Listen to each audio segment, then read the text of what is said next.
Mic check. Nobody speaking. Hello, hello, hello.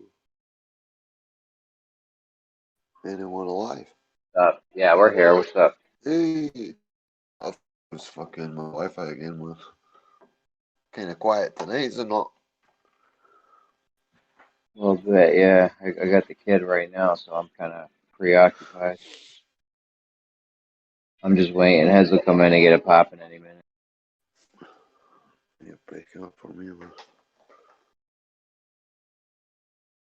You're roboting for me, bro. Don't know if you can hear me.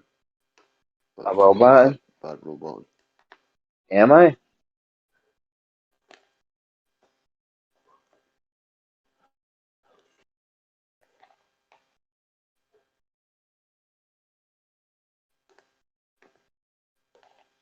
Oh, am I still roboting?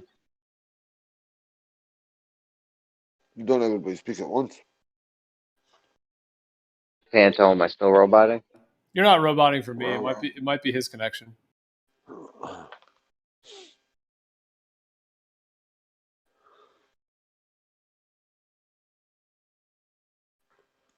well. Catch you later, folks. What's up, Panto?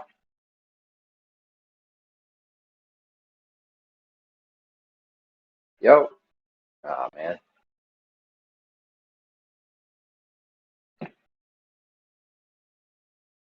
What's up, Gio? Yo, what's up, Jeremy? I'm just chilling. Just got home. I was out for a bit.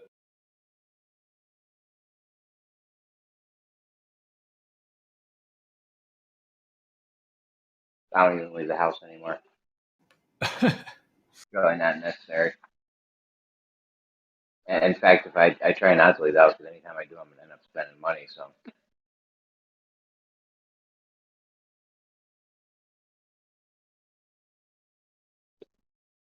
I've always had that philosophy in life: just keep your bills low, fucking stay home.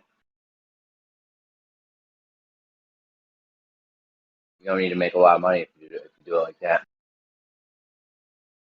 Yeah, well, it used to be cooler to go out when you could see people's smiles and strike up conversation or talk to people. But yeah, in this day and age, with everyone all masked up, it's kind of a just sort of a zombie apocalypse out there. Yeah, really.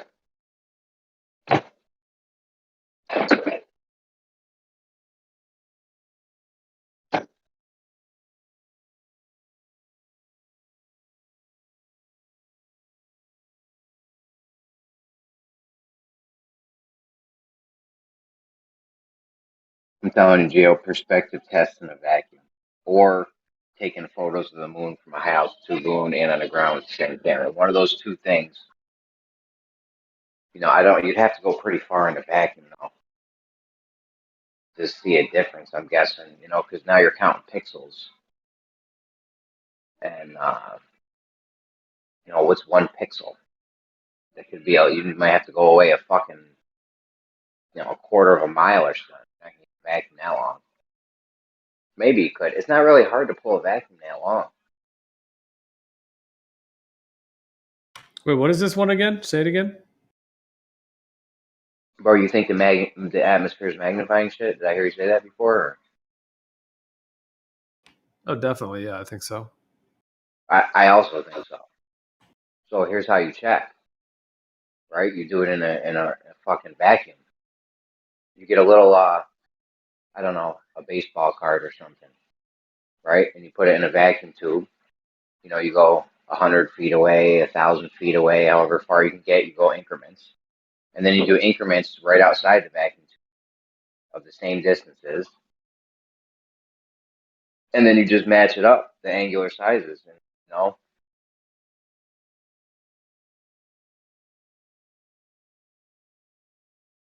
I think we could pull a 1 mile long vacuum tube. It'd be pretty expensive for the tubing.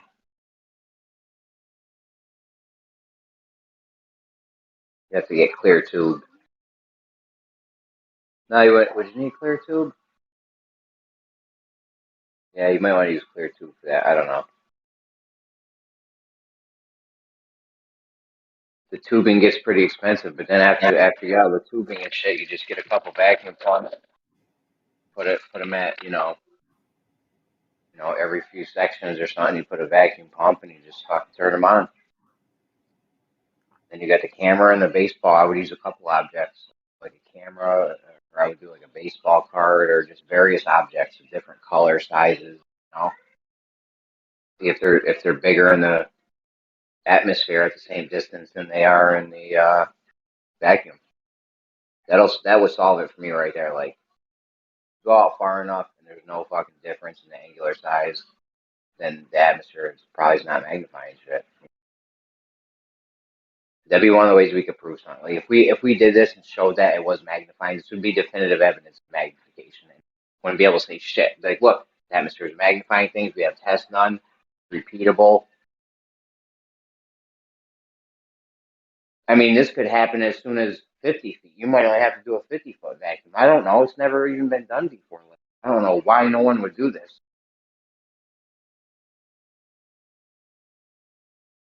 You might be able to get away with pulling a 100-foot vacuum and seeing some kind of difference. Or you might need a fucking 1,000 feet. I don't know, what's half a mile or something.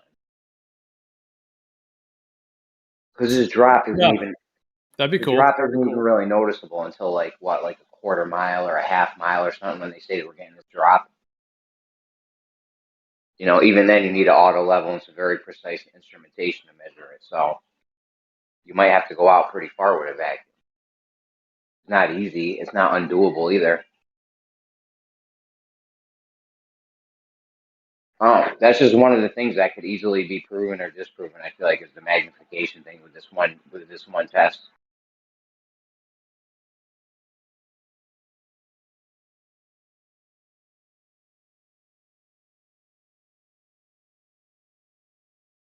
Yeah, that sounds like a good one.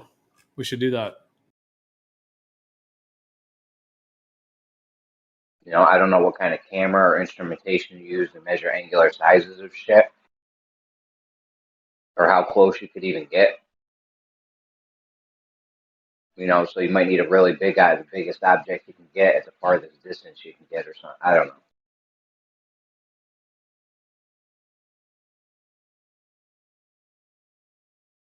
Definitely something to kick around though for all the magnification believers. I do, you do. I know there's a lot of other people that do think this magnification thing is a real thing. And if we were to prove that the magnification is happening, it's over. It's not over, but we have our drop with the magnification. It explains a lot of shit, dude. We don't need to explain anything. I know, but that would explain a lot of fucking shit, and it would take a lot of people. A lot of people would be giving this a second glance, thinking twice about their beliefs on how reality works. So that'd be a power move for us if we were to prove that. Like if we prove that there's no magnification and whatever, it's back to square one. So, but if you prove it, it fucking blows the doors off. Get excited. Get excited. Kid. Yeah, another thing I think would be cool would be to do have different observations where you have multiple cameras set up at multiple distances. So you would have one at, let's say, like quarter mile, and then another quarter mile, and have a bunch of them, and then have those be like time lapses. So you could have them set up like at a demonstration site where you'd have multiple different cameras set up at multiple distances. I think that would show a lot too. And especially if there were time lapses where they were there for long periods of time, then you'd be able to get some comparison between, what you're picking up and the magnification at those different areas. Yeah, another thing, instead of building an insanely long vacuum, would just be to set one camera up. Right, you set one camera up in a field or something, and you put posts out there with boards on them that are of a known size. You put a small board 100 feet away from you. Then you put a bigger board 250 feet away. Put a even bigger board 500 feet. You know what I mean? And you keep getting them bigger and bigger, or keeping them the same size. I don't know, whatever. You just put shit out there that you know the size of. And then you would time lapse it for a week or a month. And then you would be able to see, okay, did this thing change size at all? See, I think it's always, the magnification's always there though, but it varies from day to day. So, like the magnification is always there. It's always happening. It just changes from day to day. That's why sometimes you can see the black swan, sometimes you can't. The oil rig, you know what I'm saying? But it's always there. The sun's always setting though. Yeah, for sure. I'm listening, but I'll be listening, but I got to step away from the mic. But yeah, no, I do hear what you're saying with that though too. Yeah, that would be pretty cool to see, and we'd be able to see exactly like what magnification is happening at those levels, and then how it correlates in different conditions that would show what kind of distortion is happening, and at all those different distances. Yeah, that would be. You could even do it both ways, like going out and then also coming back, so you could get like both directions. That would be awesome.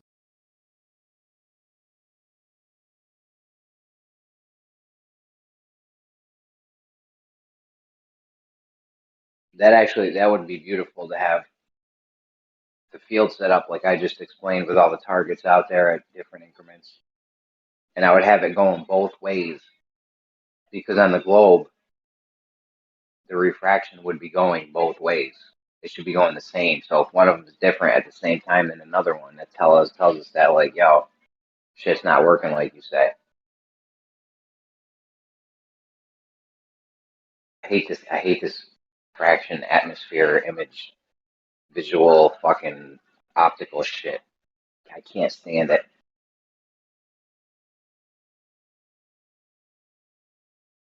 It's an absolute shit show. I've exposed Ruhif so many times. They've been telling us for years they know how refraction works, they know how it works. And then he comes in with a formula and he don't know how the fuck formula works. He tells me I don't know I don't have to know how the formula. And then in the next breath tells someone he knows how refraction works. The whole thing's based on this fucking formula.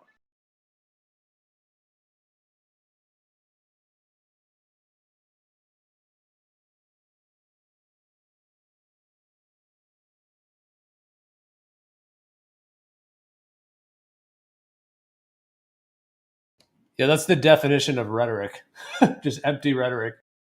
Yeah, literally a lot of their shit is just empty words. I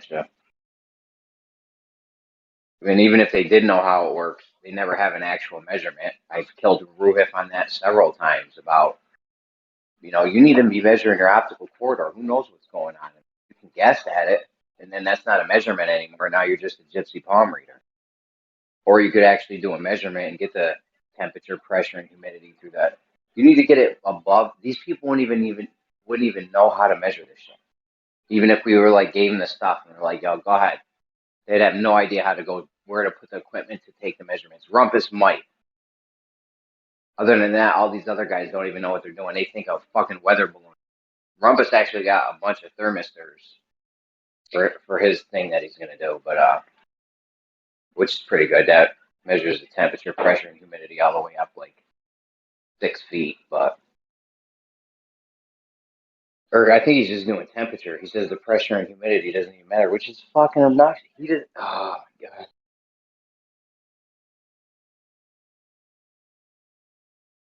We're never gonna solve anything optically. This magnification thing might settle something optically if we show that it's happening. If we show atmospheric magnification is happening over a mile or 100 feet or whatever, it's fucking over with. They're done. That magnification gives us the drop we need. Eba showed us.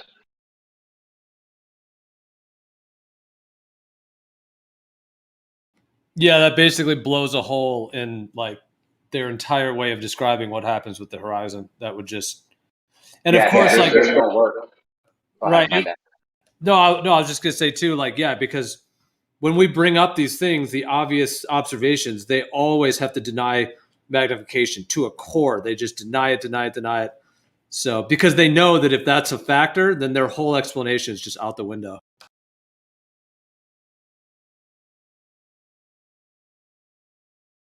Definitely. I mean, we got images of shit shrinking. You ever see the hotel room floors that get squished? You know that squish, mush, and converge and merge shit Lemon's always talking about? He didn't make that up. That's real shit. We got evidence that that happens. At the horizon, things are getting squished, mushed, merged, and converged. That whole thing Lemon spit, I was laughing at him at first when I first heard it. But then I saw that picture and I was like, holy shit, that's really that's really happening.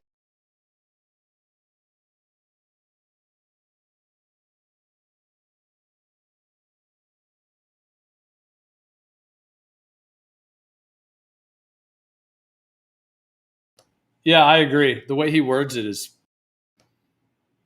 I guess it sounds kind of funny to put all those words together because I guess they don't sound like they're technical terms, but they actually are. Like they actually are describing what happens. Yeah, it sounds absolutely ridiculous.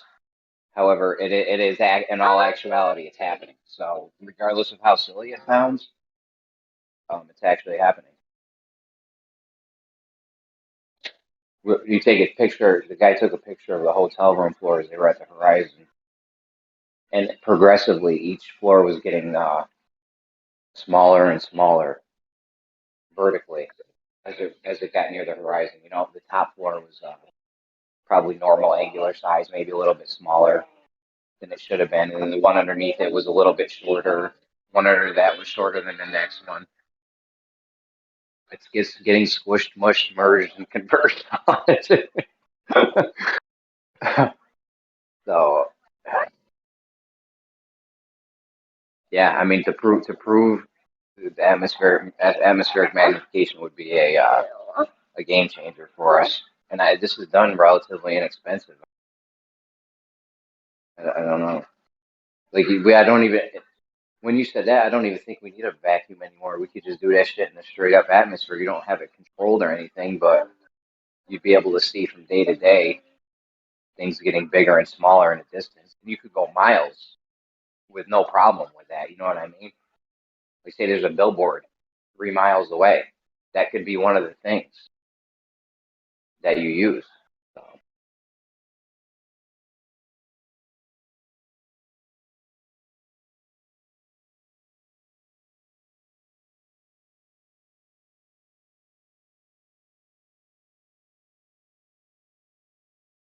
they like to say when you go higher, you uh, don't not eliminate, but you reduce the refractioning. But it's always happening. You're always looking at the hey, hey, you all right?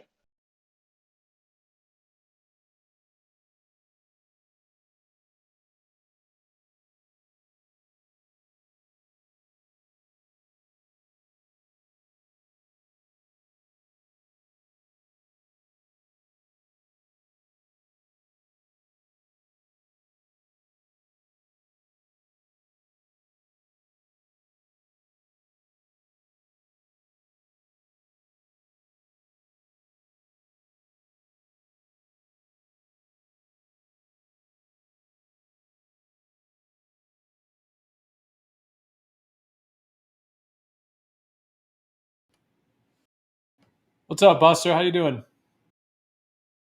I know not everyone likes to be called out the minute they join a chat, but I just haven't heard your voice in a while. I just wanted to say what's up. Nah, I'm good. Just doing a little packing up and moving. Okay, that's always a journey. To say the least. Oh. Been quiet in here today. Yeah, it has been a bit. I've been kind of out doing stuff for most of the day, so just kind of Jeremy and I were just chatting about ideas of how to do some setups to in terms of like the idea of atmospheric magnification, and we're talking about setting up like multiple cameras at multiple distances, doing time lapse, maybe going both directions, like going one direction over a stretch, and then also having cameras going the other direction at multiple different distances, all doing time lapses. I'll be honest with you. Sorry about that. I love the community as a whole. Man, one thing I hate is optics. I hear you. Yeah, it is. It is limited. It's limited in a way. Yeah, but I do hear you. Yeah, but I'm interested to see how the magnification is happening. But I know what you mean. I mean, to me, it's not really about getting well. I guess it's just to see whether magnification is happening. Because if it is, because the globe, a lot of the people who think the Earth is a globe, they will deny that any magnification is happening, and so they then use some of those things to try to say that that it's showing drop. Whereas if there is magnification happening that can be shown, then it would kind of change that component. But I know what you mean. I mean, yeah. Well, don't get me wrong. I'm like everybody else in this community. I've got a P900, P1000, all that good stuff. I love doing it. I love getting out there taking observation pictures. But when it comes to like trying to explain what's going on, it gets mind-boggling. Like you can't wrap your head around it. Like think about the angles that they talk about. Like they'll show a picture with the angles getting bigger, but they actually get smaller. You know what I'm saying? Like they'll show an orthographic view where angles get bigger to objects in the distance, but in reality, the angle gets smaller. I mean, how do you work that out or explain it to somebody?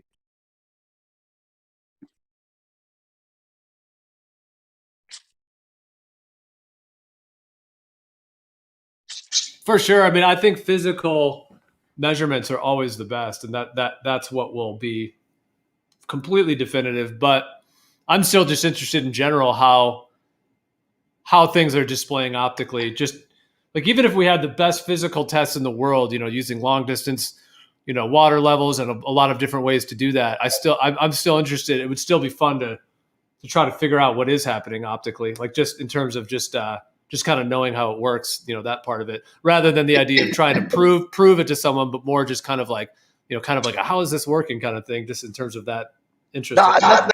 That's what I'm saying though. Like I'm with you guys. It's the explanation that drives me insane. Like I shouldn't have said I hate optics. I actually it's like a love-hate relationship. Like I love taking the pictures. I love, long distance observations. I've done it. Everybody that's in this community that cares about it has tried it or that it could afford it, So, but when it comes to the explanation of what's going on, you ask somebody what's refraction and you never get a straight answer. Or nobody knows how to explain it. And then like perspective plus refraction plus angular size change, which I guess is perspective. It's like, how do you wrap all that up in a package and hand it to somebody and explain it?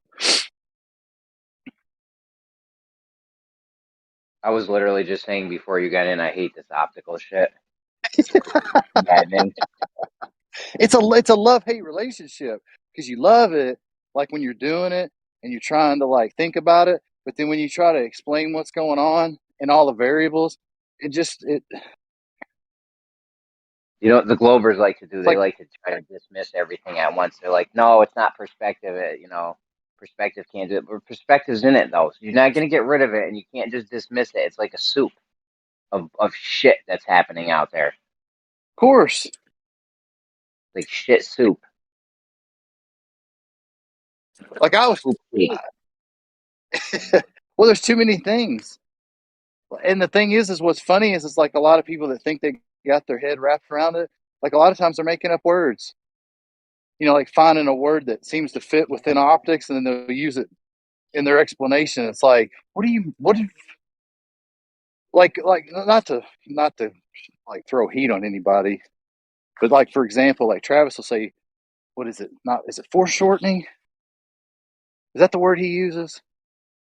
He loves And you look at the word. But yeah, I mean, like, don't get me wrong. Like, my hat's off to him for like going at it and really trying to explain it. But like certain words, like I think it's foreshortening. Don't quote me on that. But there's one word that he uses, fold line. Sorry, fold line, not foreshortening. Like I think it's fold line. And you look up the word fold line, and all you can find is something on quilting, or I think it's rocks, something to do with geology. Yeah, I told Travis right off the jump when I first started talking to him. I'm like, bro, this hats off to you, but this optical, this optical shit, this ain't gonna do nothing for us. You're never gonna prove nothing with this. You can't. How can you? I mean, yeah, The magnification thing would, if you could prove that magnification is happening, I think that would go a long way. Even still, you though, not. you can prove it. Like almost not every night, but most nights.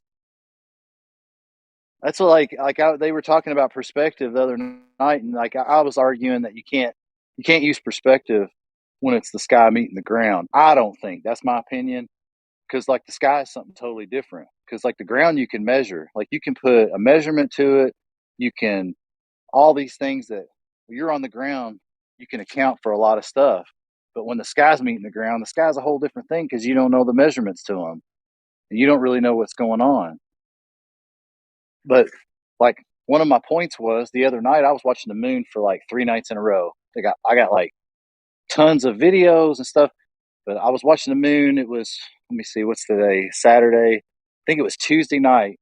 I was watching it, and when it got to the horizon, it was like at least twice as big at moonset.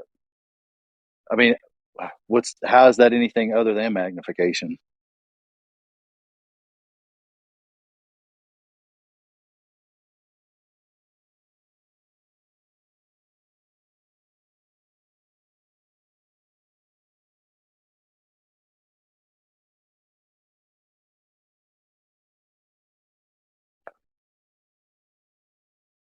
Ugh.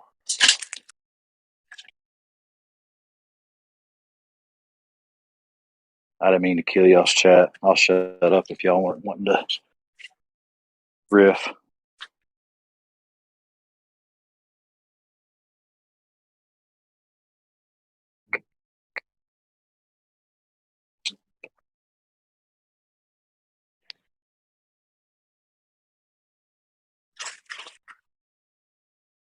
Oh, you're good, Buster. We got some competition. I don't know if you. My wife's mocking me. We got some competition for you. I don't know if you heard Ethan here playing a banjo or whatever the fuck he plays, but we're coming at you, bro. Watch your back. No, hey man, no, I heard him playing. It was a couple days ago. I did actually hear it. Like it sounded like he was playing guitar, but I'd heard that he was good. He does. He sounds pretty solid. Yeah, it wasn't bad. Yeah, it's man, like I spent a lot of time setting up my stuff to be able to play the music through Discord, and it's not like an easy task. Uh, that's like the edge that I've got. It's not even that. I just spent Yeah. the time to like work it out how to pipe my music through that like the channel, like Discord. It's not that hard, but it's not like super easy either. But yeah, he's good. I mean, I'd heard that for a while. Like he says, like doesn't he put stuff out on his own YouTube?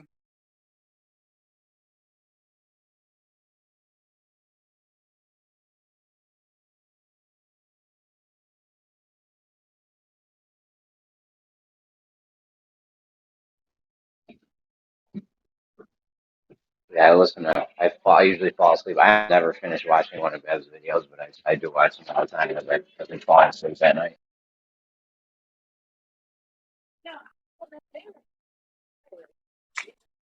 Yeah, He's I was just pretty saying. good. Yeah, he's great. He writes a lot of originals too. Like a lot of his songs are originals. Now I haven't heard that, but like what I heard him play the other day was like it had like a blues type feel to it. It was good. But I got a secret weapon. I got a secret weapon in the middle. Sorry for too loud. Yeah, it's fixing to like what I put out is fixing to turn up a notch.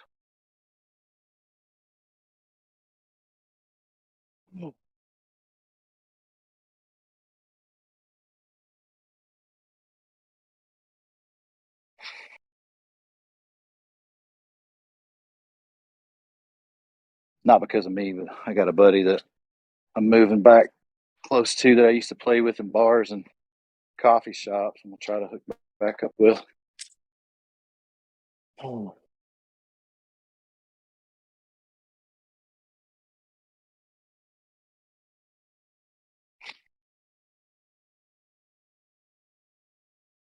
Are you moving far, like to a different state, or just somewhere close?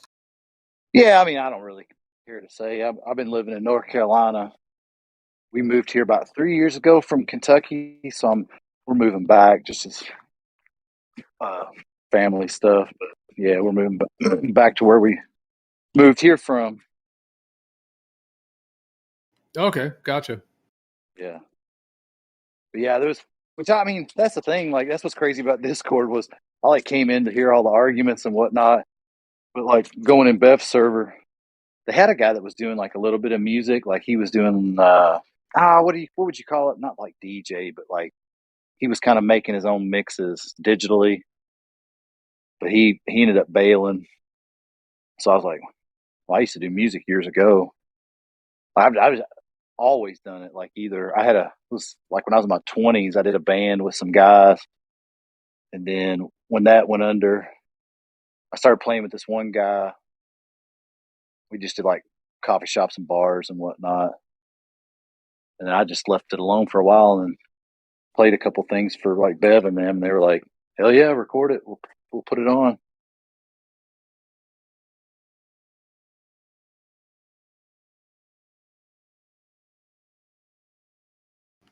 Nice. That's awesome.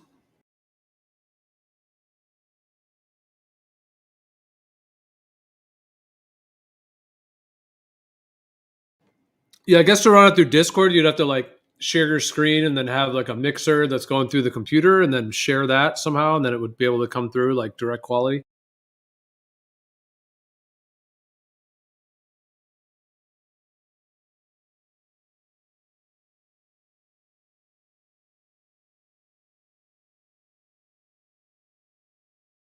Sorry, I was packing something up.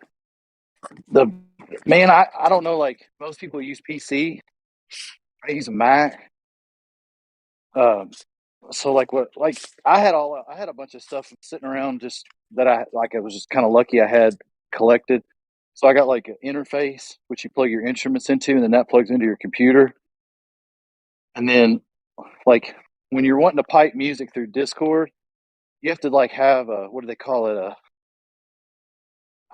What's the word? An aggregate. So it's like basically like a virtual soundboard. A lot of people use that voice meter banana if you're on PC. You ever mess with that? Are you on PC? Yeah. I don't know if I've ever used that one, but yeah, I'm on Windows. Well, they all work the same. Like I use Loopback, and it's pretty much the same. It's kind of like voice meter banana, but Loopback on Mac is it's basically it's a virtual mixing board. So like let's say like you make a channel and it's called what, like mine is like mic and main stage setup or whatever, and that's what I pick in like in Discord, your input and output. So most of the time people just like either your mic or whatever. It's usually the same. Like my input on Discord is that virtual soundboard, and then like on that virtual soundboard you pick all the stuff. So like if you're wanting to pipe through like a YouTube video, you'd pick Safari, which is mine. You pick that as a channel, and I think Voice Meter Banana works similar to that. So you basically pick a channel, and then you pipe whatever it is on your desktop through Voice Meter Banana, and then on Discord you'd pick that as your input. Is this making sense, or am I just talking gibberish? Yeah, no, I hear what you're saying. Yeah, it sounds like I would think that would be something like how it would work. Yeah, to get it through the input like that. Well, I don't know. I just don't know PC that well. I know that like those applications work similar. Like the one I use is called Loopback, and it's just a virtual soundboard. So like I pick all the stuff. So like for my soundboard, like I've got an interface, all my music stuff that's my instruments are plugged into. Then I'll pick in Loopback, which is like everything, like anything on your desktop, you pick a channel for it. So like I've got one that's my music stuff. I've got one that's garage band. I've got one that's Discord, but you pick all those channels and you can kind of turn them off and on, whichever one you're wanting to pipe through. And on Discord, my input is one of those loopback channels, so that whenever I turn it on and loop back in Discord, whatever I've got turned on in that virtual soundboard pipes through Discord. Nice. I think Voice Banana works the same way. You just kind of like, it took me a while to work through it and figure it out, because like when I first got in Discord, I was trying to pipe my music through and I couldn't figure it out. And I tried like Soundflower. There was like 2 or 3 that was like a free thing. What do they call it? Open source. And I couldn't get them to work right.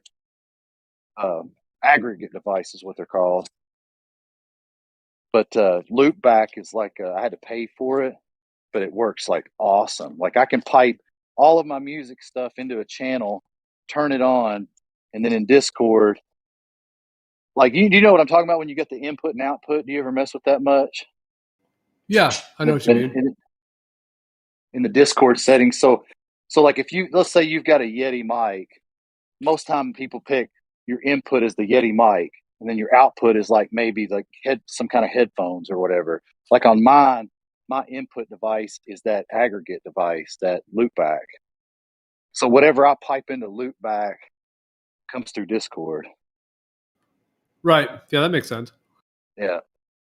It's not like most people won't mess with it, but for me, it was like, I don't know. I've always loved sound stuff. Like when we did the band stuff, that was my favorite thing, was setting up the sound system and getting it just right and all that stuff. So like for Discord, I don't know. I just had fun as a hobby doing that.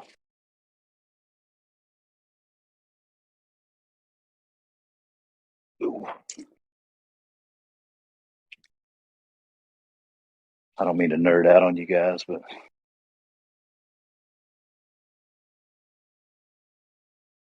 No, it's cool. I mean, so like doing it that way, do you think it'd be possible to do live music with other people with that? That'd be interesting.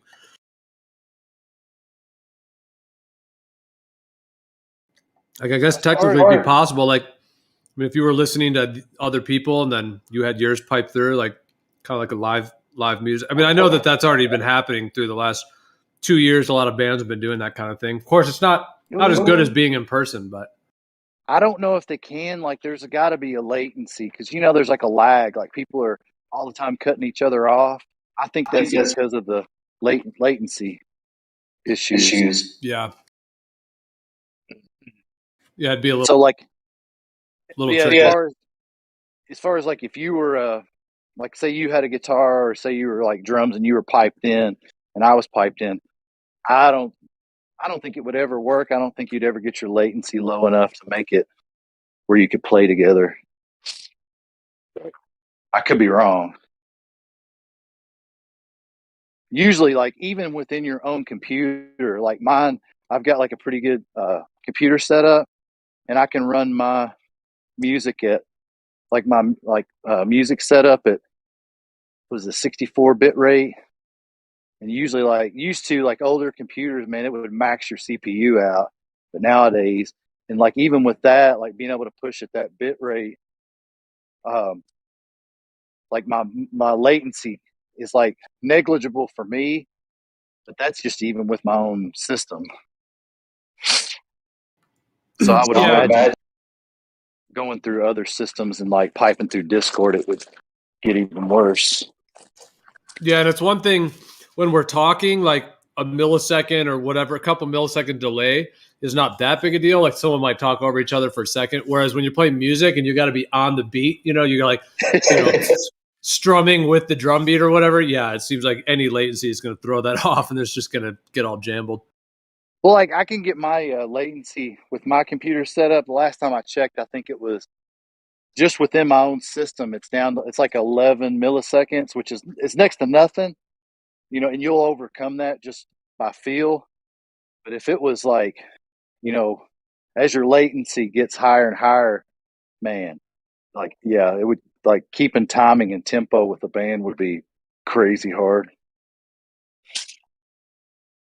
Like even to this day, a lot of people, when they're doing in-ear setups, like your singer and all that stuff might be wireless, but the more you can hardwire in, the better off you are, because anything that's wireless is always going to have like a latency issue.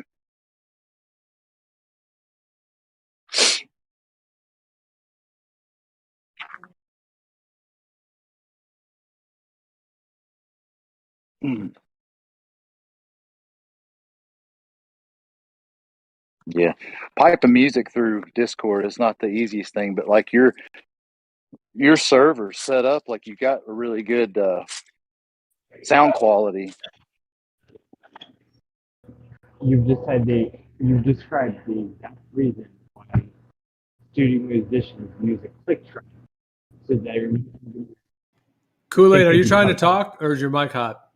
Are you drunk again, Kool-Aid? Maybe it was a hot You mic. did last night. Kool-Aid, you did last night. Right? He's That probably works pretty good for drunk people. he's probably jealous because I'm nerding out on music and he wants to nerd out on boats. Yeah, he's like, one time on a boat, I played it too much. I gotta say, that was pretty good for drunk people, especially people that don't get drunk all the time. Normally, when that happens, it gets fucking crazy, but it wasn't too bad.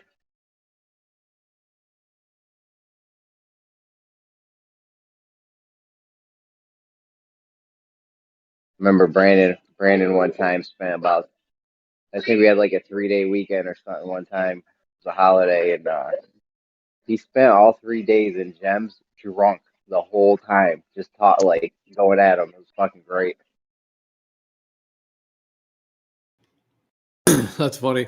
Have you heard from Brandon? Like I haven't heard. I haven't heard from him. I guess No. he hasn't been doing a show at all. Or I'm just wondering, like, is he just taking a break, or did he like lose interest, or something else going on in his life? It just seems like a Yeah, bro, I don't know. Like, he was, last time I talked to him, he's like, I got shit going on. I might have to take a break for a little while. And then I messaged him like a week ago. I'm like, yo, what's good? You all right? And he just hasn't messaged me back. So I'm sure I'll be honest with you, I ain't got nothing against Brandon at all. But it always seemed like the last like month or so he did it, he seemed like it's like he just wasn't in it, you know. Yeah. Which I mean, I Iron. get it. Like if he's got family and he's trying to do all that stuff and then run a 3-hour show every night, that'd take a toll really quick. I asked him how much he was making on the show, and it was only like a few $100 a month, he said. So it's like, not even like it's, no. I know Brandon killed it in crypto, so like $200-300 is not doing him nothing a month. It's eating up a lot of your fucking time. 3 hours after you work all day, you got kids. You know, those 3 hours are like the crucial time, family time, from like 5 to 8 or whatever. Yeah. You know, it's dinner time. That's fucking get the homework done with the kids time. Make sure everyone has a bath and brush their teeth. Like tons of shit happens between 5 to 8. Yeah, for sure.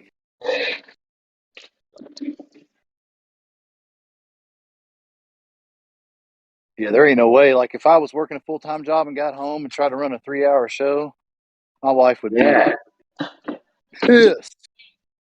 Well, I mean, my wife would be cool with it if that shit was raking in racks. Like if I was bringing in thousands of dollars a month, she probably wouldn't have a problem with it. But if you're making $200, that's lunch money. Oh yeah. Yeah, a couple $100 a month would definitely not be worth it. I drop that on Dunkin' Donuts in a month if I go out and leave the house every day. Yeah. So.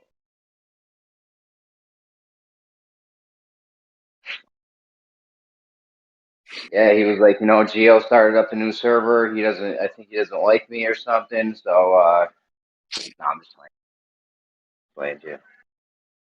I really think he just didn't come here because he just didn't fuck around ever. Usually, like other than the show, like he might hang out in the after show for a minute. He really never was like hang out that much. Every once in a while, like he's a busy guy. He's got a job, a family. You know what I mean? He's fucking around on Discord all day. Yeah, no, I hear you, but I mean, he was doing his show like every day, and then I'm just surprised he hasn't even at least just joined here just to kind of see what's going on. But yeah, He told me. He told me he's like, I got to get over there and check them guys, check them guys out and shit. But he just never did. I don't know. Yeah, that's the last he messaged me. He's like, yeah, cool, I'll check it out. But I just haven't heard any response from him. Well, that was he was responding to me, so it's not like he hasn't responded to any message I've sent. That was the last response he sent. But of course, there's people that have been saying like, "Oh, Brandon went back to the Globe" or whatever, just like trolling. Yeah, the Globers are gonna say that he's pulling a ranty on us and shit. Highly unlikely. I honestly think Ranty did it for the money. He teamed up with a hardcore Glober. So, like, what's he supposed to do? People will be laughing at him and his Glober. What did he do? Conspiracy cats? Whatever fuck Glober he did it with. They needed him to switch back. Like, listen, man, you can't be a flat earther if we're working together. It's embarrassing. I don't know. And of course, there's people that say that he's an agent or whatever, or everyone makes those claims, I guess, about a lot of people. But yeah, I just think it's pretty obvious he did. This is just my opinion, but it's obvious to me he did it for the money. He's complaining about money. There's always money things going on, and we all know the Globers are raking it in when it comes to the views and the super chats and stuff. So, what's he supposed to do if you want to make money off YouTube? Flat Earth isn't really. I mean, who's taking it? QB and Oakley, maybe. Even them guys ain't making shit compared to the fight to Flat Earth and shit. Them guys get a G every time they do a fucking live show, a live stream or something.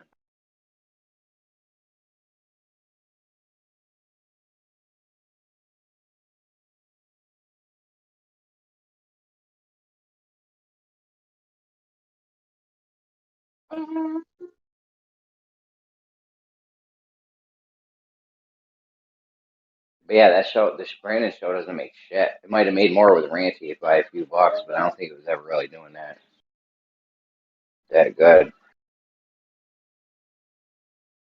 I've never given anything to any of these people. Man, I could have swore I could have swore I heard somebody say, maybe Ranty at one point saying he gave up $2,000 a month on that show. Of course, I'm sure he was bullshitting. People get when money's this. People start talking money, they want to make it seem like it was all I caused Dan account one time. I caused Dan account one time. He's like, I just made 30 grand off GameStop or 10 grand or something. He said, and then we heard him hot mic, and he's like, I made 2 grand off of this GameStop thing. Like, Jeremy, actually, I came here to talk to you about Dad a little bit. Remember, you said you wanted to talk to my brother again because he said he wanted to. Yeah. If your brother wants to make passive income off crypto, then he's been making a bunch of money off crypto. But I told him about your method and your group and stuff, and he's interested. He's made like 50 G's. Yeah, tell him to hit me up, bro. 50 G's, I'll get him making $200 a month at least off of that, or a day, $200 a day. Did you? Shit. Jeremy, did you invest in that Shiba? Oh, I had that a long time ago, bro. I actually sold it the day before it bubbled. I made like $9 grand off of Shiba months ago, and now it's back up. I always keep a little bit though. But these guys I was working for, they bought like put in $300 on it, bought like 100 million shares or something. And supposedly, the last time I talked to them, said they've made a whole lot off of it in just the last like few weeks. Oh yeah, bro. There's a lot of money to be made. I wish I had kept all my Shiba from before, but I was up so much money it's tough to turn down. Hey fool, should I invite my brother in here, Jeremy?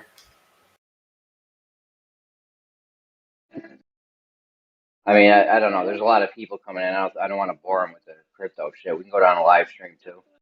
Well, at least I can connect you guys. I can connect you guys, and then you can have some sort of private gay thing. If he's gonna come in, tell me, and I'll take it down a live stream too.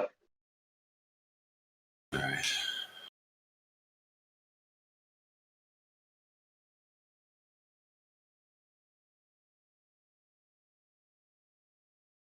Really grill him during the interview, though. You really want to make sure he's, not here to fuck around. What do you mean grill him? I'm not. He's coming to me for advice. I don't. What are we doing here? I thought he had to get an interview to get roles and stuff. Oh, for the voice chat thing. Oh, he's not even interested in the flat Earth thing, is he? Dude, whenever he went to 24/7, he actually almost got convinced by it. And he said he was actually he had come up with himself that spacey, about how like basically the same thing percentages came up with. He came up with that exact same thing and was convincing them at 24/7. Bro, remember when Percentage had them guys going for like 3 days in gems over? Yeah. It was fucking awesome.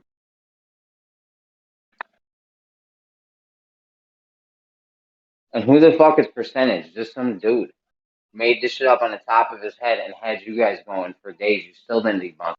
You can't debunk it. Yeah, it's easily debunked. Like when my brother brought it up to me, after he came up with it, it's easily debunked. Yes, absolutely.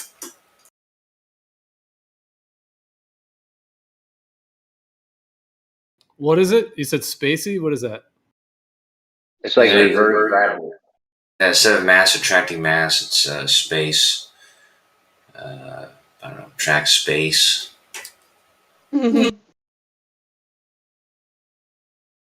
Vacuums attract vacuums. Like nothing attracts nothing. Or space repels. I think it was space repels space. I don't know. You got a Percentage tell you about it. He's a fucking whiz at it.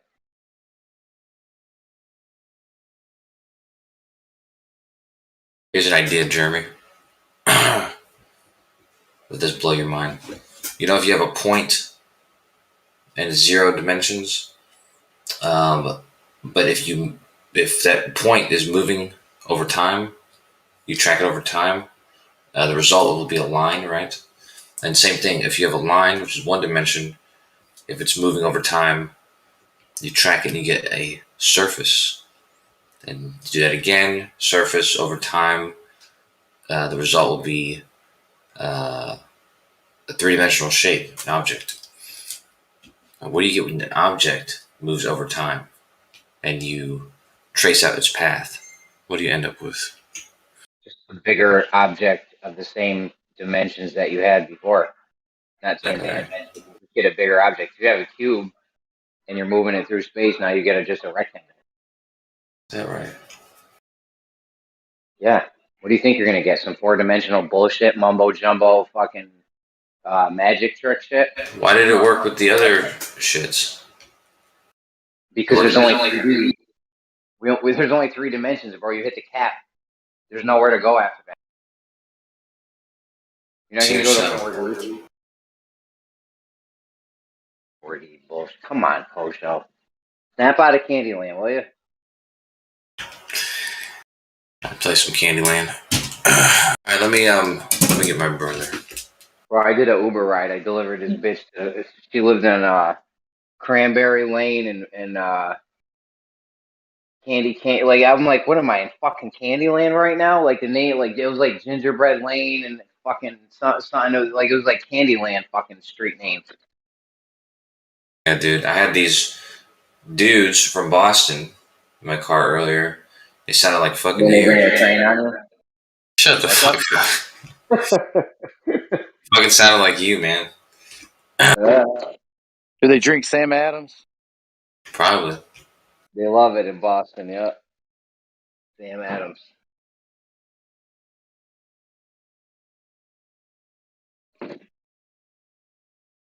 I love Boston. I used to be Matt Damon in Good Will Hunting, so you know. Yeah, I know, dude.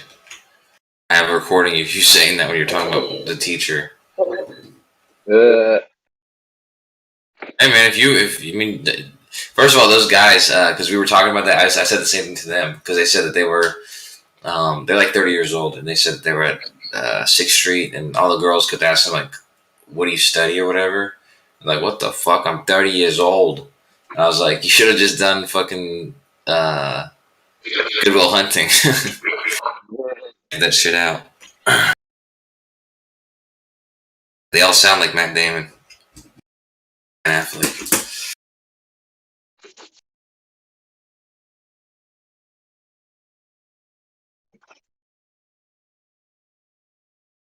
So you said your brother's a globe skeptic, Kosho?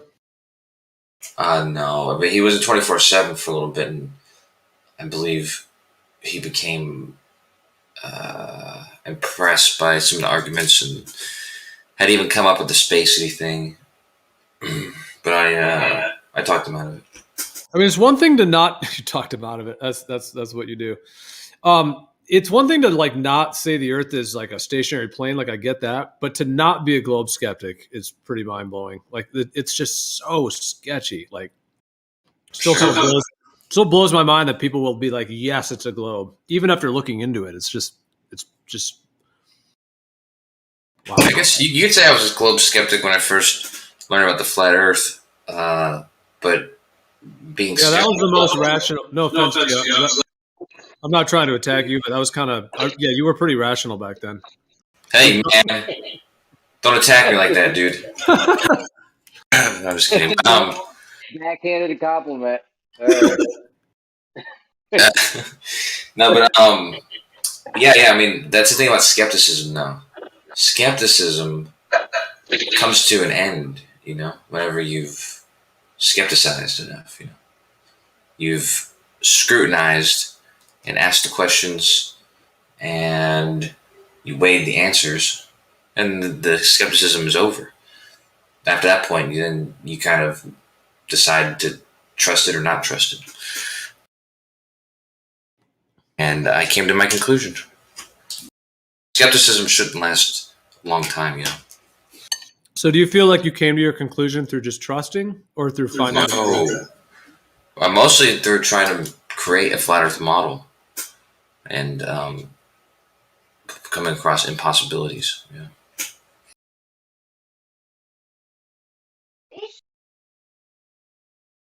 Me and Lichwick were making a legit flat Earth model.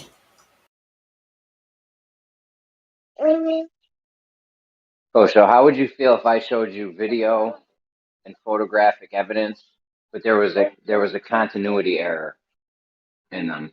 How would you feel about that? What the fuck? What are you asking me? Continuity error in what? Like a movie? If I had video and photographic evidence of an event, and there was a continuity error, a discrepancy between the two, how would you feel about doing that? Like multiple shots or something like that? Multiple frames or multiple... Like if you have like a video of you doing an experiment and there's multiple cuts, like you have... Stop it and, I show you, okay, here's what's going to happen. I'm going to show you video and photographs of the same event happening, right? And in the photographs, it shows one thing, and in the video, it shows something else. Would you say that this was, how would you feel about that? I would try to make sense of it. I'd start by trying to make sense of what you're even saying. But if there's a video and a picture of something happening, they look different. It could just be an optical illusion or something. Be an optical illusion? Yeah, I don't know. You'd have to be more specific. Well, do you know the thing I'm talking about on the moon? With the Wait, what on the moon? On the PLS. What? The flap on the moon on the PLSS, the triangle flap. Oh, you're talking about when the fucking lunar lander launched back up? Oh, you're such a noob. What are you talking about, dude? During the movie. See, you haven't scrutinized this shit. That's why you're still a glober. You need to I see what you're talking about, dude. Talking about when they're on the moon and the PLS triangle flap on it is supposed to be buttoned down. God knows why it wasn't buttoned down, but in the video it was down, and then in the picture it was up. Now these events are said to have happened at the same moment. There's no way both could be true. She said CLS? The personal life support system, the PLIS. Holy shit, dude. Listen.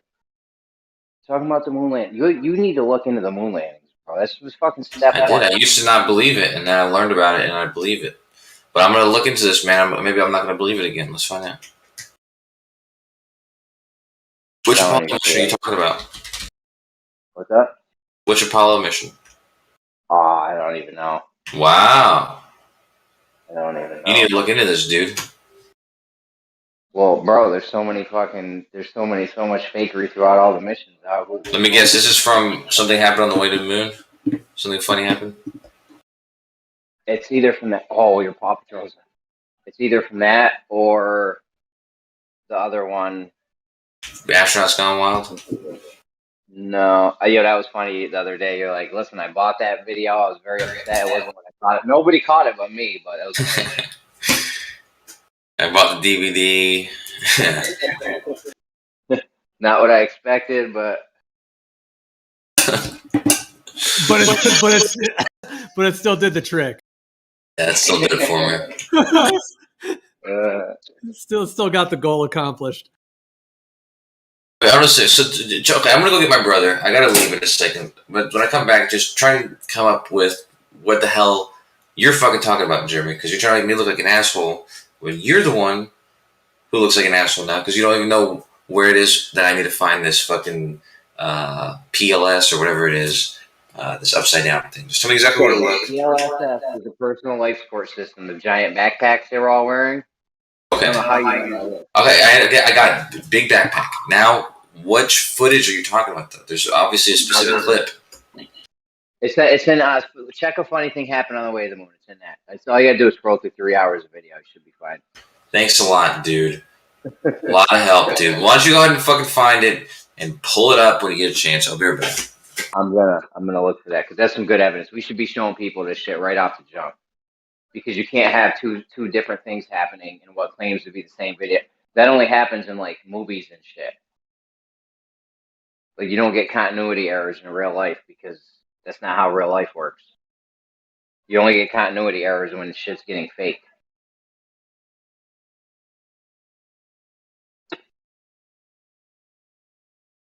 Faking the funk out here. Coach, is this your real blood brother you're bringing in? Blood brothers, Vatos Locos. I just wondered if it was his real brother or just a friend. I think so. Well, Coach was adopted, but I mean that's just. Is he? No, I don't. Just made that up. One time we were eating dinner at the table, and the older boy, he was like 14 at the time. He says that the older daughter, she was like, I don't know, 17 at the time. He looks her dead in her eyes and goes, they were fighting, like bickering back and forth. And he says to her, he goes, I don't even know why we adopted you. That shit was hilarious.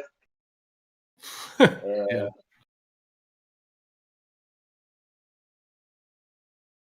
There are some people that were adopted and don't even find out until later in life. It's crazy. I know, it's crazy. Could you imagine that? Imagine finding when you're in your like 30s or 40s that you were adopted. Like, what the fuck? Does it even matter at that point? Like, I don't even know if I would try to go look for my real birth parents. Like, obviously they were having a tough time. They couldn't handle me. Somebody else did, and that's how the story played out. You know. Well, there's a lot of people that find that out and then they go on a quest to find. I mean, I can understand that. Like, I would feel like I would want to find my real parents. Yeah. Yeah, I can understand doing it. I just don't. I think that I would. Like I'd be like, if it's easy and I can like talk to them, find them on the internet or something. Yeah, but I wouldn't like start scouring America and hiring private investigators and shit. You know what I mean? Yeah, it would be. Yeah, it could be kind of a headache to do.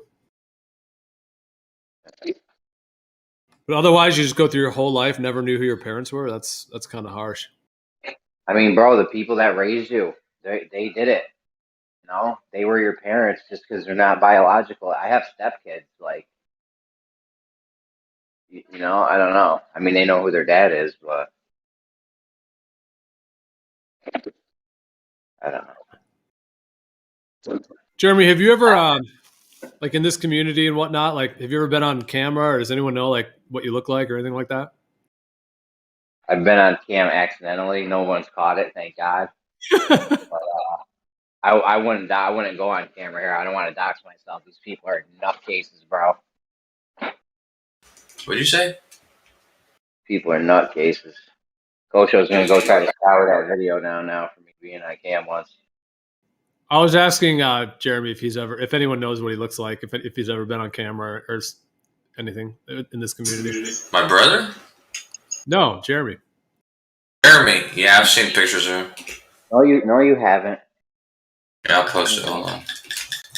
No, you haven't even. You'll post Nothing to post, bro. Miggy's seen me. I don't really know. I don't think we really know what Kosho looks like. I mean, you have that profile pic, but who knows if that's you? That's not me. I told him, yo, when they thought I was Kosho, I was like, yo, I'll go on cam right now. I'm like, but they were like, we don't know what Kosho looks like. So I was like, well, all right then. I was like, I'm willing to go on cam right now. Because they were going nuts with this I Am Kosho thing. That's a good title for a movie, I Am Kosho. I have some other picture. Back on 24/7, someone had sent me a picture of Kosho. Like, they just sent it to me out of the blue. I wasn't, like, asking for it, but it's like a picture of, like, Kosho with, like, two people. I was told it's you, but... Oh, two dudes were naked with me? The two dudes from Boston that ran a train on them. They're not naked. But it kind of looks like the person in your profile pic, so I assume it's you. It's my ex-boyfriend. No, you're like, you have like your arms around like two people. It looks like you're in like not a casino, but it is some kind of British. I was at a British bar in Bahrain. Oh, so you know which one it is? Yeah. I was with Osama and LS1 some shit.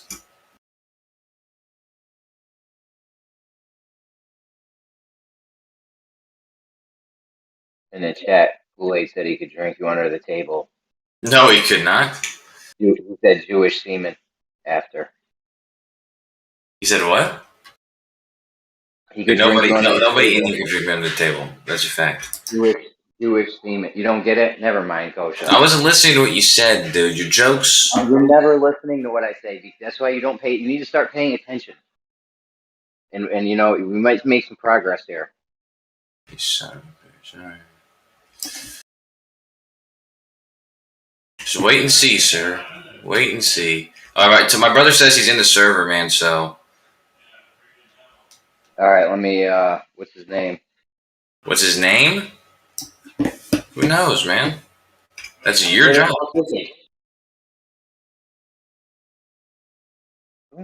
I'm doing you a fucking favor here. I don't see him in the thing. Well, tell him to go do the exclamation point agree thing, and then is he? Oh, you gotta do it, Toby. You gotta do exclamation point agree. Is it Beetlejuice? Yeah, his name's Beetlejuice. That's right. Well, I'll unmute him in here for the second, but yeah, Beetlejuice, you got to go up to the server guidelines and then just type exclamation point agree with no spaces, and then that'll get you in, and then I'll give you voice verified if you're verified by Kosho. You got to run the test on him, man. Why do you think the Earth is a globe? No, I'm just playing. You have to prove the globe to get in. Oh, look at that! You did it. Wait. Oh, okay. You can hear me, right? Yeah. Are you Kosho's real brother? Real deal? Is that what he said? Is that what he said? We're not off to a good start with you being Kosho's brother. Good. Kosho was adopted. Yeah. I'm his real brother. Whatever.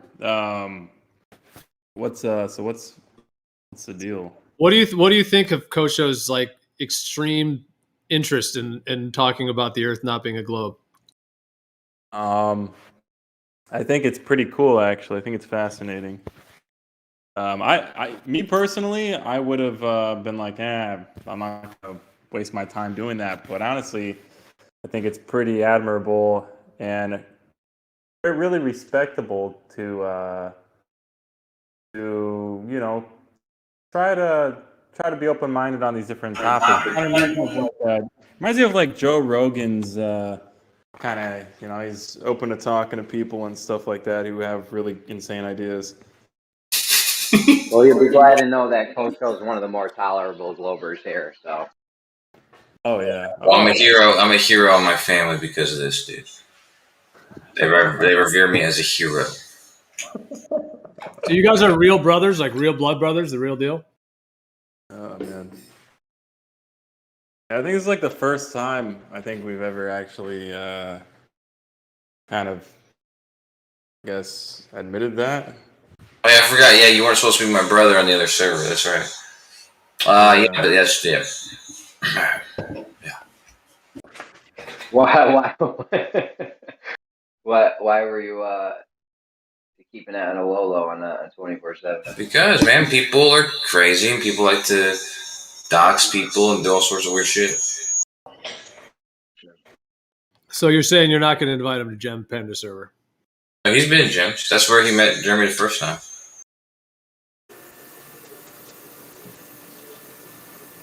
Oh yeah, that's right. But yeah, if you wanted to jump down into live stream, or I don't know, do you care if we do it right here, Gio? Nothing's really going on. I don't want to block them. Yeah, over there. We'll jump down to live stream too. I'm gonna post a picture. I'm gonna post a picture of you, dude. I just found it. What? No, I had a picture. Jeremy sent me a picture a long time ago, so I'm about to post it. Oh, okay. Okay. I thought you were talking about me. I was like, what? Beetlejuice, I think Jeremy jumped on into the live stream too. That one's not actually live right now, but I think he jumped into that room. Okay, I guess I should go there too then, huh? Yeah, jump down. Jeremy, I found a picture of you, dude. Alright. I'll move you down there, Beetlejuice.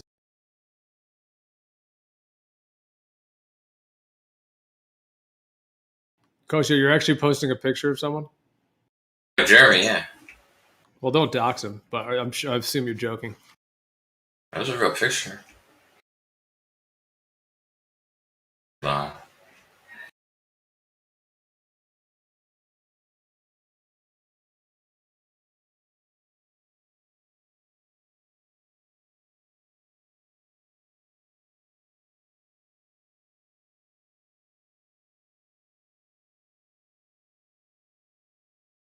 For some reason, the bot's not deleting the commands after they're inputted. Which command? Every command is supposed to delete the minute you type it because it sends the person who typed it a confirmation, and then it sends the person who received it a confirmation. So it doesn't clog up the chat, but it's supposed to delete it instantly, but it's not deleting anymore for some reason.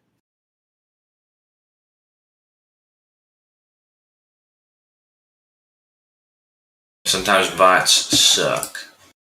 Not made correctly.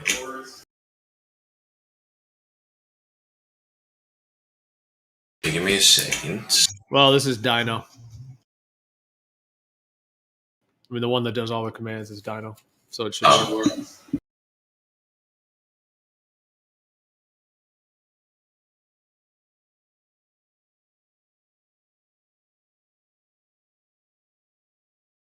No.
Yeah, I'm sure that's not Jeremy. It's a good try, though. All right. Let's show him.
Yeah.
How we doing?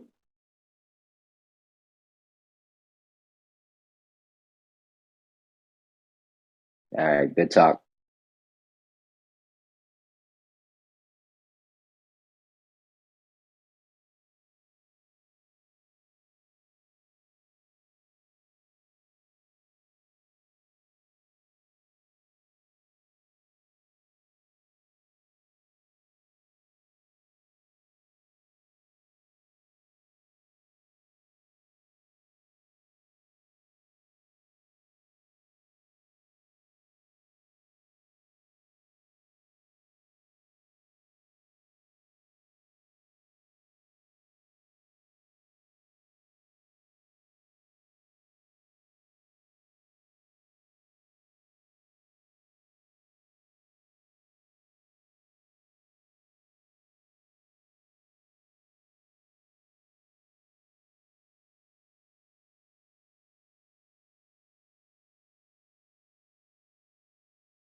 You're stocking up on your pirate coin, mate.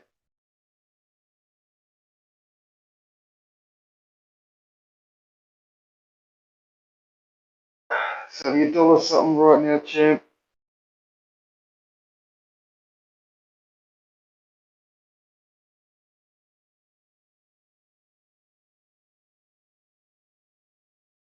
I had to have a few, right, Jeremy? Couple?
I loved Chroma.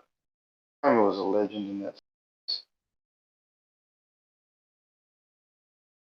Silly.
Jeremy,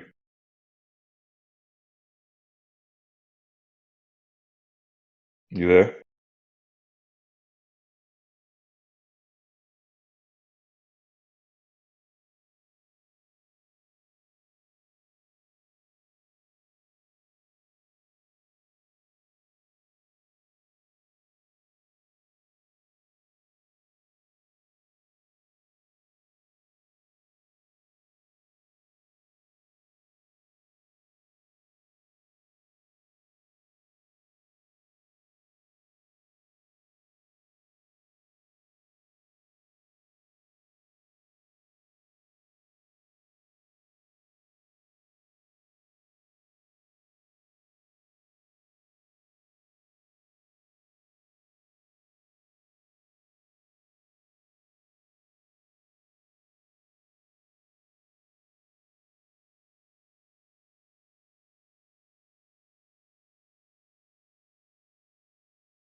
I'm dizzy. Yeah. All right. Unless we're interrupting anyone, you can just continue what you were saying. Yeah. I was just going to say that behind the curve thing, they billed Mark Sargent as the head man, the leader of like the Flat Earth movement. And he says, no, don't go there. Don't call me that, he said. So he tried to play it down, didn't he?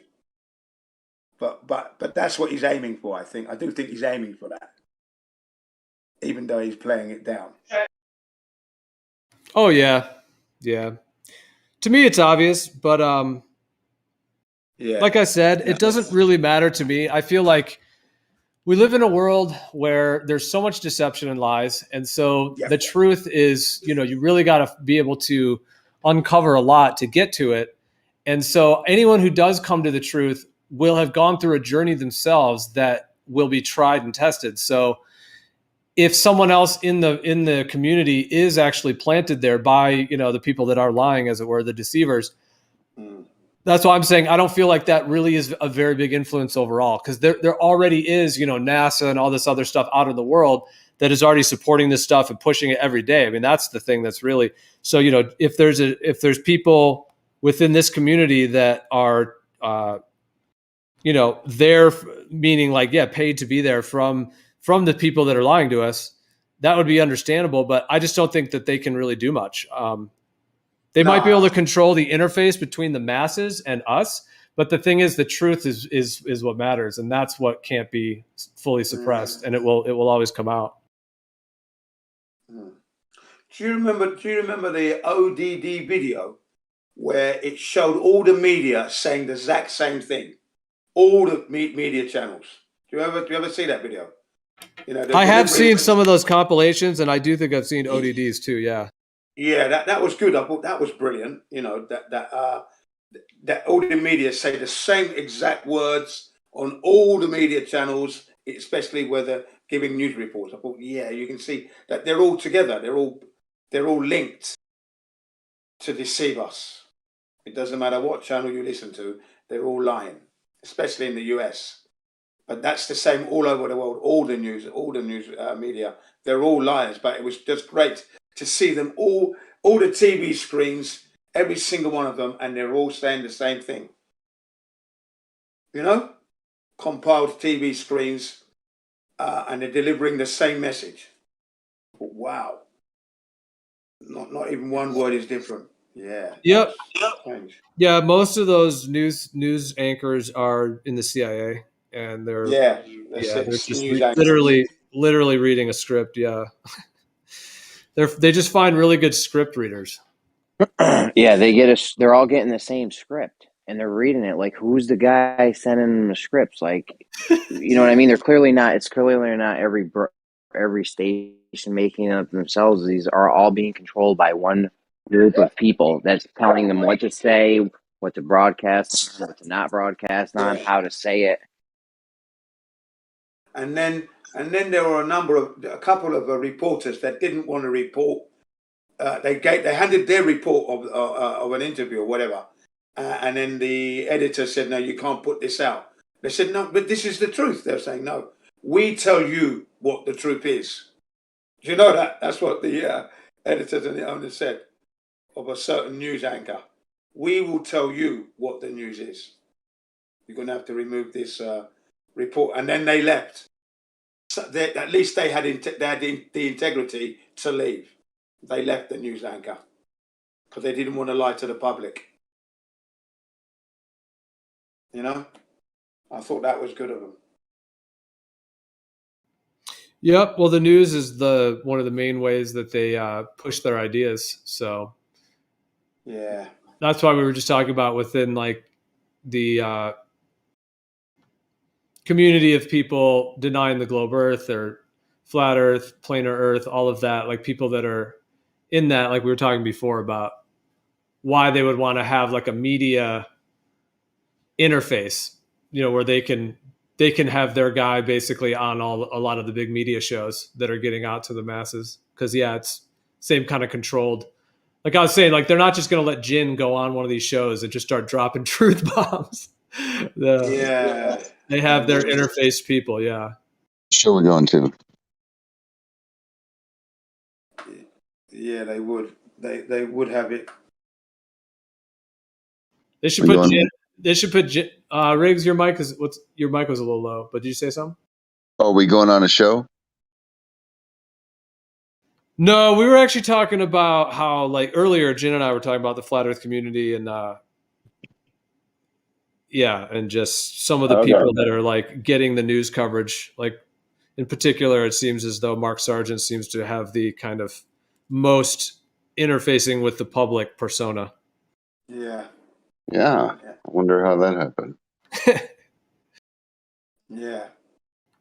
Like when you type in flat Earth, you're on Google on just a fresh IP address, you're generally going to get, NASA, debunking it. You're going to get all that stuff. You're going to get like, mainstream news stuff, and you're going to see Mark Sargent like on the front page for sure. Yeah, always Mark Sargent. Always. Yeah, at least maybe 3 videos of his on the first page, if not more. And he's usually like the top 1 or 2.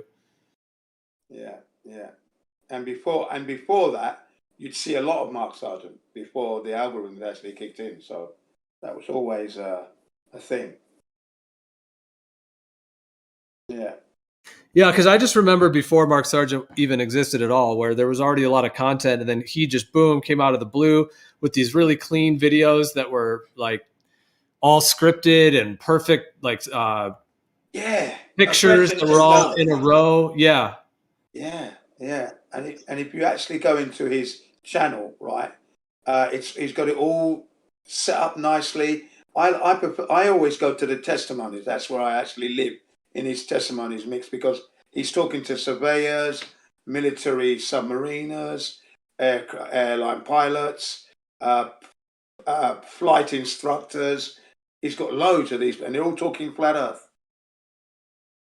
Yeah, how come all these military people keep going on his show? How about that?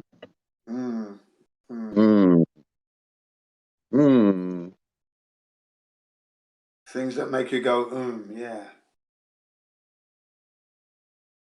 But they're talking flat Earth anyway. That's the thing. So, Yeah. They're not saying that the Earth is a ball, which is good. More the merrier, I guess. Yeah. Yeah. Come on. Yeah.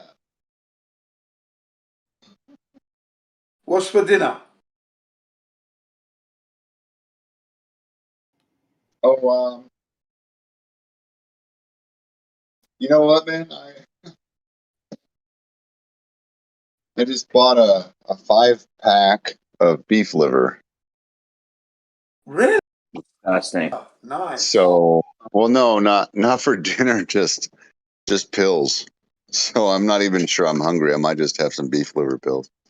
Oh wait, you got some of the like. It's pills. That makes it. Oh, my bad, Gio. Go ahead, Gio. My bad. No, it's all good. But I'm just like, they're like the powdered liver in capsules. Is that what you're saying? Yeah, the desiccated grass-fed stuff. Yeah. Okay. That makes it less. Like I've never had a more amazing supplement. Like, it's really done stuff. Like, my back has healed itself. My mom is having less nerve pain. She's able to move around more.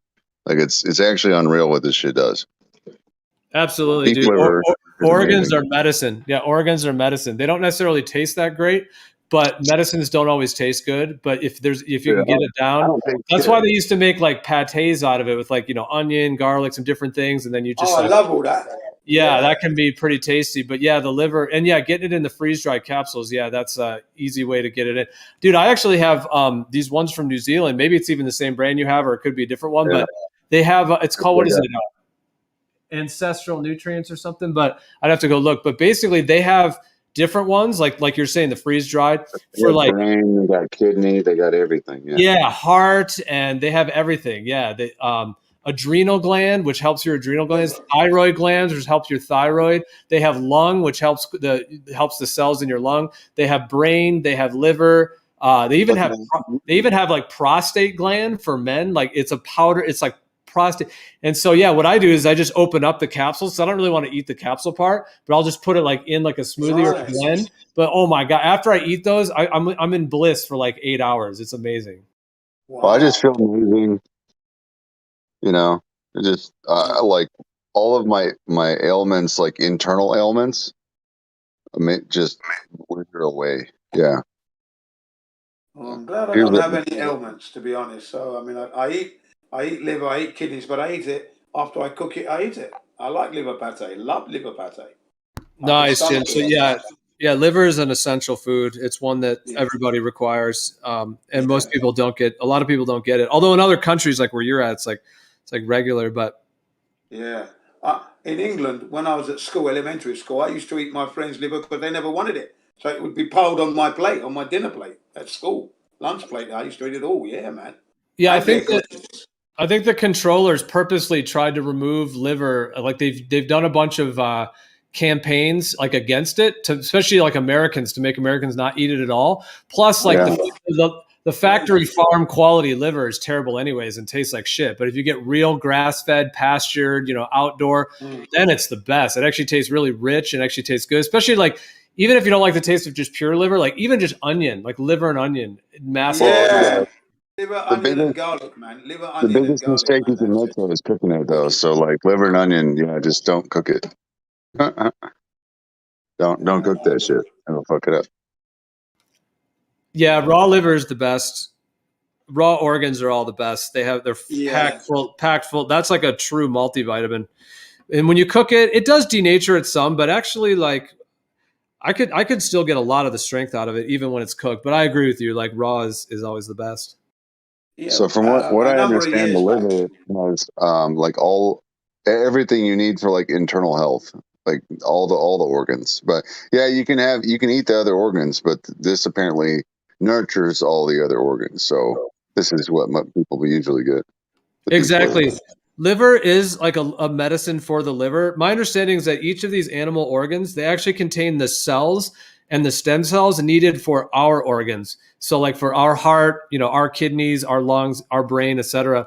If we eat the animals of that part, it actually gives us those nutrients that regenerate, our, brains and have like the nutrients in them that are required for that organ. Like brain, for example, animal brain, which some people might think sounds gross, but it's actually just kind of like a custardy thing. They actually used to do it with like scrambled eggs, a little brain in with scrambled eggs, and it's kind of just like a buttery, rich, kind of fatty, tasting thing. And even eating it raw, it doesn't taste like much, but it contains a nutrient in it called phosphatidylserine and also phosphatidylcholine. And those are both nutrients that are really, really potent for the brain. Basically, can protect against Alzheimer's, dementia. It can help with memory retention. It can help with all kinds of functions within the body. So certain of these organs, same with the kidneys, like the kidneys have certain compounds that help the kidneys. So, but yeah, what Riggs is saying, I think is also true, like that the liver is like the foundation. So it has like those core nutrients for everything. Maybe we could get some for Demok. Get some brain pills for Demok. I used to eat fish brain whilst I was growing up. Fish brain, boiled fish brain, man. That was nice. And fish eyes. I used to eat all that when I was growing up. And didn't like fish that much, but I used to eat that part. Yeah, fish eyeballs are great. They're kind of like little Roma tomatoes. Yeah. Pop in your mouth.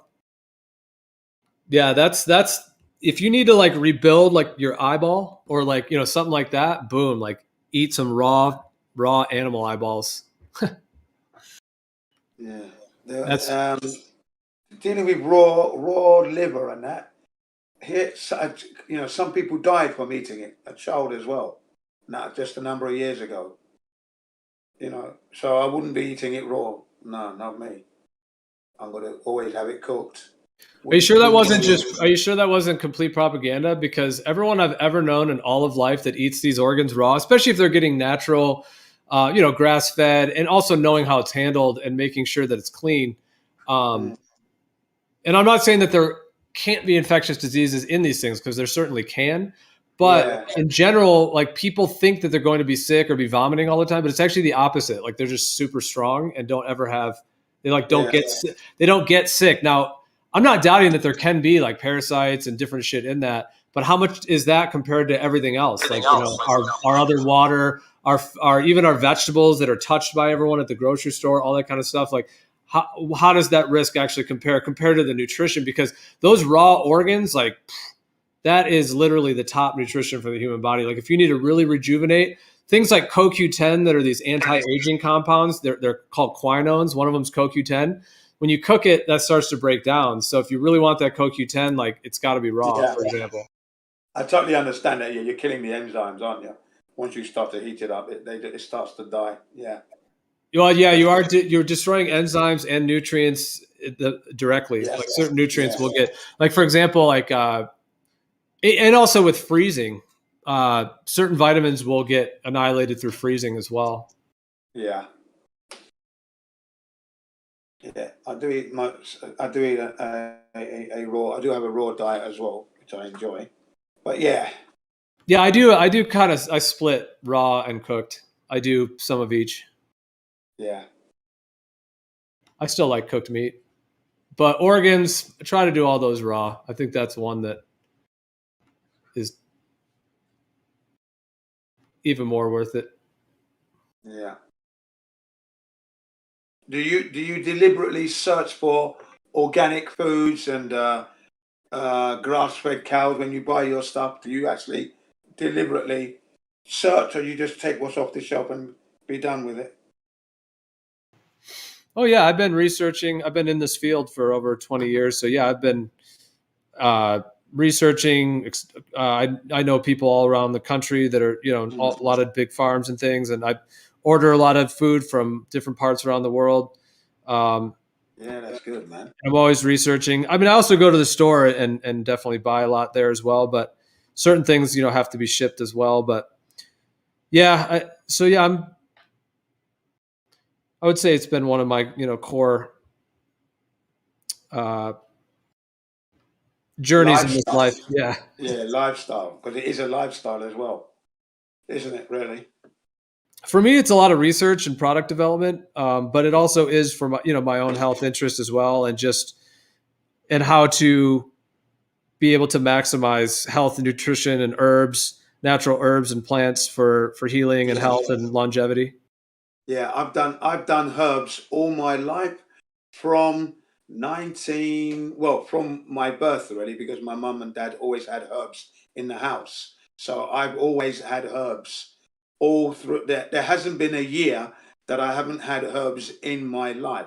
It hasn't been a month, right? I mean, when I began to live independently, I had a proper Schwartz herbs rack, and I lived by them all the time. That's why one of the reasons why I never got sick.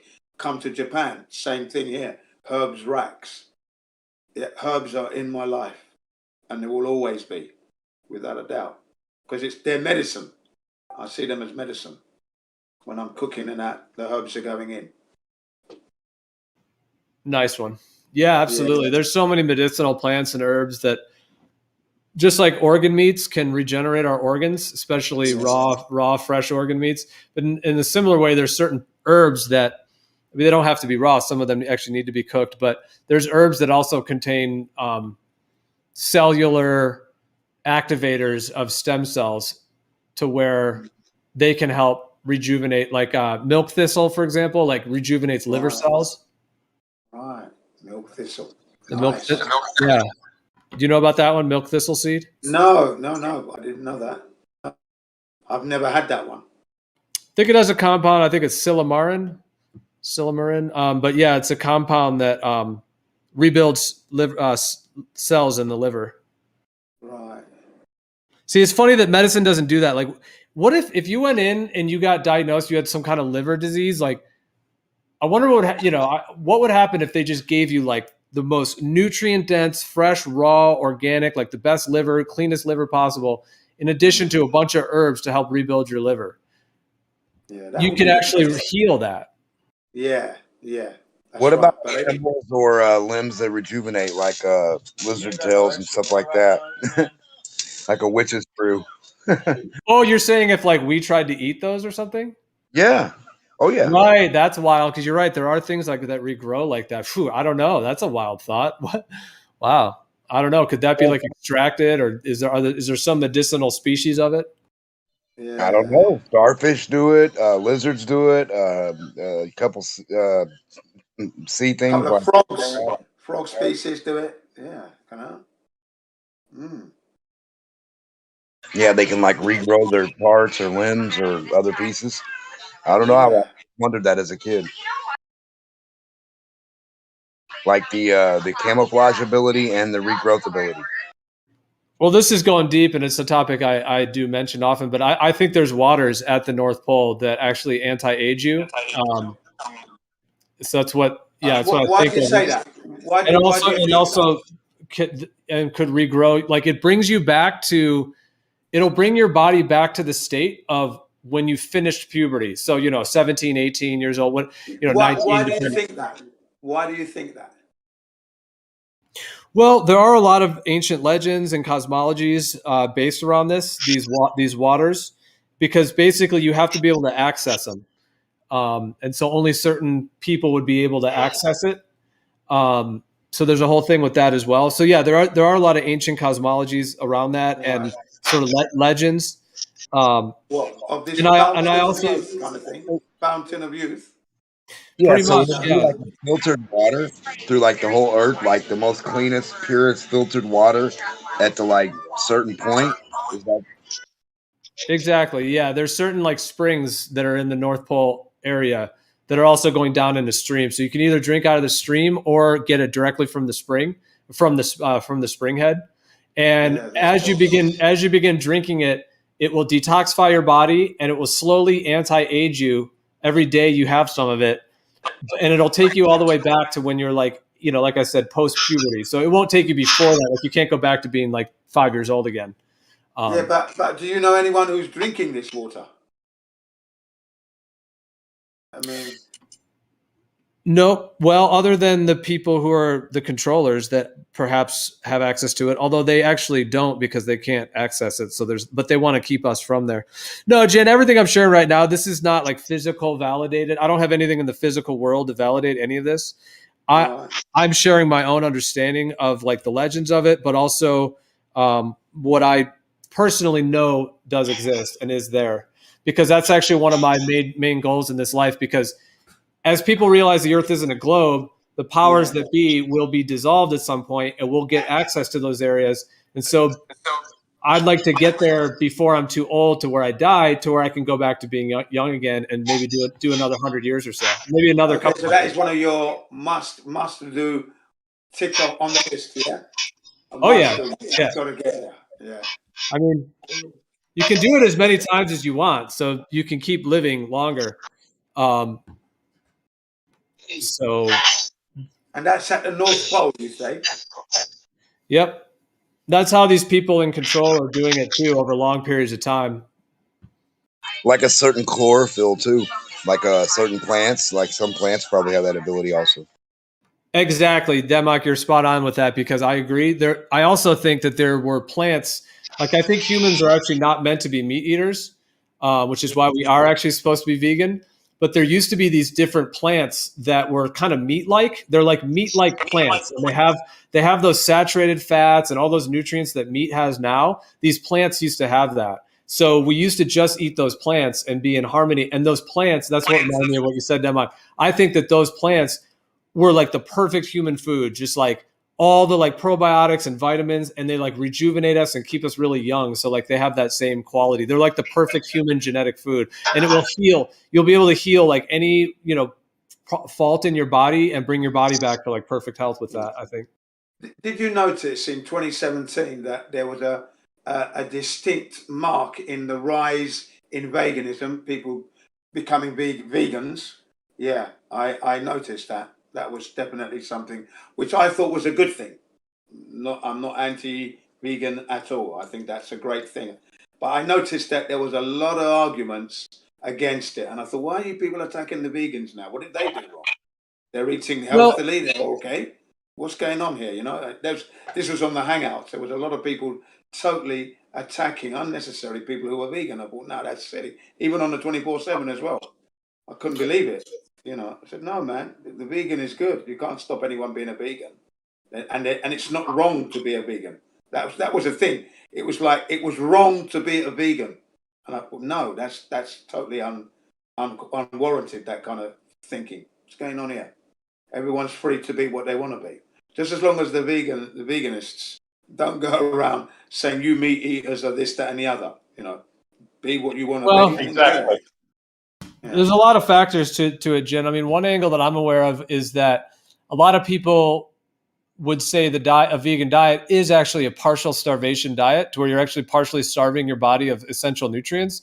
And so if that's the case, they feel like they think that if people are vegan, they're only hurting themselves. And then also, if they're feeding their children, that whole thing gets involved. You know, if people are, feeding their children a malnourished diet, and there's actually a lot of children that were brought up vegan and their bones are weak. They don't have developed teeth correctly. Their skull isn't developed correctly.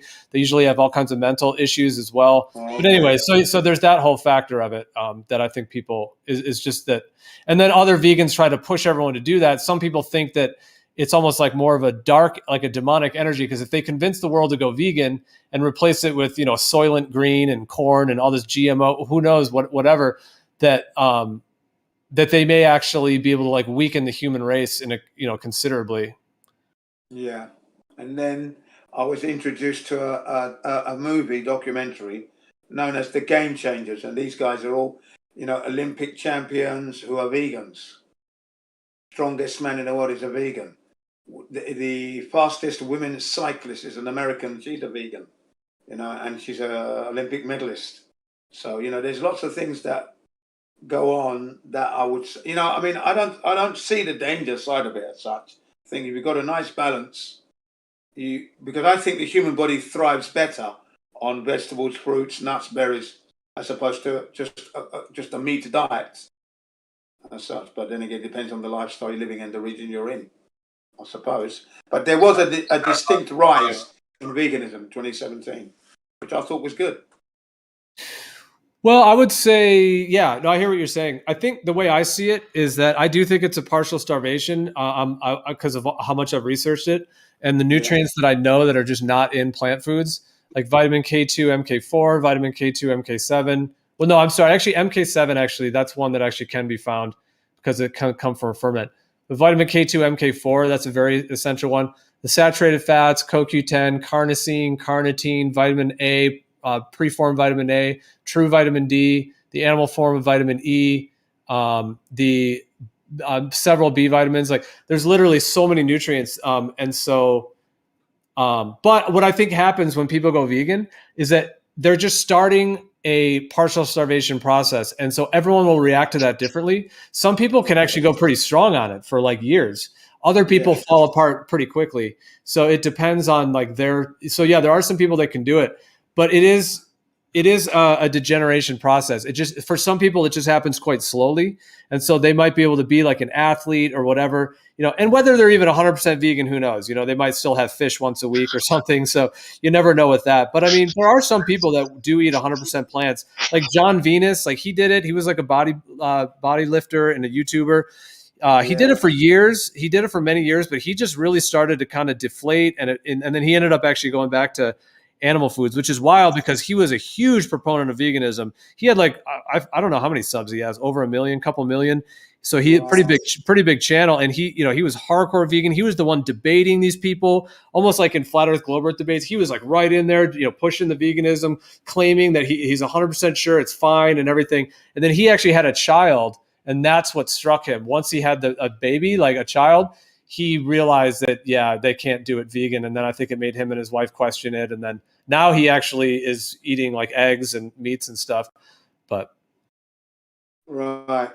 The other thing about that, the vegan thing is that when I look at the animals, certain animals that only live on vegetables and water, and they have everything going for them quite well, and they only eat the one plant. Giraffes, for example, and they have different digestive systems than us, Jen. Say that again, please. They have different digestive systems than us. Yeah, I know they do. But it's just interesting. That's all. That they live. Well, to be fair, like if all we ate was grass, our digestive system would probably develop similarly. Yeah. No. It's like the gut the gut changes itself and changes its culture to meet the needs of the body, like it compared to what's available in nature. So, you know, there's a lot of stuff you can end up eating you may not realize. Yeah. Well, and but still that be gets. fine. See, I actually think I was mentioning earlier this idea that there used to be these ancient plants that humans used to eat and all of that. But I think that those plants had things like saturated fat, preformed retinol, vitamin A, you know, the vitamin K2, MK4, like all these nutrients. Those plants just had those because, like I said, they were kind of like these meaty type plants. I mean, there wasn't literally like meat, like beef or something. Well, what happens Had is that those nutrients, but now that we don't have access to those plants because I think the controllers have taken them away, we have to eat animals to get the nutrients right now.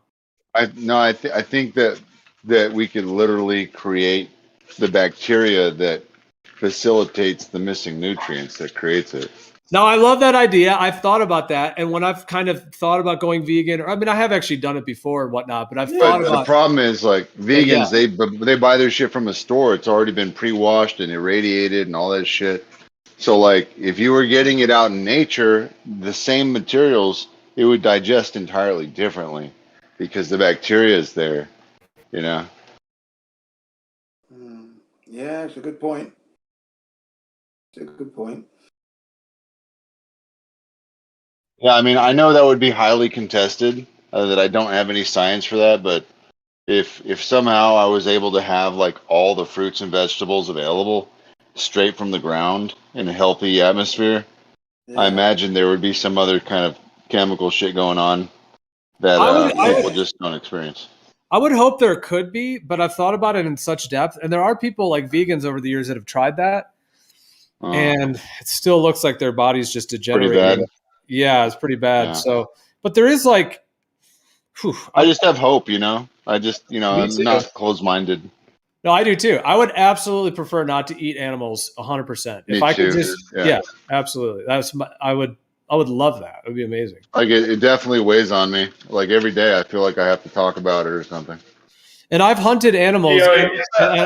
Just real quick, I'll just say real quick. I've hunted animals, you know, in the wild. So I've done it in the most natural way possible, and it still feels bad every time. It still sucks. Yeah, it still sucks. Although I'm able to see the blessing. I bless the animal spirit blesses me back. Like it's all good. Like and it has to happen. But ultimately, if I could not do that, that would be highly preferred. Yeah, I think there's definitely something to that, man. You know, I think that's the goal. That's the fucking goal right there. Go ahead, Whitesword. I know. Go ahead. Oh, I'm sorry, dog. I didn't know you were talking. Go ahead, dude. My bad. Your mic's a little bit. You just kind of sound like shit. Would you be all for genetically modifying plants to have all the essential things that we now find in animals? No. Yeah. No. Not me. Not me either. Nope. No. Right. So given that those plants aren't available in that you like to think that were available once upon a time, so you didn't have to kill animals. Given that they're not available, shouldn't we be all encouraging an animal-based diet?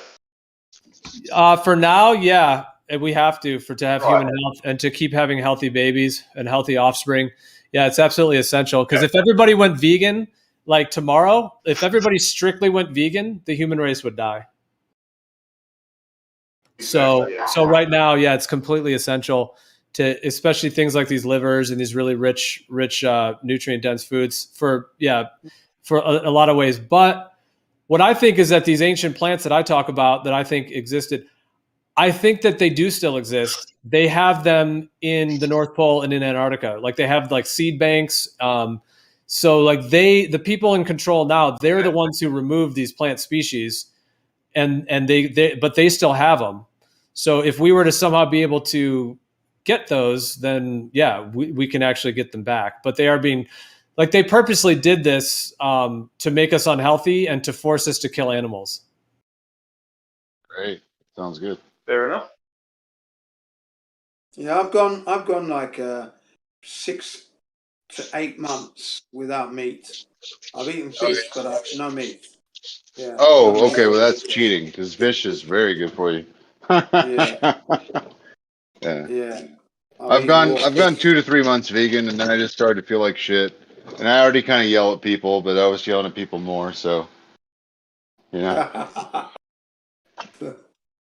Yeah, no, I've done that. I've not a done good look. no meats. I do that all year round. I mean, every year there are months where I don't have meat, and then but I eat fish. Well, And then, I would say fish is a meat. Fish is a meat. yeah, it is a meat. Yeah, I eat fish, raw fish, and then if I don't have fish, then I'm having shrimp, some kind of seafood instead of. Yeah, you could get by on that pretty good. I mean, I found that fish doesn't quite have everything I need. Like, I still need red meat, but yeah, it does seem like it's kind of like a watery version of meat. It's kind of light. Still Meat nice light. though, you know.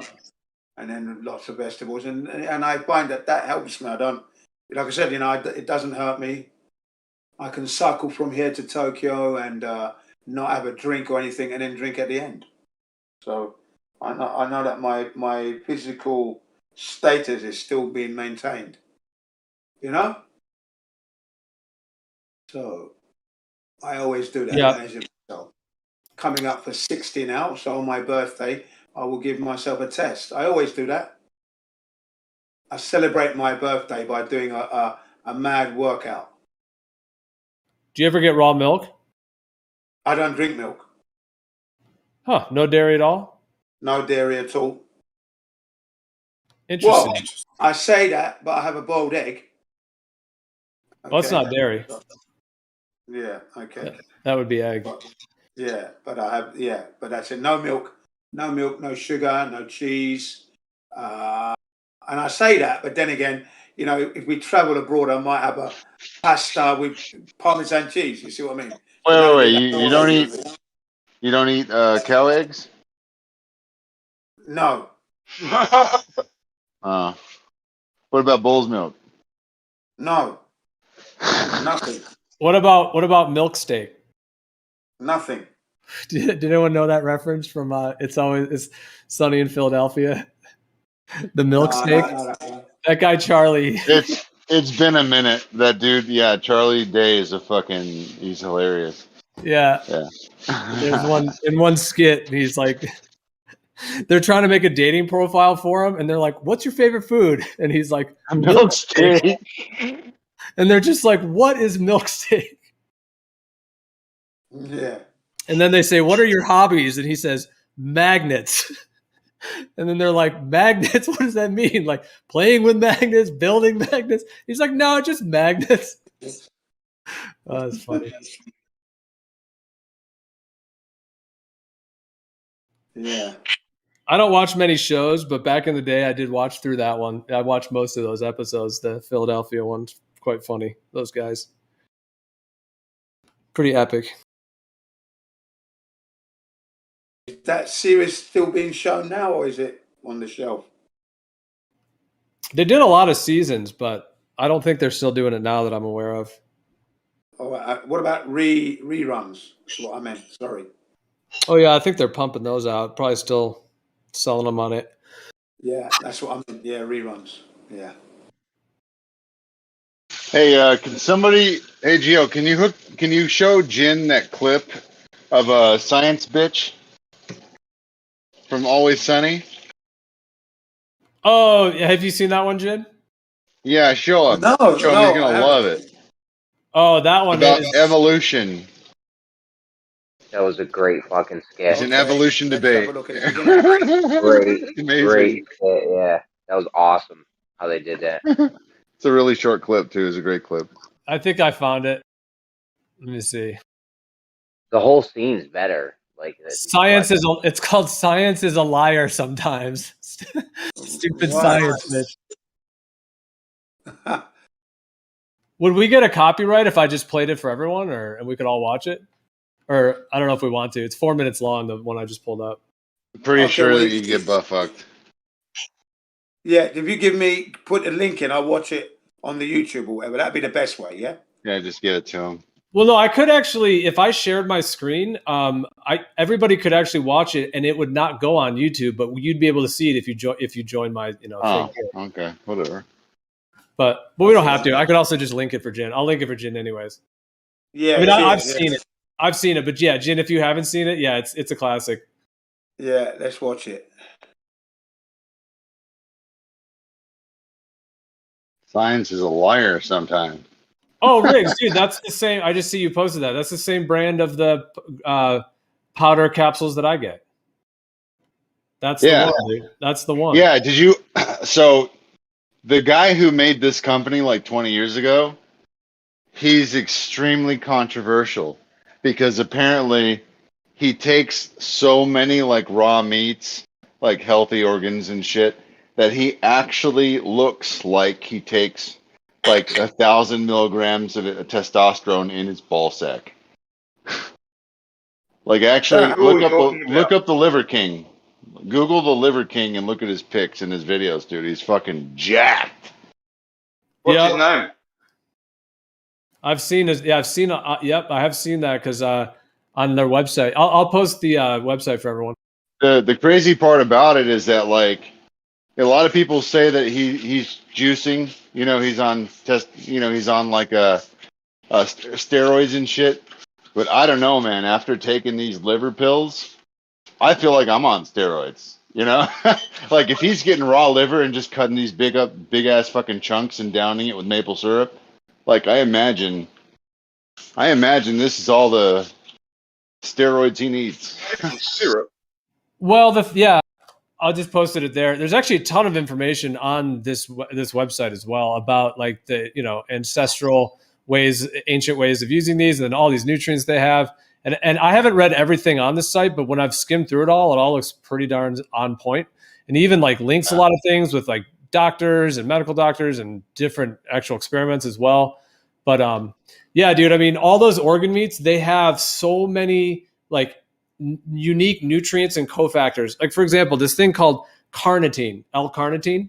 It's kind of like an amino acid, but it's a little bit more. It's a little bit different. It has a different chain on it.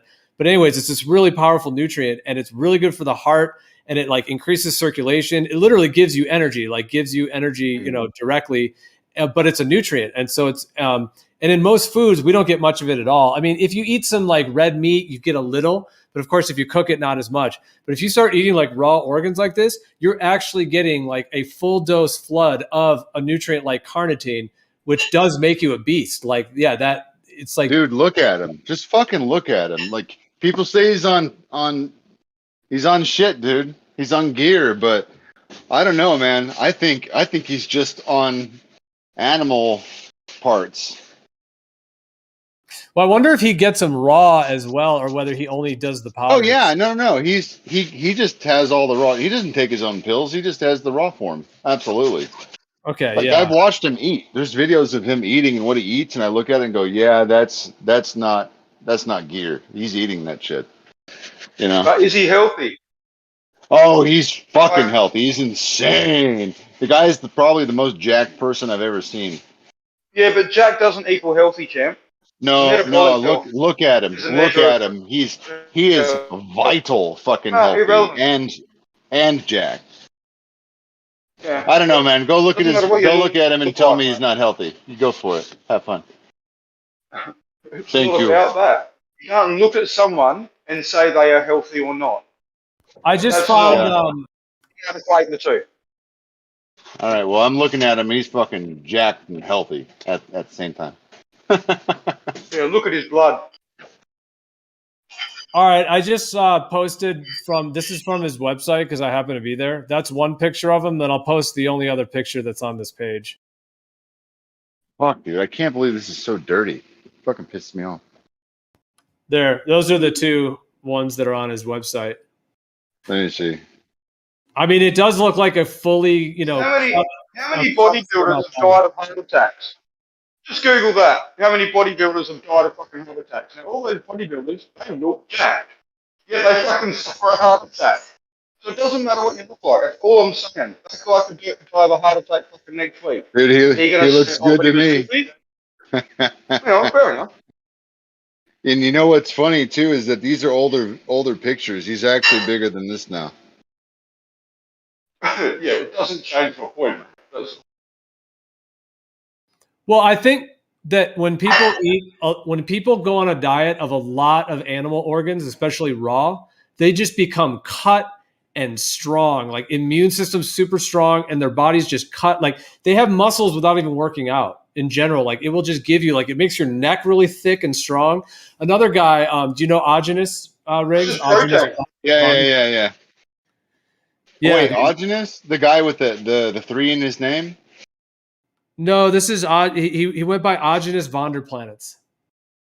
Oh no, I know a guy who he goes to like vegan events and eats raw meat and shit. Oh, that's Surge or Servage or whatever. It's pronounced Fidier.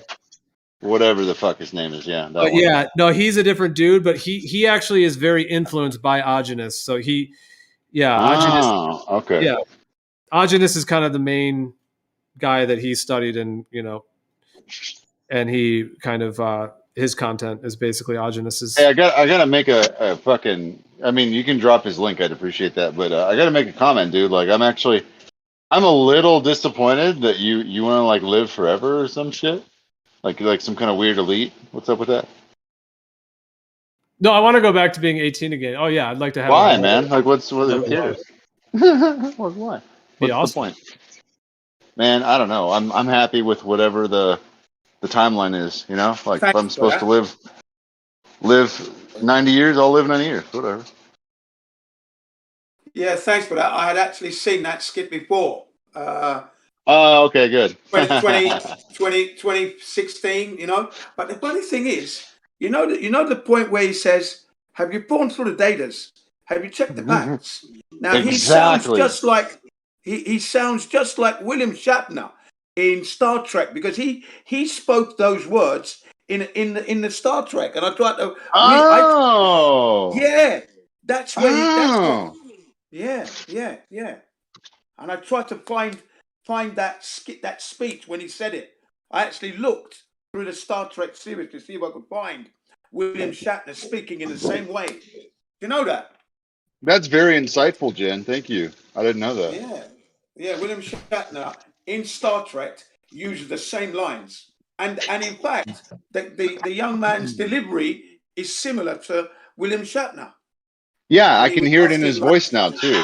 Absolutely, Yes, yeah. when he was speaking to the Klingons, he was speaking to the Klingons. Did you know Star Trek? You know, they like to go to different go to regions no man has gone They before, like to they different stop looking fights chicks, yeah. and wars between aliens and that. Okay, and I think he was talking to the leader of the Klingons and that, but I couldn't find it. But it was definitely William Shatner speak. You know what?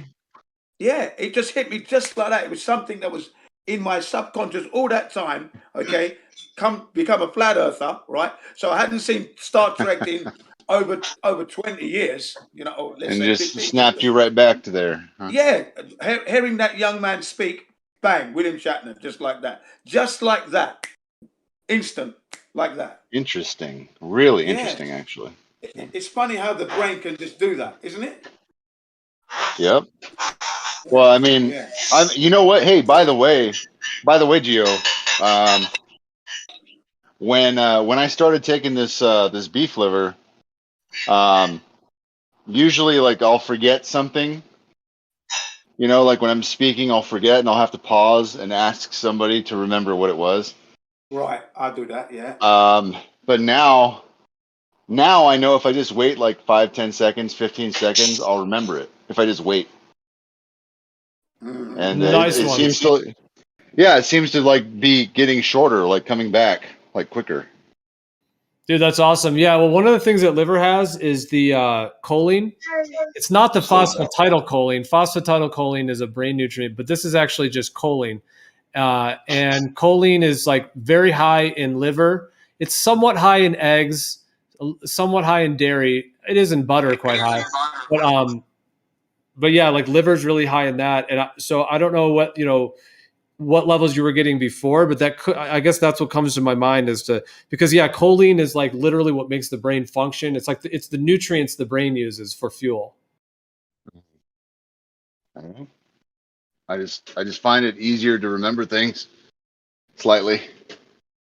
How much for a bottle of 180 capsules?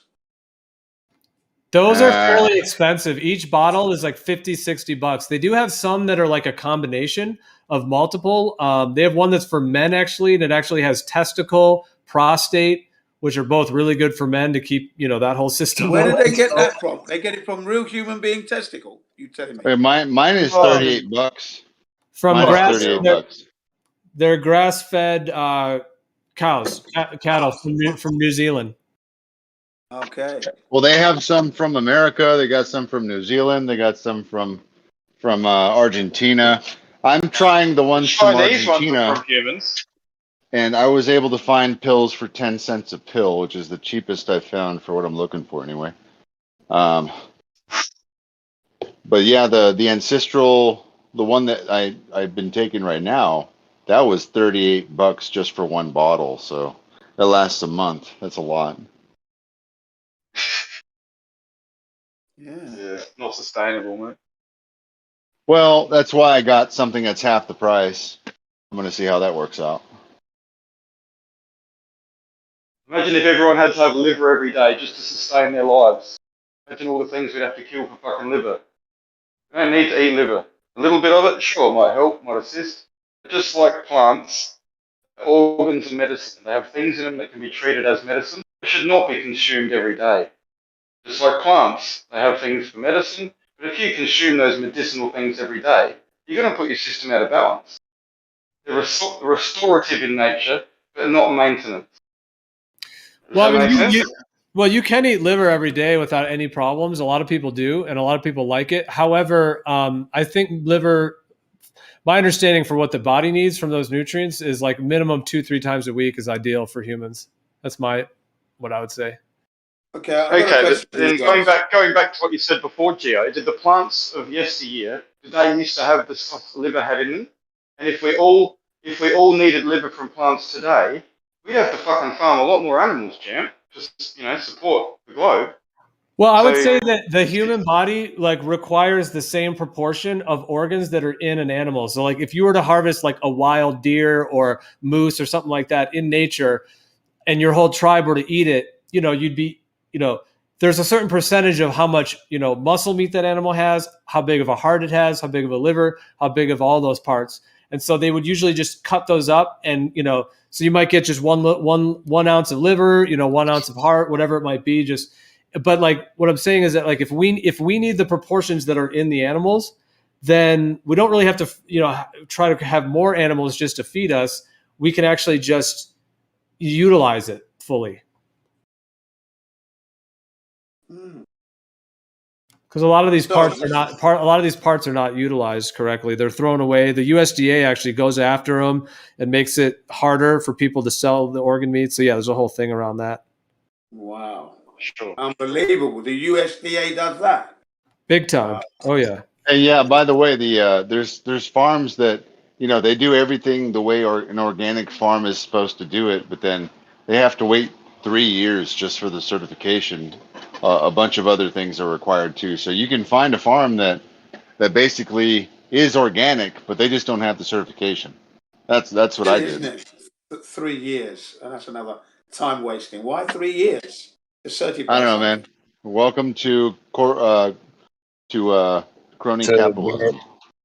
To verify probably that it's 3 years worth of actual whatever organic flavor. Well, seeing as we're all eating as healthy as we possibly can, if you, let's say you're riding your bike and you fell over and you guffed your knee on the road, yeah? How long before you're fully recovered, your knee? A couple of days. Depends on the injury. Yeah, I wonder general road rash. So you've gone down the road, you've been going at breakneck speed, you've had to do an emergency stop, you've gone flying, you've landed, you've slid. Now you've abrasions, cuts, and lacerations on your arm. It's going to dry up in 1 day. Probably take a week to heal. No. If you put your own fresh urine on it, it'll heal a lot quicker. Oh yeah, actually that's a great point. Big time. Also burns. If you burn your finger really bad, let's say, let's say horribly bad. If you urinate into just a little cup and then just dip your finger in it and hold it there, it does absolute wonders for cuts, for wounds, for all of that. It'll make a wound, like it'll make the pain go away. Like if you slice your finger open with a knife, you know, boom, real bad slice. If you can either put urine on, like your own fresh urine on like a little paper towel or on a tissue, and then hold it there, or you can actually just dip your hand in it, whatever you need to do. But it will make the pain go away. It makes it heal faster. It's naturally antibacterial, so it won't get infected, and it starts the healing process faster. It'll sting first in the beginning, just like when it's cleaning it out. But yeah, afterwards it'll be. So what? And you only do this once? What happens if one there's a application, or how urinary- many times? No, you can keep applying. Well, you could keep applying as needed. Yeah, like keep applying daily. If you have like a cut that's really bad, one of those that like it's going to keep ripping back open, even if it's as bad as needing stitches, yeah, you'll have to keep reapplying. Yeah, you'll want to keep reapplying fresh urine to it if it's real bad like that. And like I said, it keeps the pain down and it heals faster and it won't get infected. So it literally is just better. Like it makes every part of it a better experience. Yeah. Have you done that yourself for your windows? Oh yeah. Okay. All right. Well, there you go, folks. Yeah, urinotherapy is like, it's something else. People sleeping on it, man. But I would say for me, it accelerated the healing of things like that, like a cut or things like that, probably roughly like 8 to 10 times faster is what I would say. So it's about 10 times. So if something was to take, 15, 20 days to heal, like this will heal much quicker. I wouldn't go that far, but yeah. Well, wait, that's what I was saying. Like, what number was I just saying? That might have been. 8 to 10. Well, it feels like it was accelerated at a rate of 10 times more. Doesn't mean that it healed 10 times faster, but that it was like accelerated in that way. Like it seemed way more than double. Yeah, correlation is just a better heal. Like in the end, the scar's probably better. It probably heals like, I would say maybe 1.5 times to 2 times the speed, but definitely and especially with stitches, you mentioned stitches. People get stitches when they don't need to, and I feel like if they just let the wound heal naturally, they'll probably have less kind of side effects from like nerve damage and stuff like that. Because sometimes when you have stitches and it's pulling the skin and stuff, it causes some sensory nerve issues, and it's unnecessary unless it's in a position, the lesion is in a position where it'll definitely open with activity. But if you can manage it to not get stitches and just leave the wound to heal without stretching it out and stuff, it's always better. Nice one percentage. I thought that for those non-serious cuts and abrasions, they have those special kind of like special tape where they don't have to use stitches, but it's being held together by medical type tape. Yeah, you can even super glue too. Yeah, whoever said that. Something needs to kind of start to rebind those open tissues, and I think I haven't ever done like urine on a huge cut because I haven't really had any major cuts in a while. I mean, I'll cut myself in the kitchen sometimes, so I have used it on like maybe like a medium level cut on my finger, and that's why I was saying like it seemed like normally that would have been a cut for probably 10 to 14 days, but when I did it with the urine, literally after 2 to 3 days, it was resolved. Like it was already bound up and I could already use it without it, breaking open and without it even being painful. So that's why I was saying 10 times more. Like it seemed like something that would have been like a 2-week problem in the past, like, oh, this cut, and every time you take a shower, it burns. And like every time you wash your hands, like it would have probably gone on for like 10 to 14 days. But when I did it, what I was doing is I would just put urine in a cup and then just dip my finger in it, but I would hold it in there. So I would just be sitting at my computer and I have my finger, in the cup, like right in the fresh urine. And sometimes like 30 minutes, 45 minutes. So I was really soaking it in there. And literally after like 2 to 3 days, it was healed. I will yield to your experience then, because I've only ever done it like, maybe once or twice for the entire healing process. And it was just like, quick massage. If you're in a kitchen and you burn your hand. You're in a kitchen. I got you. No, listen. If you're in a kitchen and you burn yourself and you happen to have some sour cream, you put that on the burn. It cools it. You can put like a glove on and then put the sour cream in there and put it on, and it helps with the healing process also. Oh, just piss on it. Sour cream is food. Yeah, you just piss on Yeah, I it. know that. I'll tell you what, you burn the fuck out of your hand so bad it feels like it's cauterized, and you put that sour cream on there, you'll be like, woo, food. Well, yeah, no, there are some nutrients in dairy that is good for things for burns and cuts as well. Yeah, it has certain nutrients. Like, you ever heard of those? Like, there's like goat milk salves, things like that they use goat milk and to help like heal wounds faster. Yeah, things like burns. Yeah. I think licking your, like, if you have a cut on your hand or something like that, and licking it, like, it's natural. You see animals doing it all the time, and I'm sure there's something in saliva Only if you've got disinfects good it, oral and hygiene. it helps it heal faster. Fucking hell. You've never gotten, like, if you had a little cut, you never got an urge to just lick it, to like kind of lick it closed? Yeah. No, I'm not saying it's not it's a natural thing, but most people don't even have good oral hygiene. So for most people, it would be a fucking bad idea to introduce their funky mouth bacteria into their wound. In a natural situation and a healthy person, sure. White's word is the in-house contrarian for the night. No, yeah. No, I actually help people with their health problems for a living, right? And I get them better. So it's one of those things. It's not an N of 1 here, guys. It's an N of lots. Over you to lick your wound. Well, the idea would be, even if they have poor oral health, the idea would be that if they were to add saliva to a wound like that, that it would actually still have a beneficial effect. Yeah. And I think it'd be very hard for someone to auto-infect themselves. Like, maybe you could have some really crazy, like, E. coli in your mouth or something, but, you'd think that they'd already be ill in that case. Lick a petri dish and see what you grow. What's that? Lick a petri dish and see what you grow. My understanding, like we were talking earlier about the organ meats, there's something called high meat, which is fermented meat. So basically they just take the fresh meat and then ferment it in its own natural bacteria. And as long as there was nothing toxic added to it, like no other toxic bacteria, and as long as the animal is healthy, it will actually ferment and it'll create what's called high meat. And it smells really strong and it tastes really intense. Some people say it tastes like almost kind of like chocolate, coffee, like there's all kinds of aftertones that people, even cannabis, people say it can taste like that. But anyways, it's like fermented organ meat. And that stuff is packed full of all of the probiotics that the human body needs, like those core probiotics, like not even ones that are in dairy. I'm talking about like the root ones, the ones that actually create the sites in our body. And so there's people who, there's an idea where if you eat a lot of high meat like that you actually will build an immune system that is so strong that any disease or bacteria or whatever that comes into your system will just be annihilated.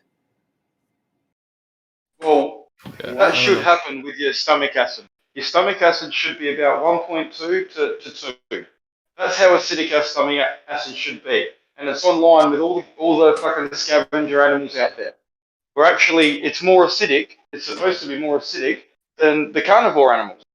So we are actually, able to go and have rancid meat and things like that because our stomach acid should annihilate all of that. Now, most people, when they get tested, their stomach acid is like 5 or 6 because they just fucking feed their mouth full of shit all day.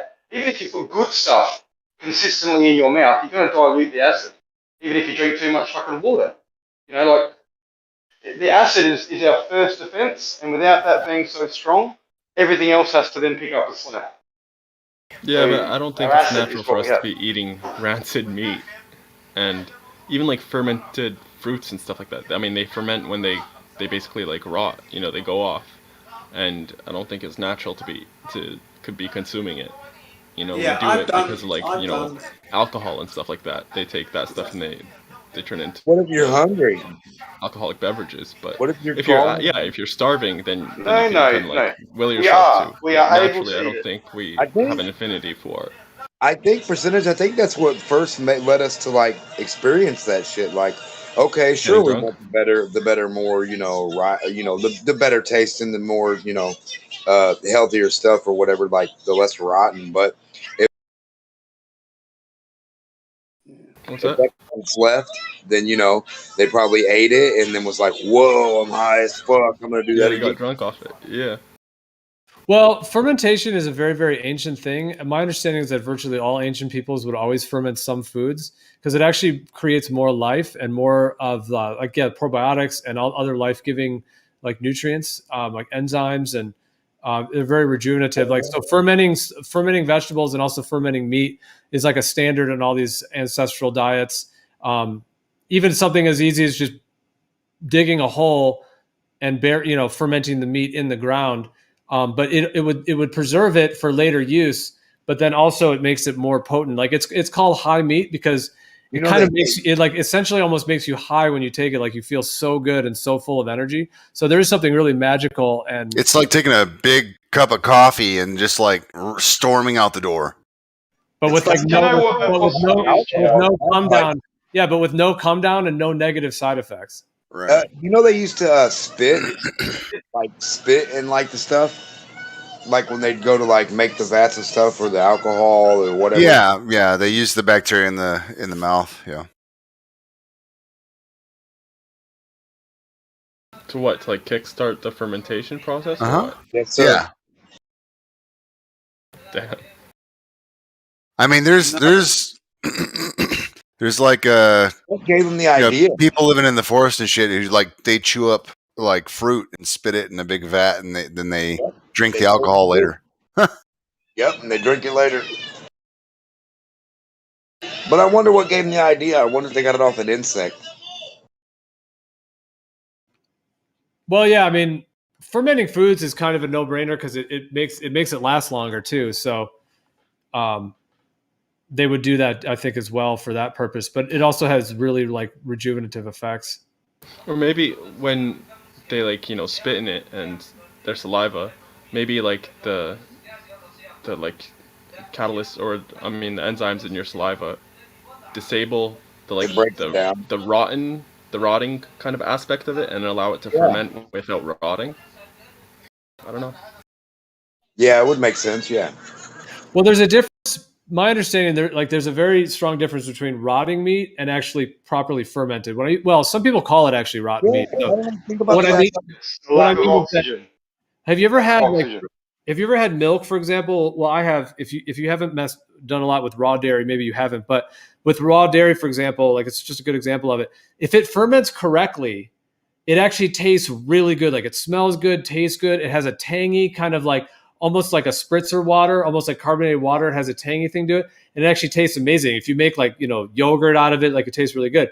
But then there's another form where it goes sour and it smells terrible and goes a whole different direction. And so it's the same with meat. Like you want to really ferment it correctly so that it actually it enters into that fermentation stage correctly and it activates. It's some kind of activation that happens. Whereas if that doesn't happen, then yeah, it'll go rotten and just smell terrible and won't even have any beneficial qualities. Well, I mean, it still will have some. Depends on the bacteria. What about like beef jerky? Like when they just like sit it out and let it like sit in the sun or like sit.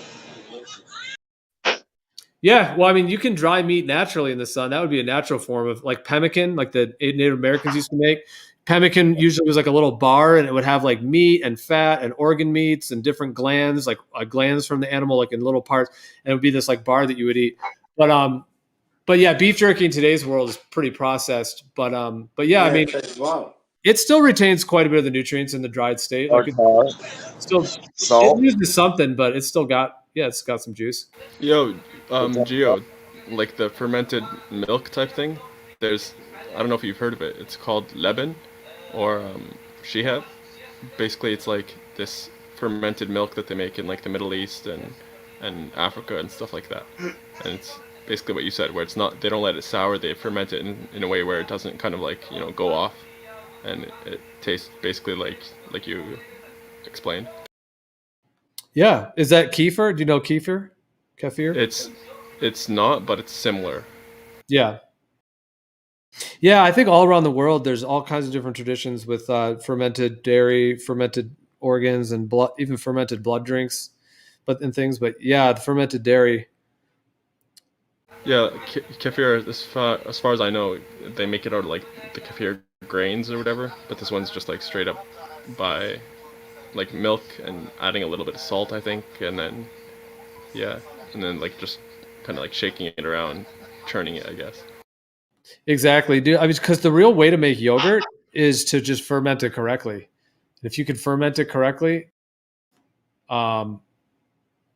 like even without adding anything to it, if it's like raw, if it comes from raw milk, you can make like a raw milk yogurt that is only fermented on its own bacteria. So you're not adding anything, you're not adding anything else. You're just literally allowing it to ferment correctly.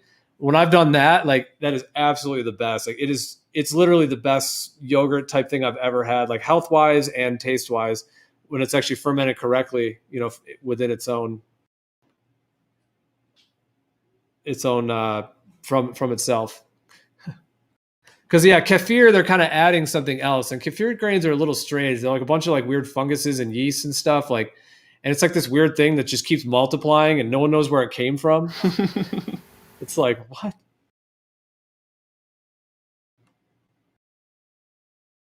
Same with kombucha is a little bit like that too. It's just like this mother lode, like, well, that's what they call them, the mothers of the kombucha, and it just keeps spawning. Yeah, honestly, I don't know what kefir grains are. Like, have you guys seen a video with 120 million views?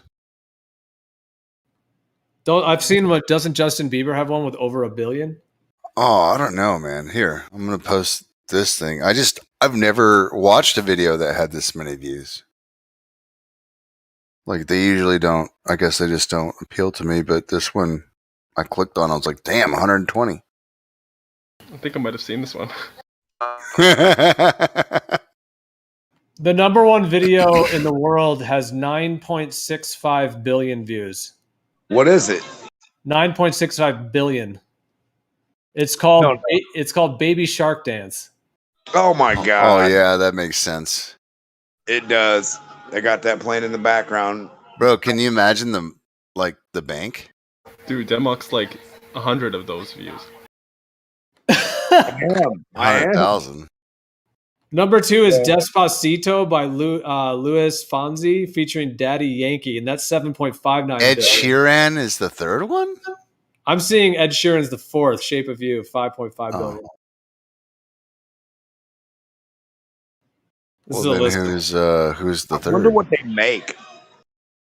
Like, I wonder what the like coinage is from that. I think it's pretty big. Don't they usually say it's like a penny a view? Is that right? Or something like that. Dude, Katy Perry's on this list twice. Huh. I mean, doesn't it seem like these are just made up? I mean, like some of them are. If you really trust these, like, I mean, this is one of their ways to get you to their top videos. Now, if you pass out on stage, you're going to be top video. Like, let me throw this out there. What percentage do you guys think of all of the claims that YouTube makes about number of views on a video? What total percentage do you guys think are actually real, and how many are just fabricated?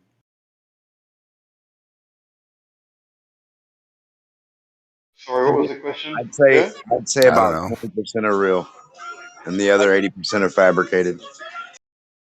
Yeah, it might be right. 20% real, 80% fabricated, you said? That's, yeah. I don't know why. I just.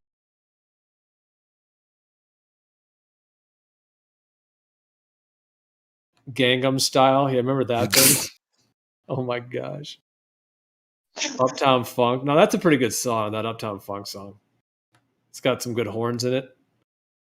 So if I'm the number one views, right, I got 9 billion or whatever the fuck that number is, then it says estimated video earnings $38 million. Oh my god. Shit. I'm about to watch this Baby Shark Dance. Are you telling me this? Bro, you will get copyrighted so fast. Don't even stream that shit.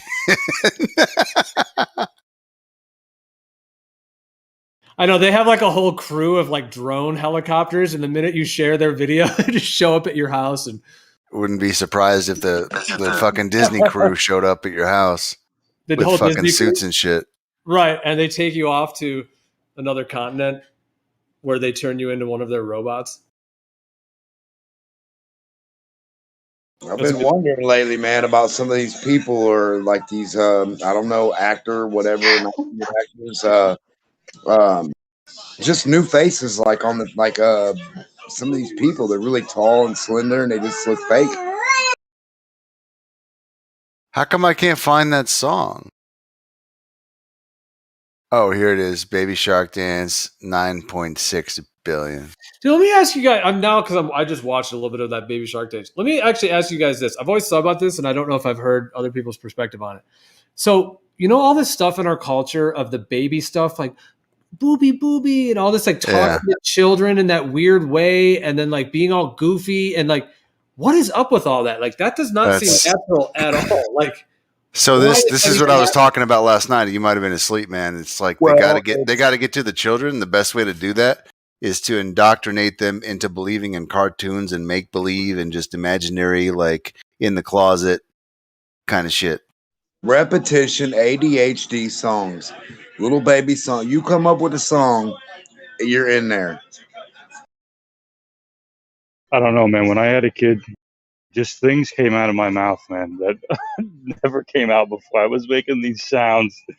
He's so goddamn cute, you know what I mean? And the weirdest nicknames came out, man. I don't know where that comes from, bro. I have no idea. But as far as like programming, Here's Geronimo. What'd you say, Dan? I said one is Mirs Geronimo for my grandson. Right. It's just weird shit, man. I have no idea where this shit comes from. that's what I'm saying, dude. They're just pumping out like CGI cartoons for kids and creating this whole like world that kids are supposed to be in, where it's all goofy and weird and like obtuse and like kind of sometimes weird, like adult humor that's actually sometimes kind of like, you know, the way Disney puts in all that sexual innuendos and all the shit they do. But it's like, what are kids being exposed to? Like, a kid should just be hanging out with like, a kid should just be like in the river, like playing or like doing some painting or just hanging out with their parents, like eating some food. Like, I just seems strange that we're doing this to all of our kids, like do, and all this, like making faces at them, and like the whole thing just seems anything at all. It's actually like dumbing them down. All the stuff dumbs you down. It's like the music industry for teens. Think about that. It's the same equivalency. Think about that real quick. What you just said. The cartoons and the stuff for the little ones, and then the rap music and the music industry for the teens. Same stuff. I think they start them off early by getting them to kind of like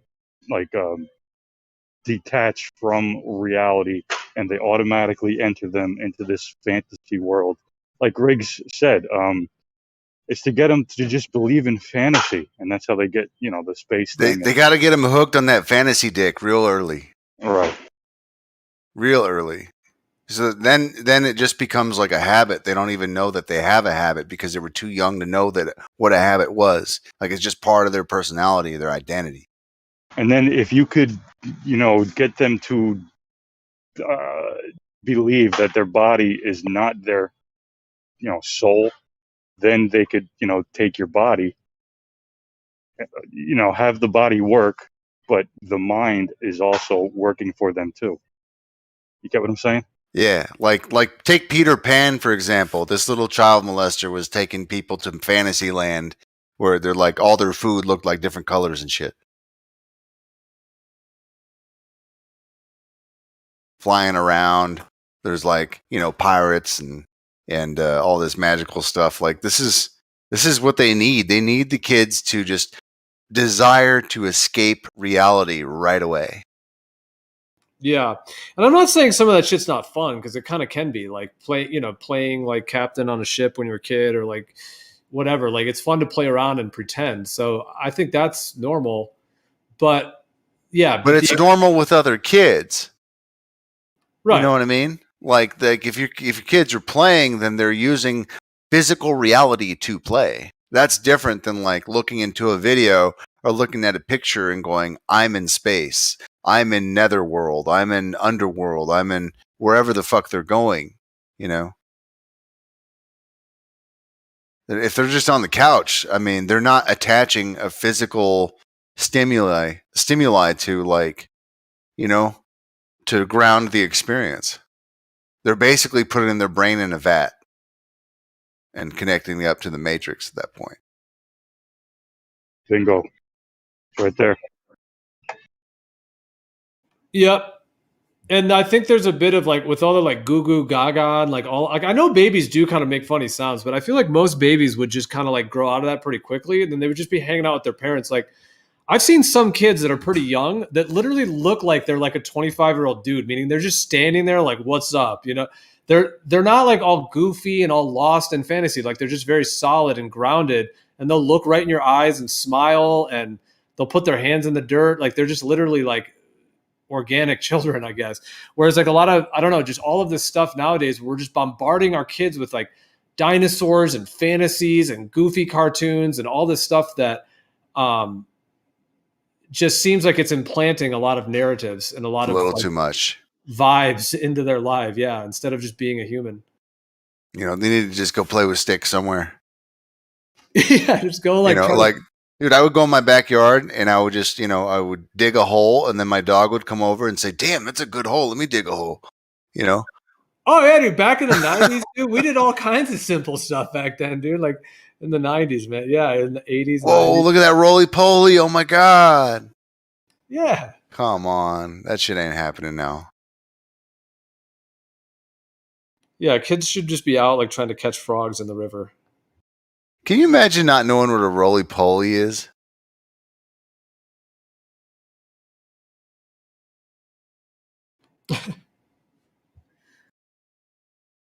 That's the kind of kids we're growing these days.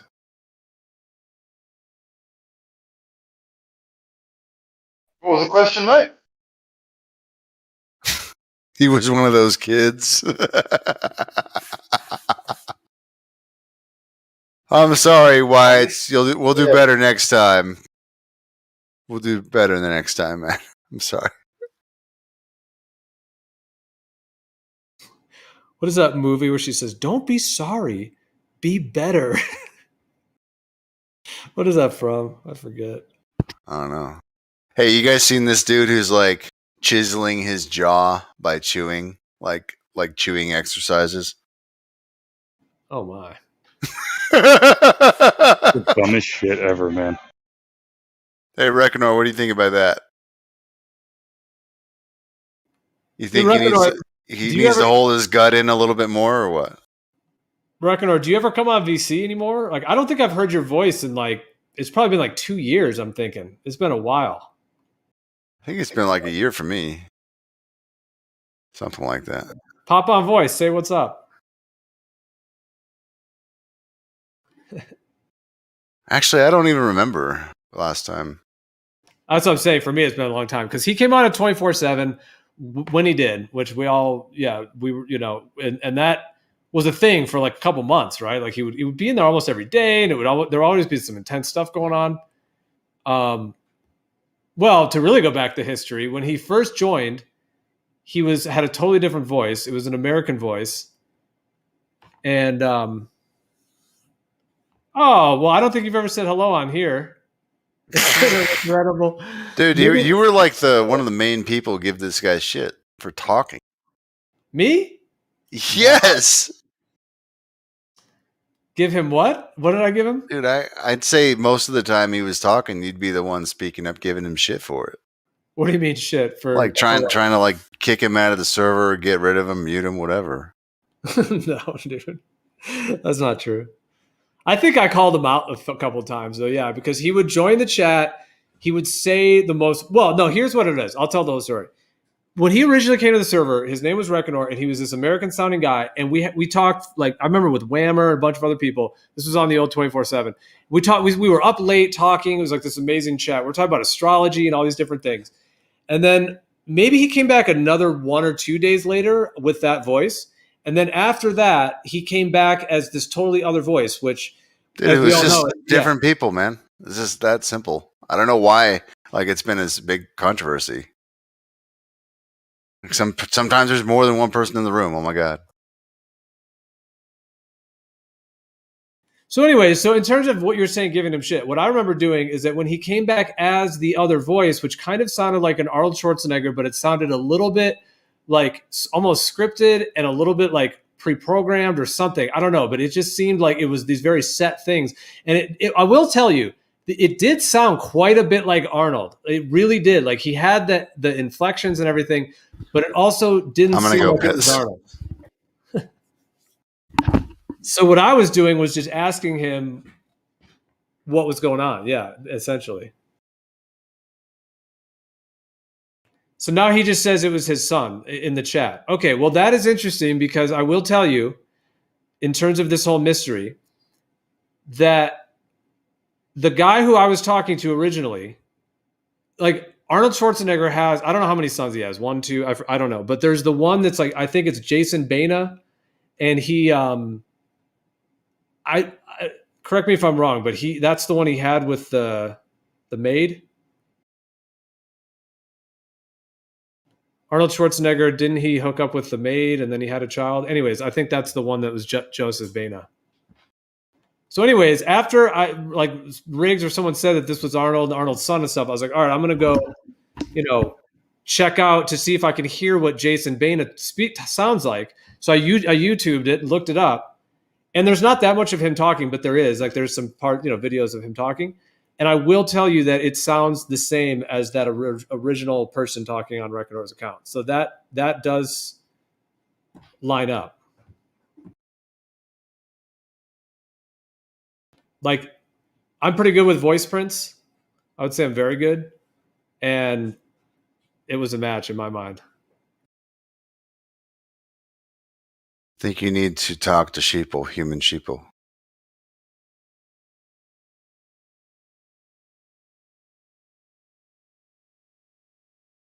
So from that alone, and what Reckoner just typed in the chat, it sounds like he's saying that he's Arnold Schwarzenegger.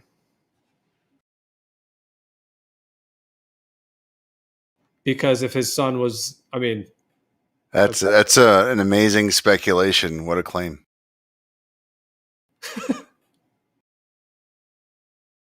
I'd say that the Earth is more likely a globe.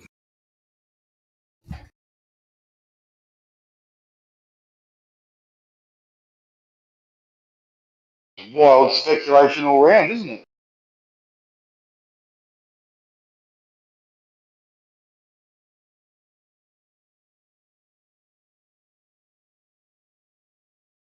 Dude, I'm gonna watch that Always Sunny clip right now. It's just so fucking golden.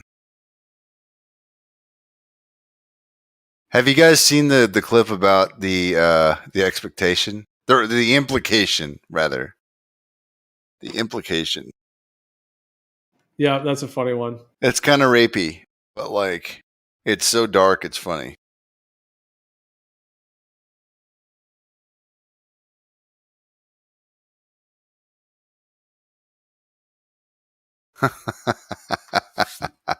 Did you see that clip where Arnold was getting a vaccine and he was like in his car? It was some news clip. And I think I did watch it. I think it was on his channel. And he was telling everyone to get the vaccine and kind of cucking for the man. That was bad. That was just pretty dark.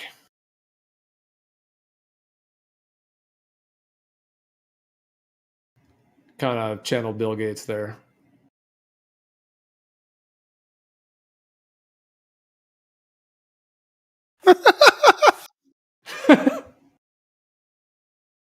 Oh man, evolution versus God Almighty.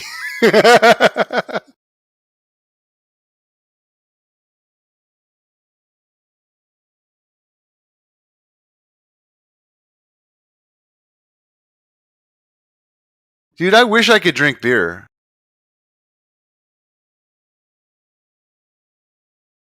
I don't know what it is, man, but I haven't been able to drink beer like most of my life or like any alcohol. Like I just get sick instantly. I just sip it and I just fucking nauseous instantly. And I'm wondering if I take these liver pills and I work on my health a little bit, I wonder if that might change. Like there's like a metamorphosis in my health or something. Because I Sometimes I feel like I just want to sit down and have a beer, and I don't think I can. Well, what's the reason for not? I get nauseous instantly. Oh, okay. Like even at the taste, just like bleh. But I remember it didn't used to be like that. It's just like progressively gotten worse, where I'm like probably more allergic than I ever was. Sure. Gotcha. Because like I really enjoy like just a golden, full-bodied kind of sweet kind of beer, and I just can't do it. I can't recreate that experience. Is what it is. Like my chemistry won't allow it. Well, beer is made from genetically modified, demonically possessed grains, along with that explains it. Along with like all those grains are completely genetically altered and have demonic implants in them. So it's like fermented demonic juice, in addition to complete genetically modified, causing inflammation and progression of diseases and degeneration of the brain and all kinds of things. In addition, most of these beers have like corn syrup and like maltodextrin and actual chemicals in them as well. So that's like pure poison, it really is. Well, do you think I could just make my own like a jungle juice like they would in prison or something? Well, you could definitely ferment your own beer, and there's a huge different ways of doing that. Yeah. I'd rather make like the homemade kind of wine kind of juice thing than beer if I had a choice. Yeah, a friend of mine brews his own beer. Now he does use some like prepackaged like yeast and stuff. Like he does add some, but at least he knows what it is, and it's mostly just the yeast. It's not like necessarily corn syrups and shit. But he does use the grains, and different people's bodies react to grains differently, of course. But yeah, like for example, like kombucha beer. Like there's kombucha, but then there's actually kombucha beer, which is an actual beer, meaning it has like 10% alcohol. It's an actual beer of kombucha.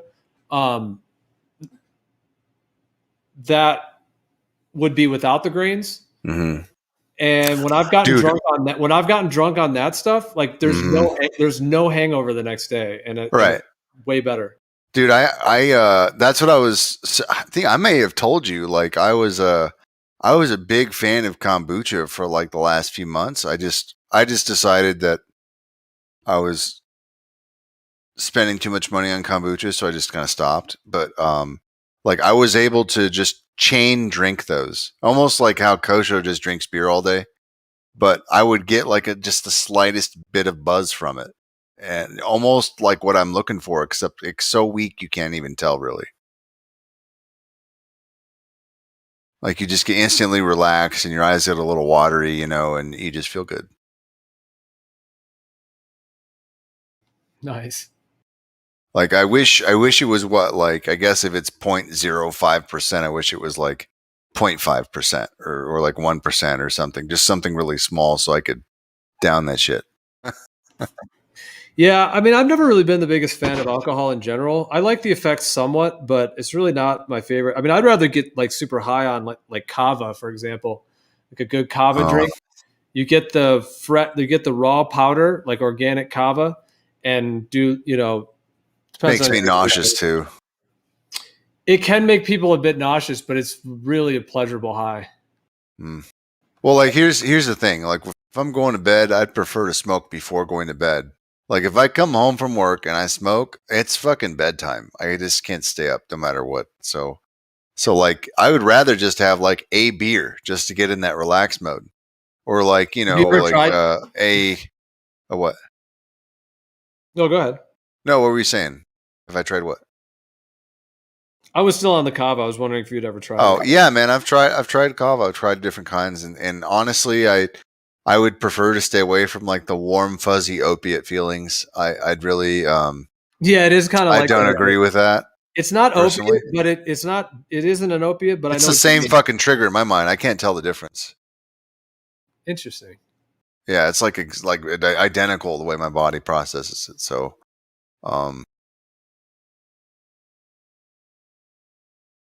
yeah. But yeah, I just wish I could have like a drink or something, or that would keep me kind of like sane but relaxed, without getting high. Are you talking about kratom? Oh yeah. Okay, kratom is different than kava. My bad, dude. My bad. Yeah, kava is like the coffee substitute or something. My bad. No, well, no, kratom is kind of dark and kind of intense. That one is opiate. That's major opiate. Yeah, because people use kratom to get off of opiates because they're so similar. So yeah. Oh, did I say kratom? I said kava is like the coffee supplement, right? No, the word kava is used because there are kava coffee beans. I think that's a different type of kava. I'm talking about this is a root. It's a root powder which is called kava, and it's a plant that usually grows in like the Caribbean and in like Hawaii and Fiji, places like that. And they use it regularly as one of their like medicines. It's not visionary. It's not like ayahuasca or anything. Like you're not going to have visions like that. Although sometimes at high doses, you actually can have some visions on kava, but it's generally like, it's a very bitter drink. It's usually like a powder, and it's usually in cold water. And it's like mixed in there. So you kind of drink it, and it tastes kind of like a little bit tingly, like it kind of tingles a little, but you basically just drink it, and it has this really chill vibe to it. Like it's a little bit like alcohol. But you're usually very relaxed, but not like sedated, and usually fairly talkative. Like it's fun to hang out with people. That's why they have like kava bars and stuff. But generally it would be done in a ceremony where everyone would kind of drink it and kind of just, enjoy the night, dance, whatever it may be. So yeah, it's kind of like an alternative to alcohol in a way. But it really does, it kind of gets you inebriated in a really nice, like beautiful way. And it just seems really gentle. And generally people like it. Like it doesn't really seem to have very negative impacts on people. Although some people, if you drink too much of it, like you can definitely get feel not the best. Like you will feel a little bit overloaded and whatnot. But so yeah, it's like best to not go. But it kind of, why though? Because it has its own natural thing. Like it doesn't let you drink too much. Like, because once you get to a point, you'll just start to kind of feel nauseous. So like, not to go there. So it kind of has like a built-in system to not overdose on it. That's how I feel about the liver pills. My mom was worried about getting too much vitamin A. And I was like, no, I mean, this is a whole food. So like when I've had enough, I can tell I've had enough. I just wean myself off, Yeah. Like my body knows when like, yeah, I shouldn't have that much, or like I should, instead of 6 pills, I'll take 4. Like I just took 4 because I'm still kind of charged up from yesterday. Didn't do a lot, Well, that's not much for liver because, I mean, I forget what they say, how many of those is supposed to be 1 ounce. But I mean, a lot of people, some people, that are hardcore like carnivore, they'll eat like a pound of liver every day. So it's a food. I mean, it's a food. You can't, the vitamin A thing, that's debate. I would say that like, okay, there are some livers that actually is too much vitamin A, like polar bear liver. Have you heard of that? No. Yeah, like you don't ever want to eat polar bear liver because it's extremely high in vitamin A and can make you very sick. So like, but the natives. Well, what if you were actually living in that area though? Your body would probably burn through that much and need it. No, I think that's one that's particularly toxic, and I think it's nature's way of saying like, don't kill the polar bears. Alrighty then. Is what I think, because yeah, that one's it's particularly toxic to humans. And there's other ones like seal livers and stuff that can be too.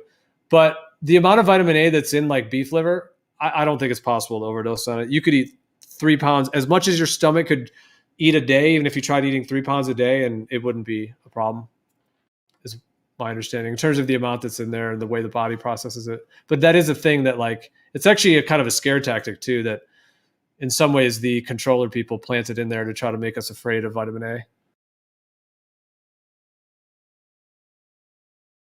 The controller people.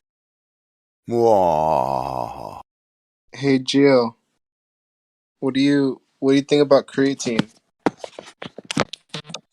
Yeah, creatine's another one of those nutrients it's in like raw milk, it's in organ meats. Yeah, it's a very powerful anabolic substance. Yeah, it can help build muscle. I think synthetic creatine is pretty shady. It's toxic and can cause way more harm than good. But real creatine from real food is one of those really powerful nutrients. Yeah. It's very anabolic. So if you want to build your body, you having that be higher is very helpful. What do you think about it? Have you tried it or were you looking into it? Yeah, I've actually been trying creatine for like 3 months straight. So creatine's good at water retention. So it just puts more water in your muscles so you don't gas out too fast, and it keeps like water is it kind of like it pulls heat out of the muscle, but it also keeps water in the muscle for when it needs it. So it's found naturally in meat, so it's not like a bad thing. It's just, you know, it's actually pretty safe, to be honest.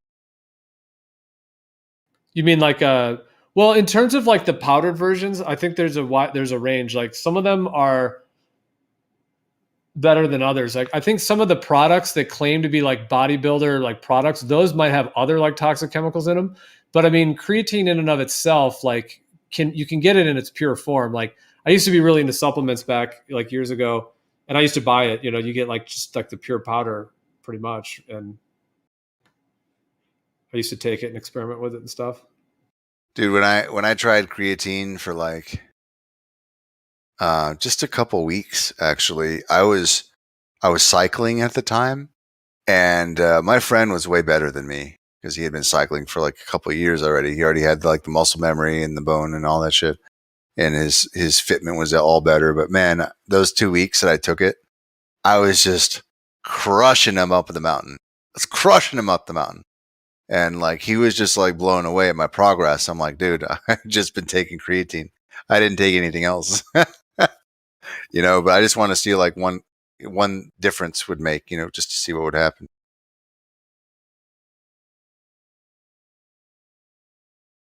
How much creatine are you taking? Oh, just the minimum, like the recommended, man. I was just trying like whatever it said to take.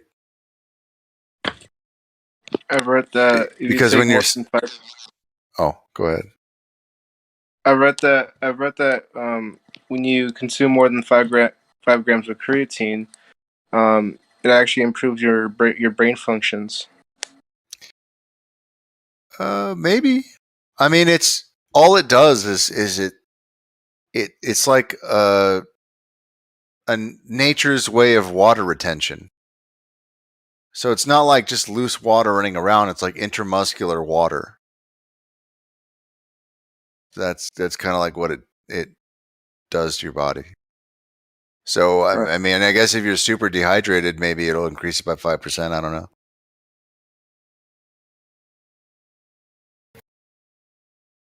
There's a lot of people who walk around dehydrated, bro. That's the thing people don't realize too.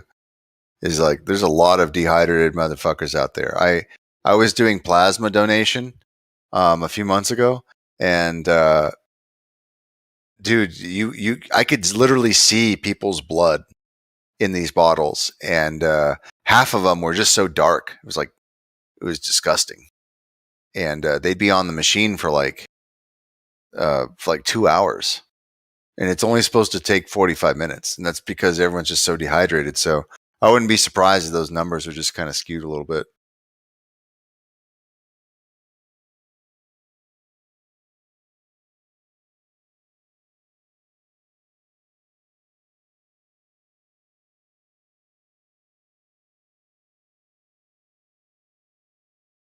The best thing for you know what would work just as good, maybe even a little bit better than creatine would be, well, I guess creatine might even be cheaper, but if you could have like fresh like watermelon juice or pineapple or something like that, that really charges you up and keeps you hydrated.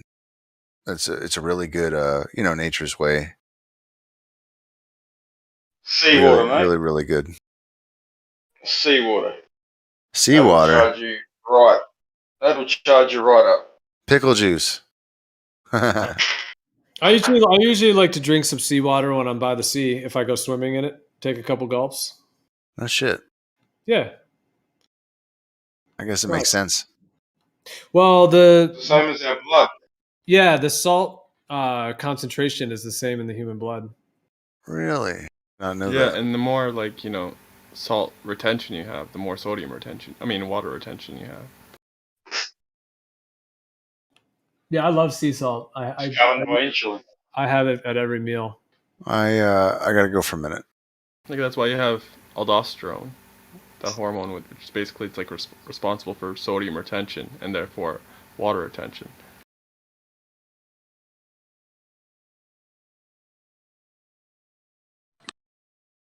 what do you guys think about collagen? It's Eat good. meat.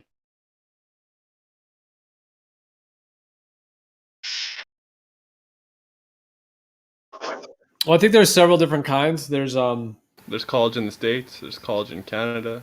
There's college in, Europe. The colleges in the States are pretty nice. Especially like Arizona and stuff. A lot of hot girls in there. We've only got universities, unfortunately. Well, I think there's Oh, shit. they call it type 1 and type 2 collagens. Eat meat.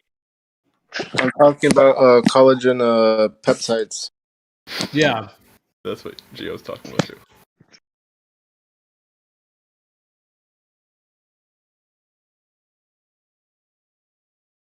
Yeah, so I think like the animal has all of them in there, but not all humans are eating them all the time. But that's why, like a chicken, for example, like if you eat the whole chicken, like off the bone, and then also like cook the bones as well, you get both type 1 and type 2 in that. But other things might only have type 1. Like I think if it's just like regular bone broth, that usually has more type 1. Eggs have a little bit of both, but they have more type 1. It's the type 2 that's harder to get. And then there's also this nutrient that's connected to collagen called hyaluronic acid. That stuff is wild. It's basically like this goopy substance that's in between all of our organs and our bones and our basically like our whole body, and it degrades over time. And most people don't have enough of it in their diet, but they actually make supplement versions of it, which I've experimented with, and it was crazy. It was so noticeable. It seemed kind of synthetic, so I didn't want to keep taking it, but it was basically like a supplement form of collagen. And like when I took that, like I was literally like jumping up and down. Like, I don't know, it was crazy. It just gave me like so much, some kind of like physical advancement, like in my physical body. When these things happen in your experience, do you then like get a friend to come over and say, "Fucking hell, take some of this"? Does it fucking do the same to you, or do you consider your personal experience as what it just does to everyone?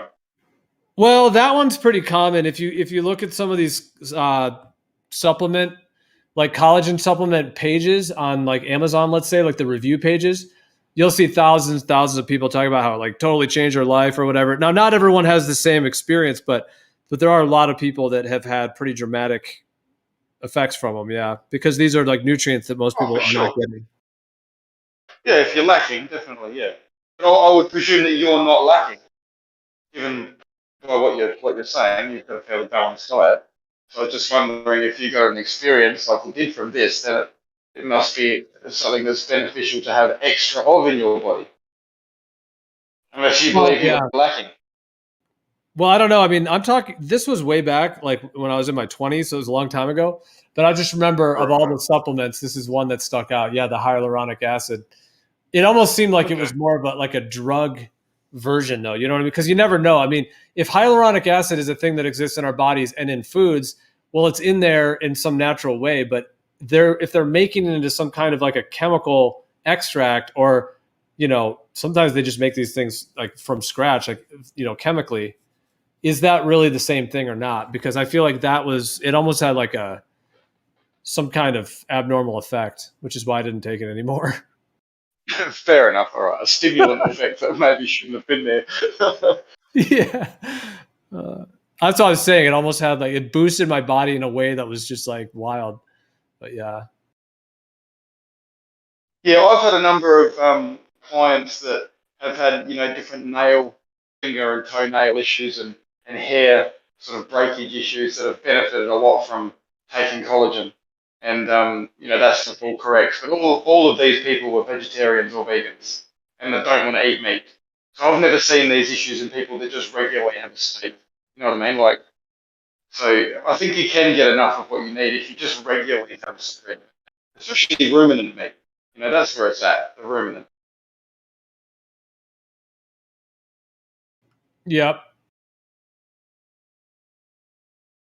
If you heard all that. Yep. Yeah, I agree.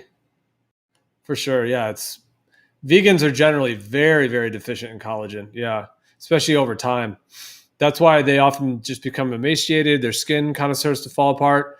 They usually will age at a very accelerated rate. I don't know if you've seen some of like the female like vegan YouTubers. Oh, mate, half of them can't have babies. Half of them can't get pregnant. They miscarry all the time. They Some of them struggle. are, They struggle. yeah, some of them are like 32 years old. They look like they're 65. Yeah. It's actually eerie. Like it's like, whoa. There's a number of them you talk to that are quietly actually crave meat, but their beliefs just override it, and they continue to malnourish themselves, which is just crazy. Like psychologically, to me, I can't fucking understand that. But you know, when you've got beliefs, you've got beliefs, don't you?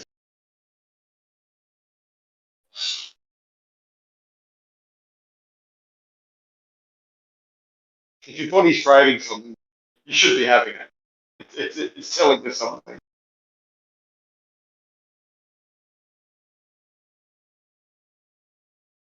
And if it's craving sugar, then yeah, that's not.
What do you guys think about martial arts?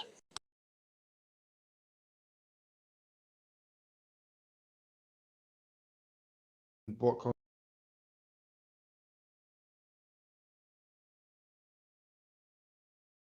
get it going.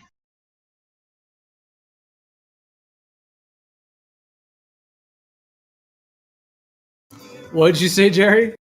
I said, just get a gun, man.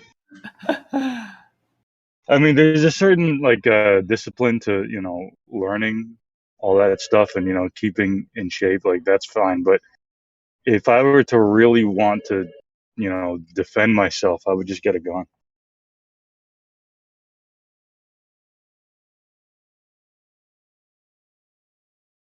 I What think do the you best think? option would have both. Yeah, definitely. Yeah. I'm all for martial arts. I've done it for a long time since I was a kid. It's always been an enjoyable thing for me. It was never about, being aggressive. We were always disciplined that it's just all about self-defense, etc., So, yeah, my kids do it. It's just, good for fitness, good for self-confidence. And if you treat it the right way, it doesn't give you arrogance. Some dojos and shit teach it the wrong way, but yeah, great for fitness.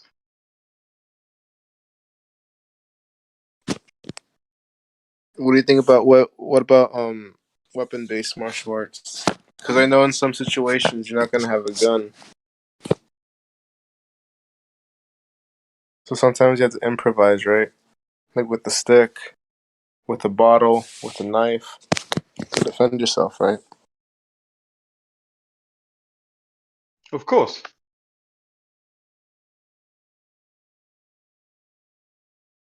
Right. So like, have you like ever done like any weapon based martial arts before, or has it only been just hand to hand combat, just unarmed? Yeah, unarmed. There's been a limited amount, with the staff and a few other things, but that's more. I don't know.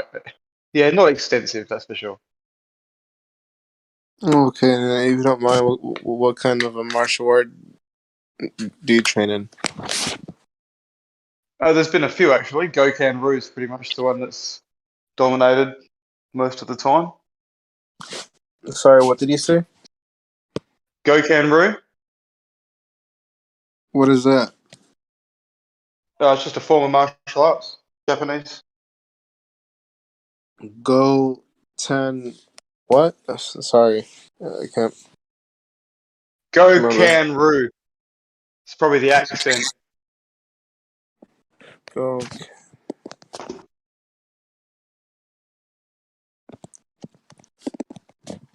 Would you mind telling me some history about it? Like, this is the first time I've heard about this Japanese martial art before. I don't know much about the history of it, mate. The tradition of it. It was more about just training and fitness for me. So yeah, it was never really about the history of it. Oh, I see. Okay. So, like, is it like karate Well, or yeah. judo?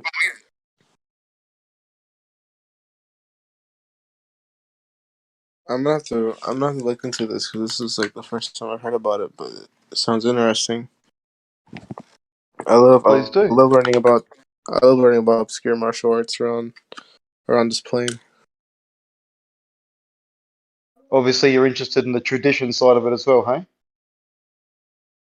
Oh yeah, man, I really love the history behind martial arts. That's understandable. Fair enough. Yeah, I think if you've got a balance of, hand to hand as well as weapons, and you've also got a gun on your belt, then you're obviously more prepared for things that come along than if you don't have any of those skills, for sure.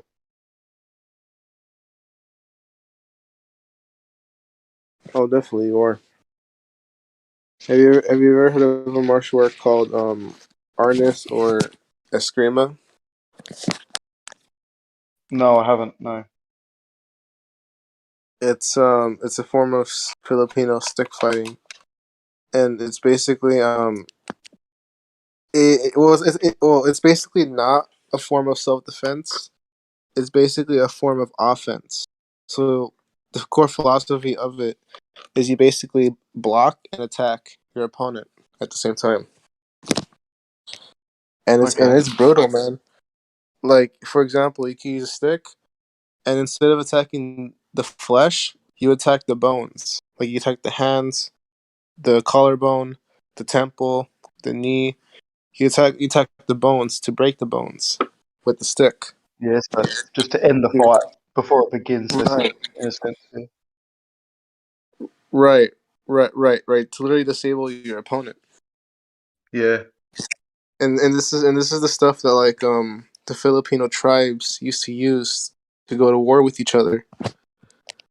Even like different military groups around this plane actually practice this martial art. Like it's very effective. Oh, it would be, without a doubt, especially if your opponent doesn't have one. Oh, definitely, yeah. It's really awesome martial art, man. And it's also like really good for for what is it called, hand-eye coordination, because especially when you use the double sticks, like it's really complicated movements, right? They have to do with your wrists and arms, so it actually really develops the hand-eye coordination in your body. So Well, like, not to mention the forearm strength and stuff as well. oh yeah, definitely, because you need to have some muscle there to move the stick around, or using Mm. knives. Yeah, yeah, it's a really great martial art, man. Especially when you mix it with boxing, because I've trained I've trained in multiple martial arts, right? So like I could use that martial art with boxing, and it works wonderfully. Like I've sparred with a guy that trained in Wing Chun and Eskrima, and this dude kicked my ass because he used all these different I don't know how to explain it, man. He was moving his arms in complicated ways that just fucked with my head, and he literally Right. just kicked my ass. He literally kicked my ass like that. So yeah, it's really effective, especially just mixing different martial arts together.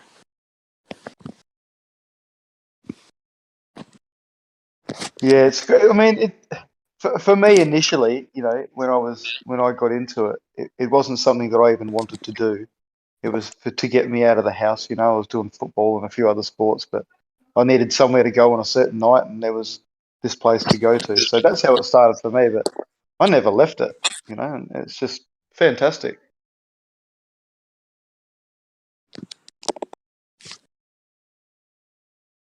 Have you trained any other martial arts besides Goken Ryu? Yeah, I have. I'm struggling to remember the names of them now, actually, but I have. There's been two others along the way, just because one dojo had shut down, and you'd have to find something else that's close enough for you to do, just to keep things up. But um, I think the one I've done for the longest time has been my favorite anyway. And just, I mean, my kids, both of them just have so much respect for their elders. And I mean, as much as I've given it to them, and we've brought them up that way, karate has just reinforced that. The martial arts has just reinforced that, because you have to have respect, otherwise you're just out. you know. Um, so I think that's fantastic for kids as well. If any parents are listening, get your kids involved in martial arts. Oh, definitely, man. I agree with that. All right. So I got into martial arts when I was a little kid. I was like 10 years old, right? And I practiced a Korean martial arts called Taekwondo, and it's sort of similar to karate in terms of discipline, and and yeah, just exactly what you said, man. It's really good to have kids in those kind of classes, right? Because they reinforce this discipline, especially the Taekwondo class I went to, man. They are fucking strict as shit. Yeah, in a fun way though. That was important. It was always fun but strict. You had to have respect, but you could have fun. Right, exactly. There has to be a balance, Can't be too strict. No, it turns kids away, without a doubt. You're too strict, yeah. Yeah, definitely, yeah. Sounds quite terminal to just go straight for the bones, collarbones and hands and things like that. That sounds nasty. Yeah. It's literally a dirty way of fighting. So how much have you broken in practice then? Sorry, what? Have you broken any bones in your training? No, thank God, no. Though that's always a fear every time I have somebody swing a stick at me in training. Well, sure, you're Gotta not training hard if no one's breaking bones, surely, with that regard. shit. Seriously, that would be terrible. Shit. What's the weight? What's the weight of the staff, or whatever you call it? Wait, what? What do you say? What's the weight of the bow or the staff, whatever you call it? The stick. Let me see here. I actually have it right next to me. Let me get it real quick. I would say it's like I would say maybe 2 pounds, 2 to 3 pounds. It's really light. Okay. Yeah, that is pretty light. Yeah. And how long? For how what? How long? Sorry, how long is it? I didn't measure it, but I would estimate it to be around 28 to 30 inches. So it's not that long, but it's long enough, right? I would say it's like I would say it's like probably the size of like of a short sword. Okay, right. I was picturing something much longer and heavier, but yeah, okay, I see what you're saying. Right, right. They're probably like the same length. But yeah, that's what I'm working at. Especially like in the city where I'm at least, it's illegal to carry these sticks around. So I could carry. I have a carrier right here. So I could literally just carry these sticks around in public, and the cops can't say shit. Awesome. Right, and I do carry these things around with me everywhere, especially to deal with stray dogs. I ain't trying to get mauled or robbed. Especially that I live in the hood, so like I could get robbed like at night pretty easily.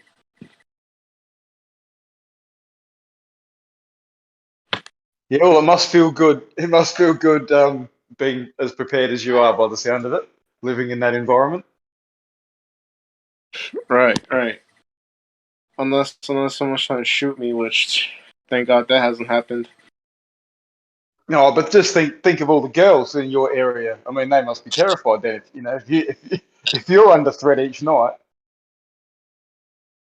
Sorry, what? I couldn't hear you. I was just thinking about the girls in the area. You know, the young girls. If you're concerned yourself each night, there's obviously people that aren't as prepared as yourself that must be terrified. Right. Which honestly, it has gotten better since the homeless people have been like pretty much evicted. Because well, it was much worse like in the beginning of 2020 when the whole beer bug came out, and when the homeless just like increased in the states. So like the crime was just like went up, especially in my area during that Right. time. But it's gotten better since then. Like dude, it's gotten so crazy here, bro. Like you will literally have like hookers having sex in public, like on the sidewalk. Like that's how bad it's gotten, man.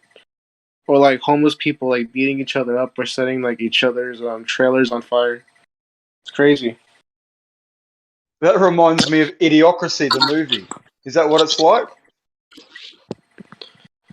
Uh, none. I wouldn't say that because not all the homeless people were bad.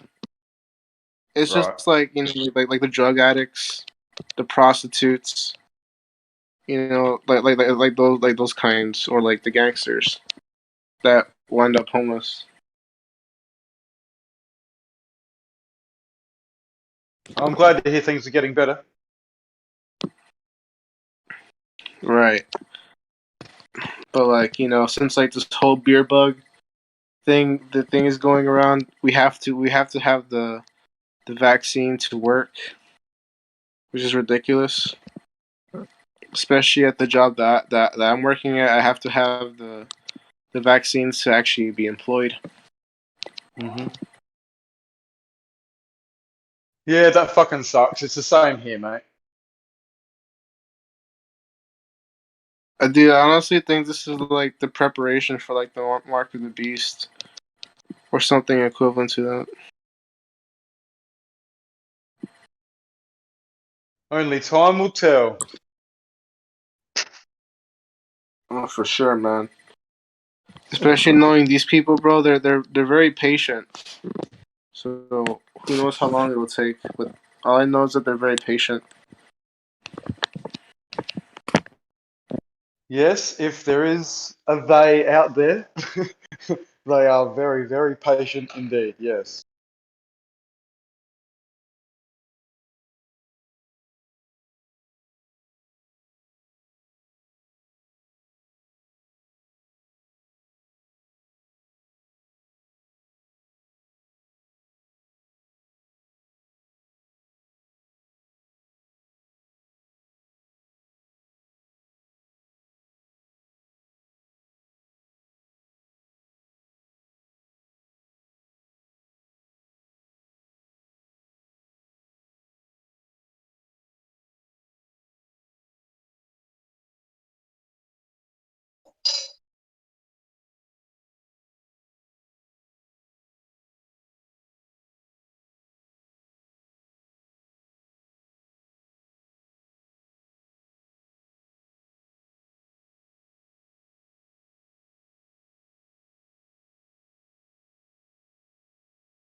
So I imagine you'd be pretty comfortable replacing those sticks with a couple of swords then. Yeah, you could literally improvise the sticks with knives, machetes, or bottles. So like you can Yeah, well, that's right. improvise anything. Sorry, what? No, all good. I was agreeing. Oh, okay. And hey, Jill, are you there? Yeah, I'm still here. All right, Kind of. awesome. So Yeah, Gio, sorry, what? no, I'm always kind of in and out a bit, but I'm here right now. Yeah. Okay. So Gio, I remember like a while ago you mentioned you've done shrooms before, right? I think you cut out for me. I heard the last part though. Maybe just try it one more time. It cut out for me. Sorry, it might be my internet. It's been shitty today for some reason. So anyway, um, I remember a while ago you mentioned to me that you've done shrooms before, right? Oh yeah, many times. Yeah. Oh, okay, so can I ask how many grams have you taken to get you to those kind of like levels that you were telling me about? Well, everybody's a bit different, and then different batches of mushrooms have different amounts of psilocybin and other alkaloids in them. So, kind of depends on all those factors. But for me, I always found like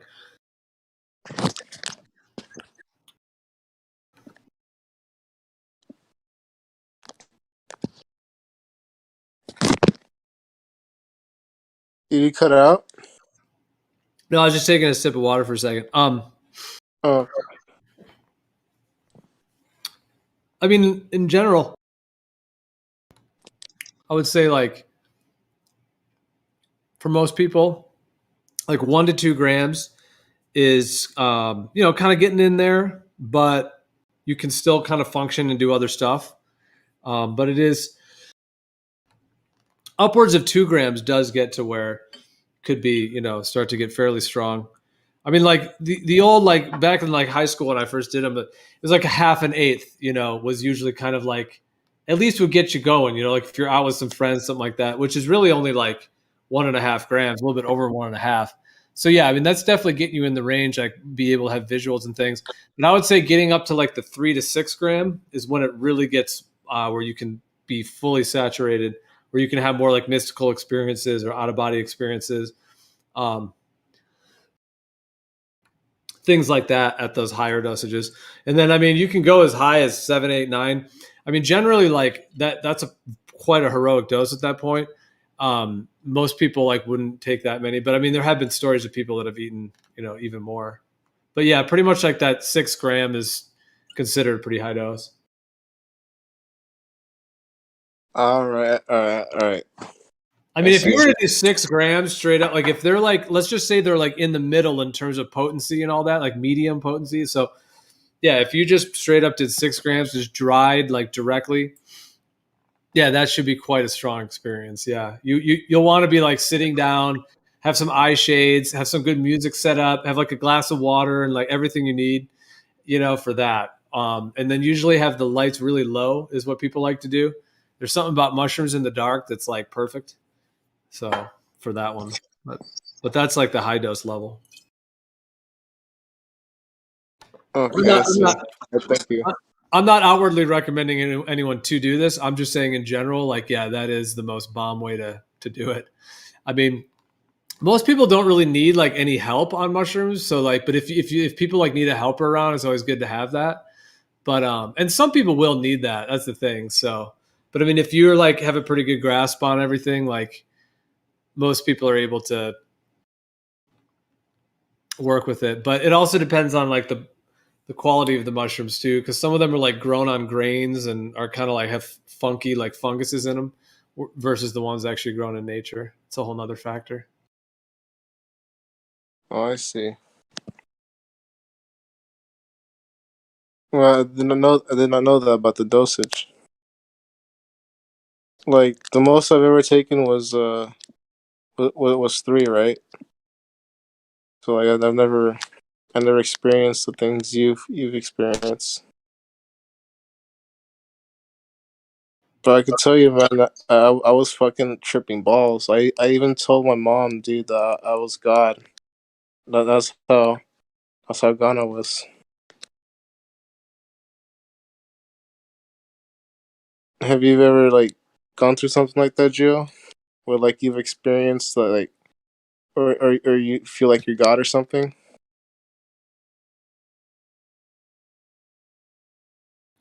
Well, what's your definition of God in that sense? I mean, I think we're all one consciousness, so I think we are all it. We are Yes, we. I was feeling that. Yep. Yes, this is what that's what I felt. Yeah, we are the infinite experiencing ourselves infinitely. Each one of us is, yeah, that's how I see it. So in that sense, yeah, like we all are, in my view, we all are the creator because we're one and the same with it. Although we also are having a separate experience simultaneously. But so I wouldn't say that like it's necessarily that I'm God. It's more that like we all are. Everything is how I see it. Right, right, right. And dude, I think I felt what you're talking about right there. This consciousness that you mentioned. But whatever I felt, it was incredible on those shrooms. Awesome, man. That's cool that you had a. That's great. You've been able to have that because yeah, that's awesome.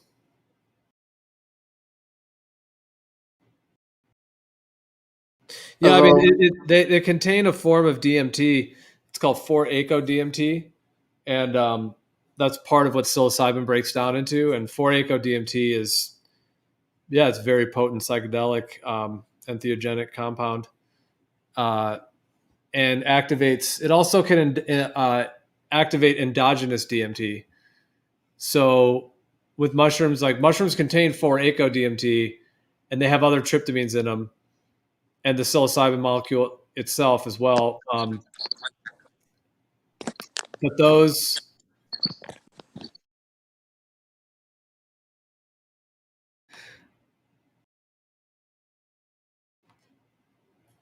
oh, so like, yeah, so psilocybin basically, what I was gonna say is it has those compounds in it, but also I've experienced, in my understanding with psilocybin, is it also has the capacity to actually activate endogenous DMT in your own pineal gland, meaning that like the mushrooms have some capacity to actually cause your own pineal gland to release more. And that's very interesting when that happens because I've noticed how I can tell the difference basically. So when the endogenous one is released, it's like even more like healing, and it's just amazing. Like it has such a healing, positive like energy to it. But and I can also tell because like I can already tell that I have the other compounds already moving, like the psilocybin through the system. But then when that happens, it's like, yeah, it's like a different kind of a release essentially. So yeah, I think mushrooms and other entheogens have the capacities to do that, where you can have that released, like yeah, in that way, like endogenously, they can create that. I had no idea about that. And Gio, when you were tripping on shrooms, were you also seeing like geometric patterns form around you? Yep, I've seen a lot of yep, like Oh, ancient, okay. like fractalized, like ancient pictologies and geometries and like complex like mathematical like geometrical diamond crystalline like sheen refractive reflective qualities of vision. The mushroom visuals are, they are amazing. Like I don't know. I've had some that are more visual than others, but I mean, I could say some of the absolute peak moments of my life are the visual effects of those. It's just so beautiful looking. It's just so beautiful. It's like everything is just pulsating with life and like warping and bending in the most interesting ways. Yeah, it's a very interesting type of visual effect. Did you have some of that?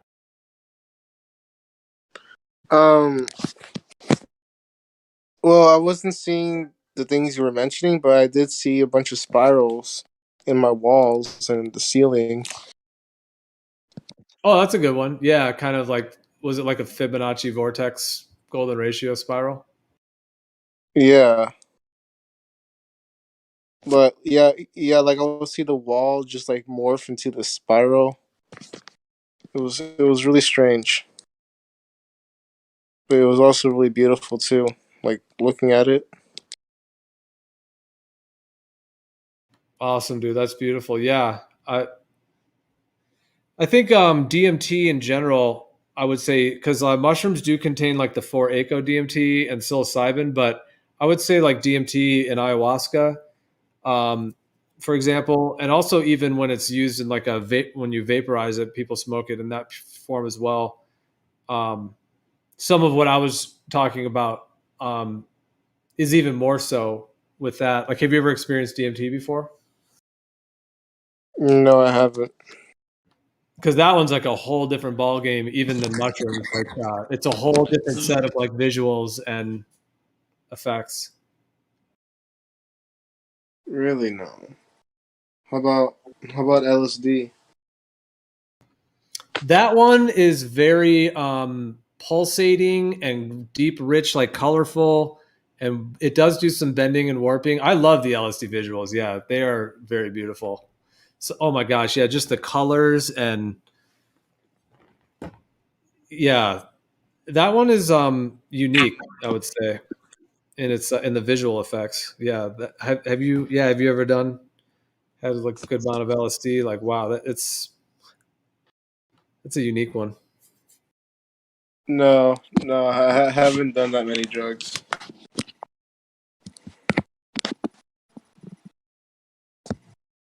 But honestly, I wouldn't mind trying LSD or DMT, especially after seeing shrooms or going through shit. The shit I went through with shrooms. Hell, man, I would love to. Yeah, well, hopefully in the near future these will be legal. They already are legal in certain places now, in California and in Michigan, like Ann Arbor, Michigan. Basically, they legalized mushrooms, ayahuasca, peyote, iboga, basically those, the plant ones. So not like LSD, nothing synthetic, but just the plant ones. And I guess I said legal. I mean, what it is it's decriminalized, like in these areas, like several cities, and actually like all of Washington D.C., believe it or not, has legalized them. So I'm talking about just like the plant entheogens. Yeah, like your mushrooms, ayahuasca, peyote. So that's pretty cool. So I mean, anyone who's there or lives there, like you can freely have it and use it, and there's no legal, criminalization for it. It's awesome. It's the way it should be, and so that's the way it's coming soon. But yeah, I mean, ideally, having like a whole treatment center, a ceremony center. I mean, with ayahuasca, that's great to be done in ceremony with other people. So Can I ask why? with ayahuasca, Yeah. well, it's a very unique experience, and you can do it like if somebody wants to, they can do it on their own, even just by yourself or with others. I mean, people have done that, I'm saying, but in general, it's done in a ceremony setting, and there's like a whole kind of connectedness within the group, and usually like during the ceremony, there's like music playing. I'm getting a feedback actually. It's like Oh, echoing. sorry. No, that's all right. But no, go ahead though. I think I said everything I was going to say. Okay. So, like, does ayahuasca also provide like these out of body experiences, especially in these ceremonies? Well, yeah, there's something about the ceremony with ayahuasca, which is different than anything else. I mean, you can do ceremony with mushrooms, and that can be nice, but often, actually, when people do mushroom ceremonies, usually people kind of want to wander off and do their own thing, like kind of go either hang out by themselves or maybe kind of just have their own little meditation. But with ayahuasca, like there's a way in which like everybody's in the room. You know, there might be like 20 people, and you have your own like your own little area with your like pillows and your sleeping bag and like all the stuff you need, water and stuff. And like each person is going through their own experience, but there's also like you're all there together. And then usually there's like music being played, either live, usually live, live singing, live music. And when I say music, it's like, yeah, traditional songs that are specific, for these types of ceremonies. And so there's that. And then everyone's just in their own kind of journey, and you're in your own journey. And there's a way in which like the ayahuasca spirit actually like embodies the whole ceremony space and protects the whole space and creates an environment of like complete spiritual protection. And in that moment, like you are in a completely protected space, especially if the shaman and the assistant of the shaman like know how to really run it and how to really do it well. Because the ayahuasca spirit actually blesses somebody who's like considered a shaman. The spirit has essentially like you can almost see it as like teamed up with them. Like they have confirmed and then the shaman is sort of holding the space for the ayahuasca spirit to really do its work in the best way possible. And when you get into that space, there can just be some very deep experiences that can be so incredibly beautiful, incredibly healing, and just totally safe. Like the whole thing is safe and protected, meaning there's even like people physically, there's always like several helpers to where like if anyone needs like help to go to the bathroom or they need someone to come help them, whatever, there's always people there, so you're like physically safe and you're spiritually protected. And then in that environment, there can be some just incredibly like peak experiences, peak like cleansing and healing. So there's something really special about that. And then the whole process afterwards as well, and then the community part with that as well.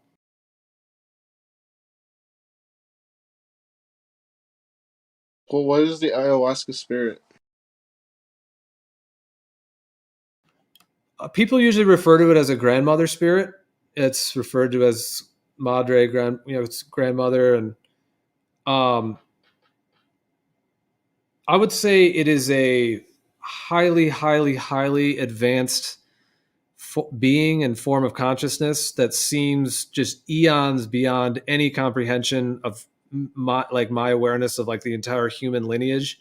Like it somehow transcends all of that. It seems to know the body like inside it out. Like it knows. So the minute you drink it, it's already analyzing your liver, your heart, your kidneys, your digestive system, your blood, your brain, your bone health. It's literally already going through your body. So it seems to have some kind of incredibly high level knowledge and wisdom of how to heal the physical body, which is why there's the purging. Like when people vomit or have like diarrhea, like that purging is because the ayahuasca has gone through the body, pulled out the toxins that need to come out, and then cleanses them out.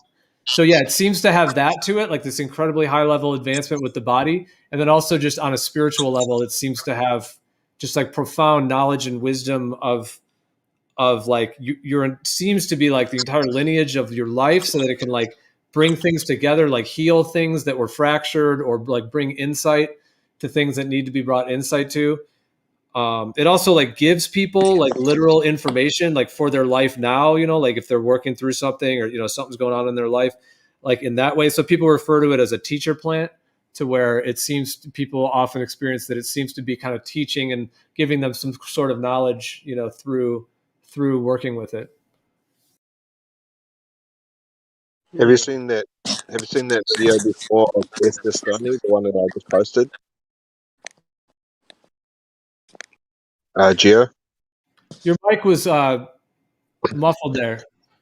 Yeah. Have you seen that video before, the one that I just posted? Have you seen that one of Esther Stoney? Not sure I have. Let me see.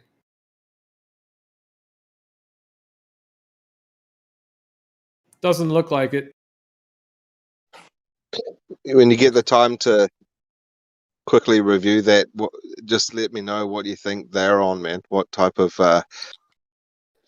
an enlightenment they're going through. I know the video's in slow motion as well, so that gives the viewer an effect, but just Yeah, this looks like kind of a Burning Man type of a deal. Yeah. yeah, This looks yeah, like some sort of offshoot from a, yeah, they have these festivals all around. Yeah, this is kind of more, well, yeah, this is its own thing. they'd be Yeah, doing mushrooms. They'd be doing mushrooms, right? You think? I would say, I mean, I don't know for sure, like, but yeah, this looks like probably, you know, LSD, mushrooms, MDMA, probably they're using quite a bit. But I mean, I'm only flipping through it, but perhaps. Probably not like ayahuasca. I mean, some of these people may have done ayahuasca, but probably not at this thing. This looks like more of like a festival. Yeah, this looks fun. It's crazy good to watch. Yeah, it's you can because they slowed it right down so you can see like I mean, I love every this little. stuff, dude. People sitting around playing guitar. I love it all. Like, I just like having a good time. But that guy, if you watch it, there's a one guy and he's in a lotus, cross-legged, and he's holding a bit of incense. For me, he's just annoying as hell, and I'm sure most people would feel that. It's like I don't know. Yeah, he does. He's like on his own little, Right. on his own little trip there. The guy with no shirt. Yeah, I mean, it's not really my scene, but I mean, yeah, it is an interesting thing that it's all happening. He's wearing a turban. I probably wouldn't be here, but yeah, what is this? This is 2014 Boom Festival. Okay, yeah, it's wild. Yeah, there's a lot of these. There's a whole. I mean, the whole like Burning Man. I mean, I don't know how much like the whole like thing the last 2 years has changed it, but there's a lot of these types of festivals out here. Yeah, I mean, I don't think this type of festival would have been allowed anywhere in the last 2 years, really.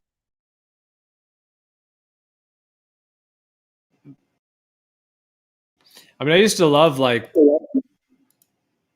going to concerts.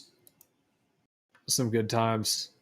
And now they're trying to suppress that even more by having the hoax events or whatever. I mean, I don't know if they're real or planned or hoaxed or faked or whatever.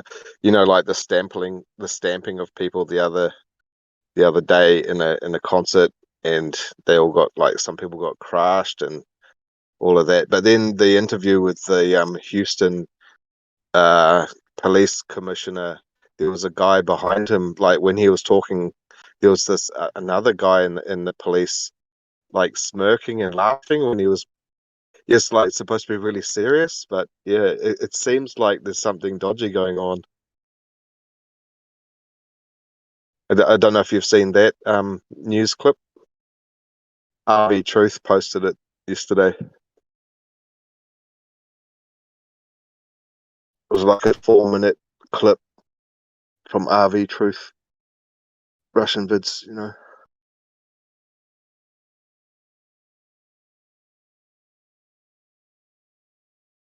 I think they really try to keep people separated as much as possible. Sure, they definitely are. California, you still there? Yeah, so Cool. I just wondered if you were still here. have you ever had any experiences with cocaine?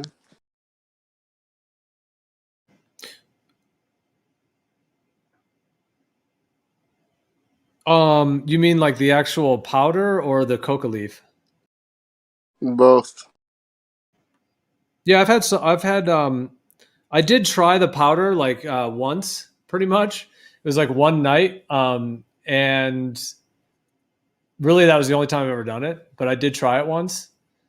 But the coca leaves I love. Yeah, that's one of my favorite medicinal plants ever.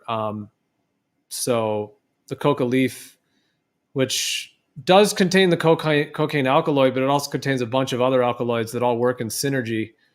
And that's one of my favorites, just in terms of a medicinal plant. And So yeah, but the actual powder cocaine, yeah, I just tried that one time, and it's definitely not right. It's not the right way to take in that compound at all.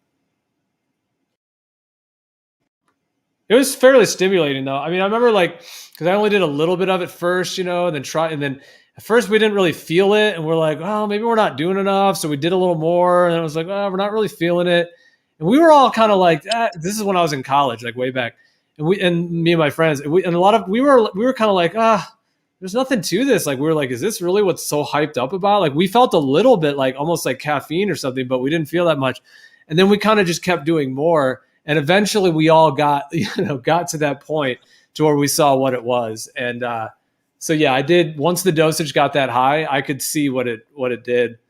And I could tell it was addictive, but it didn't really keep me addicted. Like the next day I could feel that I wanted to do it again, but of course I just didn't. But I could tell that it did have like a short-term addictive thing to it. And it just felt kind of fucked up. It felt wrong, like just to extract it like that. And then, yeah, it's not, yeah, it wasn't good. I didn't like it.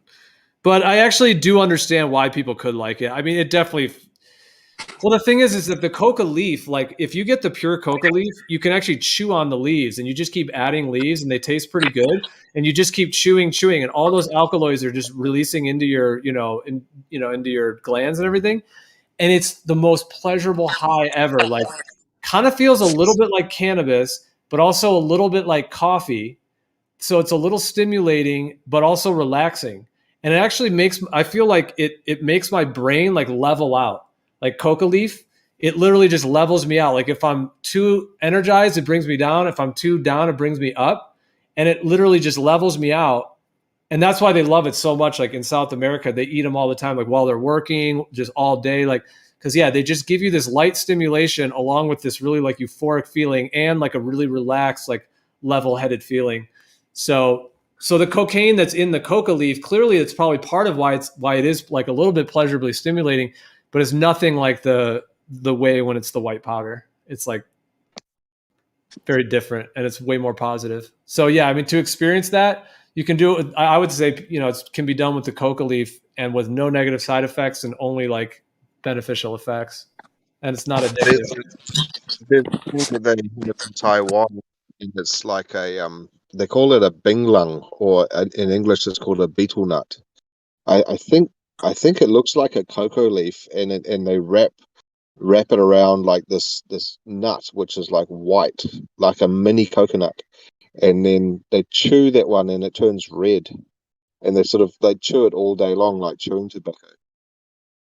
I imagine that must be cocoa leaf, and the nut maybe just for flavor. Well, no, I think that betel nut contains like I think I know what you mean. It's like a somewhat caffeine molecule, isn't it?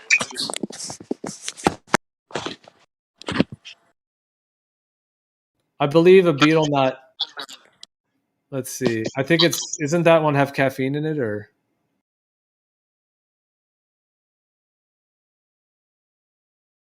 Yeah, I found it here. Yeah, I'm not as. Let's see about this one. Well, yeah, the coca leaf. I mean, you're suggesting that maybe this betel nut is used in a similar way to where it's like mildly relaxive and mildly. Yeah, this one says it's kind of similar to nicotine, the betel nut.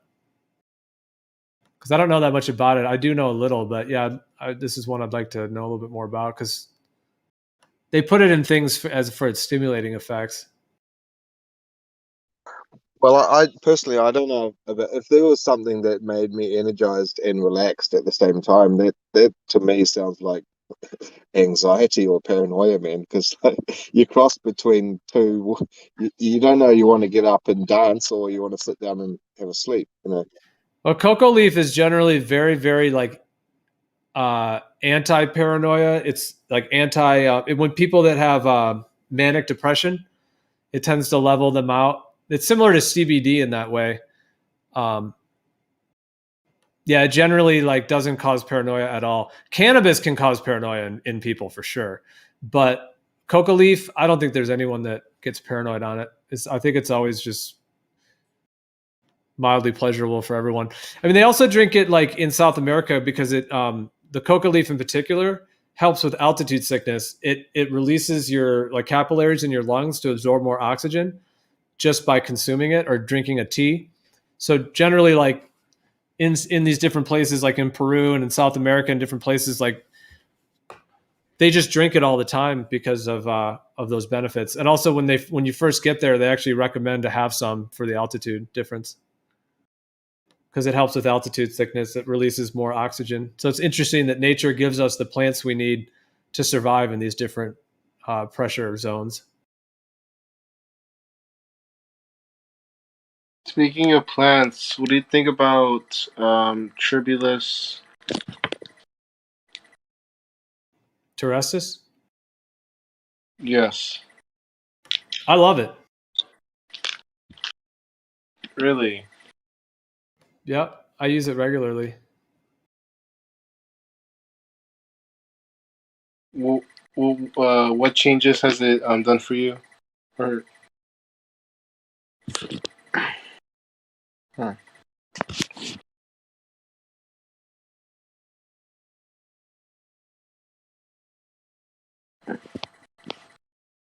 Hello, can you hear me? In the Ayurvedic, it's a part of the Ayurvedic medical system. It's referred to as Gakshura. So in Ayurveda, it's called Gakshura. And yeah, it's a Tribulus terrestris. It's really good for men. It's really good for like the prostate and for sexual functioning in men. It is a bit stimulating as well.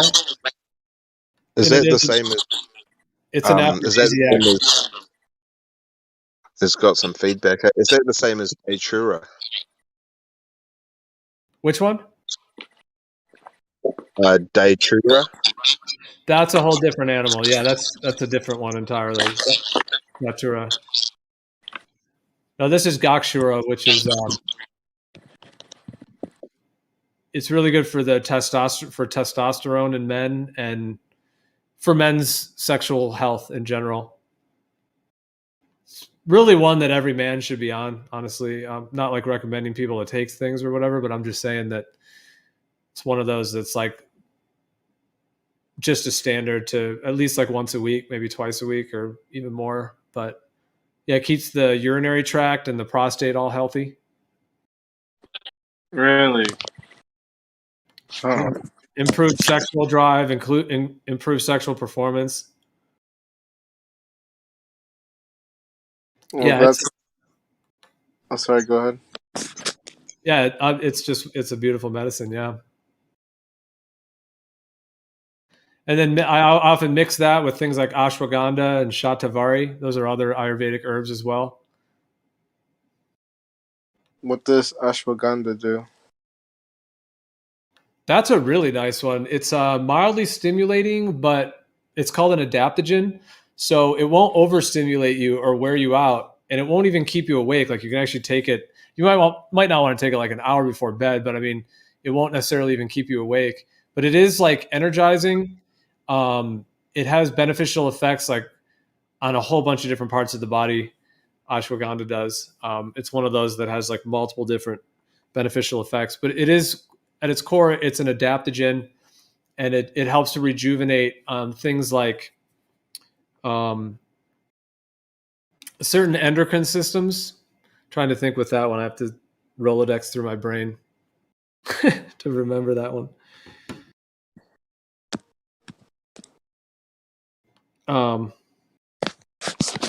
Oh, the what is it?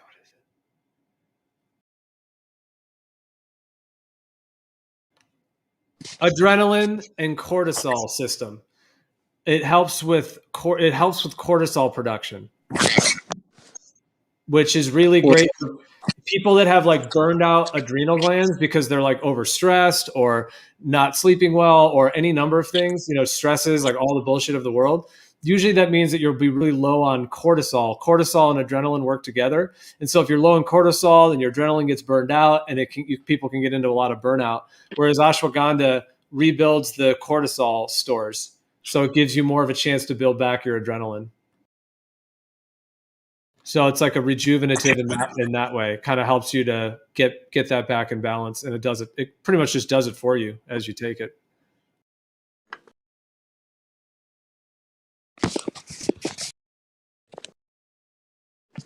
How about, have you ever tried boron? Yep. You mean the mineral? Yeah. What's your thoughts on it?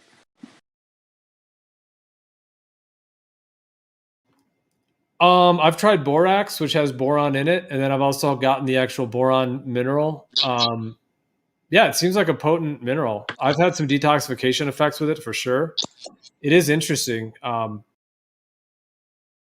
sure. Yeah, I mean, I like it. Yeah, I don't take any powders anymore, like anything synthetic. So any boron I'm getting now is just in my diet. But when I have taken the actual like powdered version of it, it was interesting. Yeah, I guess I haven't really taken it. I think I still have it somewhere actually, because I actually ordered. That one's kind of hard to get, and actually, like the government is kind of like suppress it and shit. Like it's actually pretty hard to get. Like just the pure form. I mean, it is available in supplements and things, but you probably know about that, right? Like that one's been kind of messed with by the people in control because they know how healing it can be for some conditions. No, I don't know much about that.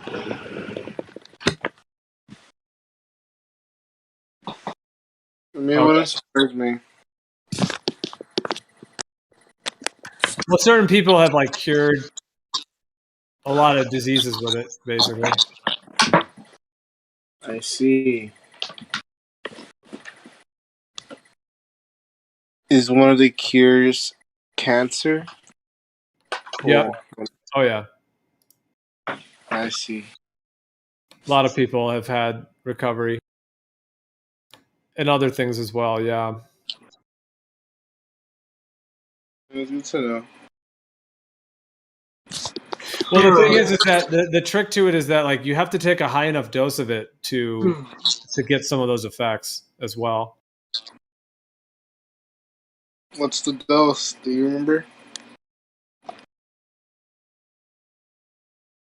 Cause the dose I usually take is like 12 milligrams,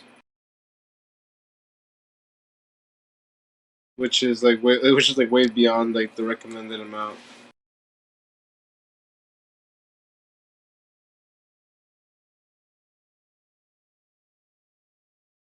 Yeah, I'm trying to think. I'm trying to remember.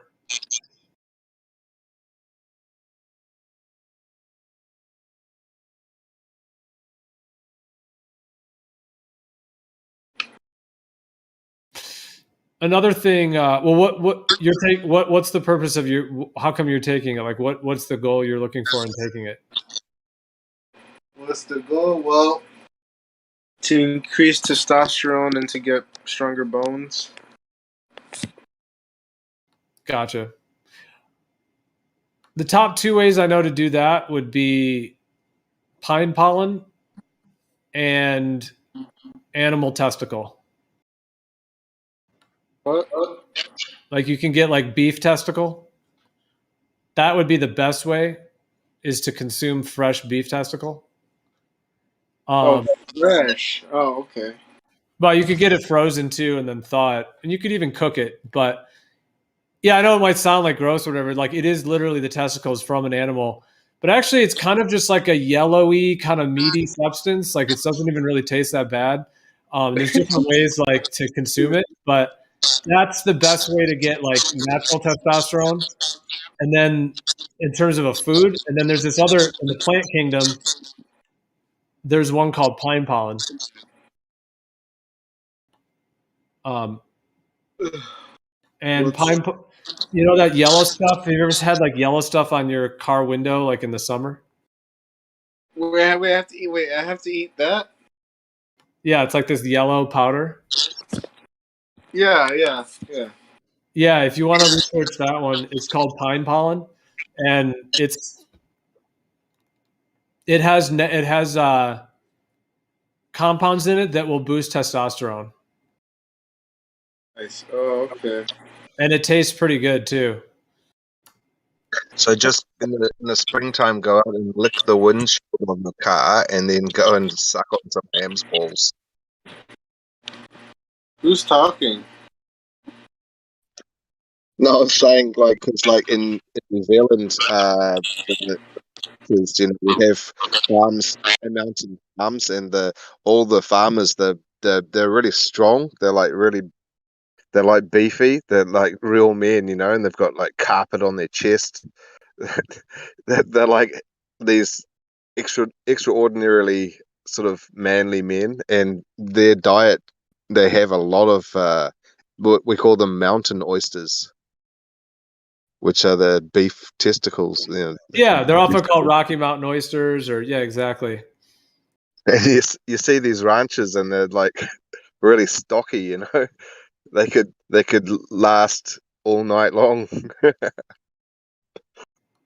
Yeah, I mean, if someone wanted to either boost natural testosterone in their body, or if they had a really low levels, the two most potent things I know of would be animal testicle, ideally fresh and raw, and in a good enough amount, like a high enough quantity. Just do that every day for a while, and then pine pollen for sure, and then yeah, like the Gakshura, like the tribulus, ashwagandha, shatavari, all of those help in addition to other things as well. But yeah, that would, which is funny because that would do such a better job than it's like all these mainstream medicine. They're giving people like these men all these like testosterone patches and injections, and it's like, oh my gosh, they just don't even know what they're doing. Well, they do know what they're doing, but the doctors giving the drugs don't really know what they're doing. The people making them do know what they're doing, and they're just trying to give people poisonous garbage that doesn't even fully help what they're actually seeking to do and causes some other problem in the meantime. But yeah, there's natural ways to do it. There's no need for any synthetic thing, in my opinion, for testosterone. But yeah, dude, pine pollen. Yeah, that one tastes pretty good too, California. Like that one, like it's actually pretty tasty. I used to get these, like you can get these like pine pollen little, they're pressed into little it's not really pills, but you know what I mean? It's almost like a little, Yeah, I've had them, the granules. kind of granules, but they're in little, like they look like little UFOs, like little discs, and you can just eat them like candy, you know? Oh no, I was thinking of bee pollen. Yeah.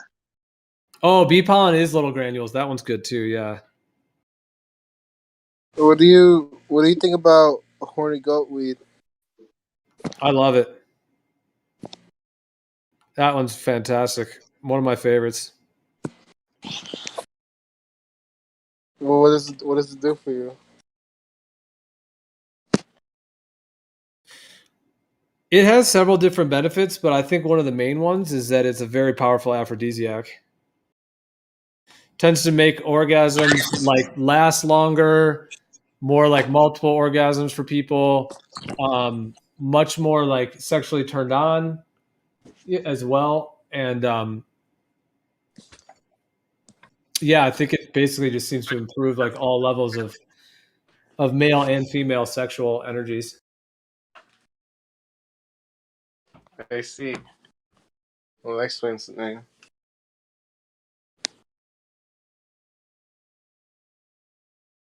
So it boosts the lower chakras a bit.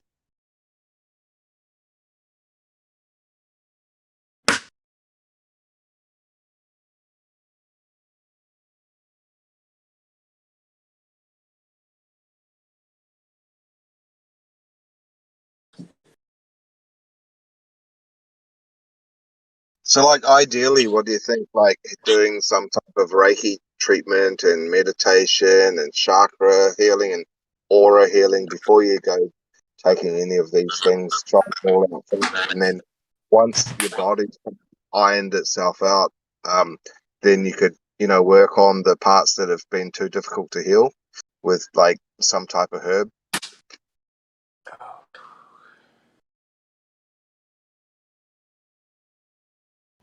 I hear you. Well, yeah, I would say there's many paths to healing, many different modalities and approaches that people feel drawn to at different times. And there's some things that an entheogen can do that other herbs can't do. Something like ayahuasca, for example, I mean, that can heal very, very deep things in the body. For example, like allergies to cats and dogs or other like deep autoimmune conditions, all kinds of things like that seems to be in an octave, totally in its own kind of just in terms of that and the healing effects in that sense. A lot other herbs can have those effects too. Well, there's like your cannabis as well, which can have some of those really powerful effects. Well, what do you reckon the name of a type? We'll just call it a doctor for now. But what do you think the name of the person would be that you could go to get a diagnosis on all of your ailments, and then write a script, for all your different modalities that you should take and in which order you should take them? That would be great if there was someone like that, you know.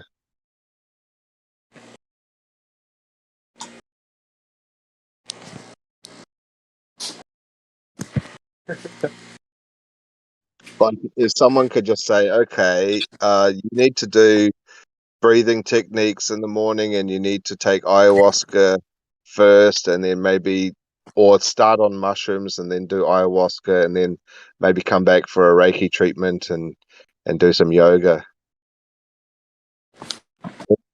That'd be cool.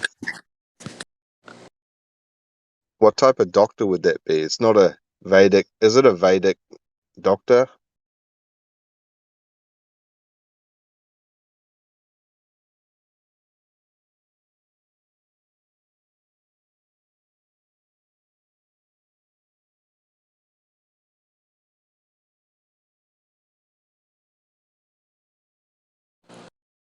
A doctor prescribed me naproxen, and he told me there was no side effects. When I researched it, it can cause heart attacks, strokes, and stomach ulcers. So I stepped away for a minute. Which one is that? what do you say? No, I just said I had stepped away for a minute. So which is the one that gives those, you said? Naproxen. Oh, okay. I don't know if I know what that is. Is that a pharmaceutical? Yeah. Yeah, I think pharmaceuticals give It's give an a over the lot. counter. It's an over the counter. It used to be prescribed only, but now it's over the counter anti-inflammatory. I actually take Yeah, that sometimes. It helps with certain things. gotcha. But you said it causes ulcers. It causes stomach ulcers, strokes, and heart attacks. Though I can see some pharmaceuticals like aspirin being useful, because I know you can use aspirin to prevent heart attacks because it thins the blood, so it makes blood easier to get to the heart. But I heard this dandelion root or something is very good for your heart. And the people that sell heart medication are the same people that sell the weed killer that kills the dandelions. Is that true? Or I'm not sure, but I do know se- what's Stellium, I think that's what it's called. Stellium is good for the heart, and it could also prevent heart diseases.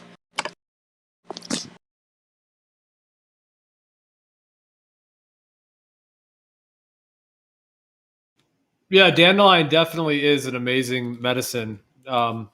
It's very good for the heart. Yep, and the blood helps clean the blood. Yeah, the root and the leaf and the flower, it's all good. Like you can just eat those flowers straight up. They're really good for you.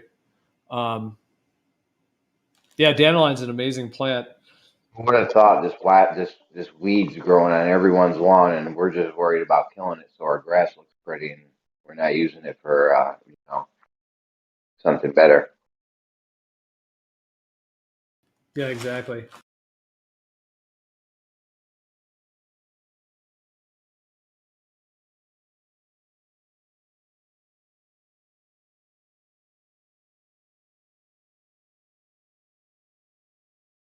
How much medical technology do you think's been suppressed? So you think we'd be living in like 200-300 years at this point if it wasn't for these insane motherfuckers?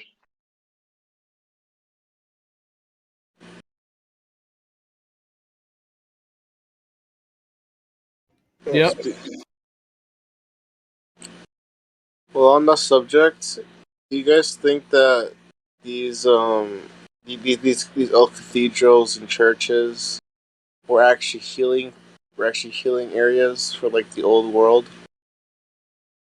Due to I think the pyramids could have been that, or they could have had something like that. Yeah, I wouldn't say specifically cathedrals. That's possible. I know that if you try to restructure water, one of the best ways to do it is with prayer, like to go get church water, holy water. is when what? Sorry, I didn't pick that up.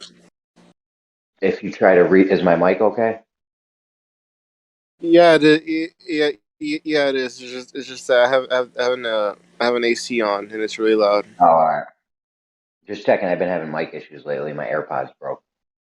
If you ever heard of restructuring water? One of the best ways to do it is with prayer, like to go get some holy water from a church.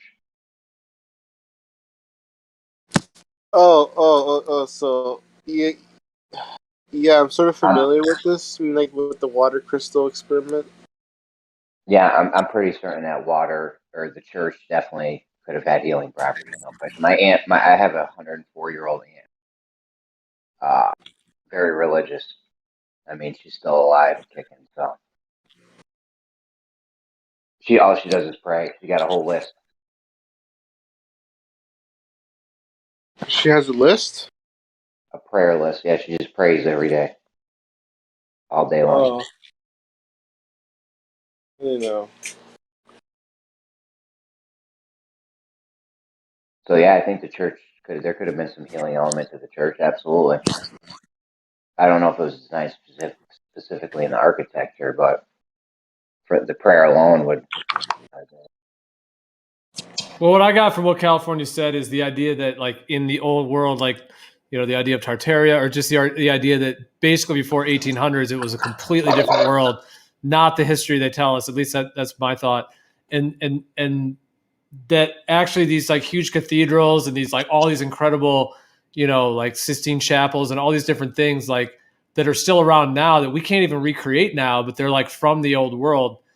They were not like churches where they were sitting there preaching like a Bible or anything. They were actually like sound frequency vibrating like chambers for like spiritual experiences and like healing, possibly even out of body mystical like experiences. Cause like, I don't think they had to like work for $1. Like they weren't suffering like that. So they could literally just enjoy whatever they wanted to.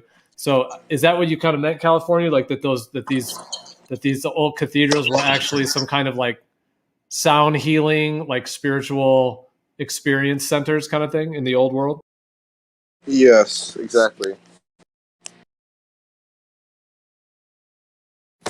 And then you get into like Machu Picchu and the pyramids. I mean, yeah, it seems like that's what humans have been doing just since the beginning of time until these people come along and just like tell us the earth is a globe and take away our natural life. That's the first thing you would want to do is get people as healthy and as living as long as possible, living as long and as healthy as possible. That would be like the first goal of humanity. That way, if an Einstein or a Tesla or Edison or whoever, one of these genius motherfuckers comes along, they don't just have the 80 years or whatever people naturally have. Maybe they get 150 years out of them or 200. Because when you die, another person has to start all over again from scratch. You know what I mean? Like somebody lives their life, does their whole work, then they die, and now it's all gone. I mean, somebody could look over their notes, but they have to literally like do it all in their mind all over again from scratch with a new human. You know what I'm saying? Did that sound nuts or?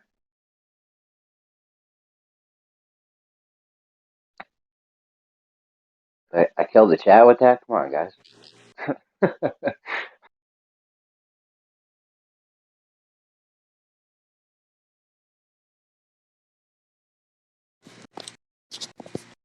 No, I'm here. I'm listening. I'm kind of running around doing some things, but yeah, dude, totally. I agree. Yeah. Gio, were you around during Tartaria at some point? You mean like in a past lifetime? Yes.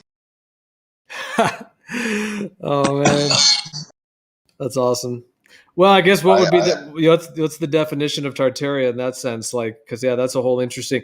I mean, think about like just this general idea. If this happened, what if like in what we call the 1800s, some people came in and literally just hijacked the world, like came in with whatever military shit, whatever they did, and just like kidnapped everyone, like took people away to like different areas, and basically like crossbred everybody, and then put them through some like MK Ultra brainwashing shit, and then basically repopulated them into these cities like San Francisco. And because it seems like that's what happened, like when we, like the development of those cities, like there was some major sketchy stuff going on. And then in the late 1800s, like most of the major cities across the world either burned to the ground or were taken out in earthquakes, like just literal, and the fires, like huge fires, like Paris all burnt to the ground, San Francisco, Chicago.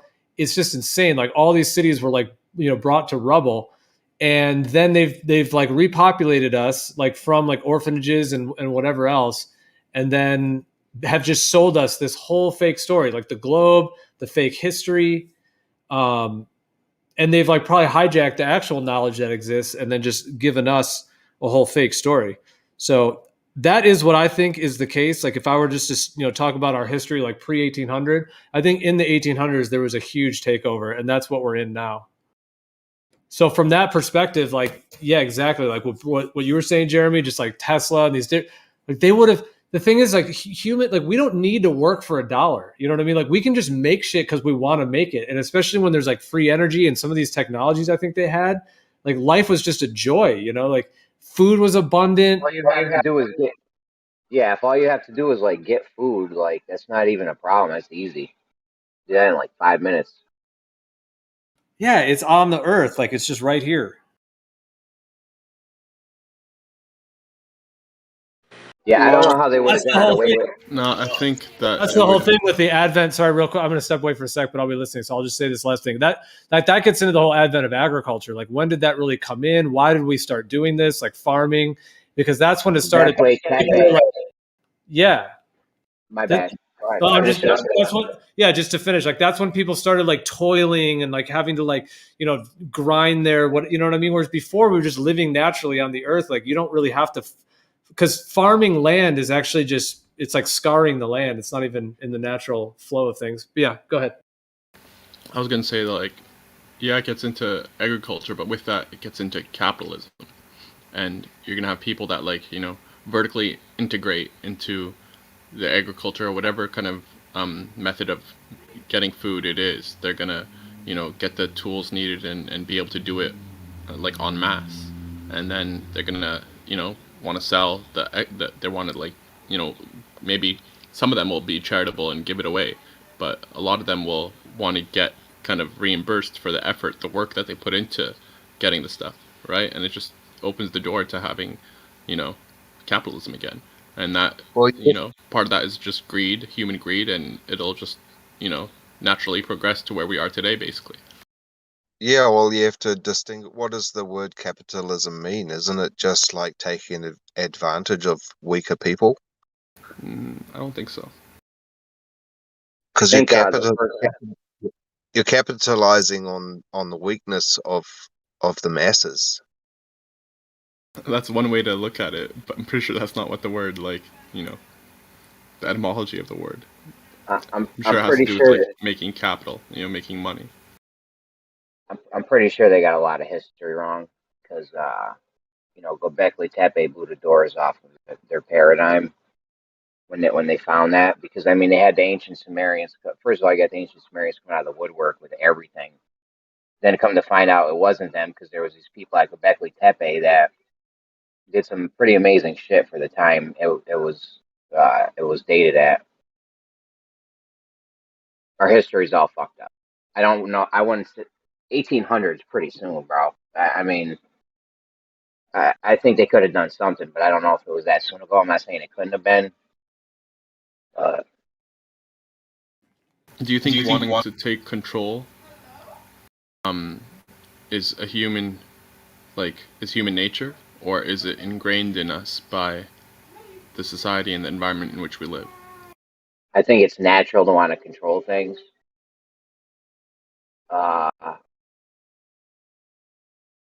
So then isn't it you idealistic to think that isn't it idealistic to think that people will just get the food that they need and then that's it, and leave the rest for the other people? Well,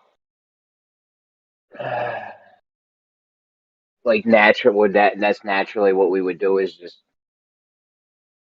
take what we need. Well, No, I don't think. I think naturally some people are going to get greedy as fuck and want more, and they want to yeah, control. yeah. I mean, it's the more the more money you have, the more control you have. I've said this before. A bum on the street that lives in a cardboard box controls next to nothing compared to a guy that owns a house, drives a car, has a job, a family. You know, that guy's controlling a lot of shit in reality. Whereas the bum that is in a cardboard box, he controls nothing. So the more stuff you have, the more food you have, the more power, money, the Of more course. control you have. Yeah. So that's natural to want to. I mean, we've always been power hungry. I don't know if that's a natural thing or not, but Shit, the more food you have, the more bitches you have. you can have a bigger family, you can have more wives. Exactly. So, you know, I have no question history's all fucked up. I think it goes back way farther than 1800, but it could be that so that's soon, bro. 1800, like my that aunt, I said I got an aunt that's 104. Like in the 1800s, her like grandparents were alive, so I don't know. I mean, with no internet and shit, like no word didn't get around like that. Like I wouldn't know half the shit I know right now if it wasn't for the internet. We'd be walking around like idiots. If you had to go to the library every time you wanted to fucking find something out. You know what I'm saying? Think of how much information humanity has now because of the internet. Yeah, but how much of Alone. shit really matters? I mean, it's just information. Like, look at the Amish, man. They don't use any of this like electronics and technology and I mean, you know, internet and that sort of thing. Yeah. They don't have any electricity. And they have no idea And what's going on. no, Do but the they're killing Amish? it, man. They weren't Yeah, but indoctrinated with like the jab stuff, and you know their death rates are no more than any other population. They're not having to deal with any. They're just doing their own thing, without a fucking care, and that's it. You know, ignorance is do they bliss. know? You don't need all this Do they extra know? information.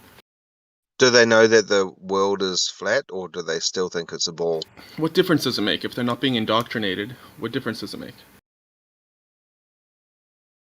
They're happy in their own little ecosystem, in their own habitat, right? Their little cities and what have you.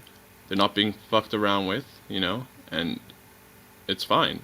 It's peaceful. Yeah, you're right. It's So serene, at the you end know? of the day, the moral of the story is happiness, right? Exactly.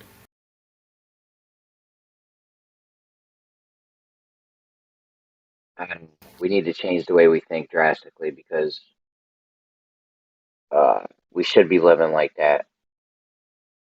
But no, we're not. We should be just taking what we need, and you know, there's absolutely no reason for somebody to have uh, $5 billion right now, sitting in a mansion, eating a steak, drinking a $1,000 glass of wine, while you know heads are literally like starving and suffering and doing shit for money that they shouldn't be doing or don't want to do. It's crazy. This all revolves around parenting, I believe. And I honestly hesitate when I say this, but I think parenting should be a fucking profession. It's not even Or just parenting, but it's also the society in which you're parenting. You know, you could be the most amazing parent, but without like having a society that kind of supports that, then your kid is still gonna be everyone's a, fucking like propagandized and affected and stuff if like that. everyone's a good parent, we'll have that society. You just need everyone to be a good parent. And that's not going to happen with the system we have now, right? Yeah, it's not Like that's just realistic. not in the cards. That's not realistic for the system we have now. Yeah. If we had a better system, it could be realistic. And maybe in a few generations or something like that. Yeah. But what are you gonna do now? It could be possible. Well, for now, you change the way we parent kids, I think. Maybe, or maybe you go to one of these, you know, societies, or try helping create one, wherein the values are kind of like Bro, it ain't shared. gonna happen if listen. The whole world, people always think you can just go set up shop somewhere in a little area. Like, dude, it ain't. Nothing's gonna happen until we get all of humanity on board with it and change the way shit goes. You don't think you can like join the Amish and live like them? Or No, even because the in Hare the Krishna, meantime, even the Hare Krishnas. What do you think they're doing right now? Do you think they're all taking the jab? the Amish people are doing their thing and we're still doing our thing. So, I mean, what does that help if we all just go be Amish? Like, what's that No, gonna if you do? go be Amish, then you won't have to. Then you're gonna have a holistic, kind of a wholesome society with which to, support your good parenting. Remember when I was talking about the bum, the cardboard box, and the guy in Yeah. the mansion? The Amish people in this scenario are the bums in the cardboard box, I don't think so. and the rest of the world is eating mansions, eating steaks in mansions. I disagree with Those that. Amish people have no control. The Amish people are living healthier lives. In that case, it's healthier to be a bum. I'm just saying they don't control shit compared to the rest. Who the fucking cares? Who cares if they You're living control at shit, man? They control their lives. That's all you need to control. All the other shit is ancillary. Do bums have do they have a social system? Do they, do they have their own little society on the footpath with their cardboard box where they can trade with each other and look after each other? It's a poor I'll tell you analogy right because now. bums have they're leading unhealthy lives. They have poor hygiene and stuff like that affects their health, and it's direct contrast to what we're saying, which is that Amish communities that don't have this shit are healthier and more wholesome and more peaceful, less stress, all that stuff. I mean, I was just using the analogy for control, but if Like I'd compare society it with ever, like a monk that has nothing, right? I'll tell you what, if society ever collapsed, though, the Amish people would be sitting pretty, right? They grow crops, they got animals, they get well water. Like, they're not at the mercy of this fragile system we have in place right now. Yeah, well, there's a society kind of like the Amish in New Zealand and the South Island, and there's about 5,000 of them, all in one area. Yeah, that's good.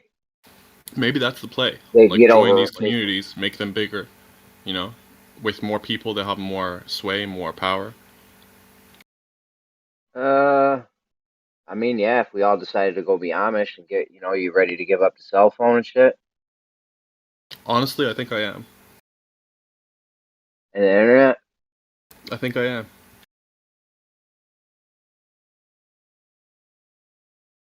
Well, I'm not I'd be ready for that.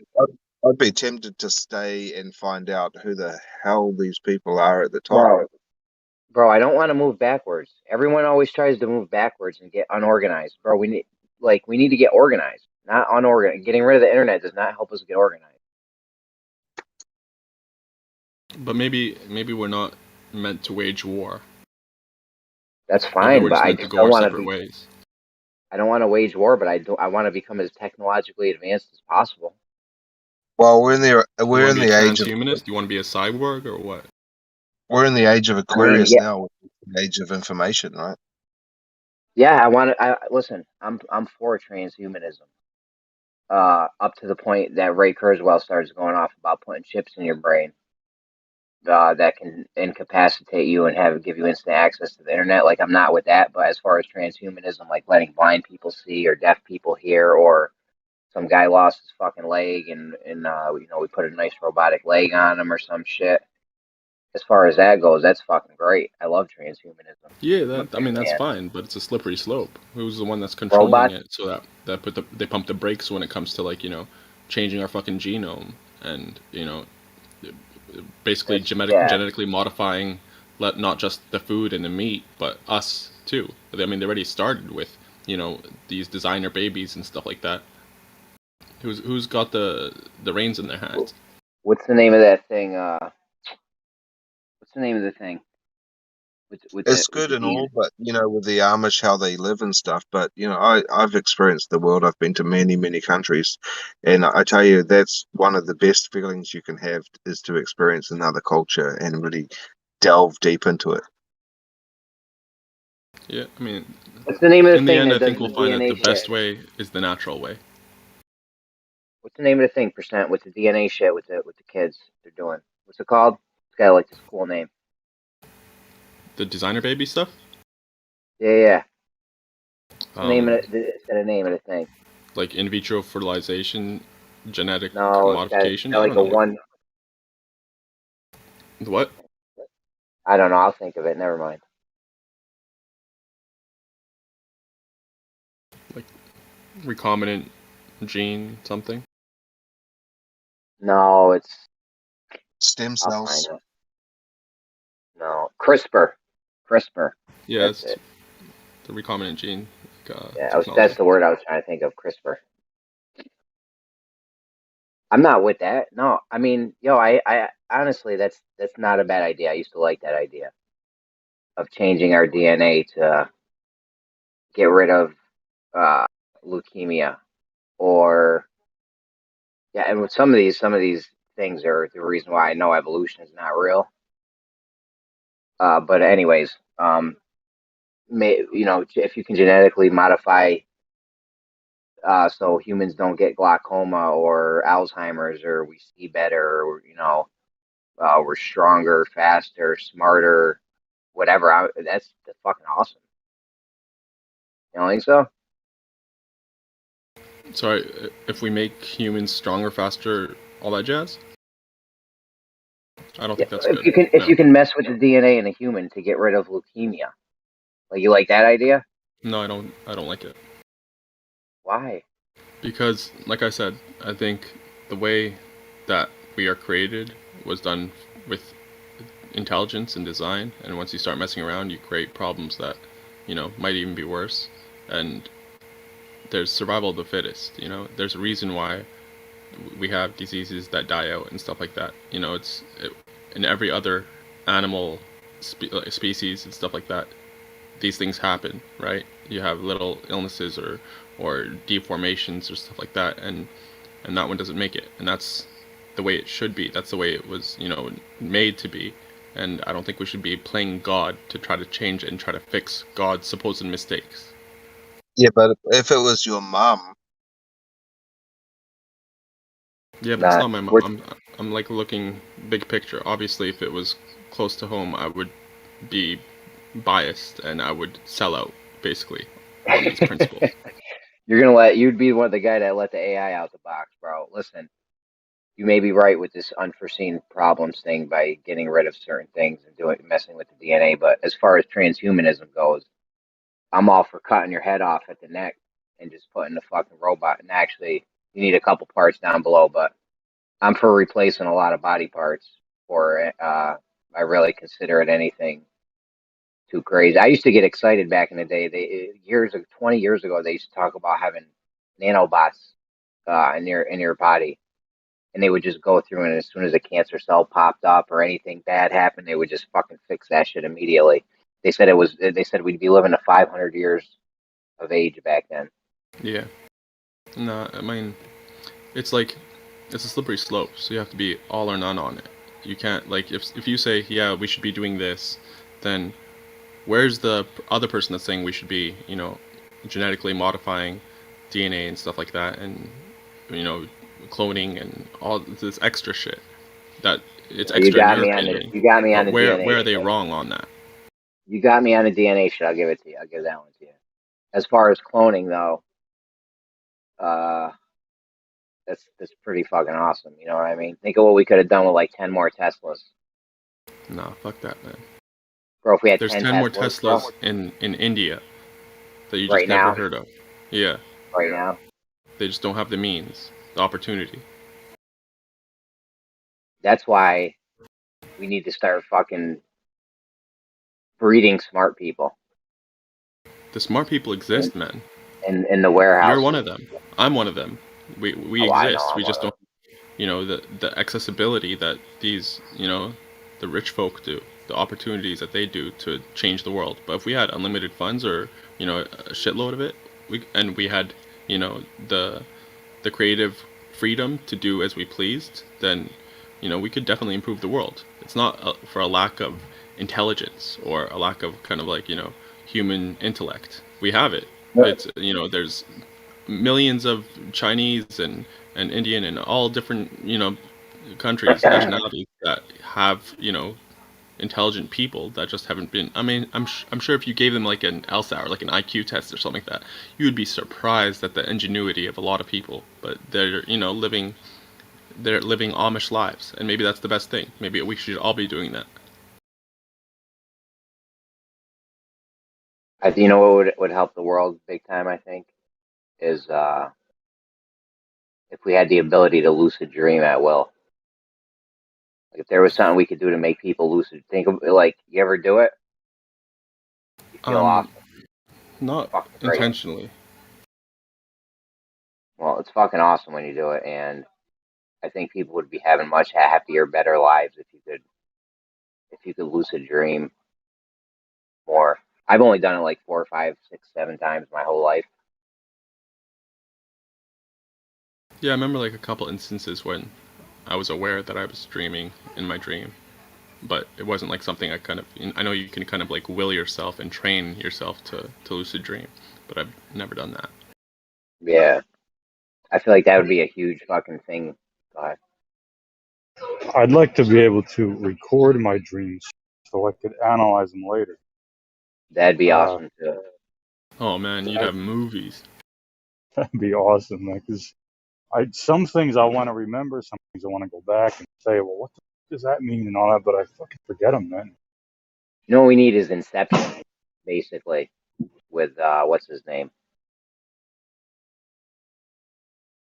What's the guy with DiCaprio? We need the Inception movie with DiCaprio, basically. I never saw that. What is that about? Oh, that was fucking awesome, bro. You should see that movie. They were like fucking with people in dreams. They could like all link up and get in the same dream, and they were trying to get like secrets, espionage or something out of people. I don't know. It was a good movie.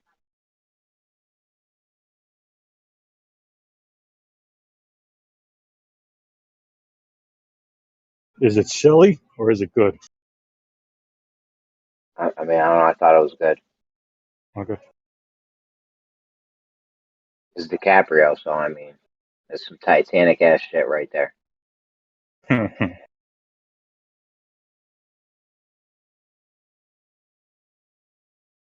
Yeah, transhumanism's dope. That's probably one of the best things we could do to improve life, make our lives better. People would be happier with transhumanism. They take it too far though. Like I'm up to it until they want to put a chip in your brain so they can incapacitate you and you can have instant access to the internet. I like instant access to the internet part, but I don't like this is like a Demolition Man.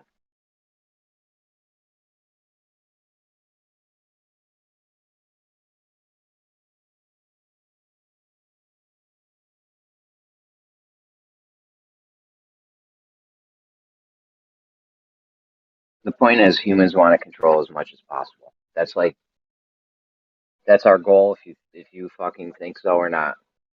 Even down to every last one of us, you want to control everything that happens in your house, in your car, your personal space around you, all day long.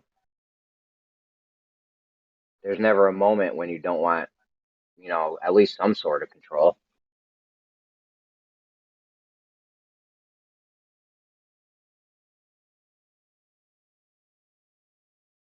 These elite motherfuckers take it too far, though. They're controlling everything we see in the news, on TV. They're just controlling everything. The products you buy, everything that happens. These people are ultimately at the bottom of it. The Bilderberg Group, Freemasons, Rockefeller, Rothschild motherfuckers. I think the problem arises is when we can't know something, man acts like they can know and they could explain it, and then it kind of pushes out any reason to think that there's anything else going on. It's only us. and that paves the way for tyranny under men. Problem. Fucking know how the sun works. Get the fuck out of here. You fucking kidding me? You don't know shit. I mean, if you took a light bulb to a mountain, and they did this spectroscopy thing on it, are they going to be able to tell that there's a fucking piece of glass in there, or no? Probably not. That's a good question. They're definitely not going to be able to, because they can only read the gas. They're not.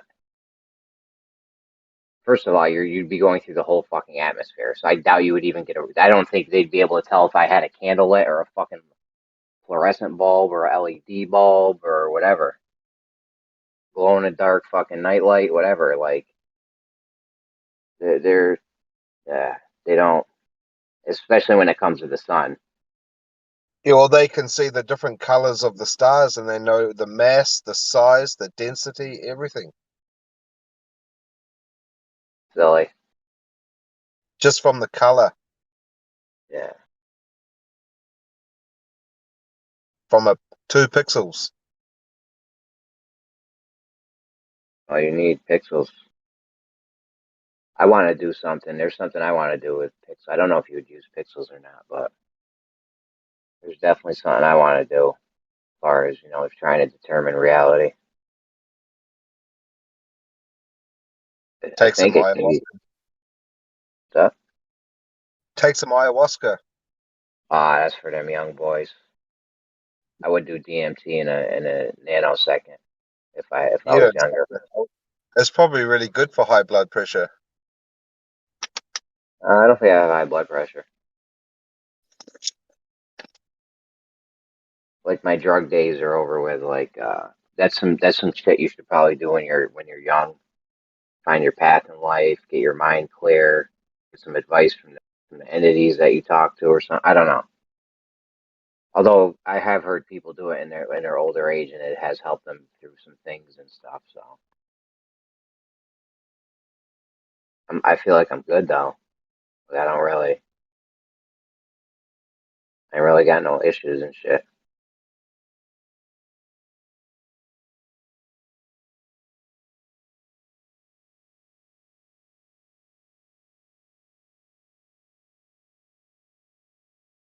Parenting is a big problem. Other than these elite, we'll never be able to overcome these elite people at this point. They're too dug in. They're like a tick. You're not gonna get them out.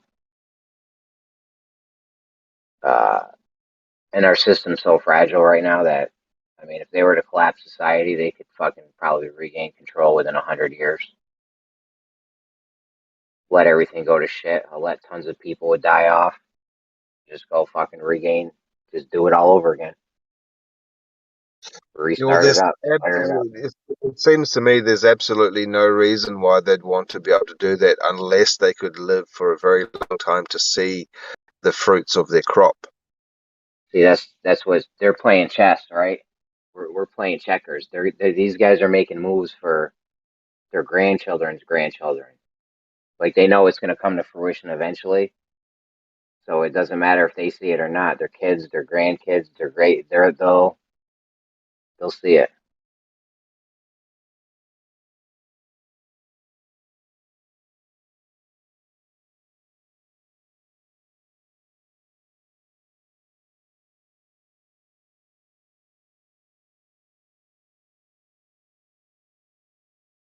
I don't know how that works because there's a lot of rich people. To me, it seems like a lot of extremely rich people, they sort of disown their children a lot of the time. They don't seem that connected to their own family, really, besides the money itself. Yeah, that's rich people, though. Where I'm talking about these wealthy people. Like, bigger than rich. Like, they must have a longer lifespan. That's the only thing I can conclude. They must be able to live for 200 or 300 years or more. Nah, my friend did. They probably do live longer, though, because my friend went to college with a kid of one of these elites. And he every 6 months he goes to the doctor and gets a checkup, right?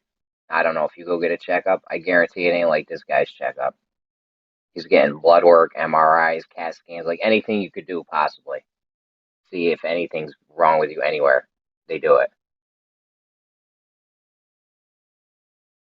So they might live a little bit longer, but I'm telling you, they're planning for their kids. They know their kids are going to take it. And you know, they're going to take the ball someday.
Anyone heard from Brandon? Not for a while now.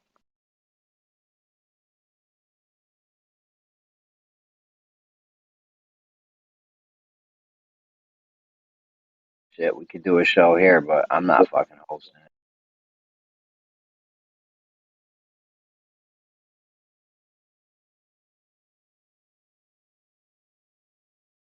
I'm way too busy for all that. I can't sit 3 hours unhindered, you know.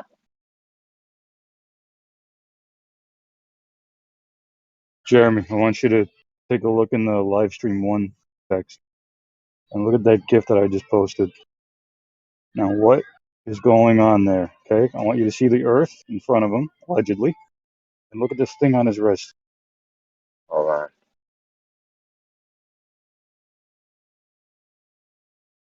Live streaming.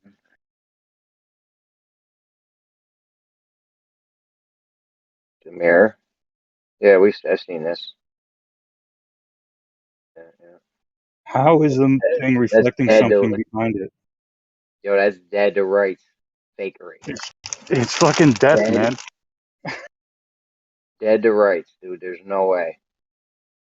So I'm talking about this in Gems now, and they're telling me I don't understand how mirrors work. I mean, I don't know with the angle. You might be able to get that actually with the angle. I don't know. That's tough. That's close. That's a close fucking call right there. Only if it I was think con- one thing is that the if that camera's mirror at was, the body level, like at the waist or something. yeah, or if that mirror was concaved, then you could explain that. But it does not look like it's concaved at all. Now, if that mirror was angled, if that mirror was like out more looking down on it, but it's at such an angle that might be possible. I don't know. It's tough. It's fucking close. You can see he's barely getting it because when it goes all the way down on the bottom right hand corner, see where it like cuts off to blackness a little bit. It'd be good if you could get that and slow it down a bit to really have a good close look at it. I'll tell you what's some good fucking proof. I didn't look for it, but there's a continuity error on the moon missions. I've never heard anyone go at the Globers with this. It isn't. I think it's in a funny thing happened on the way to the moon. It's when the PLSS, the life support system, the backpack they wore.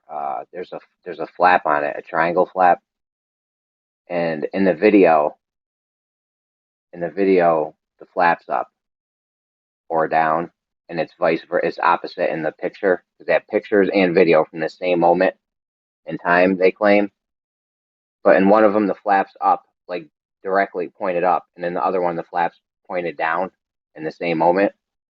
So I don't know if anyone comes across that, fucking send me that in a DM because I want to try to bring that argument to them. I've never heard anyone use it. Have any of you guys ever even seen that? You know what I'm talking about? I saw the documentary like way back when, but no, I never used it. Oh, they're doing so many tricks, man. There's thousands of them that you can find. Thousands. The thing is, that can only happen. That can't happen. That can't happen unless you're faking it.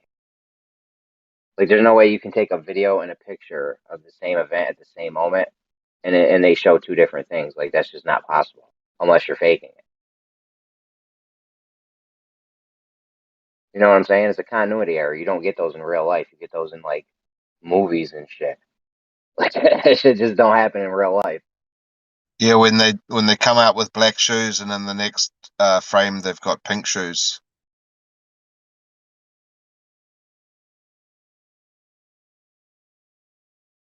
Yeah, you know what I mean? If you had black shoes on in the first frame and nothing stupid, I don't know.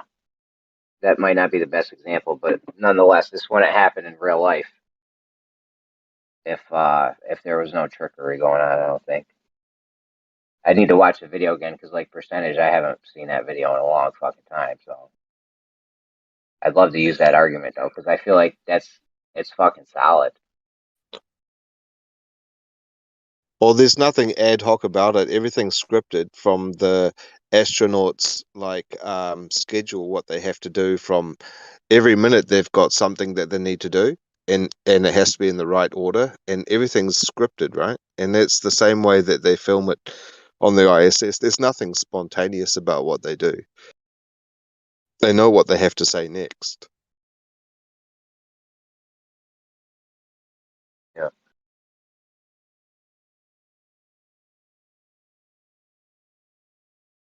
Percentage. How do you feel about the percentage? Or anybody really? Do you guys think the atmosphere is magnifying things? Anyone?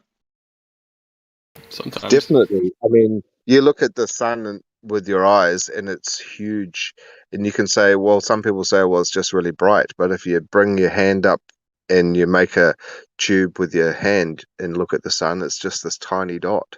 It's definitely being magnetized. Magnified? Yeah, or both, because magnetism is causing that magnification. Yeah. Anyways, maybe I don't know. It doesn't matter. We just need to know if the magnification is happening or not, because the Glovers deny it, tooth and nail, right? So there's a couple ideas that I have that we could prove atmosphere magnification. One of them is you leave some objects in a field or at a distance, objects you know the size of, and you can like put a tape measure up to. So like a billboard or just the side of a barn or something. If you just had a time lapse on that for, I don't know, maybe a couple weeks or month or something, maybe I don't know, maybe leave it for a year. They leave cameras. I've seen them film sand dunes for fucking 10 years. They still have a time lapse of a sand dune or something. Anyways, the point is, you leave it. This is just one way. You leave a time lapse on something. You can pick random days or have a computer program run through and see if at any point the object was bigger than a previous object that you had picked out. You know what I mean? Well, that's the reason why. That's the reason why you squint sometimes. You close one eye, right? You squint and you can look at something and you can see it clearer. If you're looking at like a door, and then you close one eye, the door sort of shrinks about 0.25%. It actually shrinks. So you're being everything's magnified all the time when you've got two eyeballs. I don't think so. I think that depends on your own eyes. If you have a lens, basically, that's what's the word? It's not presbyopia, but the other word for basically like pareidolia.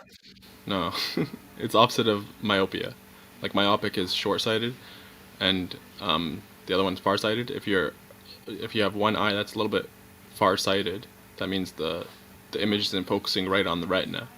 And if you're only using that eye, then the object's going to seem a little bit smaller. Just like if you're wearing glasses that are too strong, it's basically making like objects seem a little bit smaller. Well, I'm sitting looking at the front door of my house right now from my car, and the front door of my house has LED light windows, and it has triangles of glass in it. And if I'm looking straight, I can see an even spread of like a copper yellow color light across the glass. But if I close one eye, my left eye, I can see like half of the triangle is still yellow and the other half has gone to like just like a mirror color. And this is I'm only like 10 Try meters away. closing your right eye. Yeah, it does the same thing, but it does it the opposite way. Mm-hmm. So just the distance between your two eyeballs itself can have a really big effect on what you see only 10 meters away. Oh, of course, If you that's something else. That's just like due to the angle difference, but it shouldn't affect the actual size of things. The size is because the magnification between your two eyes are different. no, when both eyes, I will do the same thing, squint in each eye at a time, and each time, both ways, the whole door itself will shrink, and everything will shrink about 0.25%. I don't think squinting affects the angular size of things. I think it's the squinting just basically it makes it so you have your eyelashes basically that are blocking the light, right? And maybe even like, you know, flexing some of your ciliary muscles such that your eyes will focus better on that thing. But I don't think it actually changes the size of the thing. Unless maybe, yeah, it could, I guess, theoretically, if you're flexing your extraocular muscles, your eye muscles, such that it'll focus the image like off of your retina. It'll basically like magnify it. I mean, not magnify, but shrink it a little bit, like as if you had strong glasses on. Then I guess technically could do that.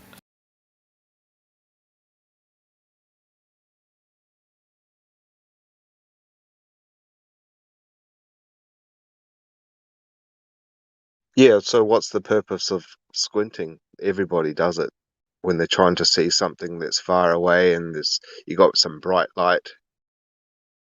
Yeah, you're How does basically like flexing your eye muscles such that the image, you're basically changing like the shape of your eye, so the image will basically reflect onto your retina at a more appropriate area, such that the image will be in focus. So you're sort of getting the RAM that you've got in computer terms from your two eyes, and you're shutting down the RAM on one side and giving it all to 100% on the other side. Is it working like that? No, because you can squint both eyes at the same time, and squinting one eye doesn't make it, or like closing one eye doesn't make you able to squint the other eye more, right? Because the muscles are separate for each eye. So there's no kind of like, you know, giving or sharing between the eyes. I don't know. So you're saying that the eyeball itself has muscles that can contract with squinting, or is it the muscles behind the eyeball? Yeah, the extraocular muscles. That's how you move your eyes. That's how, you know, there's the ciliary muscles inside, but there's also the extraocular muscles. Yeah, but those are just the muscles around. What about how's that affecting your retina? So if you have extraocular muscles that are somehow changing the whole body of your eye, right? Like making your eye basically like longer or shorter by squeezing it or, you know, flexing it a different way, then that'll change where the image is being focused on your eye, because the retina is at the back of your eye, right? So if you're changing that whole body, then it'll basically focus at a different area. And you'll notice actually you could literally just pull out your skin on your temples and like the end of your eyebrow, and you'll notice that your image is going to be affected.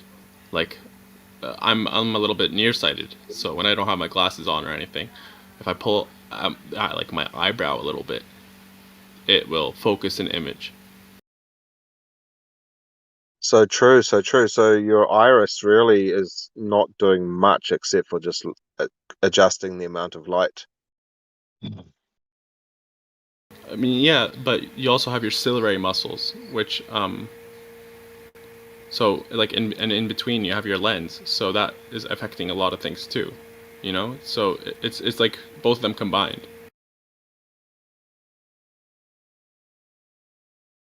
Like in terms of not if you're not flexing your eye or like moving it in any way, the fact that you can focus on a nearby, like let's say you have your finger in front of your face and you're focusing on it, and then as you move back you're basically constantly focusing on this thing that's moving, like better than any camera possibly could, because the cameras have to like autofocus, they blur, and they find the right kind of thing, right? But our eyes constantly accommodate and constantly stay focused on moving objects, things that are near and far as they're moving. And that's because your ciliary muscles are flexing your lens such that it'll stay on that image.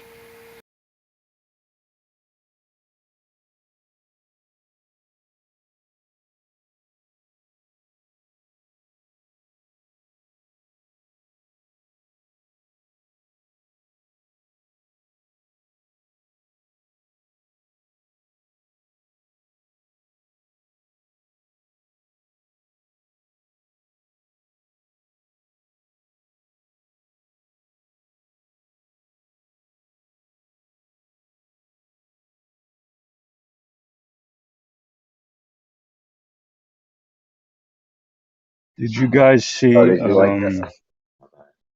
conspiracy castle against MC Toon, the moon landings? No. It came out yesterday, and MC Toon like rage quit after like a half hour. All he brought up were pictures, and conspiracy castle had this whole argument, like all these like points. All MC Toon did was show pictures. And when Conspiracy Castle said, "Dude, I could make those pictures," and then they started talking about the radiation belts, and MC Toon started asking, questions, how does it work and all of it. Castle didn't want to hear about it. He's like, "No, this is what NASA said, man. Don't ask me. This is what NASA said." And MC Toon just got pissed off. He said, "All right, I'm out of here." It was Yo, do you pretty have the link? entertaining. Yeah. Do you ever think that the capital of America might move to Houston one day?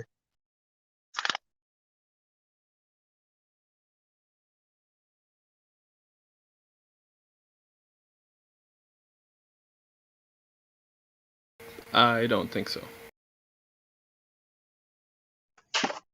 There you go, Prashant.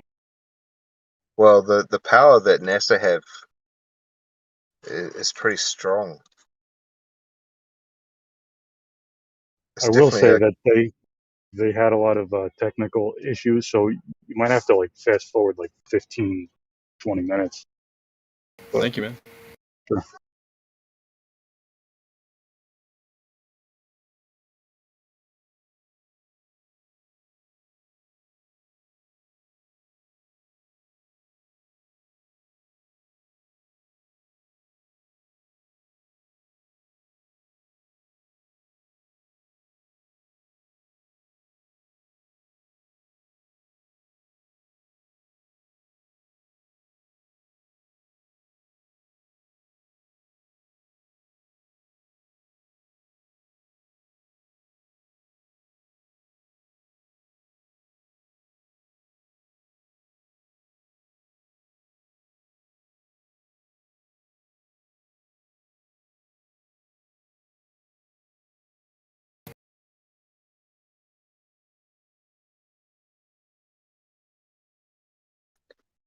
I still remember the one with NASA and they dropped that screw, man. That's just like they're so obvious. He could see it dropping. That's why he looked down and he bent down to pick it up.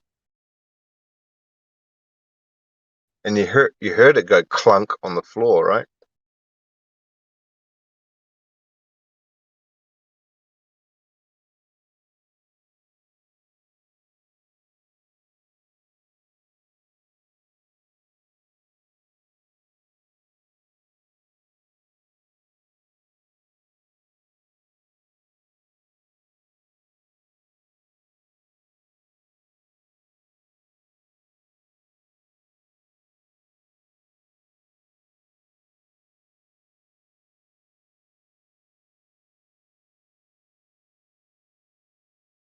guess everybody's watching the video in chat.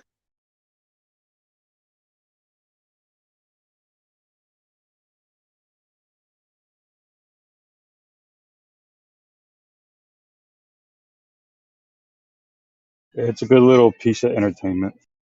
Pretty much what this whole thing is become anyway. It's just What's the entertainment. what's the crux of the story without me having to watch it? Just like in a short couple of sentences. It's a debate between MC Toon and Conspiracy Castle about the moon landings, and MC Toon rage quit. What happened to him? He rage quit. He walked out of the room. Yeah, he got really mad and said, "Fuck this and that." Well, he didn't Yeah. curse, 'cause, he doesn't curse, but he's like, you know what? I'm done with this. Sometimes anger is a sign that someone is in denial, eh?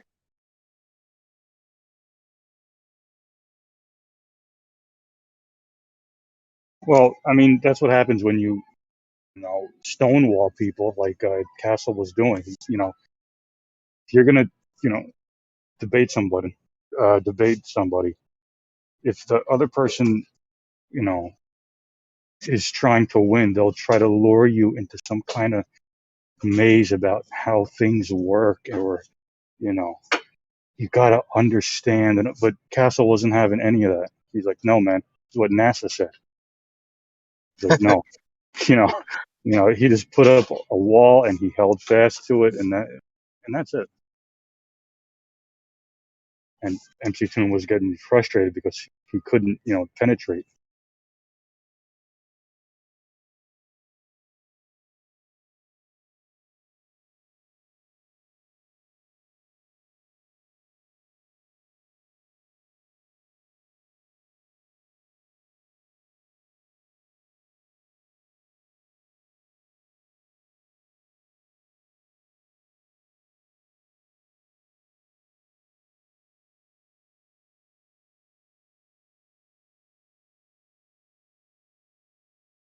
It's definitely not cognitive dissonance. It's just the unwillingness to open your mind. And because Conspiracy Castle, what's his name? He's such a humorous guy, and there's no way he wouldn't feel any shame. So he's so easy to be able to read people.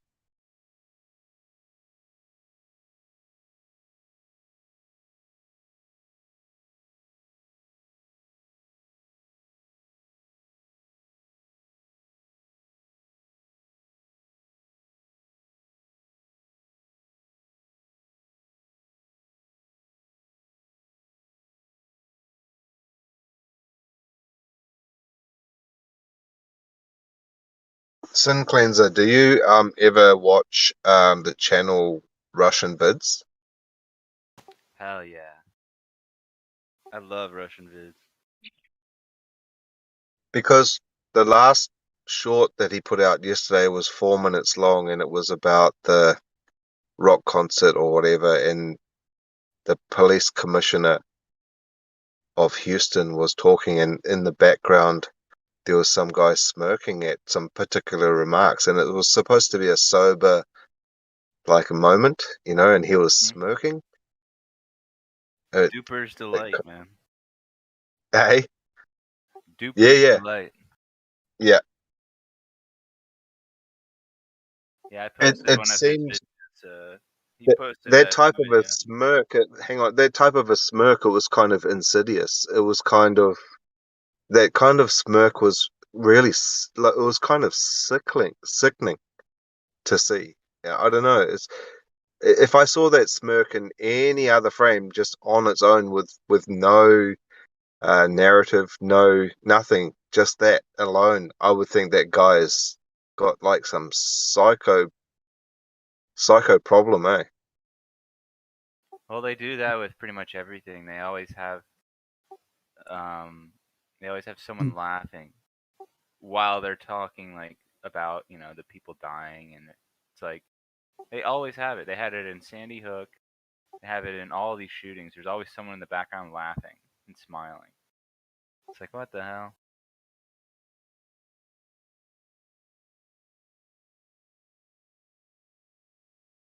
And I guess the average sheep on the block watching the TV screen for 6 hours a day every day and following the news every minute, like they wouldn't pick up on those background like nuances.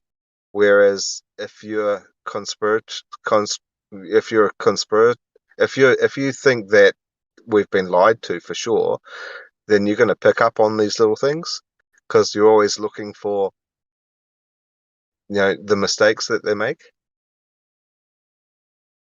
Well, I look for things like that, kind of like they're showing me something. They're giving me information. What are they trying to show me? And you know, it's either it's just a coincidental thing or this happens for a reason. I think it's one or the other. Well, it's not a coincidence to me that when Building 7 was still standing, they showed it.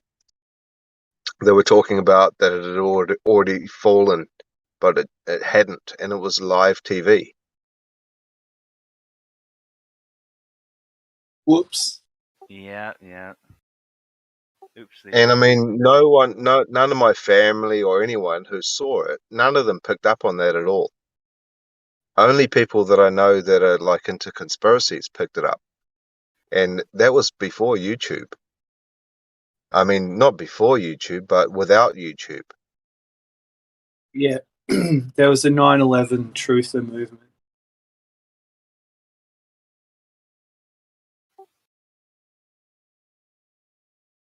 It was on 4chan too. I definitely think that this type of channel is modern philosophy at its best because it's totally freeform. And the subjects that are talked about here, that's that's kind of the same thing they would have been talking about 300 years ago, 600 years ago. They were sitting around in rooms and philosophers would have like they would have just talk nights where they talk like this. Oh yeah, they do it every night, and that's kind of what we kind of carry that tradition on here, don't we? And there's not many places. That's what I'm saying. There's not many places out there like this. You'd have to join some type of a weird ass club. Well, it's Secret difficult society. to get a bunch of guys around to talk about things that really matter in life, and it's a very rare occasion that ever even happens anymore, unfortunately. Is that what you think they do, like in their little Bilderberg meetings? They sort of all get together and get stoned, and they say, "Oh man, what should we do next?" Oh, they definitely are up to that kind of stuff. I'm just talking about if you have your little network of friends and buddies you grew up with. I mean, you might be able to sneak in like a conspiracy every now and then, but most people are intimidated by the idea of alternative ways of thinking about stuff, or they don't want to bring it up because it might divide and it might harm a relationship with a close one or something. Well, I watched a video earlier on by, I can't remember, I put it in chat like at the first thing in the morning before anyone came on, about remote viewing. And this remote viewing it just blows my mind to think that you could just go somewhere and learn like for a week or two, and you could come out being able to actually put your body or put your mind in another place and time, because apparently they've been working for the CIA for, I don't know, 20 years or 30 years or whatever, the particular guys on the video, and they were able to see into the future. Yeah, I sort of do think that the science is pretty clear about that stuff. Like, if you've ever looked into the near-death experiences or the out-of-body experiences, they all talk about seeing yourself like above yourself and like a third-person spectator kind of thing. Like, there's probably more evidence that you can have some sort of remote viewing ability, and I think they figured out how to do that. But your brain Well, the absolutely guy, can do it. The guy from the channel Leak Project, he does remote viewing all the time. I don't know if you've seen that channel. No, I don't think I'm familiar.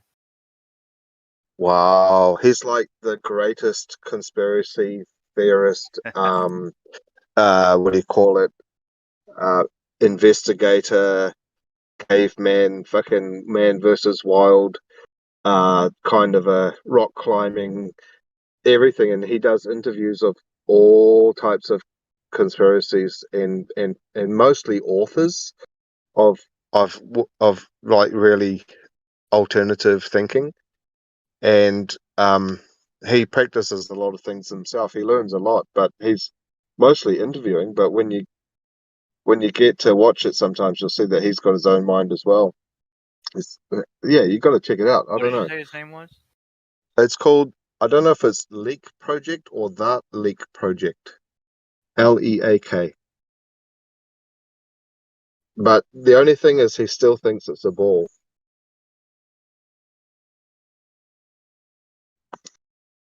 Yeah, I've kind of realized that like you'll find people that have really good information that still haven't like woken up or whatever to flat Earth, right?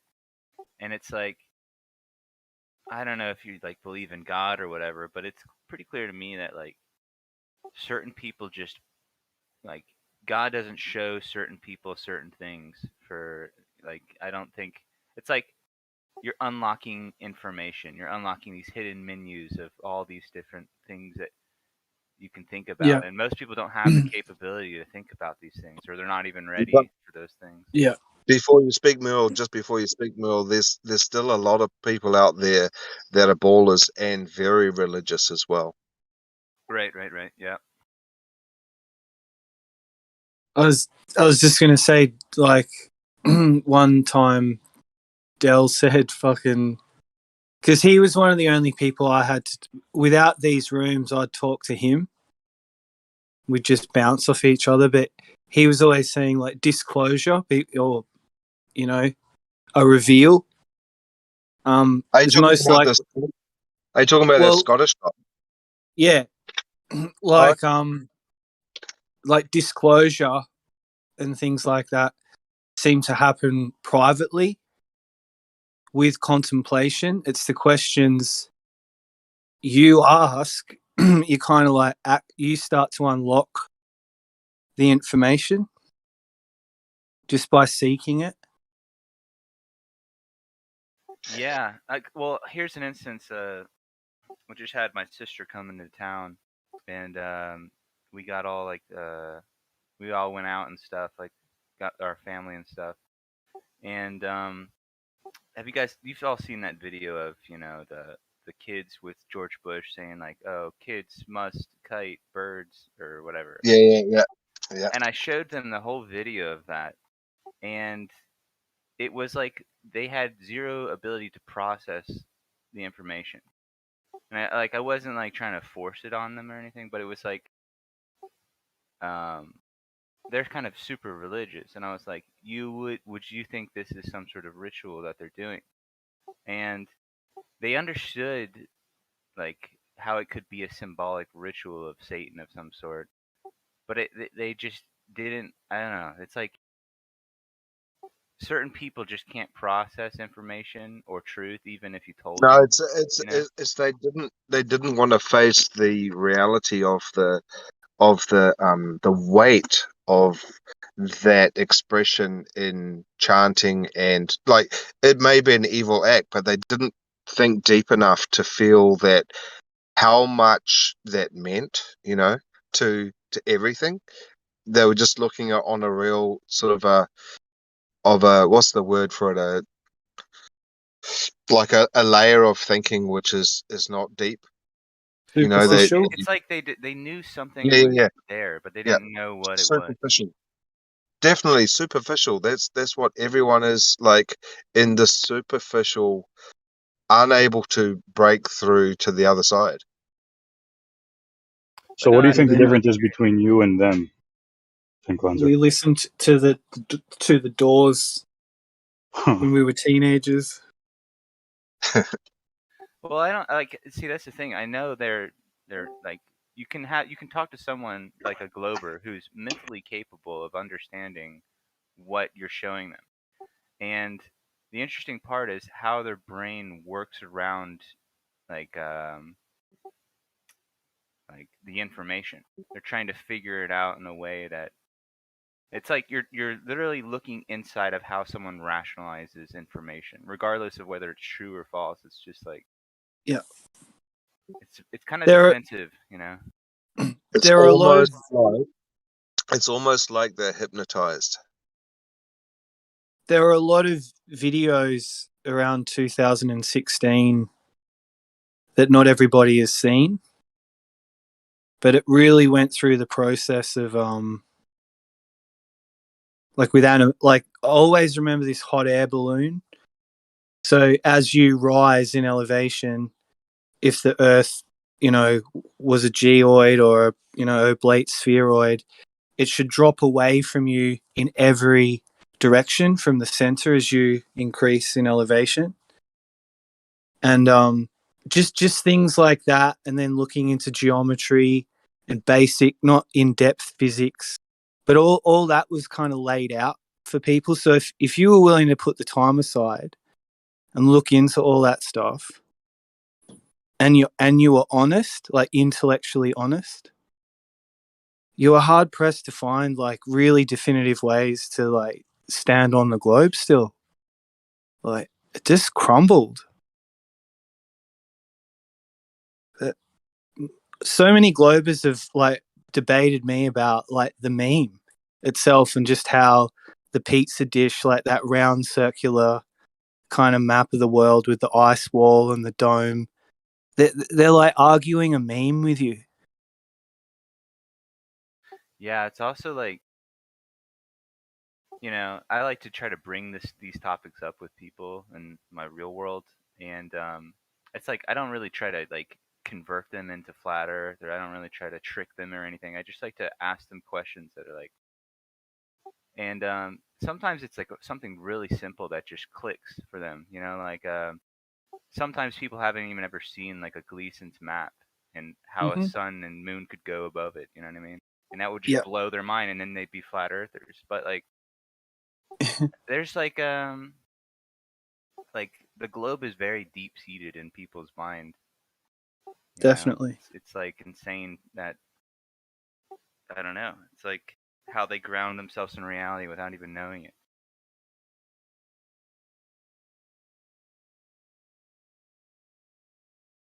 People used to say, or I went to school with this guy. He was younger than me, but he'd say question everything. And I was always like, it's a bit paranoid. But it's funny because I think when I got to the flat earth question, I was like, that was the one given. Like I had questioned a lot of things at that stage, but I'd realized, wow, I've never questioned this. It shocked me. That's where it started. That's why I kept going with it. I was like, why have I never questioned this? Yeah. Like I kind of have like a new strategy with people because, most people prefer to talk about politics and stuff, you know what I mean? That's like, and I'm kind of happy that I was able to like grow out of it for the best because like once you stop with the news and all the politics, then you can focus on more important things. And you talk to someone like who, oh, what about Trump? You're gonna vote for this, or here's this opinion. It's like sometimes it's just you got to remind them like who you're talking about. Like sometimes I'll ask, hey, did you guys know Trump is just a member of the Scottish Rite? And do you know who the Scottish Rite are? And all these other things. Or why do you think? Doesn't mean you shouldn't pay attention to politics, man. I mean, what's going on in my country at the moment is happening because we've been lazy with politics and paying attention. Like, there's been parties formed in the last 18 months, like countless parties, and we've never had anything like that in Australia, all because of the bullshit that we've been under in the lockdowns and so forth.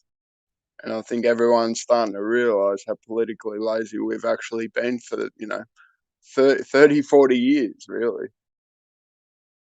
Yeah, that's true. I mean, I'm not sure how Australia works, but in America, do you guys have? Are you guys allowed to carry guns or have guns? No, we got rid of our guns in the late 90s. But I mean, we haven't even protected our own human rights here, man. That's how stupid we've been, and that's why they've been able to get away with like mandating vaccines and so forth, and the bullshit that they're pushing so far.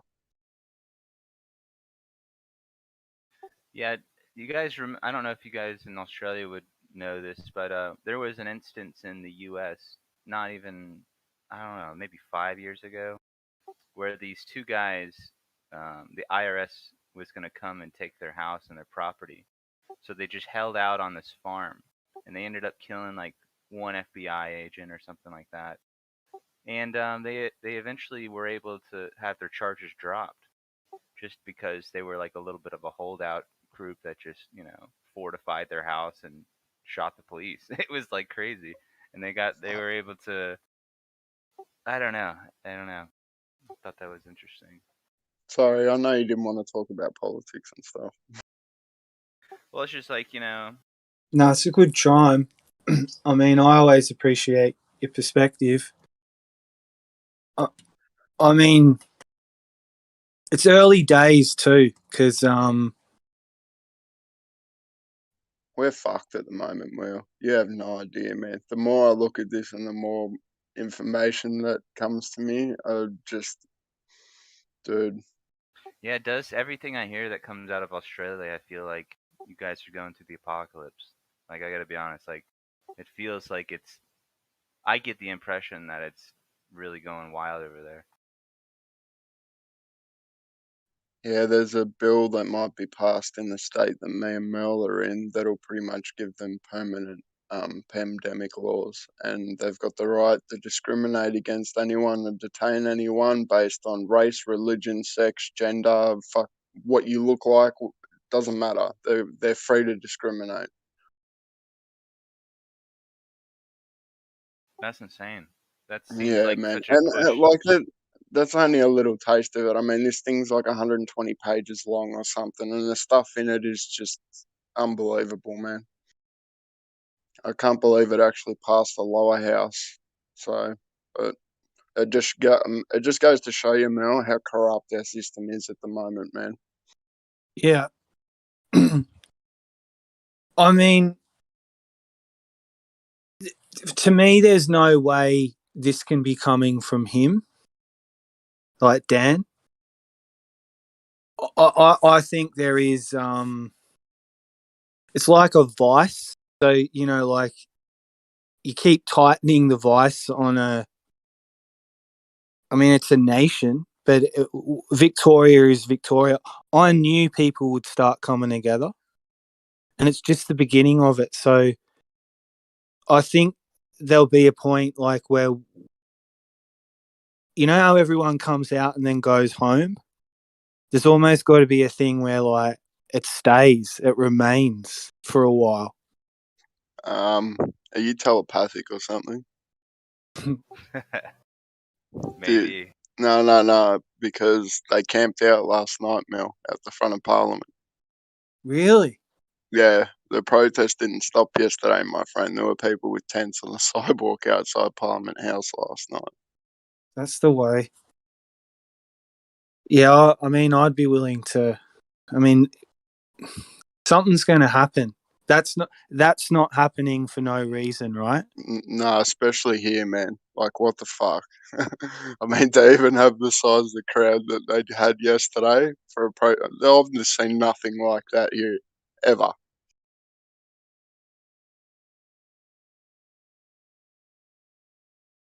Yeah. Are they just hedging their bets on the fact that, or the idea that you guys are just gonna go back to work, or like go back home and just? Yeah. I don't think they think you're gonna be there long. It might happen like a few days at most, but they're gonna think that, oh, they're gonna have to eat or they're gonna have to go back to work, so they'll have to leave eventually. Well, it comes back to a question you asked me before, my friend. whether we had arms or not. No, we do not, and they do. So, what are they afraid of, man? Like, if the people get big enough, then they've got something to be afraid of. Yeah, we need a lot of us, and we're not quite there at the moment, man. Well, it feels like they're kind of antagonizing people to, go out and protest it physically. It's like they're not leaving them alone, so they're kind of antagonizing this, in a lot of ways. Best thing is yesterday, like, showed it. It's gone past the vaccine now. You had people that were young, old, vaxxed, unvaxxed, that were all there for a different cause, their rights, yeah, overall human rights.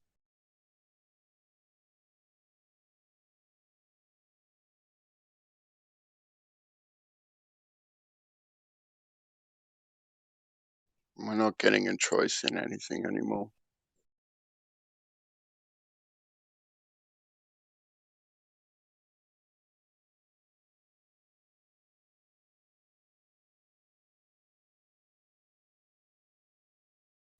Don't know why you weren't there yesterday, Mel. It's freezing. So fucking what, man? Put on the Melbourne Paddington Bear jacket and fucking get out there. Yep. I kind of want to like play some music. Be good to get together with some people. The time to do it. You should have seen the end of the protest. They all ended up in a park, like around the corner from Flinders or something. And there's Yep. just fucking music playing, people dancing, carrying on, man. It was sick. Yep. Yeah.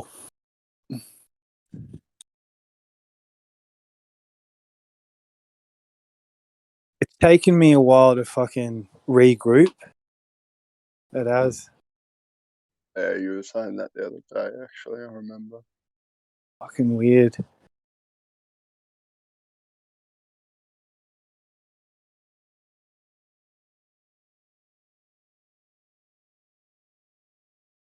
I feel like everything's going to be okay, though. And what gives you that feeling? I don't know. It's just... Even, like, when I had the haircut, like, the first two places, they were like, nah. And then the third one, it was just like, no problem. And I just can't see it being enforced. And the fact that people are up. And then the news not saying, not drawing any attention to it. That tells me that, there's a panic button. Because their plan has worked so far. And I mean, I don't even think what they're doing is legal. It's like they're scrambling. It's like a race to the finish, right? Get all these laws in. 100%, man. There's been plenty of grey areas they've used in all of this, Yeah. man. Yeah. And that'll come to bite them. But the normies don't see it. Courts of law will in the future. Because it's like it's high treason against the public to push an agenda. And this is unprecedented. This isn't about like the juice or germs. This is about something else. And they're creating a divide between those who've had the juice and those who haven't. So we're like lepers, social lepers. So like the BLM shit didn't work for us, Mel. They couldn't divide us with that, So they've used the vax to fucking really try and drive the wedge in, and that seemed to have worked here. Yep. How many members are there in the United Nations? If we could form a group that was twice as powerful in numbers as that, couldn't we just take them over? Well, maybe not take over, just we're no threat. When it boils down to it, you got to come back to common sense again. We're not a threat. We're not like infected fucking zombies or something. Just standard human beings. We're fine. People just got to relax. It's just gone. It's like an overreaction. You know what I mean? I mean, I'm not in their shoes. I'm not the government. But they've overreacted on this one, big style.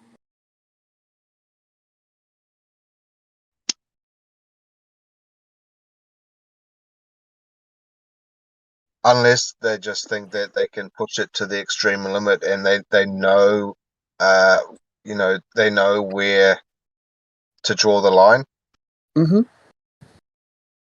They're going to open it up, right? So everyone who's got the juice can go and play now, pretty much, in Australia anyway, right? For the most part. We won't get the official results until about 2 years from now to the effects of this jungle juice. Well, I got kicked out of my daughter's school yesterday for not having the vax, man. Kidding. No. Oh my God. That's That's what I happening mean. already. I feel like there's going to be a slow squeeze, like you're saying. It took you a third attempt to get your hair cut, yeah. So Yep. if they've got 2 out of 3 places complying, man, it's a slow squeeze that they've got to put on the rest of us, you know. Yeah. And just there needs to be a bigger kickback, man. Yeah, there will be. I'll get on my channel too, I think. Well, since you can't travel anywhere anyway, I suggest everyone just go bankrupt, because the only thing stopping you going bankrupt is being able to get a higher purchase, a loan on an item, or leaving the country, and you're not going to be able to do that anyway. So, fuck them. Because becoming I guess bankrupt. that's the question. It's like, what, aren't I allowed to live here anymore? Like, who do I go talk to? The boss. Who's the boss of Victoria? So I tell you what to do, Mill. Just take up as many loans as you can and just buy all sorts of stuff and just spend it and eat it and use it and give it away to your friends to bury in the backyard, and then just say, bankrupt, you bastards. There's nothing they can do and all your debts are wiped. And the only restriction is after that is you can't travel overseas for 3 years. That's it. I'm surprised more people don't do that. Because most countries don't have that option. New Zealand and Australia do.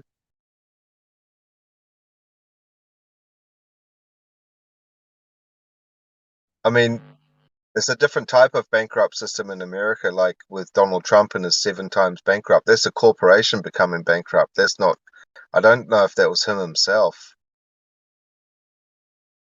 His companies were bankrupt.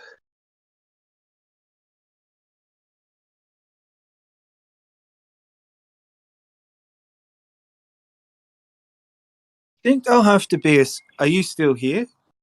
Yeah. Like, I think there'll have to be an experiment almost to prove that we're no threat to the public being unjuiced.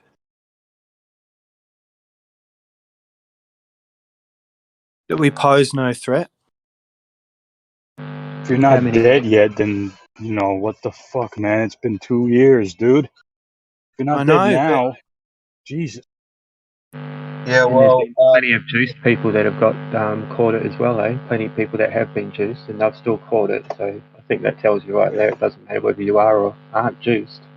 Yeah, well, that's the whole thing, is Right. this asymptomatic problem. This is the problem that they shouldn't have mentioned that, because they fucked it up. Because, like, if you're asymptomatic, that means anyone can have it, and by having the juice or the poison, you're only protecting yourself. How can you be protecting anyone else?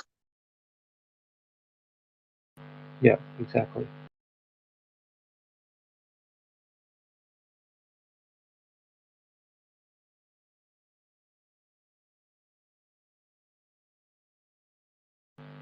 personally, if I believed in the juice, you know, like, I'd go get the juice and nobody else has to get it if they don't want it. Like, I wouldn't care. I mean, I believe in my juice, so why would I care about anyone else not having the juice? I'd feel protected, surely. And that's how it should be, you know. If people that want to get it should get it, you know, but anyone that doesn't want to get it shouldn't have to.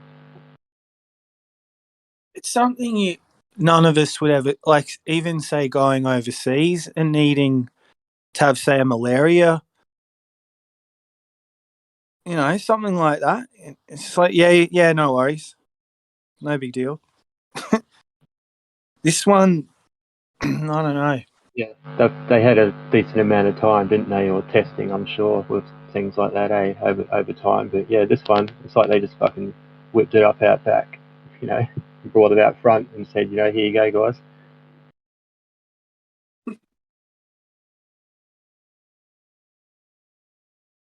We just got to stop the world for a bit and what? Yeah, just press pause.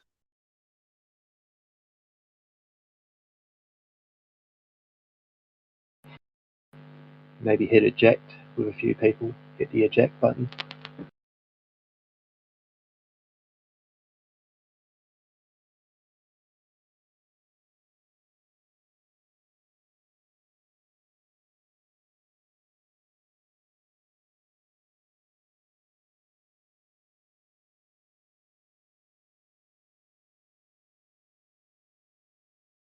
Yeah, I think the paradigm that most people are in that don't get it, it's just a paradigm that can't be broken.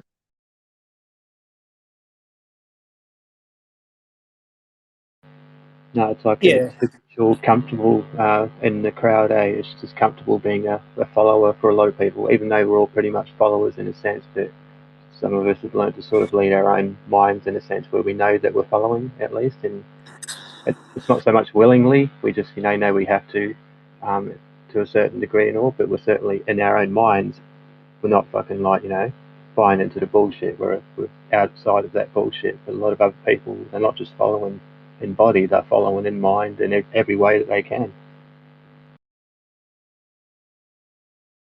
Got a massive rainbow outside. It's awesome. And I've got a red sunset.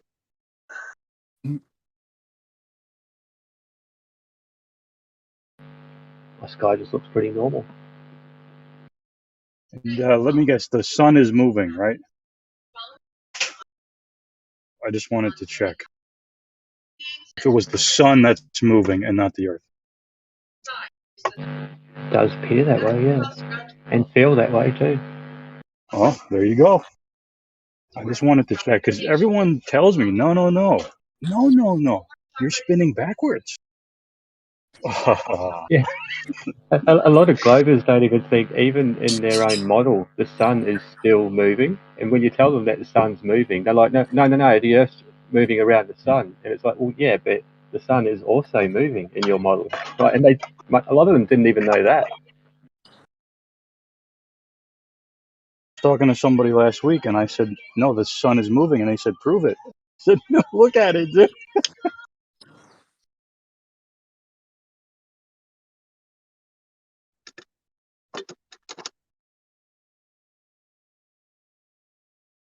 Prove it. Wow. But as far as what we were talking about, the sick part is you can't even talk to people about what's going on from a different point of view, other than what the fear that the news is putting into them, because they'll think that you're just some nut. It really Yeah. comes down to it just comes down to the person. Yeah, you can't even question anything anymore, can you? You can't raise a question or anything like that because they'll just consider you a nutty person if you do. Right, you just got to keep it to yourself and just not follow the program. I mean, your actions will speak louder, because if you do speak, you just get called a nut. So we're fucked. That's all there is to it. Yeah, I don't care. I always speak, like I'll join in other people's conversations when they're talking about stuff that isn't really my thing and all. And then when it's like when I find opportunity or a moment where I want to talk about something, I'll freely do so. And I love it when they look at me weird or get on my case or want to ignore me or shame me for what I want to talk about and all. Like I find that funny as.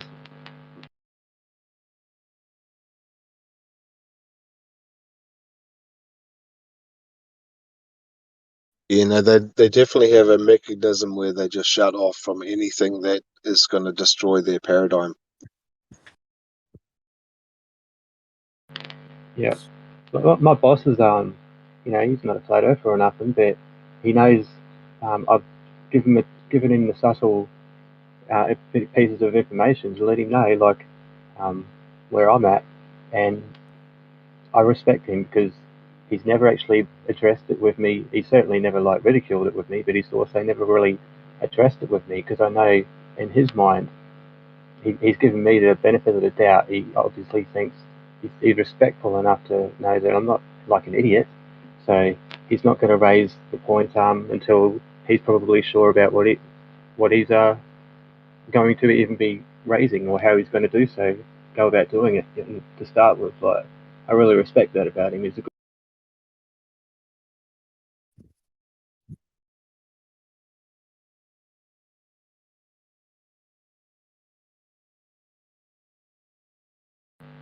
I find when if you just give them the point or something like that, and just let people, they'll find their own way. Yeah, like if it's not for them, it's not for them, and no amount of debating, I guess, would probably change that either. Like, I'm sure everyone here knows the amount of trouble that has, banging your head against a brick wall, but you just plant that seed, let it grow itself, eh? Yeah, I know, because no one sort of told me about it, and I think if somebody did, it could have gone a different way. I sort of wasn't looking for it at all. It just came in my algorithm. Yeah, exactly. Yeah. And then at first I was like, "What the hell's this?" I was like, "Flat Earth? What?" That's what I was like. It took that Matt Powerland's comedy show, that Flat Earth comedy or whatnot. I thought, all right, I'll give this a look because I love comedy, and that's what did it for me. Like when he pointed something specific in his show out, and he's like, "You've never seen the Earth from that perspective," basically pointing out you don't know what the Earth looks like because you've never actually seen it with your own eyes, and that really hit home with me because I totally got that. It's like, oh, okay. And so I considered it a challenge after that. I was like, well, obviously I am on a spinning pear-shaped pressurized water ball in a vacuum, that's just obvious. So I thought I'd find some actual proof, and then when you try and look for proof, you just don't find it, do you? I know that story so well.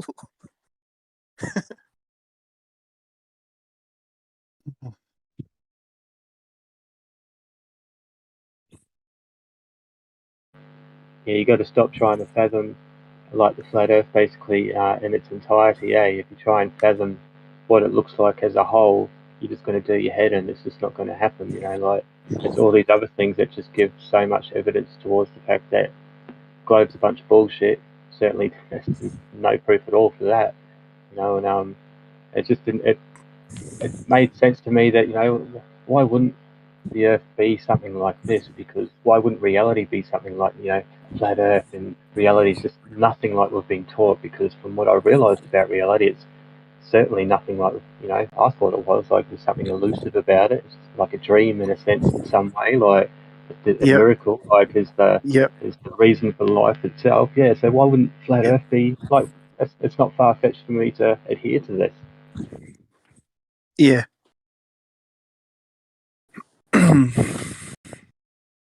It's so fantastical though, like the universe. I remember just when I was younger, like that used to blow my mind. The idea of the universe. But what with the parallel realities as well and stuff like that. Just the bigness of it, and I always felt like, oh, okay, so Earth is just this little place in this massive place, And it was like, where's the other stuff? Like other beings, or where's everyone else? Yeah, definitely. Just fucking us, like in this vacuum of this void. Just doesn't make any sense. Yeah, because you can't bring yourself to make a stance on any kind of border or limit to the universe, eh? But you have to have some kind of border, don't you? And you've got to try and fathom some kind of border or limit, because it can't be infinite, because existence itself is what's infinite, yeah? And is the universe existence itself, or didn't that begin in existence itself? Like it's just a piece or part of existence itself? Like, yeah, it just boggles your mind, doesn't it? Yep. Yep. And you do know, apparently they have found the edge of the universe now. I can't remember how they worded it, but apparently they know where the edge of the universe basically is, or something. So I don't know. I guess it's not an infinite universe anymore in their story.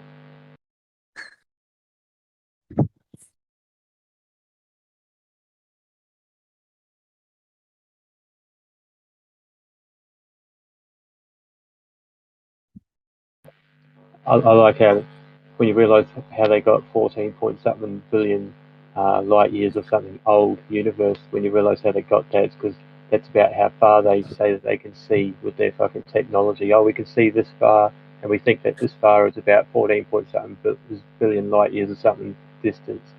So that's how old the universe is. And we're going to base everything else and all our time frames and dates and all that. We're going to base it off this.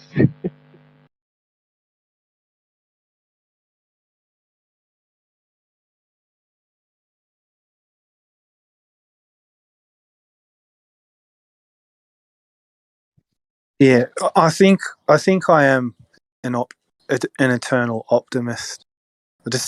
When it all boils down, this is so upside down in a way. I think there is a reason all this is happening, and I think we're being given a chance, even though it doesn't seem like we aren't. And I've had those thoughts too, like we're fucked. But just lately, I've just thought this is such a crazy situation to be in.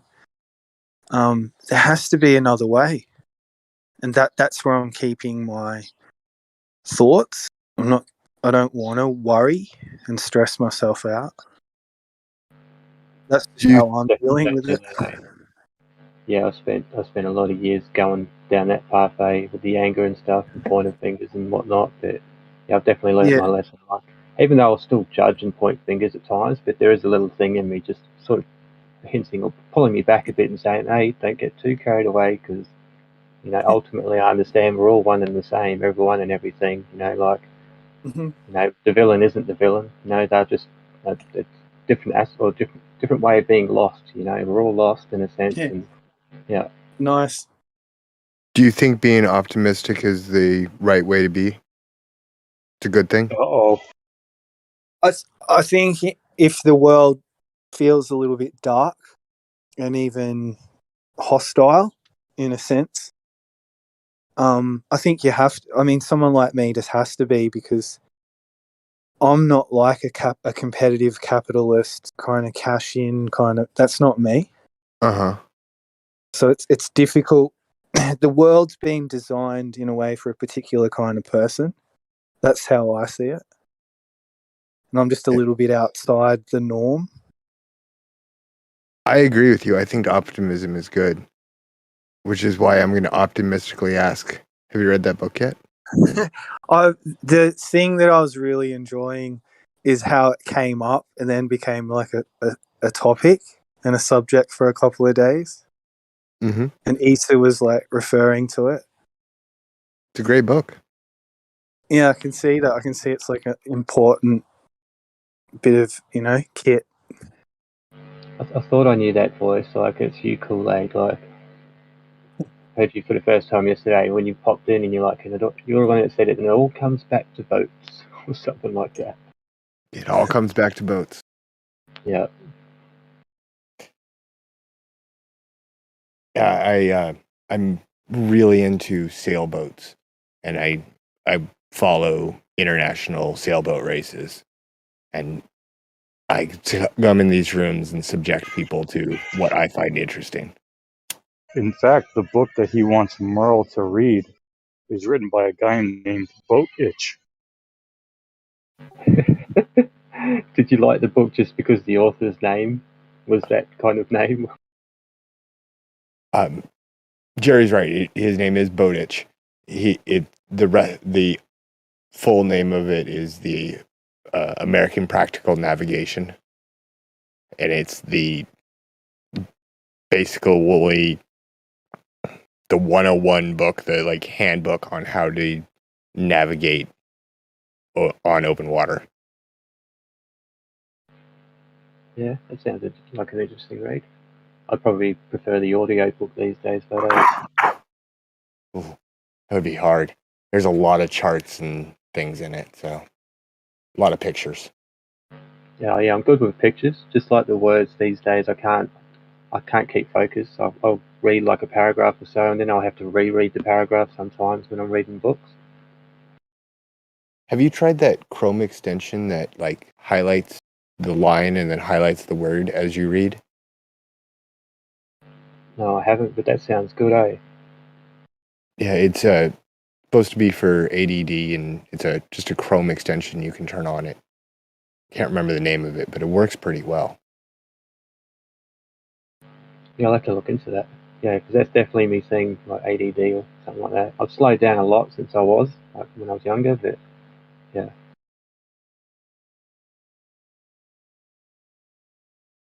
I think that's why I liked weed. When I first had weed for the first time, I was thinking, this is what I've been missing, you know? It made me sort of stop, and I really like that.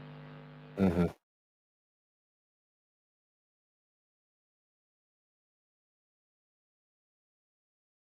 Yeah, Jerry, have you got any good ones about the Transat yet? You figured out that race? Me? Did you hear about this one? No. It's a race run by Coffee Company. So, All right. So what's going on with that? It's What is that? Aprava and 11th Hour and all of the Imoca 60s are in that race. They're sailing from France to South America. The boat that was actually in second place hit a UFO and had to crashed out of the race. UFO. Oh, yeah, go on. Tell us more. They were coming around the Horn of Africa and hit not the Horn, the neck of Africa, and they hit a UFO. Unidentified floating object? Yep. Oh man, how'd I guess? What, with the ones with little green men and the big beady eyes, or? No, it was most likely a shipping container that was floating just underneath the surface of the water. It's usually what it is in these situations. The other option is that it was a tree that had absorbed so much water it was the same transparency to radar.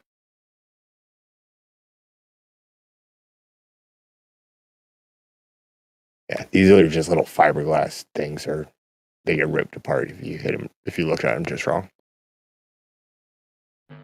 It'd be pretty funny, but I'm guessing that there would be a Red Bull team of boat racers, and if the Red Bull team gets flogged by the coffee team, basically a bunch of people on coffee, like. For whatever reason, there's a lot of clothing and jewelry manufacturers. So you have like Hugo Boss and EcoBank and what's the watch one? Rolex. Yes, the Rolex Cup. There needs to be more. That's an interesting thing that one of us just brought up. That would be fun to see, like Monster Energy drink versus Red Bull energy drink, or like these corporation battling it out for sport. You know what's interesting about Monster? I mean, you've probably seen this. You're into, conspiracies, but Talking about that girl. No, no, those 3 lines on the front of the can, those are like each one is the Hebrew number 6, and there's 3 of them on there. It's 666 right there on the can. Fucking weird, man. Serious. Yeah, there's a lot of that stuff, in logos and things, like symbols or whatnot. The major ones, anyway. Lower ones that seem to follow suit with the major ones as well, because they look at what sort of is appealing, and they'll look at what other people are doing, and they'll sort of try and put something follow suit. Not every triangle with a circle in the center of it would, typically have to be affiliated with any kind of particular club. It could just be an everyday person that just, was susceptible to the images and thought, oh, a triangle with a circle sounds good, I'll just put that in my logo. It's funny that they give us those shapes as kids. They give us a square, a circle, and a triangle. And they're the magic symbols.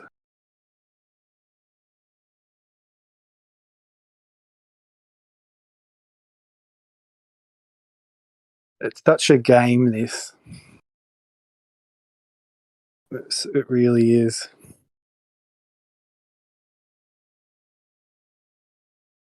One of us, have you ever heard me go off about the Vendée Globe, or have you ever heard of the Vendée Globe? Maybe from someone else. No, I've never heard of it. How's it go? Dude, this thing proves the globe. Well, it's evidence for. Alright, go ahead, Kool-Aid. Tell him. I don't know if he can handle it, though. Yeah, so it's a single-handed sailboat race that starts in France, heads south around the continent of Africa, or of Antarctica, sorry, back to France. It takes approximately 81 days on last running. Every time they run it, they get a little bit quicker. It's done every 2 years, and we have onboard navigational details updated every 5 minutes for the entire 81-day voyage. We have many hours of video footage of these boats going around and in the different areas. We absolutely know where these boats went. We know how far they went, and we know where they were at every given point. The only map that comports is the globe map. If you use a flat Earth map like the AE map, there's 40,000 nautical miles that were not traveled by these boats. What's the distance that they do travel? I don't. Give me 1 second. I don't want to give you the wrong number on it. Yeah, it's all right. And I take it you can see like their compass readings and things like that, all the time. Mm-hmm. Okay. The compass readings, their heading, their speed, the water speed, the wind speed, the speed compared to the hypothetical straight line. There's lots of all the data you need. Yeah, sounds interesting. If you got a link that you could send me. Sure, here you go.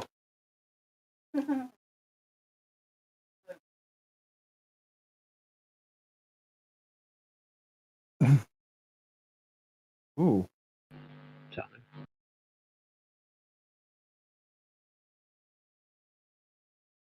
They traveled 24,365-ish miles.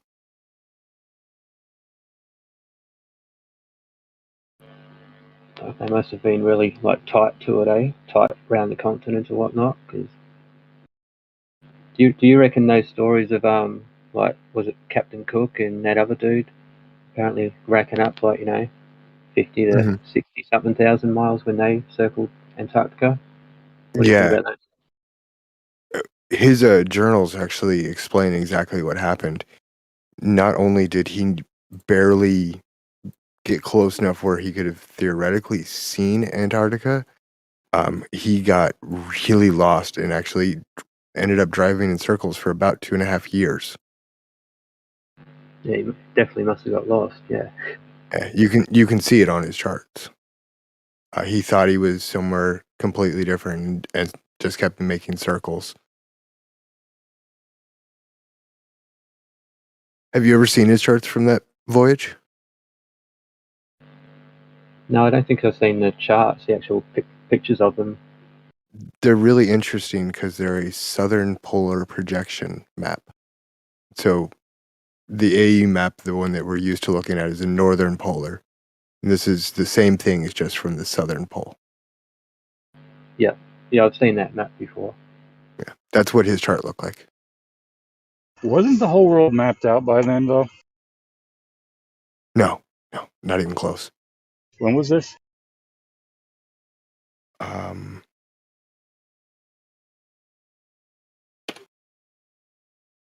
think it was the 1800s, 1700s, yeah. Yeah, 1768 is his big voyage. So they knew it was a globe, but they didn't have it mapped out. Oh yeah.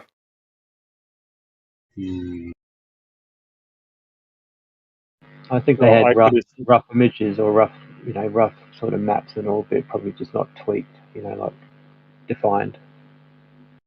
Especially some of those islands out in the middle of the Pacific are absolutely tiny, and you can sail right past them and never even see them. So if you're not you, but if someone's reason for not believing it's a flat Earth now is, well, you don't have a map. Up until that time, you could have said, well, you don't have a map, so it can't be a globe. No. Oh. So not having a map and not having all of it mapped are two separate things. No, because we did have maps. We had very accurate maps for the places we'd gone. But there were places we just hadn't been. Or didn't have records of us going anyway. Can a flat earther say that? Well, I've been to the grocery store and back and on my block. I have some of it mapped, but not the whole thing. Right. And at that point, you're actually starting to work on something, and I applaud you. Now, why don't we push that a little bit further? Why don't we go New York to Boston? Okay. What would that map look like? Why don't we bring in San Diego on that? And then we'll add up the angles. What would that map look like, Kool-Aid? What do you reckon that map would look like if you got your map out to plot a course from New York to Boston or New York to California? What would the map look like? It's all squiggly and based on calculations. It's not a straight line.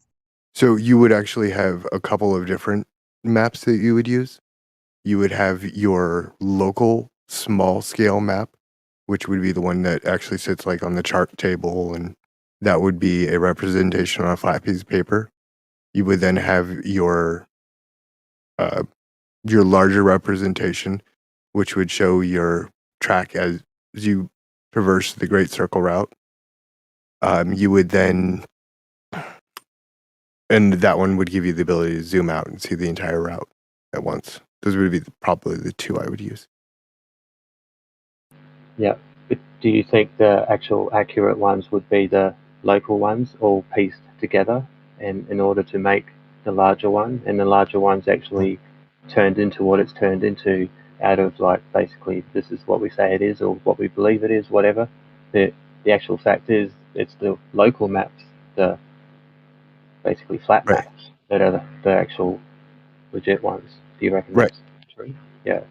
Yes. I would say the local maps are more accurate as they're smaller in scale and can afford to be more accurate. Those maps, when stitched together like you're talking about, and again, I'm going to go back to sailing, for sail charts, navigational charts, when those are stitched together in the exact manner you're speaking of, they produce an oblate spheroid, as evidenced by those maps, such as the Garmin Blue Water.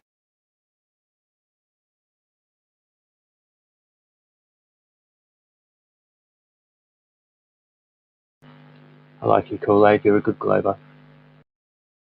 I'm just a boat guy. Yeah.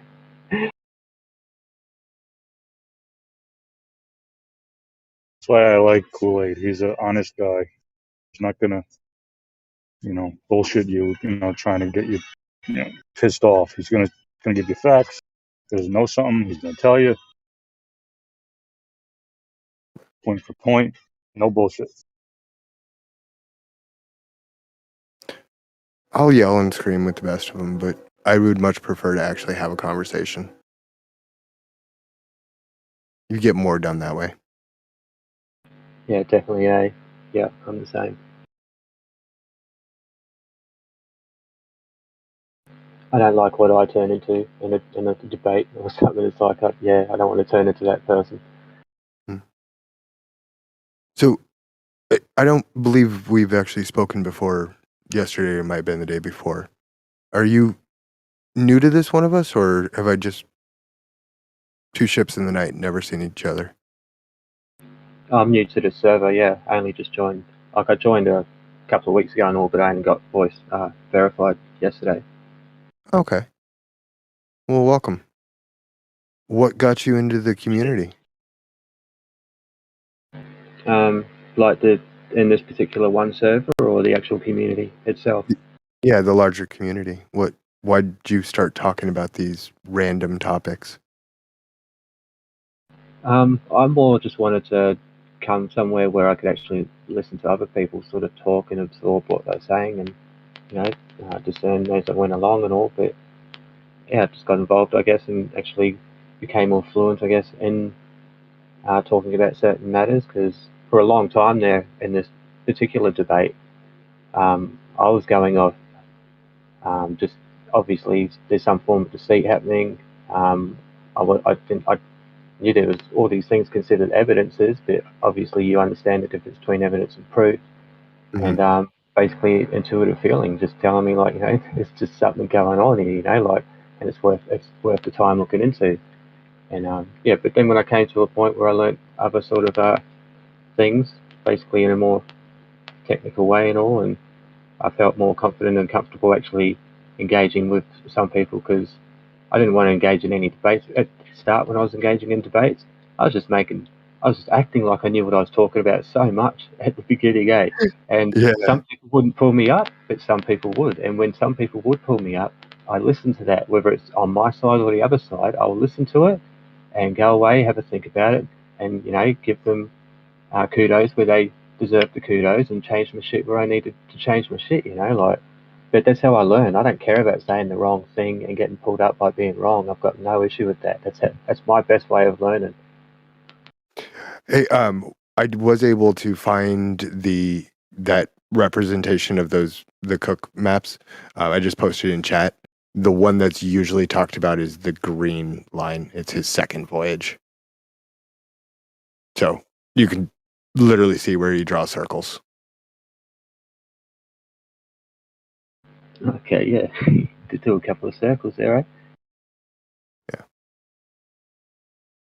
That would be It's interesting. professional sailor, wasn't he? How do you get that mixed up when you're doing circles like that, eh? Like, wasn't he using stars and actual specific points for his navigation? How did he get that mixed up? So at this time,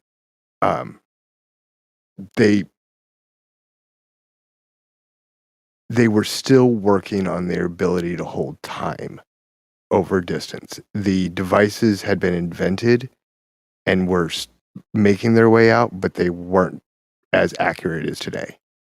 And without the ability to hold Greenwich time, the best sextant in the world is useless if you don't know the time. Okay, yeah. So that's the short answer. It gets a little bit more complicated, especially when you can start talking about the mutinies he had and other things, but It just made me think of, like, if you people don't settle down, I'll turn this boat around. Well, he shot his navigator on one of his journeys. Shot him, killed him. That's probably the one that From let him overboard, right?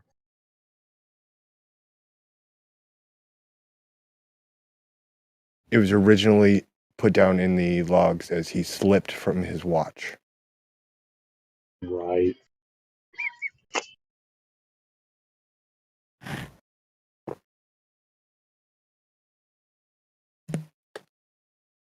Well, it's kind of like, you know, Columbus, right? Founder of America, celebrated over here like he's some great guy. Oh, in recent times, people are kind of coming to grips that he was a scumbag. But Well, yeah, I know what you're talking about. do you know how Genocidal maniac. you know how he died? Something bad. He was executed as a pirate because it all comes Right. back to boats.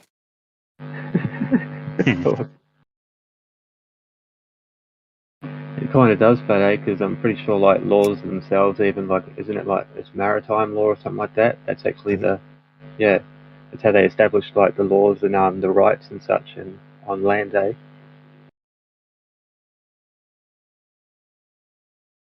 I'm not up on all that. I don't know.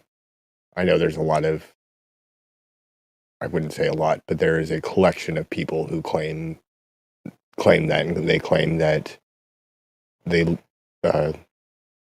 courts have no power and things, but I see them in jail more often than free. So Yeah, I'm pretty sure you can't say like no power, eh? They definitely have power, but I'm pretty sure like as always, knowledge is power. Like the more knowledge anyone sort of has, the more power one has, and like without such knowledge, when you go into a courtroom, you're basically just going to go through the process as you're told to go through the process. You know, no other way is going to be known to anyone. I don't know any other way. I'm not learned in that area, but I am pretty sure like there is a way of understanding like the knowledge and the information and the wording and such that is used in these people's systems and institutions where you can really will benefit yourself to actually know these kind of things and how to speak them, how to write them down formally and such in a way that they themselves will abide by because it is their terminology, it is their system.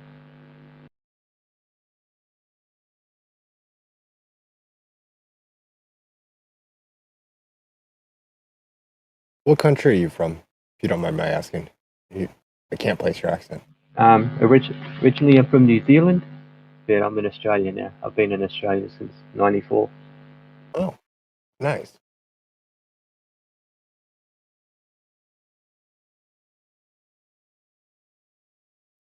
Yeah, I like it. It's a good country. It's a bit crazy at the moment, like lately, but yeah, decent country. I mean, you're pretty much always on the beach. Most places are close to the beach at least, and I love that. The beach is only like 10 minutes away from where I am. Mm-hmm.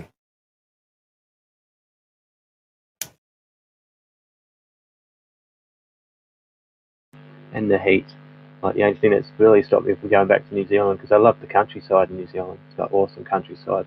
It'd be so cold, and I can't even handle like going down south for work in the winter time when it gets like -5 degrees. That's cold enough for me.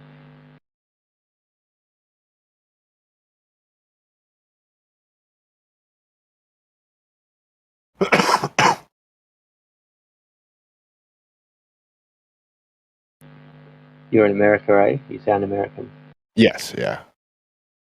What I like about Americans is like some places you can definitely tell there's an accent there, eh? Especially like my girl's from North Carolina. You know, she's got that southern accent. There's a lot of places like a lot of Americans, right? It's like you've got no accent at all. It's just weird. It used to be prized for telemarketers because we didn't have an accent and everybody can understand what a Midwesterner is saying. Yeah.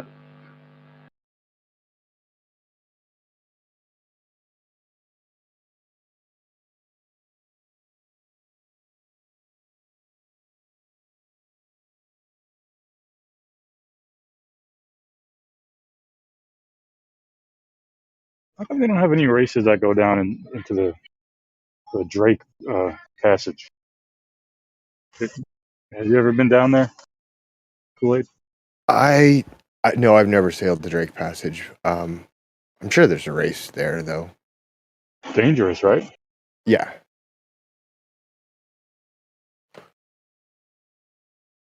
It's not as bad anymore now that accurate GPS and maps can help keep you off the rocks, but the sea state is still just extremely rough. Oh, here's a dude who rode across it.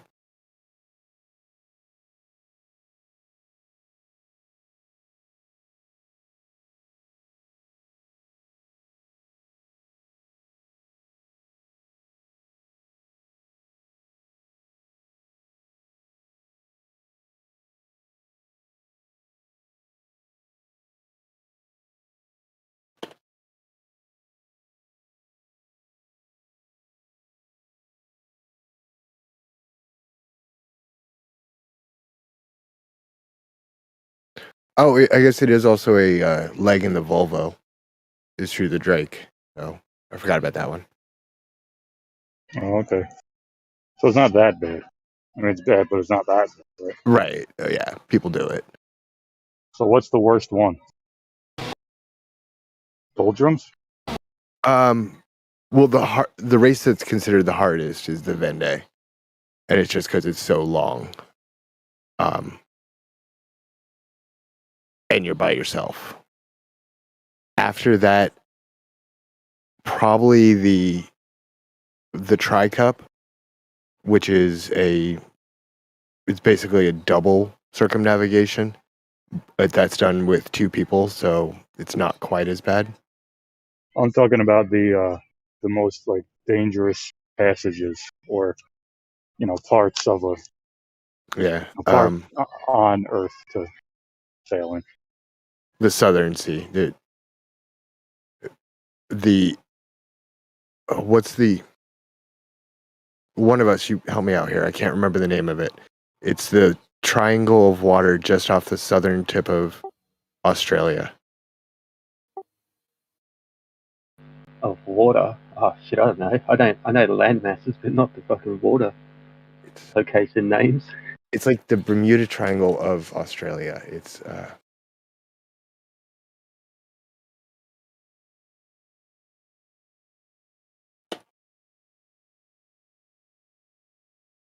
Kool-Aid, sorry, you I don't gotta find it remember her name. suspicious that they take some pretty strange routes on these races? No, and I can explain most of the time why they take the routes that they've take. Most of the time wouldn't account for the exceptions, though.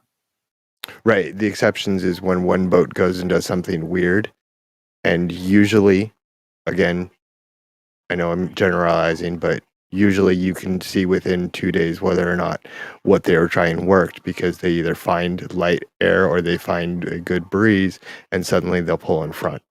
It's usually a tactical situation that resolves itself during the course of the race.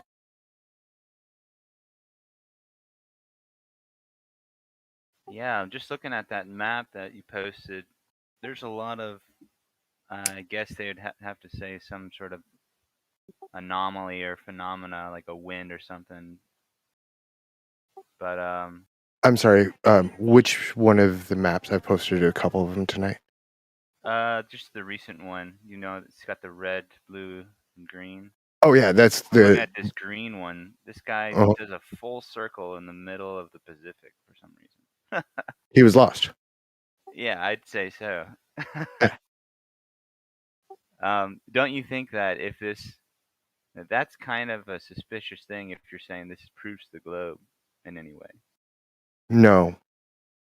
The conversation was about Captain Cook's voyages, so I posted a diagram of Captain Cook's voyages with the fact that he got lost, as demonstrated by the big circle that you yourself just pointed out. Is this Captain Cook or Vendée? Yes, that's Captain Cook. Well, how did they know he was there in those positions? His navigational records, which do get spotty during some locations, which is why the route becomes a generalized fix for a few months. Well, like you see that green line, kind of near the middle in the center. His third journey, like he does that circle, but if he was keeping Antarctica to his right, he wasn't. well, he says he kind of was. No, Yeah, according he to was. his journals, this is what he did.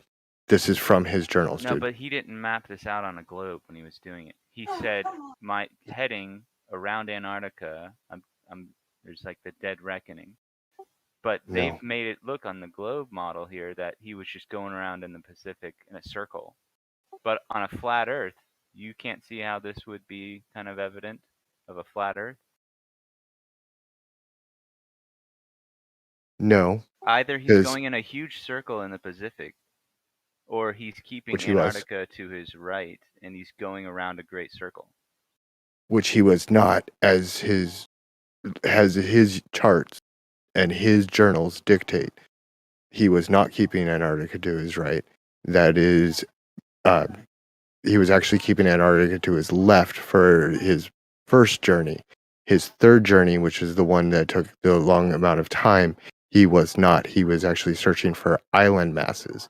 They believed that there was an island the size of China that they just didn't know of. Obviously, they didn't find anything. Well, the green one is his journey Third journey. around Antarctica. No, it's not. I mean, That's his third journey. He doesn't actually that's make it the all the way green around. one. Right. He doesn't actually make it all the way. He goes backwards. It's all the way over on the right. The green path that I see on this map looks like the only thing you could call his Antarctic journey. He calls the red one his Antarctic journey. That's what he calls it. He really says that? Yeah. The one that goes above The one that Australia. doesn't go.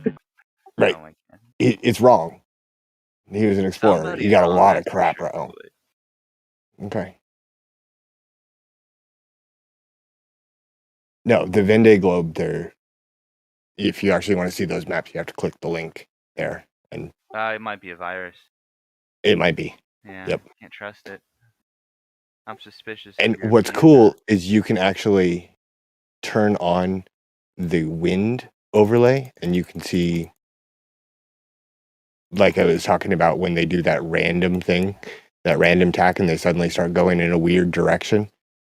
You can see what they were looking at and why they did it. All right, I'm looking at by turning this. on the I got it wind. pulled up. If Cool. there's any flaws with this, I'm going to call them out. Please do. Okay. The little red bar at the bottom will let you back up the race, and then you can start the playback at any point. If you hover your mouse over the boat, it'll give you all the information you need. Are there if you types want of GPS that these guys use? Are there types of GPS they use? Yes, Like, there are types. Is there a maybe the competition only allows one type of GPS system? Do you know No. if they do that?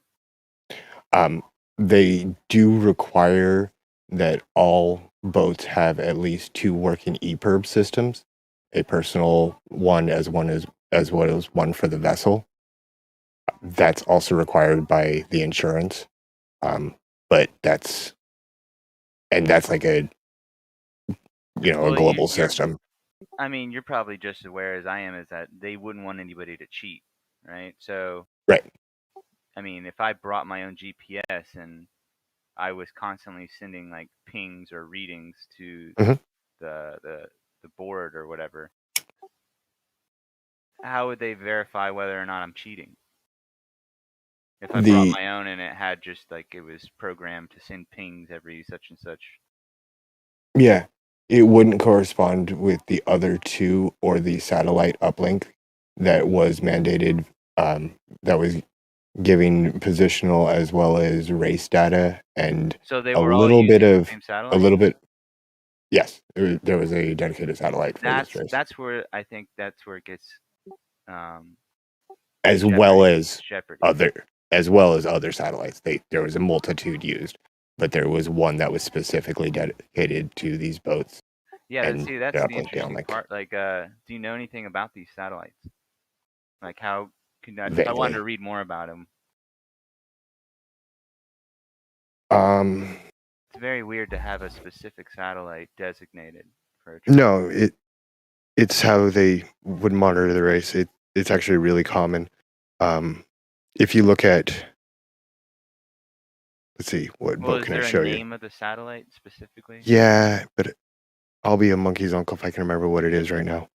You're doing this the hard way, Kool-Aid. You want these things debunked, we're gonna debunk them, okay? So, Okay. we're gonna have to need the name of the satellite. So it's the same satellite system as the one on the back of that boat. Damn, that thing's. Yeah, that's American Magic. Is that looming I or can't. is that just? No, that's real. Kidding. No, like looming refraction. It looks like looming refraction. It does. But, yeah. Have you seen those surfboards that have that kind of same design thing? Yeah. Those things are. These boats that American Magic I just posted was the America's Cup last year. And they're doing 60, 70 kilometers an hour. What a strange design. But it's the same. They use the same satellite uplink system. Is that just like an action shot of it like that, or is it kind of using that balance weight kind of thing that makes it buoyant like that the whole time? No, that it's in motion. It's got to be moving forward at least 7 knots. But does it stay at the surface, like above the surface like this while it's going at speed? Yeah. Oh, that's awesome. And you see that thing that's sticking up in the air? Yeah, it's like a propeller for the wind catching it. Yeah. So there's another one that's underwater that's actually giving you your upwards lift. That's genius. That's genius when engineering. When they want to turn, they will hydraulically lower that one into the water, turn, and then pick up the other one. Damn. That's actually pretty impressive. I don't think I've ever really. I've seen the surfboard kind of things, but I didn't know they could implement that into boats. Mm-hmm. Yeah, so this is like the top end. This is the Ferraris.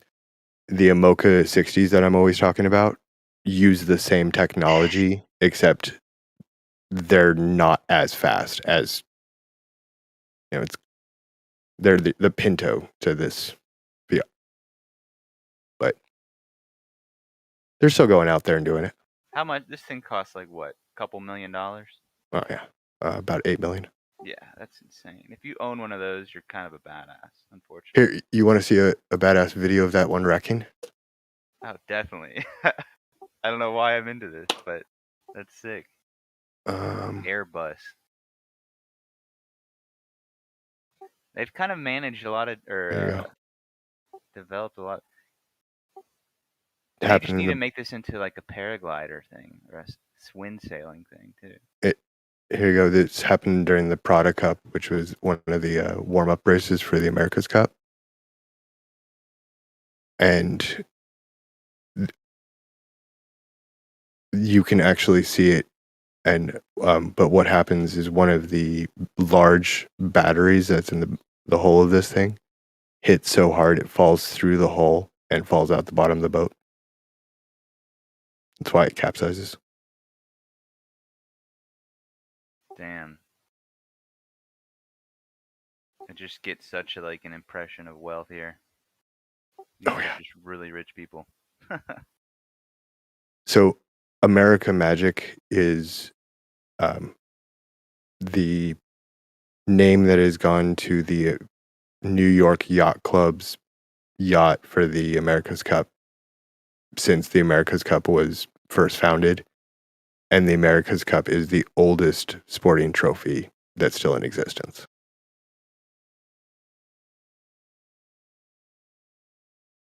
Like, it's older than every football, basketball, hockey, soccer. I don't think it's older than the Stanley Cup. Yeah. About 75 years. Well, yeah, I don't know when hockey was invented. Lord Stanley was 7. I always thought the Stanley Cup was the oldest cup, but that wouldn't make sense, right? Right. Yeah, the America's Cup is the oldest. Lord Stanley was 1844 to 1886. That's still insanely old. I didn't even know they played hockey back in the 1800s. Much different sport. Yeah, I'm gonna still need that name in that satellite though, Kool-Aid. Just whenever you get a chance. Yeah. I'm gonna see if I can find it. Man, they go to Nemo Point in this. You know what Nemo Point is? Just as it's one of the waypoints you have to go past in the Vendée. I don't know much about it though. Pretty sure that's the place where they dump all the rockets. Oh, is it? Yeah, all the when they try to do, like when they deorbit a satellite or something, they all crash it into, I think, Nemo's Point. That's legit. Okay, cool. I'm gonna try to see if I can get. Yeah, it's like they call it like the graveyard of the Pacific. There's like a bunch of shuttles and stuff underwater there.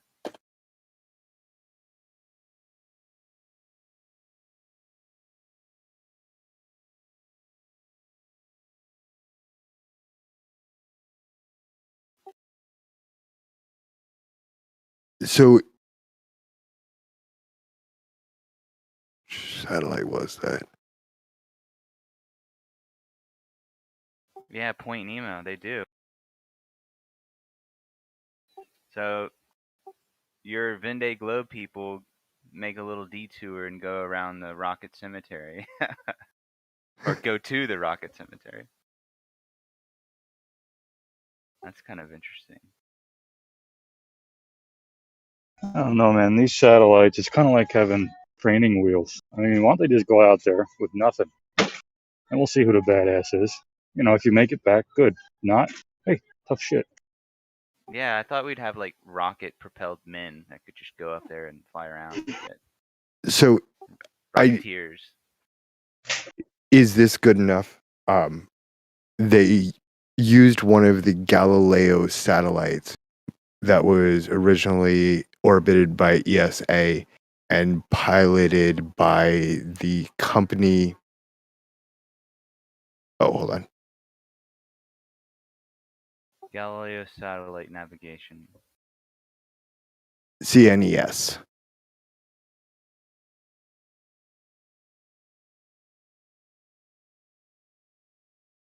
Yeah.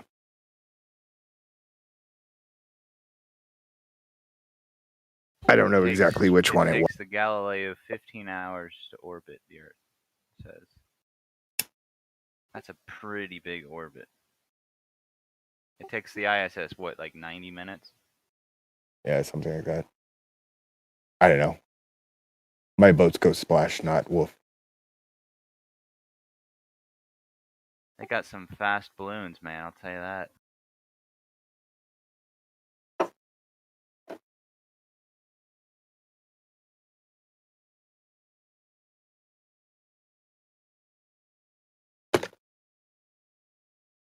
Anyway, it's one of those satellites.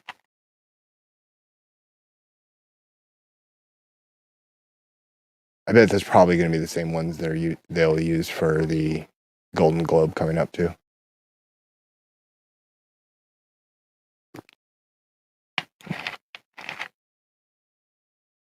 Well, this is interesting. I'm looking at the Galileo satellite.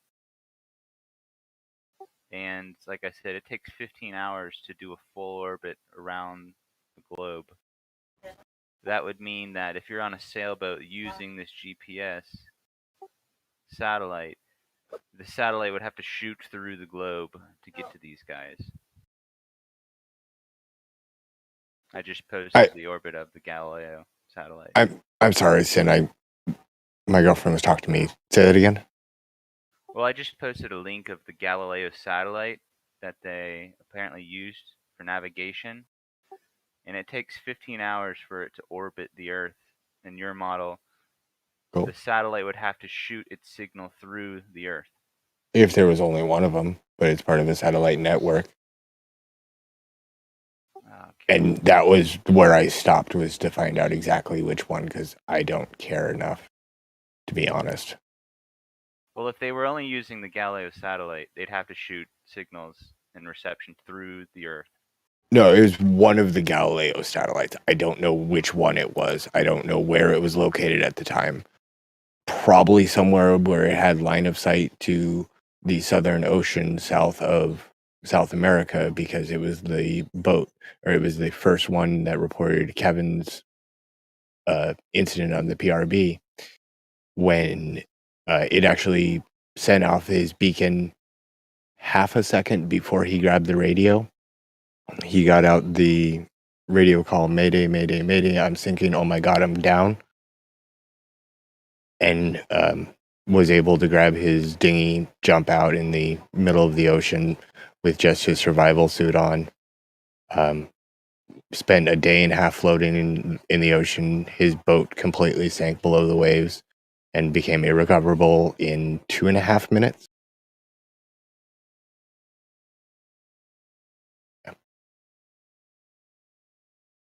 And this satellite was the first to report it. So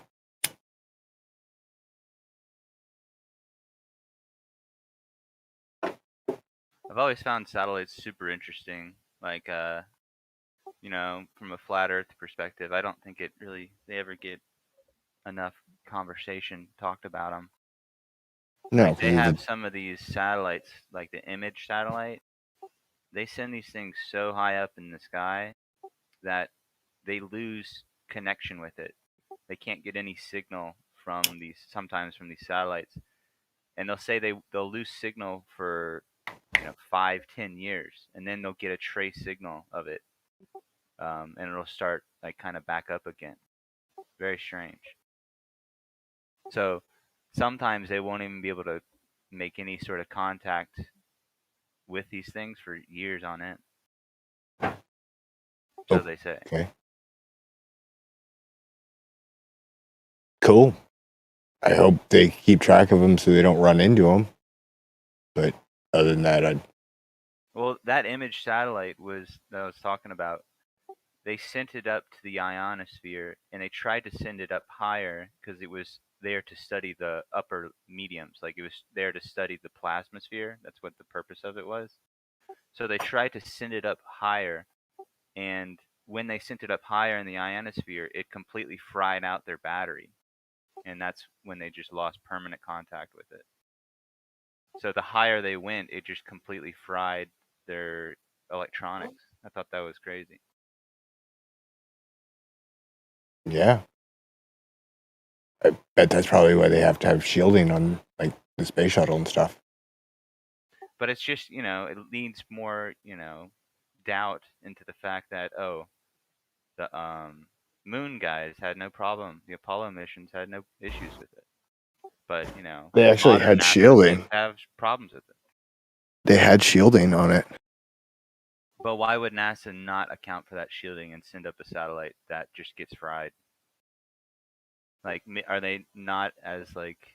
I don't know the story you're talking. I'm not the NASA guy. I'm the boat guy. Remember? True. So I'm not even gonna try to take the. I know the Glober position. You've walked me into it nicely, but I'm gonna respectfully bow out and say I don't know. You're a boat guy, and I'm a satellite guy. So. Mm-hmm. Yeah.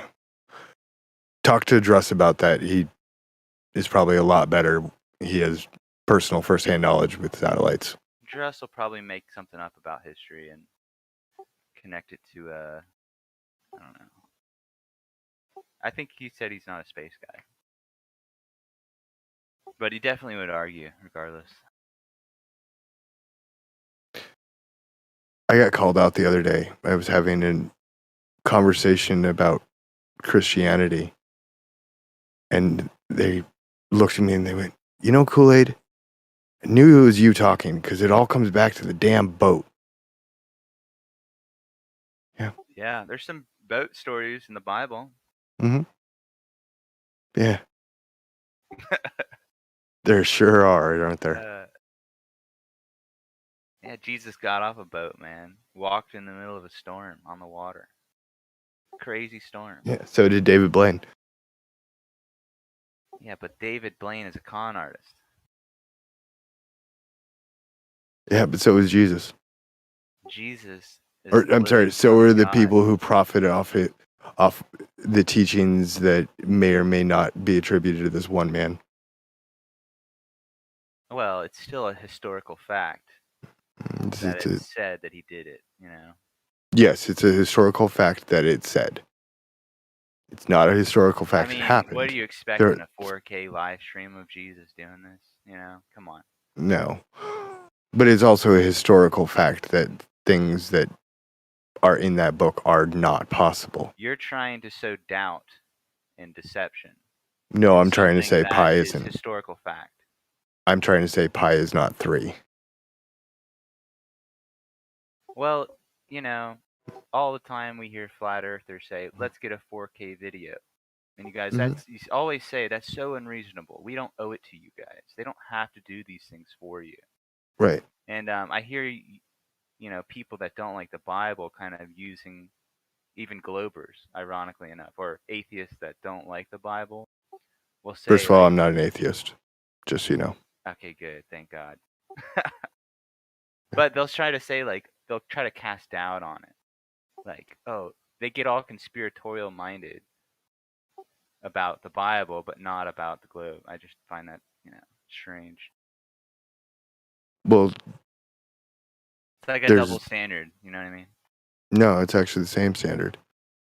And here's the way I look at it. No, but a Glober would say you don't need a 24-hour live stream 4K of the moon, you know? But they'll say, unless you see, like, a video of Jesus, it could be Right, fake. but I can disprove events that are written in that book. How could Simple. you possibly disprove anything in the Bible? Are you really trying to say you yeah. know these things are wrong for sure? Mm-hmm. Okay, give me an example. Let's talk about the systematic murder of the Lebanites 3 times. Oh. Let's talk about the... Well, just pick one. Let's talk about the sailboats. Let's not do this. Let's talk about sailboats. Safer. You're good. You're good. You always seem to bring it back to boats. Yeah. Let's talk about the freshwater restriction for the amount of kinds of animals that were on Noah's Ark would require a vessel 2.5 times the size of Noah's Ark. Well, why couldn't you just have small little baby ones? Why couldn't you ever think of that? Why couldn't you have small little baby ones? Little animals. They ain't have to be like fucking massive whales. You're not gonna put like a big whale or something on the boat. Mm-hmm. You could just have a small little baby. And you don't even need to put the fish in it. Oh yeah, I mean, well, the fish are a whole nother problem. Well, the fish are in the water. They don't have to be on the boat. Yeah, I mean, unless that's where they evolved. Holy shit! What if all the fish would have died, right? What if the because fish were brought onto Noah's Ark and then they evolved on Noah's Ark to walk? The sudden change in salinity would have killed 98% of all life in the ocean. How do you know that? Because freshwater fish can't handle saltwater, and saltwater fish can't handle briny water, which is what would actually happen if you flooded the earth to the extent where all mountains were buried. It would become a briny, toxic waste that would be inhospitable to most types of life. Phytoplankton would do wonderful.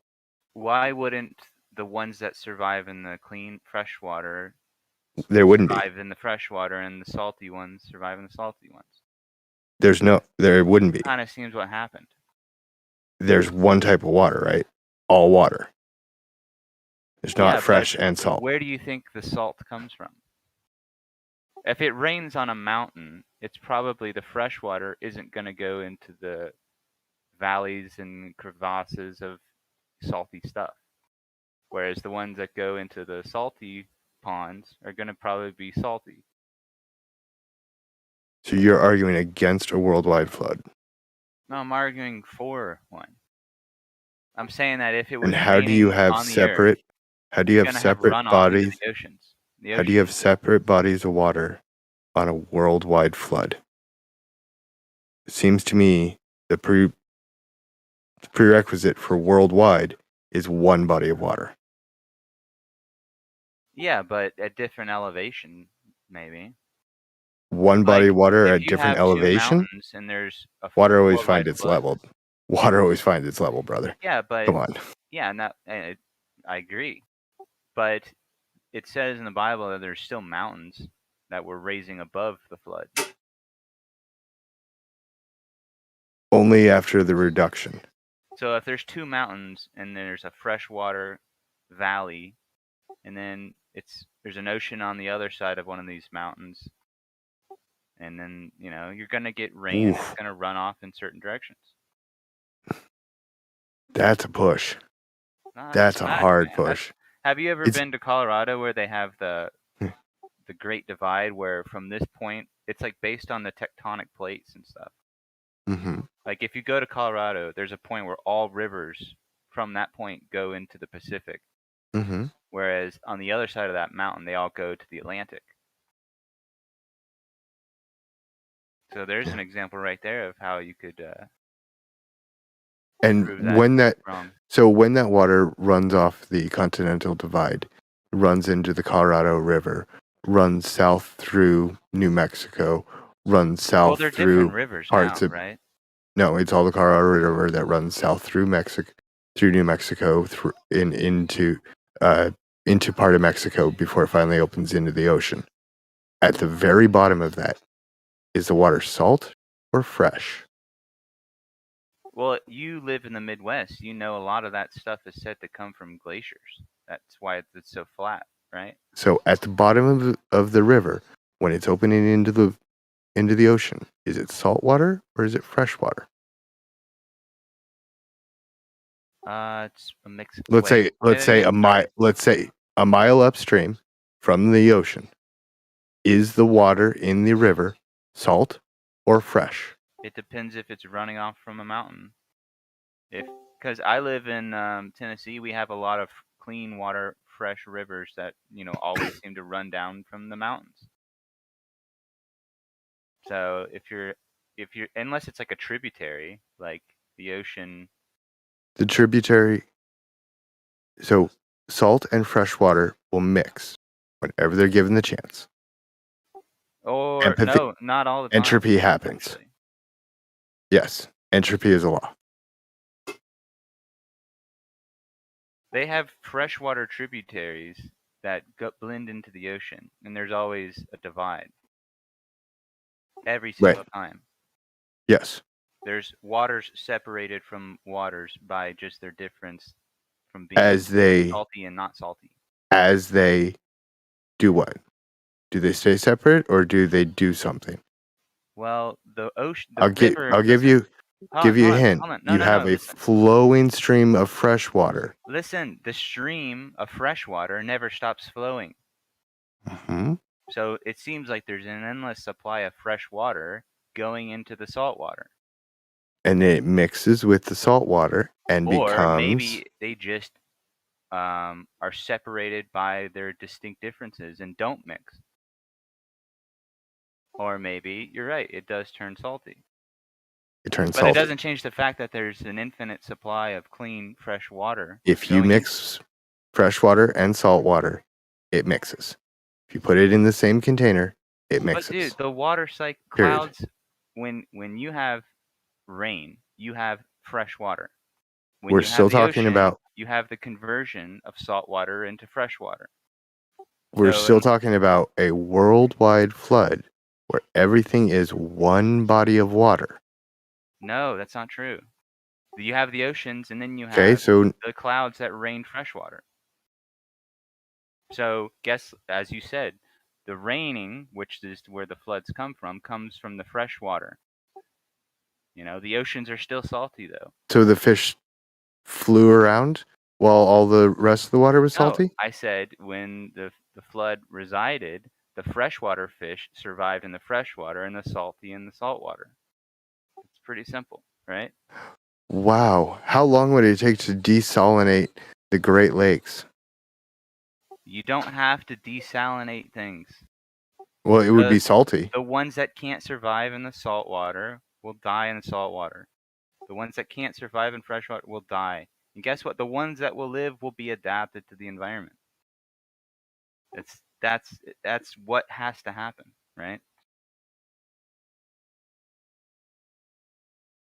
Interesting. But I told you how you could have that development if you had rainwater runoffs, you know, which are freshwater, making lakes and all these other things, whereas all the salty water was run off into the oceans, which are already salty.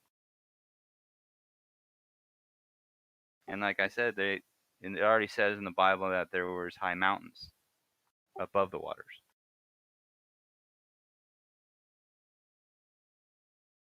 So you just got wrecked, bro. Welcome to Okay. Bible Earth. Right.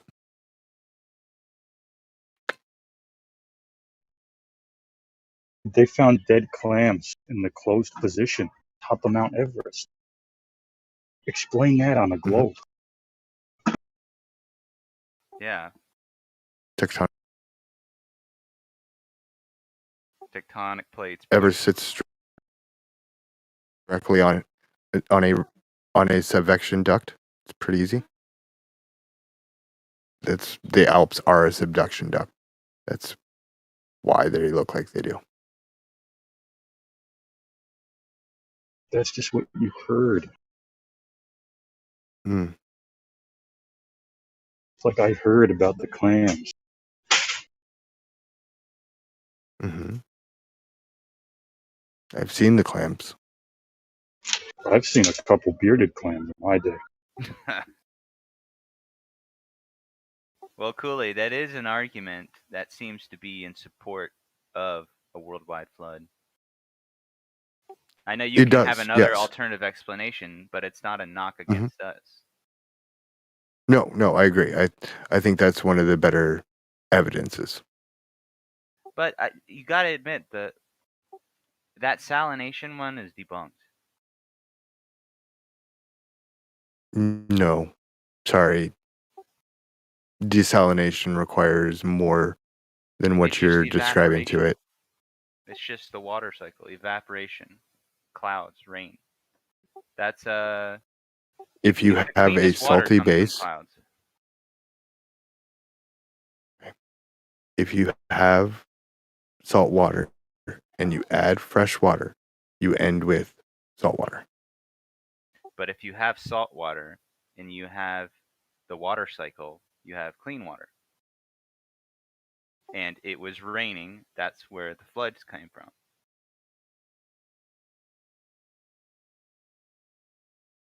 Okay. So if you're going to introduce that much fresh water, was like then if you hold on. Sorry. So if all of that was fresh water, and now you have turned the entire salinity from saline to brine. No, the story says that now you're back to the were belched now up you're back from the earth, and that would be salty, presumably.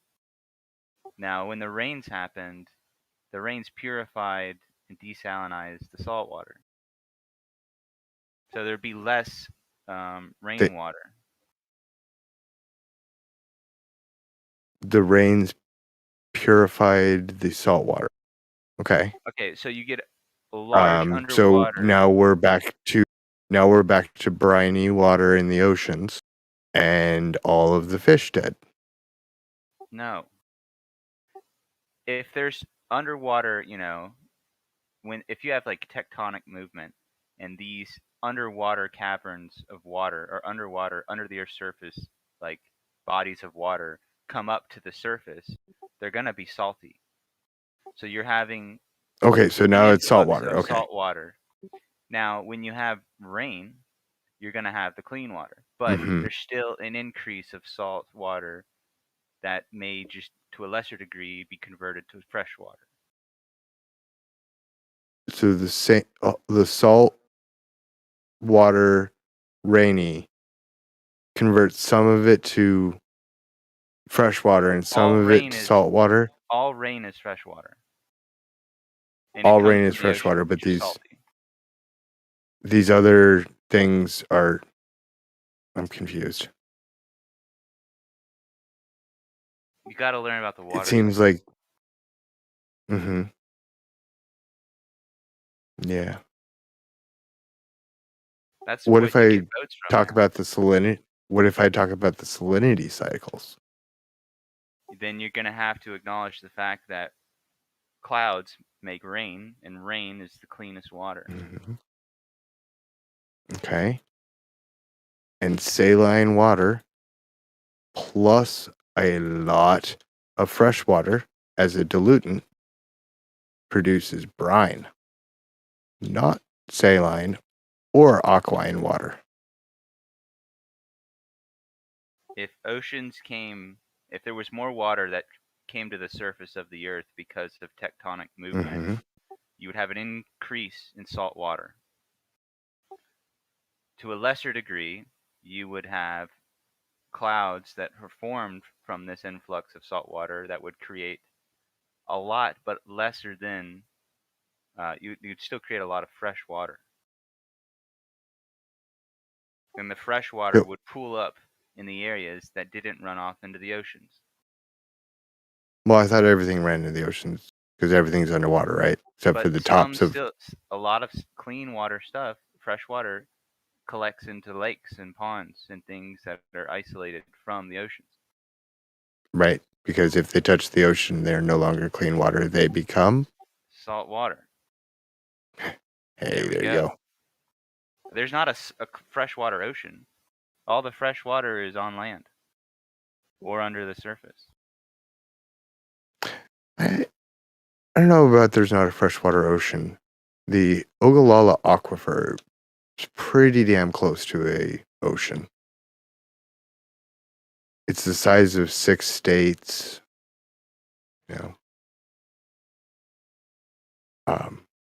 You're calling that an ocean? There's 7 oceans, right? Well, if you're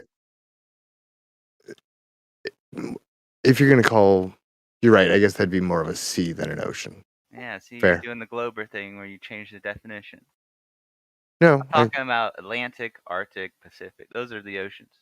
There isn't a freshwater one of those. No, you're right. There's not. I'm saying it just makes sense, man. I don't like how people just try to write this stuff off when that book has lasted thousands of years for a reason. Actually, it's been changed thousands of times. That's fine, but the message continues. The message The has stories changed. remain. The stories are all plagiarism, or are mostly plagiarisms from Why do you older think works. these stories maintained throughout the generations? Which one? The virgin birth? I mean, Hercules did that. Even Adam and Eve story. What do you think? The Adam and Eve story, I knowing don't remember where that one came from. I believe that is a Babylonian myth originally, but I stand to be corrected on that. Well, yeah, it's somewhere. Yeah. It had to start somewhere. It had to start sometime, right? Yeah, and it was during the conquest that it became a Christian myth. Well, Babylonian? I believe so, but I might be mistaken. Dude, go to am I wrong? Revelation 9:11. Revelation 9:11. That'll tell you who Apollo is. Uh-oh. Okay. Will you save me the time from downloading one? What does Revelations 9:11 say? He rules over the bottomless pit. There you go. He rules over the bottomless pit. Yes. Do they mean the Marianas Trench? Because it has a bottom. It's just way deep. No, we're talking about the bottomless pit. Ah, Your model. I have no idea what that is, but okay. Yeah. The bottomless pit though is badass. It's a flat Earth thing, dude. Oh, one of those things without explanations or. It's a place you can't come back from. Sure. Why didn't you go to the chat? A place you can't come back from? Sure. Holy shit, hold on, let's hear Reckoner. What's up, Reckoner? Just going to say, why didn't you follow along in the chat? I'm wasting my time here. Go to the chat. Thank you. See you later. Good to see you again. Hell yeah. Reckoner was destroying you in chat about that rainwater, bro. You might have to look that over. Sorry.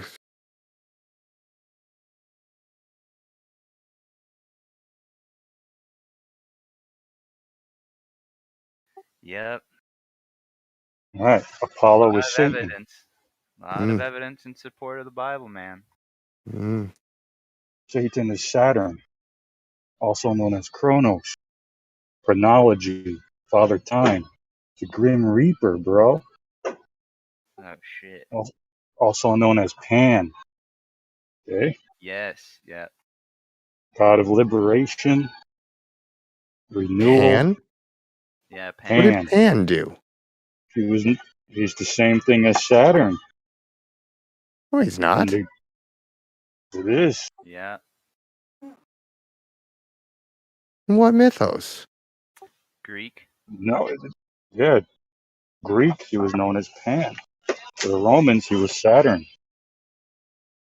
Yeah, the Greeks had Pan, and then the Romans. Pan and Saturn are not the same in any stretch. Yeah, they are. Same thing. Where do you think all this stuff comes from? Do you think they just came out of nowhere, or they've just been long-held beliefs? After the Roman conquest, they changed all the names, or they gave them new names. Do I have the wrong memory of Pan? Is Pan not the satyr god of luck and fertility, a trickster god? That's him. They're kind of all related. How is that Saturn? One of the elder gods of justice and the what? Okay, before there was Prometheus or Saturn, there was Pan. Yes. The idea of Pan developed into Saturn and Prometheus and all these other things. No. Okay, well then Pan is the trickster god. That's who Prometheus is. And that's why Saturn is the symbolic, archetype of this trickster Satan. This is the why if you Saturn isn't a trickster. Is he? God.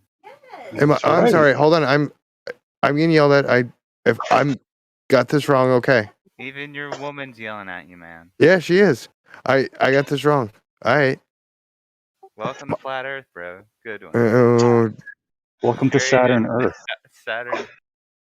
Welcome to the black cube of Saturn. Yeah, blackness, that's for Saturn.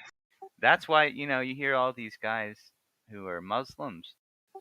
They don't realize that black cube that they orbit around, when they go and do the Mecca thing, that's Saturn worship, man. Unfortunately. Saturn Day. Saturn worship, man. The black cube of Saturn. So that's why Christianity can separate itself to some degree from the pagan influences of the ancient Greeks and Romans.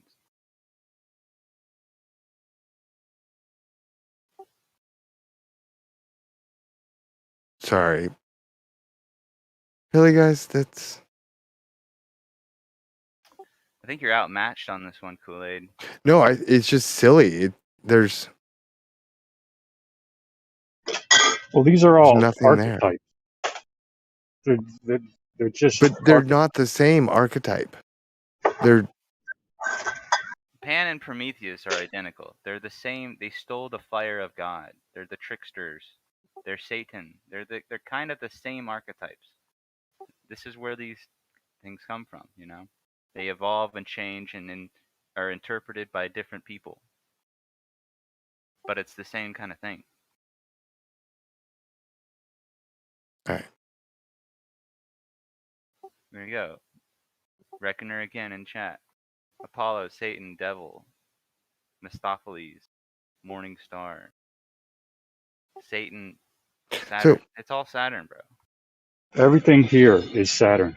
Everything on Earth has to do with Saturn because we live within time. He is Father Time. The rings, Lord of the Rings, that's Saturn.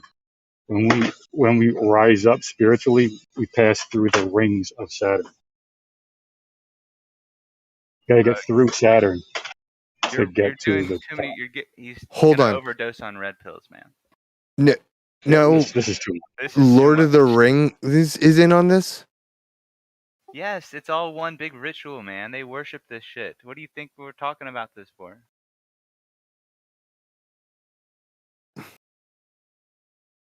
Okay.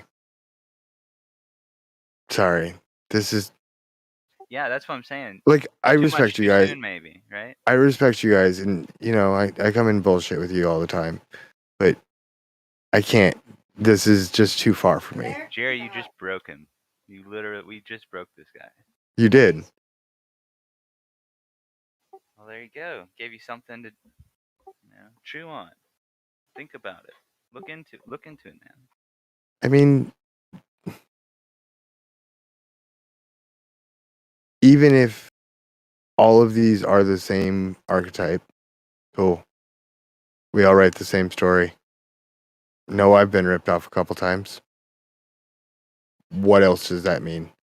Well, I mean, words are a pretty good way of passing down history. Would you agree? Like, languages Yeah. have the ability to travel through time, just by people using them and then developing, right? Right. So, take, for example, Adam. Adam was the first man, from which we all are sons and daughters of Adam. Now, Adam, I mean, in another sense, is except you. a concept in and of itself. It's a small particle. It's part of all things. Like, if our gene pool was down to less than 300, we would all die as a species, right? Sorry. Go on.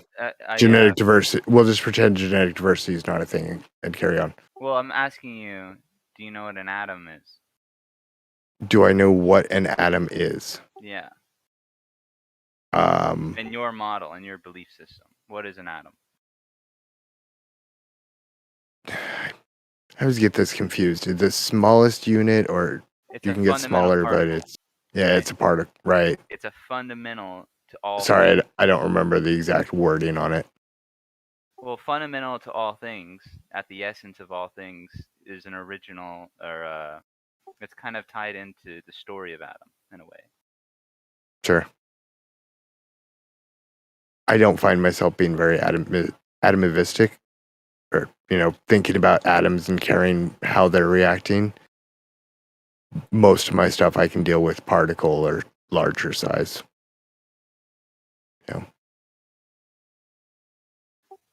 That word atom is a weird word. You got the biblical atom, you have the atomic atom, you have atmo, autumn, autism. The words are all kind of, evolution. The Egyptian god. I think my biggest problem with flat Earth and where I take such a hard detour is I don't do symbolism. I don't understand it. I don't get it. I don't like it in my art. I don't like it in anything. I just don't understand it. Well, here's why I think, I went to college and I got a degree in English because I was fascinated by words. And I know when you mean, flat earthers like Pete Shea would be like, Aristarchus, Airy, all this. They do the word association thing. Right. But there's still a truth in the fact that there is memory attached to language. And language is sort of a memory. And memories are sounds and phonetics. And we pass these things down Memories. for informational usefulness, right? So there's Hold on. reasons why these are important to think about, though. Why are memories sounds? Because I have some memories that are not sounds. They're a shape, a You figure, recognize words, right? When someone says to you, like the way I am talking to you, you right. kind of know the cadence and the rhythm of the way that I'm speaking for you to understand it. Yes. Okay, that's all just language, phonetics, sound, But all of that. It's do you not everything. have memories of your significant other's eyes?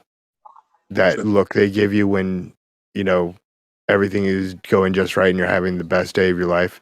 They give you that look in your eyes. Do you not know that look I'm talking about? There's no sound with that look. That's It's light, man. Light is sound. Sound is memory. No. All this Sound is is a harmony. sound. Light is Yeah. light. Light is a frequency.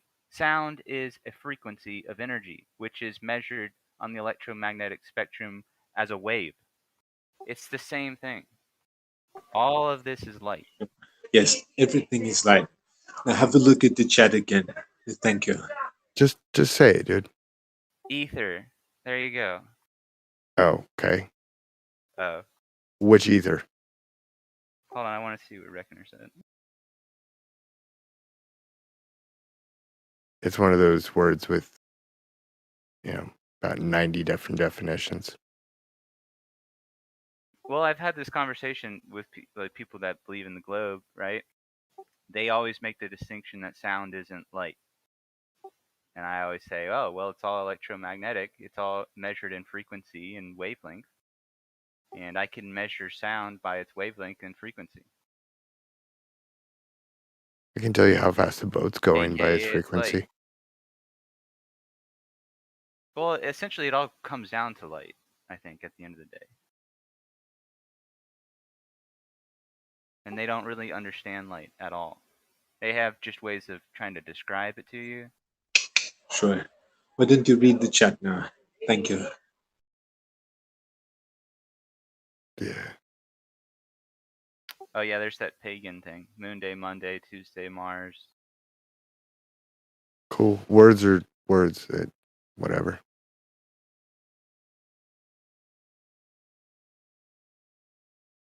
Yeah, when you go to college, the word bachelor, I think that comes from. Get your baccalaureate, right? Comes from Bacchus. Bacchus, also known as Dionysus, also known as Osiris. Cool. Known They as put that. cool for cookies. We use these words because they want us to use these words, because they are obsessed with this shit. When I say they, the people who give us the language, they're obsessed with all this shit. All these People who symbols. give us GPS and everything else. Yeah, Apollo missions, Saturn V. Lucy. Yeah, Lucy. I love Lucy. Lucifer. Why are you? Lucy in the sky. Why are you hurting on my dinosaur? I love Lucy. And isn't that the oldest person ever found too? Was Lucy? I don't know. Interesting. I actually was lucky enough to see the Lucy exhibit in real life. It was really cool. The skull is absolutely enormous. Oh, a giant, eh? Would you say it's gigantic? I mean, sure. I would say it kind of looks like a dinosaur. I'm gonna have to look that up. Yeah.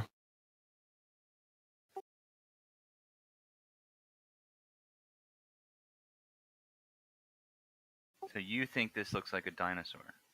I mean, was an 80% complete dinosaur we found, so yeah, I think it looks like a dinosaur.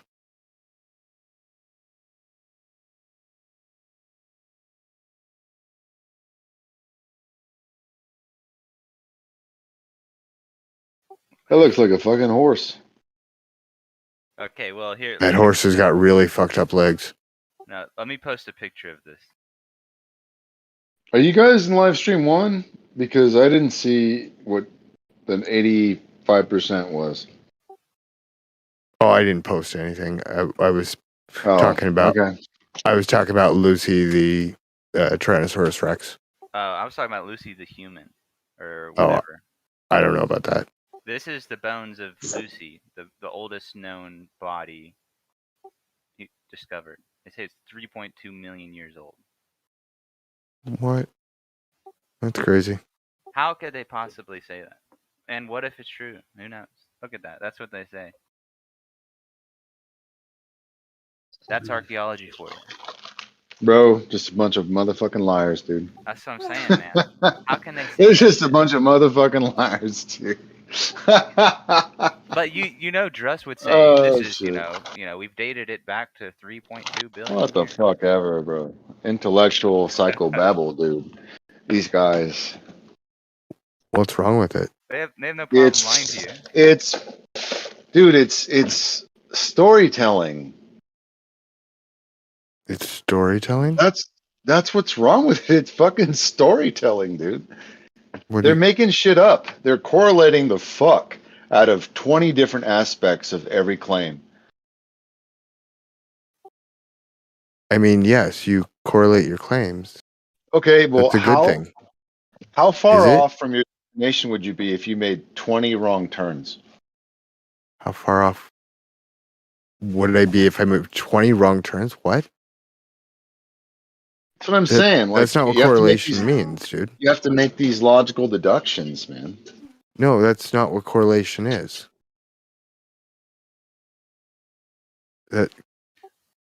Okay, I'll say why.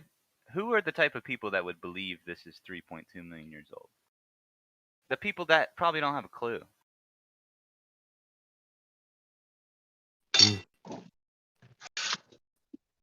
Like, if someone said this is 3.2 million years ago, why the hell would you just believe them?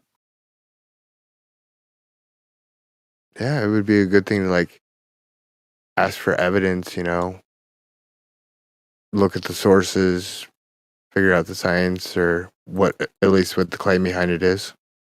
But you know that they don't really know. They don't know? They don't know. How could they possibly know that this is 3.2 million years old? Well, what do they say? What's their answer to that question? It doesn't matter whatever answer they give me. You can still know that they're lying. How? Well, I don't know. Maybe none of them existed 3 million years to even tell me. Because they weren't there to see it? Nobody was. That's really the argument? Okay, who was around to see this? No, I agree with you. Nobody was around to see it. Okay. I just can't believe that's your argument. I can't believe you think that it's 3.2 million years ago. Like, what the hell? Yeah. I mean, evidence You know for it. that when someone tells you something like that, they're lying to you. I'm sorry. Why? You know that then. Well, you keep asserting that, but you haven't given me a single reason to say that. Other than you assert it. So, you think they found some sort of mechanism or way of determining things, what happened 3 million years ago? They've determined many different mechanisms, chemistry being the most reliable.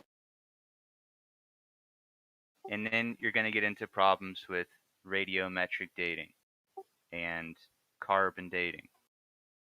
I'm not aware of problems with radiometric dating. What are the problems with it? There's like literally thousands of reasons why radiometric dating has problems. Oh, yeah? Yeah, at every level. Hmm. See if I can give you a link, actually. When you use the correct thing for the correct source and you don't, and you There's too many variables. go through the properties correctly, there's problems, or There's so many variables. what's the problem? What's Okay, the problem? if I measure something, right? If I'm trying Mhm. to radiometrically date something, I'm going to study its chemical composition. The chemical composition I'm studying it in, or its environment, may have changed throughout the years. Cool. How would you possibly be able to account for millions of years of environmental changes? You guys can't even do refraction, right? They don't. You guys can't even Right. do refraction. You can't get a map. But you're going to tell me they can do 3 million years worth of refraction and pressure and temperature and all this? No way, dude. Yeah, because most of that, No chance. most of that has a net of fuck all effect on radioactive decay rates of isotopic elements. So interesting. So pressure and temperature have nothing and don't impact chemistry. Oh, they definitely impact chemistry. Yeah. So you would for you to say for sure, you'd have to know 3 million years worth of environmental information, such as pressure and temperature and heat, everything else. No, because none of that would affect the isometric decay. The environment wouldn't affect the rate at which it decays? No, not isometrically. I don't think you know what that word means. Okay. All right, I man. mean, Believe it if you want. Believe it if you want. Sure.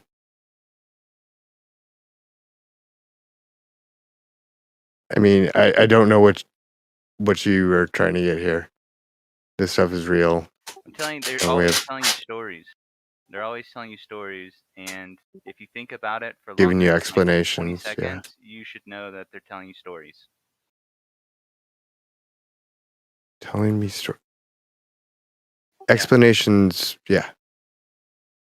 They Giving don't me really explanations. know anything. They're just telling you stories. Giving you complete and total explanations to the best of their ability. I would agree. That is exactly what they're doing. But anybody can give you a story. Mm-hmm. Sure. And when they have evidence and reasons to back up their claim, then they're taken seriously. I know that would be a difficult concept around here, but So, is there something about the way you think about things? Is that if someone says it's 3.2 million years old, you want to believe that? I don't really care. To be frank, it doesn't matter.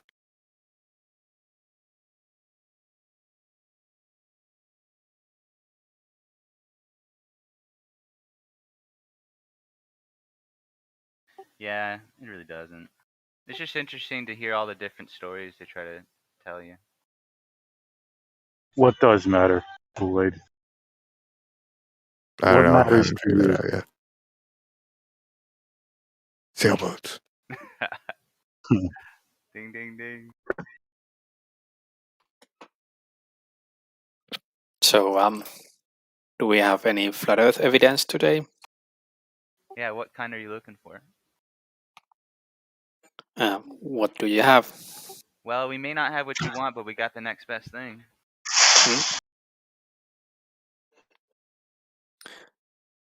An accurate map. Well, maps are also stories. Are you aware of that?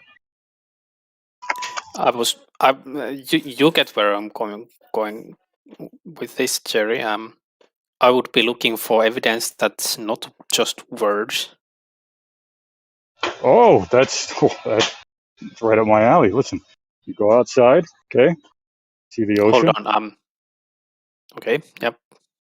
Okay, you see that flat line all the way from left to right? Hold on. You're still using words though. Oh, okay. Well, I guess we're at a standstill then. I mean, if you could see the sun from where you are, just look at it move, okay? I mean, that's not flat Earth evidence, but that's pretty strong evidence that the sun is moving. If you could see the horizon from where you are, and it's flat left to right over the Well, I ocean. can't actually see the sun currently. And you're still using words, so we have two problems. Oh, then I guess you're just stuck. Yeah. You're gonna have to accept my story, Lori, or someone else's. Or maybe I can just say that I gave you a challenge and you didn't meet it. Well, you're absolutely right, because I can't force you to look at something and then to the same conclusions as me. You're absolutely right. Lord Riven is asking me to unmute him. Dude, I don't have the power to unmute you. You guys are funny as fuck. You guys are playing like this softball fucking tennis match. It's a man's sport. Just going back and forth really slowly, like you got gray hair and a fucking headband. Well, maybe that's true. Flat Earth gave me in 5 years plenty of gray hairs.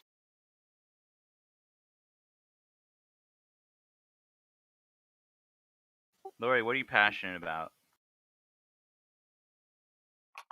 Fruit. Get it? I get it. Passion fruit.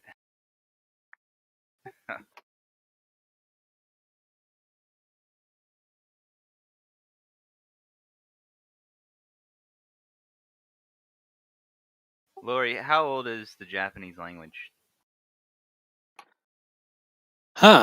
You're asking hard questions. I don't know. They didn't Darn tell old. you? Because I know you're learning Japanese, and they didn't tell you how Yeah, old it was? I must have heard it said, but information like that just goes in one ear and then escapes from the other.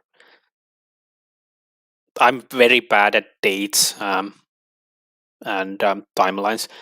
It's a sort of a long time idea of mine to actually kind of just to have a general knowledge, actually construct a timeline of events like in the world that I could then memorize, sort of, just to have a rough outline. I'm not really interested in, when was this president born or anything, but just a rough outline, so that when I learn some new tidbit of information, I can sort of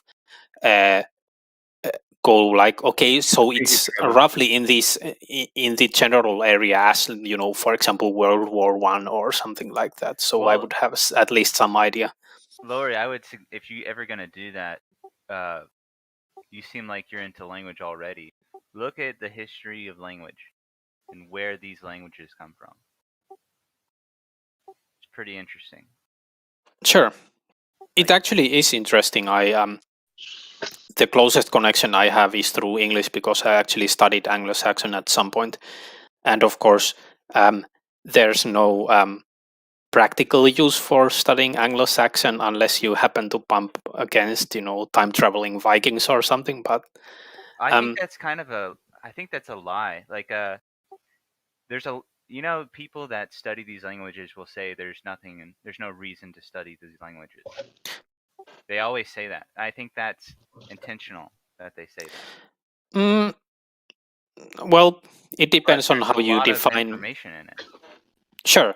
So I guess the point is, or actually the joke that I just used about time traveling Vikings, it comes straight from the course that I studied Anglo-Saxon through.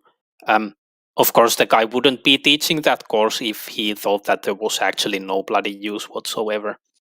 But it's the use that you would have for studying Anglo-Saxon is not the same use that you would have for other languages like Spanish, because you mostly would study Spanish to communicate, but you wouldn't study Anglo-Saxon to communicate. So Yeah, it but you has study different Latin, reasons. right? Latin marriages the two, in a way. Sure, I The haven't actually Romance studied languages, Latin, right? but yeah. I would actually agree, and that was sort of where I was going with this. Actually, that sort of there isn't the normal communicative use, but then I found Anglo-Saxon actually quite interesting because it sort of gave me a case study into how languages change over time. Yeah, like you have the Romance languages come from Latin, right? You got English, Yep. Spanish. They all come from Latin, and Romance is just the Roman languages, right? But then you have they kind of absorbed the German languages. So interesting. They what? Well, the Absorb? Romans, when they went up into Germany, they killed off the people that lived there, or put Right. them So under if you rule. kill people off, why would you take over their language? Because they adapted to Roman culture. That was what they did. The Romans forced you guys to adapt and pay taxes. So you guys got conquered. You do in every realize way. you're speaking You guys got wrecked. similar language, right, Sinclair? Say what? Speaking a similar language, English. Well, have you ever heard of like the atomistic languages? That's kind of like the Romance languages, but you know, from Adam. Like, what would Adam speak? Mm-hmm. Well, and how many nothing. atomistic languages exist? Like the first languages. Yeah. Well, the ancient people spoke some language. What would be the first language? Wouldn't it just be some sounds? It would be whatever Adam spoke. Which is? That's where it's interesting. Have you ever heard Pete Shea always say English, you know, is angelic, Anglo-Saxon English, So they're kind of like maybe referencing that it was a language given by God. Then that it would would be have Adam's already language. existed back then. Well, I mean, that goes into the Tower of Babel story perfectly. Because then you have this like 7 different languages of all the different continents and stuff.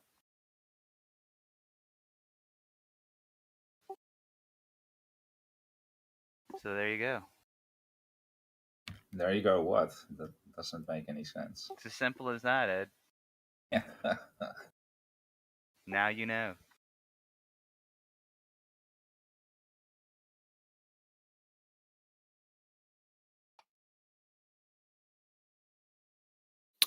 Now we know.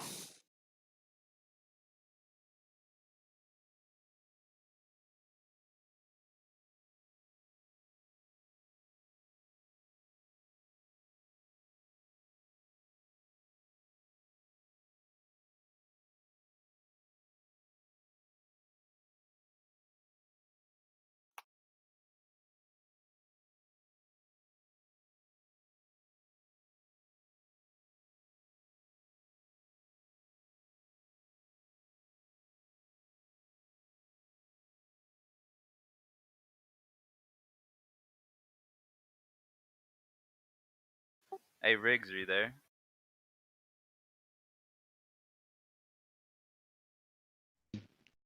Oh shit, I might be here. Did you watch that History is a Lie video? History is a lie. Is it the one that Merlin sent me, or new perspective? Yeah, I posted it earlier. I Oh, haven't seen it.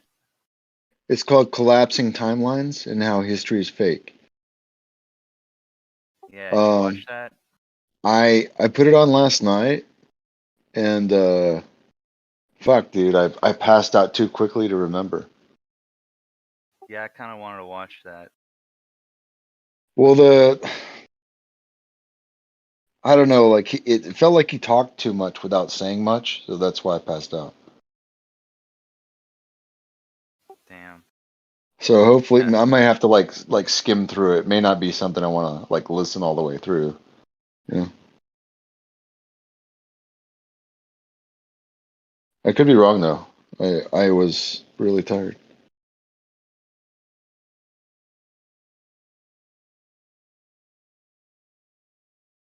I sort of agree with it though. Like maybe not all history, but the majority of history is most likely a lie. I mean that's just like where I've already concluded that. I mean, it sucks. But at the same time, it's also kind of why I didn't really like history. It felt like it was just a bunch of different pieces of information I can't verify that don't necessarily have anything to do with today. I mean, the styles are totally different, the food, everything. And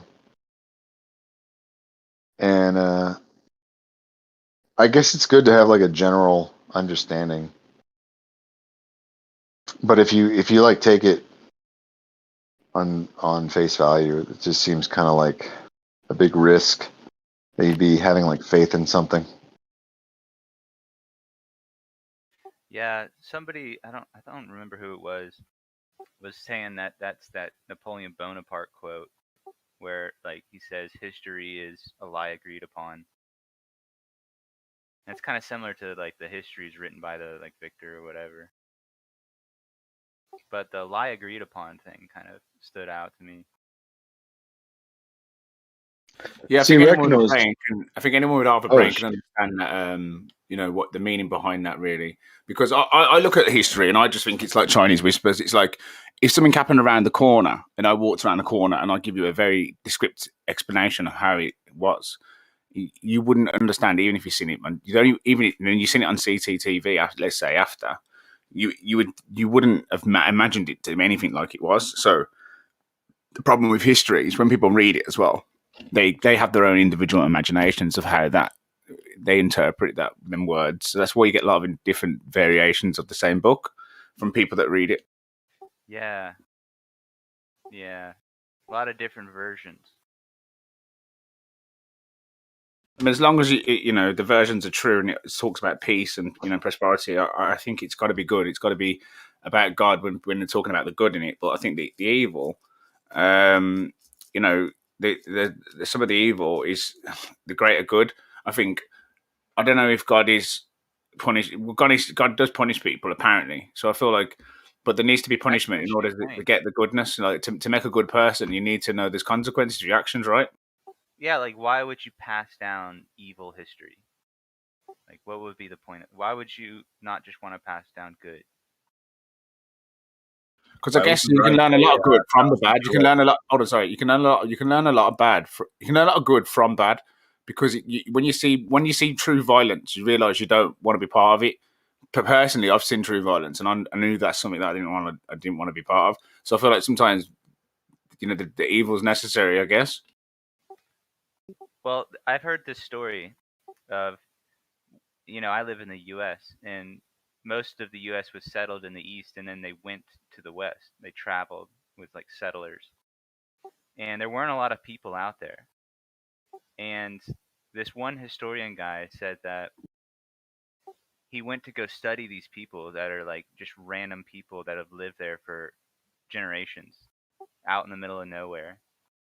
And he talked to one of them and he said that he was living here and he was like, yeah, like probably 40 years ago, we got into a fight with Indians and 30 of us died. And the historian guy was like, man, if I hadn't told anybody about this in my book and stuff, no one would have ever known. And maybe that's a good thing that nobody ever knows the bad things. Why? So it appears that your God is So you can all-loving? forget about it. No, but is it so that your God appears all-loving because people don't know the bad stuff in history that was done? Why is it important to remember bad things? Why don't you just let it go? Oh, you and know that there is forget? evil in the world, and God is not doing a good job or just doesn't care. No, not even about like. It's not. It doesn't have to be about God. It can be like But a that's what tragedy or something. Broomy was just talking about. So yeah, it is. Yeah, Riven, you were saying it was sort of related to God. Yeah, I'm still listening. I'm just don't know what to elaborate on what's been said. And it sounds like that voice that got involved, he's a very negative guy. I can't remember his name, but he's changed his tag, I guess. It's something they sound so like Red Drum or someone like that. Someone Sounds who's like really naggy and Yeah, that's all yeah. very interesting, but it doesn't matter how I sound. It matters what I said. It does matter how you say it because, like, it shows you like your kind of intellectual laziness. To, oh God, here we go again. No, not Obviously, we really. I look at just woke up and I the haven't had my coffee yet, so I'm still a bit slow. you're It doesn't you're really always, matter. My argument still stands. well, if you're always quite a negative person, your argument comes from a negative place. No, but it doesn't, though. I'm not a negative person, so you can address the argument now and stop making up excuses. What would be your argument? I thought you were listening. Come on, man. No, I'm just wanting to make sure you clarify your actual argument so I don't make a mistake. And then when I try to address your argument, you say, oh, that's not my argument, you stupid idiot. Oh, what's the point in talking to you? Because, what's the point? You don't even understand the argument. Oh. Like, just, you tell me what your argument is. Let's go then. Right. Yeah, he said, bring it on, Ed. Yeah. He said, what you got? I know. Look, you talked about God and evil, and then Sinclair said, gave this example of people not knowing an evil thing that happened in history if this one guy didn't mention it in his book. And then he asked, why would you even want to know about the evil things in history?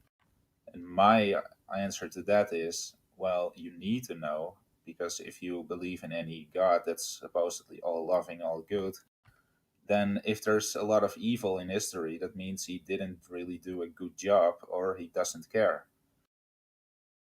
The God, that is. If you didn't have the knowledge of evil things, would you do evil things if you didn't have the knowledge of it? Yeah, that Sinclair. Broomy wrecked, asked for bro. my Get hold wrecked. on. Broomy asked for my argument, and that was my argument. That was a pretty good summarization. Yeah. So you don't think it's necessary? You think it's necessary to know all the evil in there as well, because it will kind of put a justification, like a judgment on God's kind of work, kind of how he got there. And you think it's important to keep the kind of judgment on God because the evil things will kind of be pinned onto him. But I feel like mankind in general, we're consumers, right? And if he designed us as consumers, and we consumers can choose to consume good or bad. It's a choice between individuals.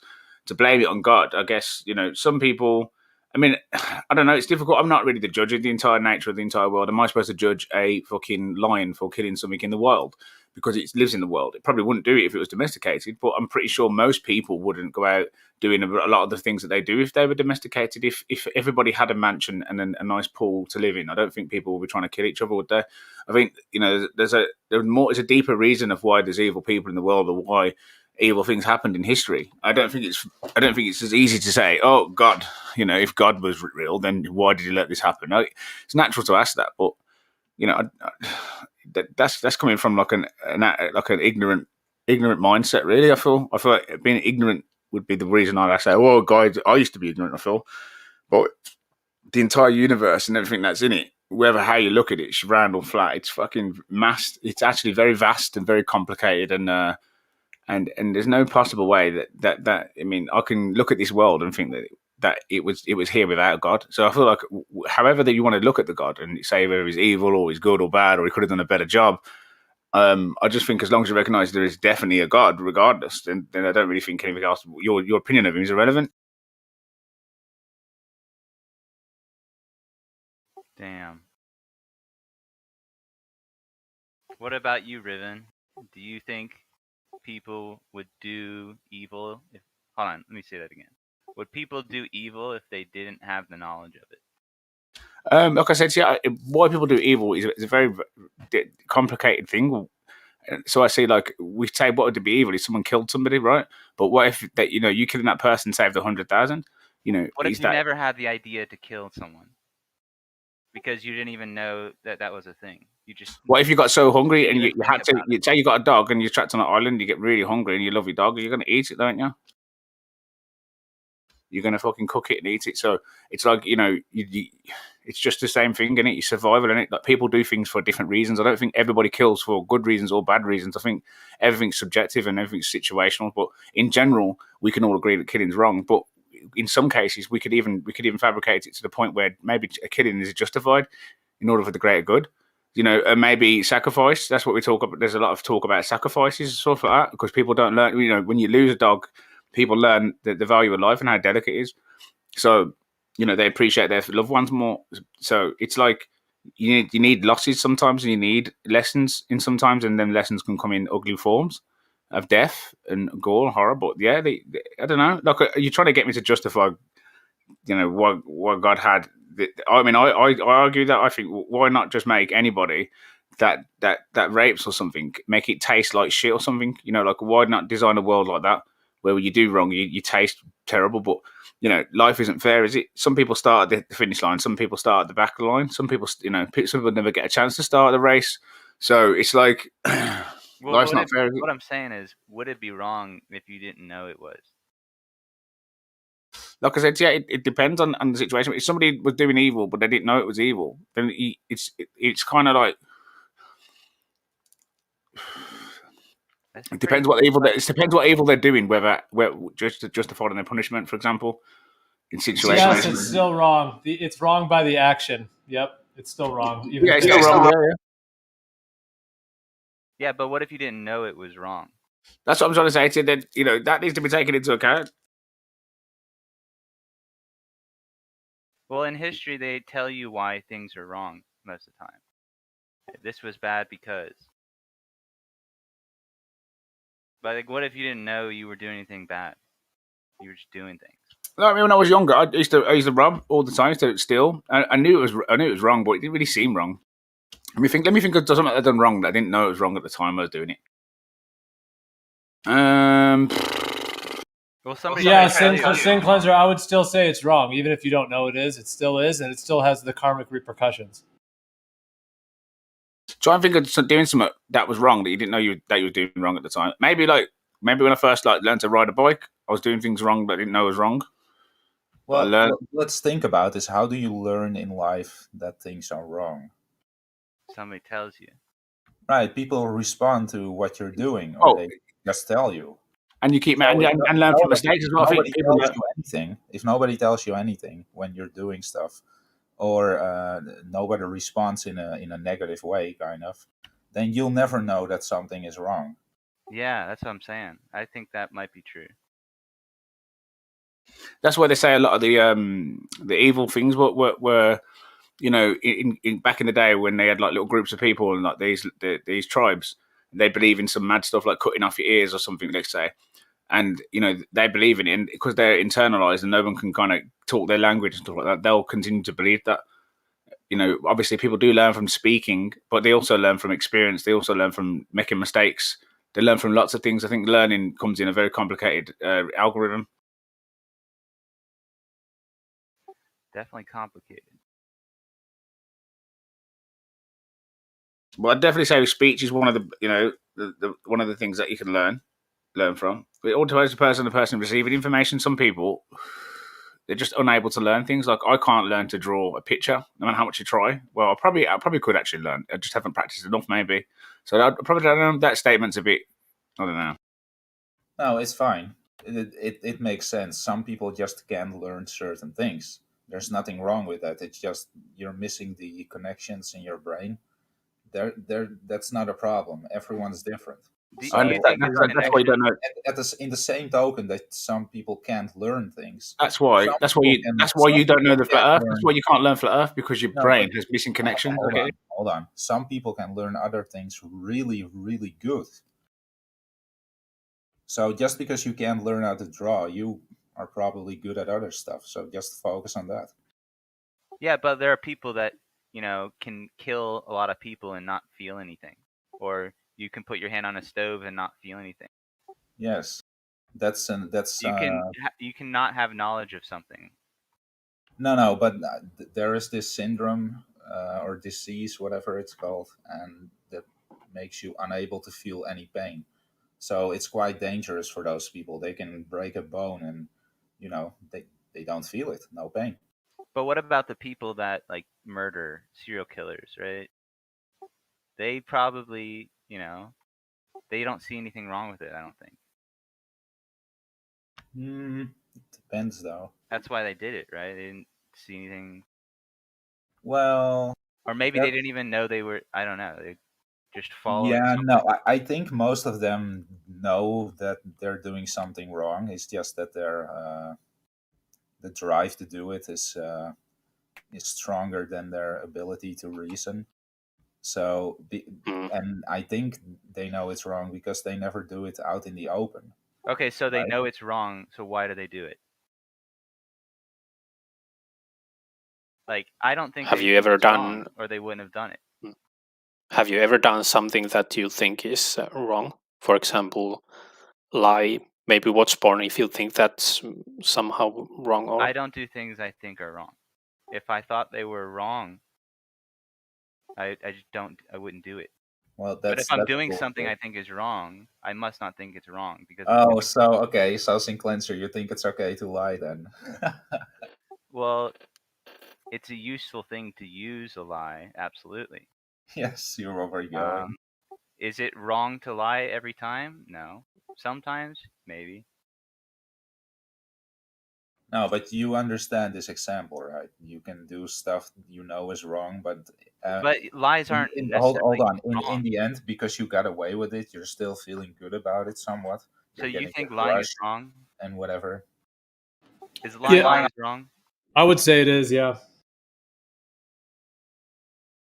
Look, I think Broomy can understand this. Broomy, you said you've stolen in the past, so if I knew it was wrong, but when I got away with it, it still gave me this rush, so I did it again.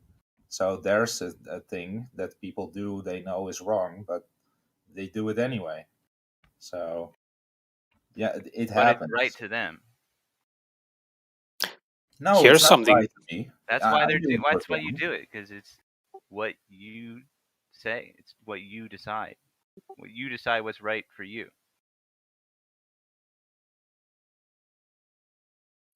Here's something that's easy to do that you kind of know not to be right. Neglecting your duties, like we all do it, I guess. That's the easiest example of missing the mark. You know that you should be doing your bloody homework, and then you're talking to flat earthers. Right. Or something. Okay, that's Feels a harmless good to one. play a game and not do the dishes. That's correct. Yeah. But I know I should do the dishes anyway. Lori, flat Earth is way better than any of that other shit you're doing. I'm sure of that. Perhaps. Stop filling your head with that other shit, man. Yeah, instead of becoming an interpreter and getting a job, I'll get paid by talking to flat earthers. Flat Earth forever, man. If only that was a possibility. Wouldn't it be nice to get those shell checks we get accused of? Yeah, right. You gotta contact Ranty, I think. I'm also still missing some Russian paychecks. Apparently, I'm a Russian bot. Well, they need to get paid. Hey, wouldn't it be nice if I got that laser test from 2 weeks ago? Oh, give me a break. It hasn't been 2 weeks. But Hey, you you're said right. you said it came I out can't 2 find weeks it. ago. What about Bev's experiment from the past years?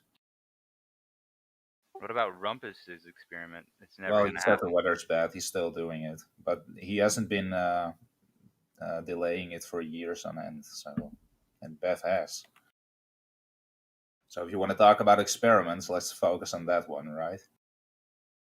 The one that takes the longest and never gets done ever. Like No, he's got me dead to rights. I can't That's find a PDF I promised, and he's completely right for giving me shit for it. I'll take it. I'll eat my crow on that.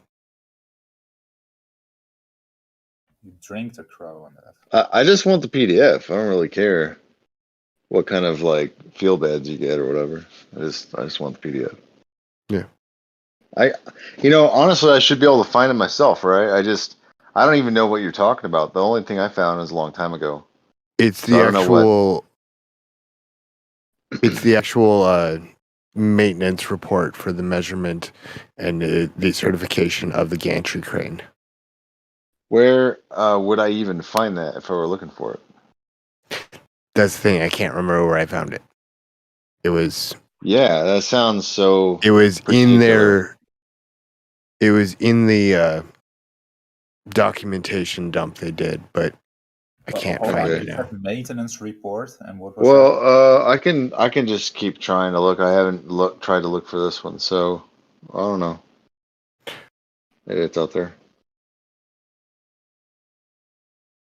It's for the David M. Taylor Memorial Model Base and Gantry Crane Alpha. Or it might be Gantry Crane 1. Can't remember. It's the big crane anyway.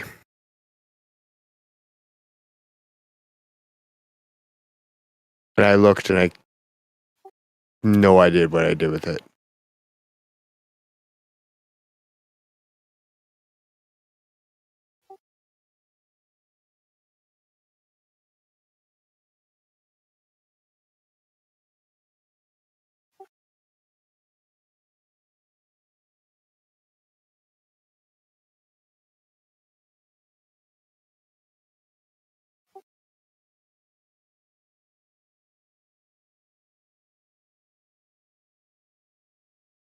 Could you type the name in the chat?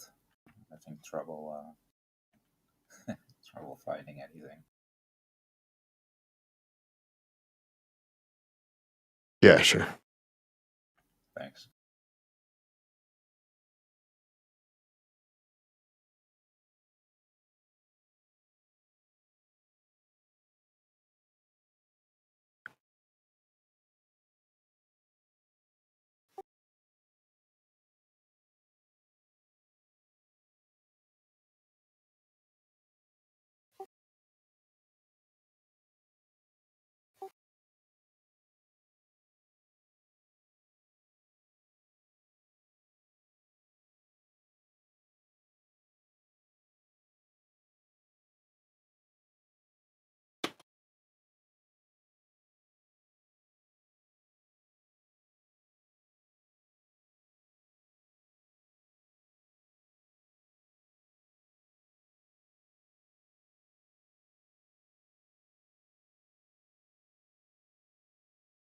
And I've put a little bit of time into it and I no idea where the hell that document went to.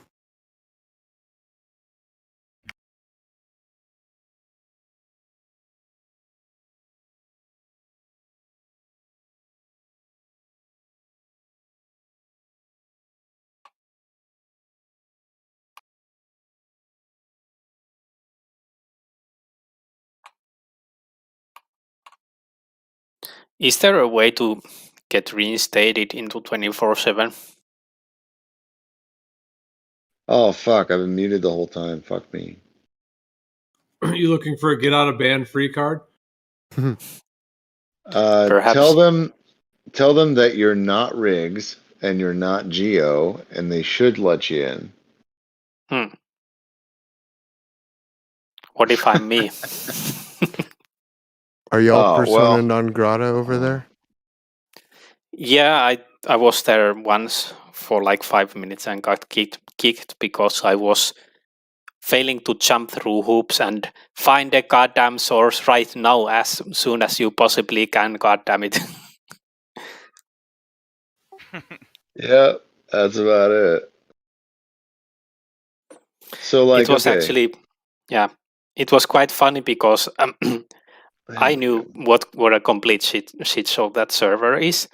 So it's sort of funny to sit in the wedding room where the person is sort of telling you and sweet talking you into trying to get you into false sense of security. Like, yeah, this is just a calm server. We just like to debate topics. So if you can please just follow these rules, it should be fine. We're not like horrible or anything. And you're like, yeah, I will go along the rules. Yeah, by the way, I know that you're full of shit. And you're just lying about this, and this server is actually toxic and total garbage. Did you read the rules? You're not allowed to talk about anything besides flat Earth. Even suggesting Whoa. another topic is ban worthy. It says so. Whoa, your fucking brother's talking. Where's Funk and Bacon? They also sound like Yeah. Just bring them. Just fucking print those motherfuckers out, dude. Gummy bear. If they were all in the same room together, holy shit. Just turn on the copier. Oh my god. Please. That would be funny to listen to all of them talking. Imagine them all talking to each other. It'd make like a monotone. A full monotone. It would probably sound like just a bunch of octaves. It would be a negative, like, minor chord harmony of. I'm sorry, guys. This is too much. What I would love to hear is I have a dream team panel of flat earthers, so it would consist of Jin, Rakia, Dallas Dave, there you go. There you go. Brian Mabbett, the other Brian. So the goal is to maximize the noise That would be a and loud shouting. room, man. Dude, Yeah. Jeremy would keep the shouting down. Yeah. No Roman Jeremy and no modding, and then 1 or 2 globers to keep the temperature high. Yeah, I don't really know any Globers that have that loud volume kind of approach. Don't forget about George and Demok. They need to be. Oh, George is definitely. Oh yeah, Demok. Well, look, the Glober. I think George left here. It's really easy. You can have Zanuck and Rumpus versus. Yeah, all of Rumpus, them. man. They have like a speed thing about them. They're like weird. Rumpus is like 3 people. Rumpus gets pretty worked up though. He gets loud sometimes. You don't understand. He's like 3 people talking over each other. Well, Ribbon's kind of like that. Broomy, you're kind of like that, dude. But you're a flat I'm not really a flat earther though. I'm just like a globe skeptic. Okay. That's right. So like, Most just like an flat earthers are agnostic. just globe skeptics. They have no idea about the flat Earth. If you ask them anything, well, what about the globe? Yeah, okay, buddy. What's a globe skeptic?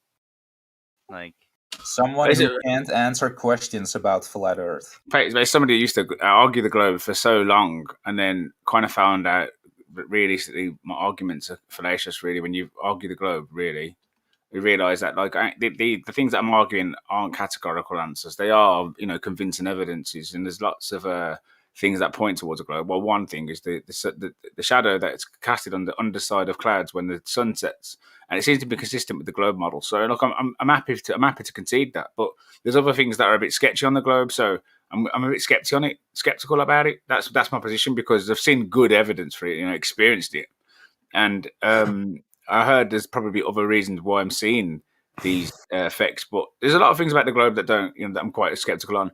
Everything behaves and acts as if it's in a contained motionless plane. It really does behave like that. Whether you want to say it doesn't, I don't know why you would say it wasn't, because you say to me, I can see the curvature. How? Because I don't see it. So I don't give a fuck. You say you're in an airplane, you can't see it in there. So I know what I can see, and I've been around the world. I've had a look. So yeah, there's no north to south navigation. The heat temperatures don't change when you're 3 million miles closer when the elliptical path, but you tilted towards the sun apparently, and that changes all the temperatures because of the heat differentials, how it spreads. But the last time I checked, of a hot burning ball of plasma millions of miles away that can heat up the planet with its radius of heat. I don't really think a little tilt of the Earth would really give it a really massive difference, to be honest. You say it's the exposure time to and the density of the light as it spreads across the surface of the circle, but yeah, maybe, but it's feasible. But also, it just seems a bit like a bit of bullshit, because same with you can't see the curvature of the horizon; it's all refracted. It just every time you get a bit close to the actual definite answer, it gets a bit sticky for the globers. I agree. I think it's much more complex than it just being a plane or a globe. I think, imagine this. You think of like a diamond, or a diamond with soft edges, or something like a pin, like a spinning pinwheel kind of thing. You would have the North Poles, which are this magnetic like point, but like with a horizontal, or whatever you'd call it, like a spinning top, you know. Yeah, I think you're onto something, Synclenser. If you have like a spinning wheel, spinning top, whatever, and you put a diamond tip on the bottom, Yeah, they could account for the poles. Make sure it's like motorized or something, you know, solar panels on it. Just figure something out. This thing can go through the whole Earth. Just leave it there. No, I'm gonna have to give you a picture. You don't know what I'm talking about. I mean, to me, it seems like we're in like a containment of like, and it seems like when you look into space, it looks like the deep blue, like the dark blue. Like it's dark blue is like black, isn't it? So it's like when you see look into the sky, that the light illuminates blue, but people say it's all because the light scatters out certain light rays, and that's why we see a blue light, and that's why it changes color when it sets. And you know, if it's traveling away, you know, the light traveling away goes red, and because it phases out. And I understand the globe models kind of explanations for this, but also I don't think that space is like an emptiness vacuum of things just floating around. I do think it's like a liquid above us, like, or some sort of energy field, like an ether, you know. And basically you can probably go into it, but it contains gas, you know. It's whatever it is. I don't think it's emptiness. They say it's emptiness, but I think it isn't. I think you'll quite find that if you go high enough, you'll go into some sort of material, and that material, you know, is what keeps the pressure here on Earth.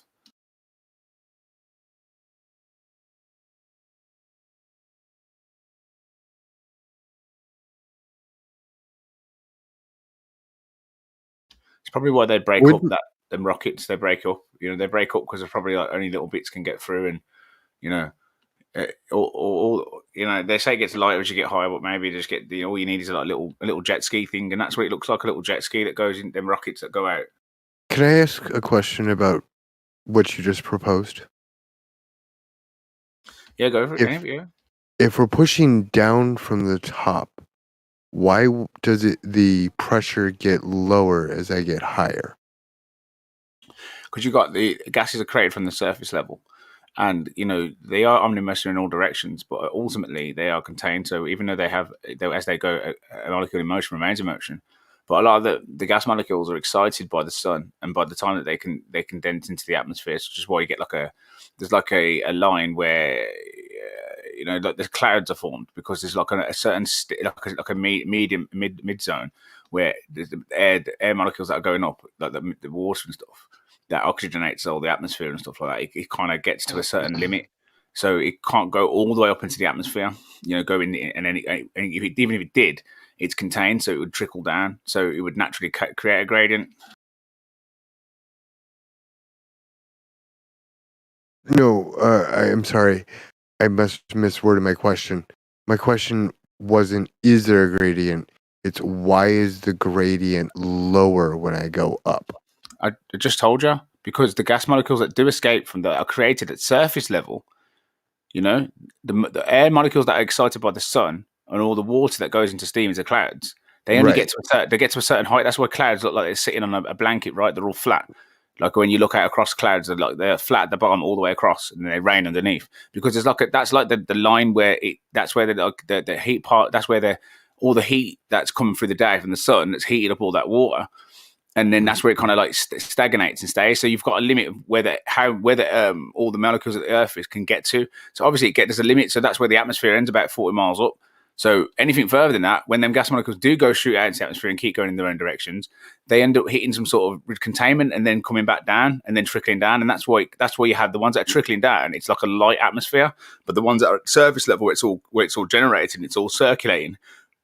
And it's all like in a field of energy, like all this energy going around is kinetic energy, like where at the surface level where it's all that, it can only go so far, but eventually all everything comes back. What goes up must come back down, and so all the things come back down. Eventually, that's where the pressure is. That's where that's where it all circulates. But it all does bounce out, and it does all go out there, and it does go all the way to the top of the dome.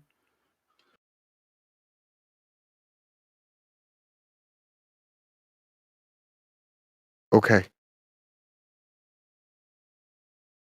I didn't When you look at the eclipse, right? and you see that apparently you see the Earth's curvature. Now, I looked at the video of this, right, and I downloaded the video on my phone, and then what I did is I got it on an editor, and I fast forwarded it and slowed it down, and I kept like using my thumb to go left to right across the video, and I could see the animation above me, and the animation of the curvature of the Earth was like you could see one side of the curvature of, let's say we're looking at like, let's say Africa, and then it like goes from the shadow of by Africa, and then all of a sudden it's on the opposite side of the other side of the globe, wherever the fuck opposite to Africa is. And then it was showing you the other side that was going onto the moon. And I'm thinking to myself, well, if the sun is millions of miles away, casting a shadow onto an Earth that's still, decent distance away from the moon, how large would the shadow be? And then you think to yourself, like, and then it's managed to go across. It's managed to go from one side of the Earth to the other side of the Earth that quickly. It seems. Hold on. It seems to me that it looks like the top of the dome that's been casted onto the moon, and it's been mistaken for the Earth.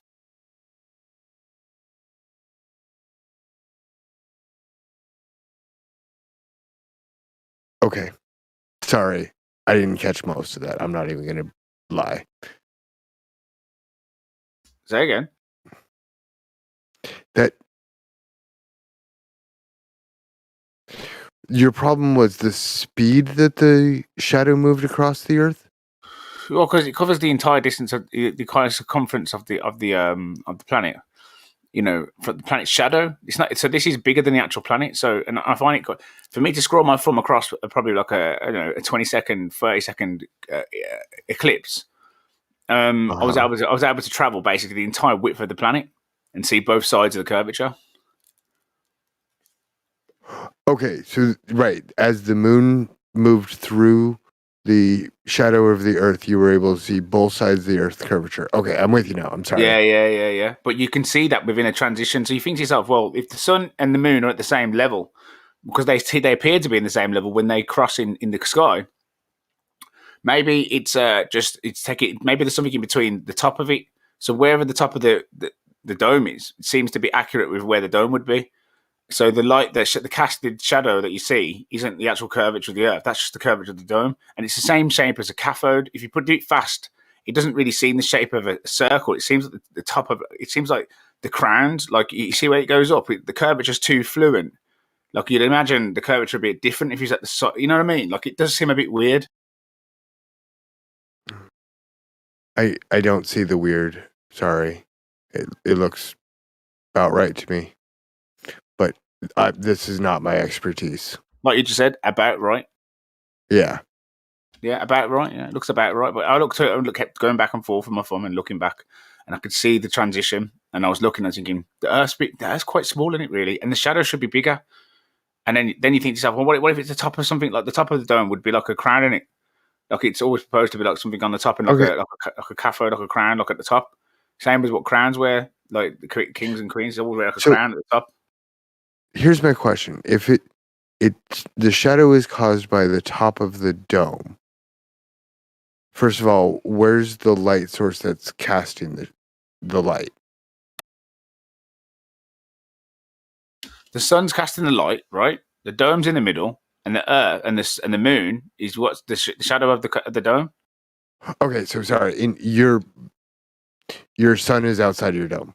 I apologize. I was thinking differently. Well, yeah, I'd assume it could be outside the dome, or it could be the top of the dome inside, because it could be inside that could be a dome. Well, it couldn't be inside if that's what's casting the shadow, right? Even though it's on the other side of the dome, it's in the middle of the dome. Maybe there's a little spin top in the middle of the dome, but maybe the top of the dome it goes upwards. The Earth, the moon's the sun and the moon. You don't really get the top of it. You just kind of get like when you see the eclipse, it kind of comes in at the side, and you see the curvature, don't you? You don't see it like coming. Mm-hmm. Like any other way. So you see it coming like on a curve on one side, and you see the curve on the other side. And them two curves don't really look like a ball, looks more like a crown. Okay. It looks like two circles passing over each other, if I'm going to be honest. But if you want to say that's a crown, I see it.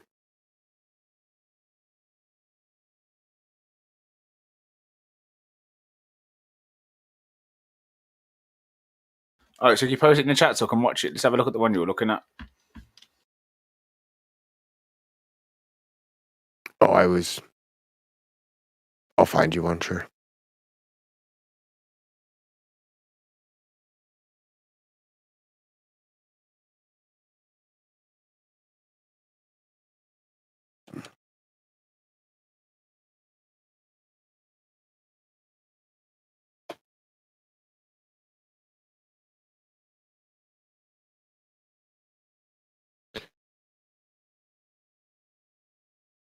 Oh, this is solar. You probably want lunar eclipse, don't you?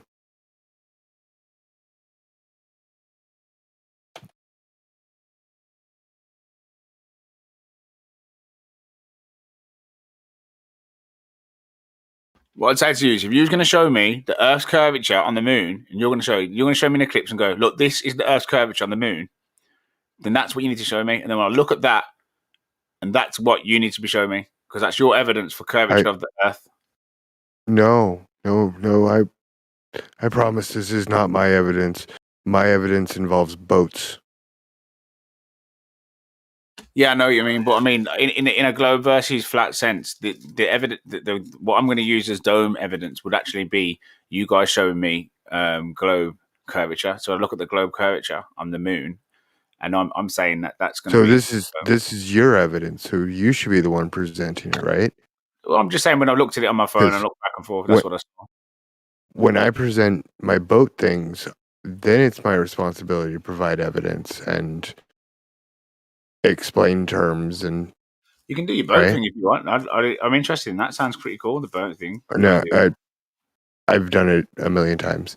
That's why it'd be more interesting because you're well versed on it. But is this the moon thing? Let's have a look. Yeah, let's not get into the boat thing, please. I just came in to comment on what you were just talking about.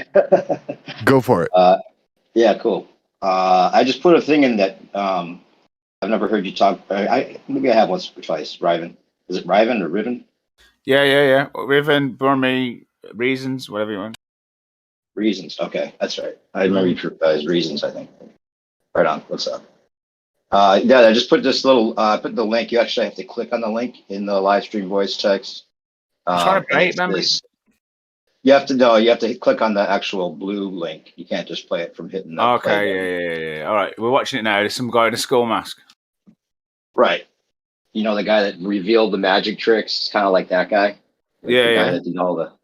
But it's a model of the flat Earth as like a dielectric plane with the concept of like the black sun underneath that we've heard about before, and then that going through like a hole and like a disc model, basically, like picture a CD like he shows at the beginning. Yeah, I'm looking at it now.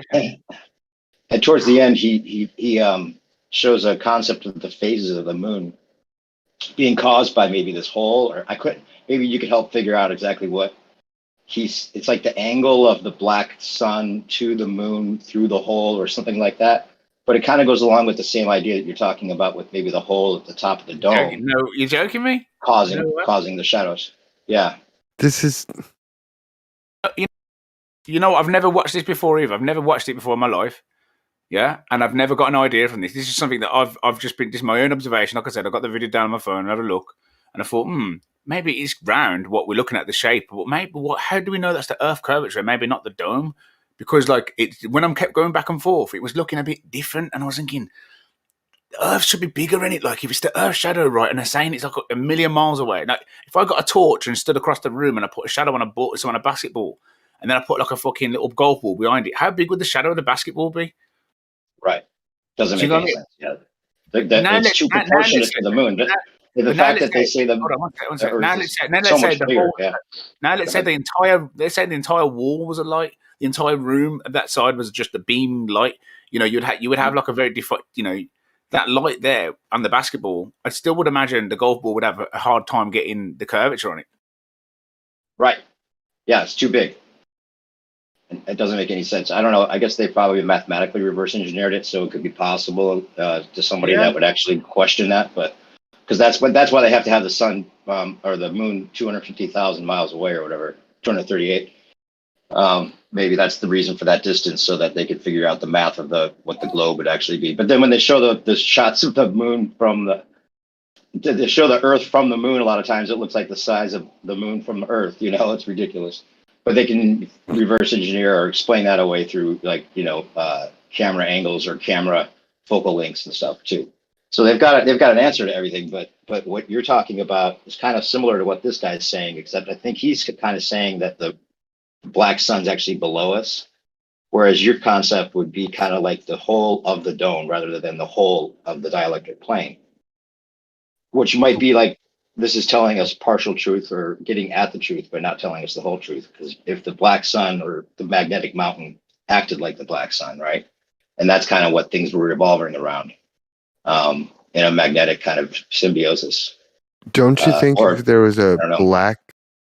don't you think if there was a black sun, we would have, evidence of it? Somebody would have seen it. But you don't know. It's not a black sun in the sky. This is a whole other esoteric... it's not it's a black sun in the sky. That's not a black sun in the sky.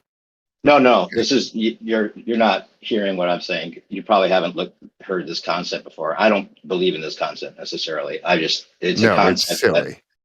It seems silly, yes, but so does the spinning globe. So we have to start figuring out what the actual truth is, right? Yeah. I mean, to some kind of agreement about what makes sense. It seems silly that we're flying through space at millions of miles per hour without feeling it too. That definitely on the surface is very silly, right?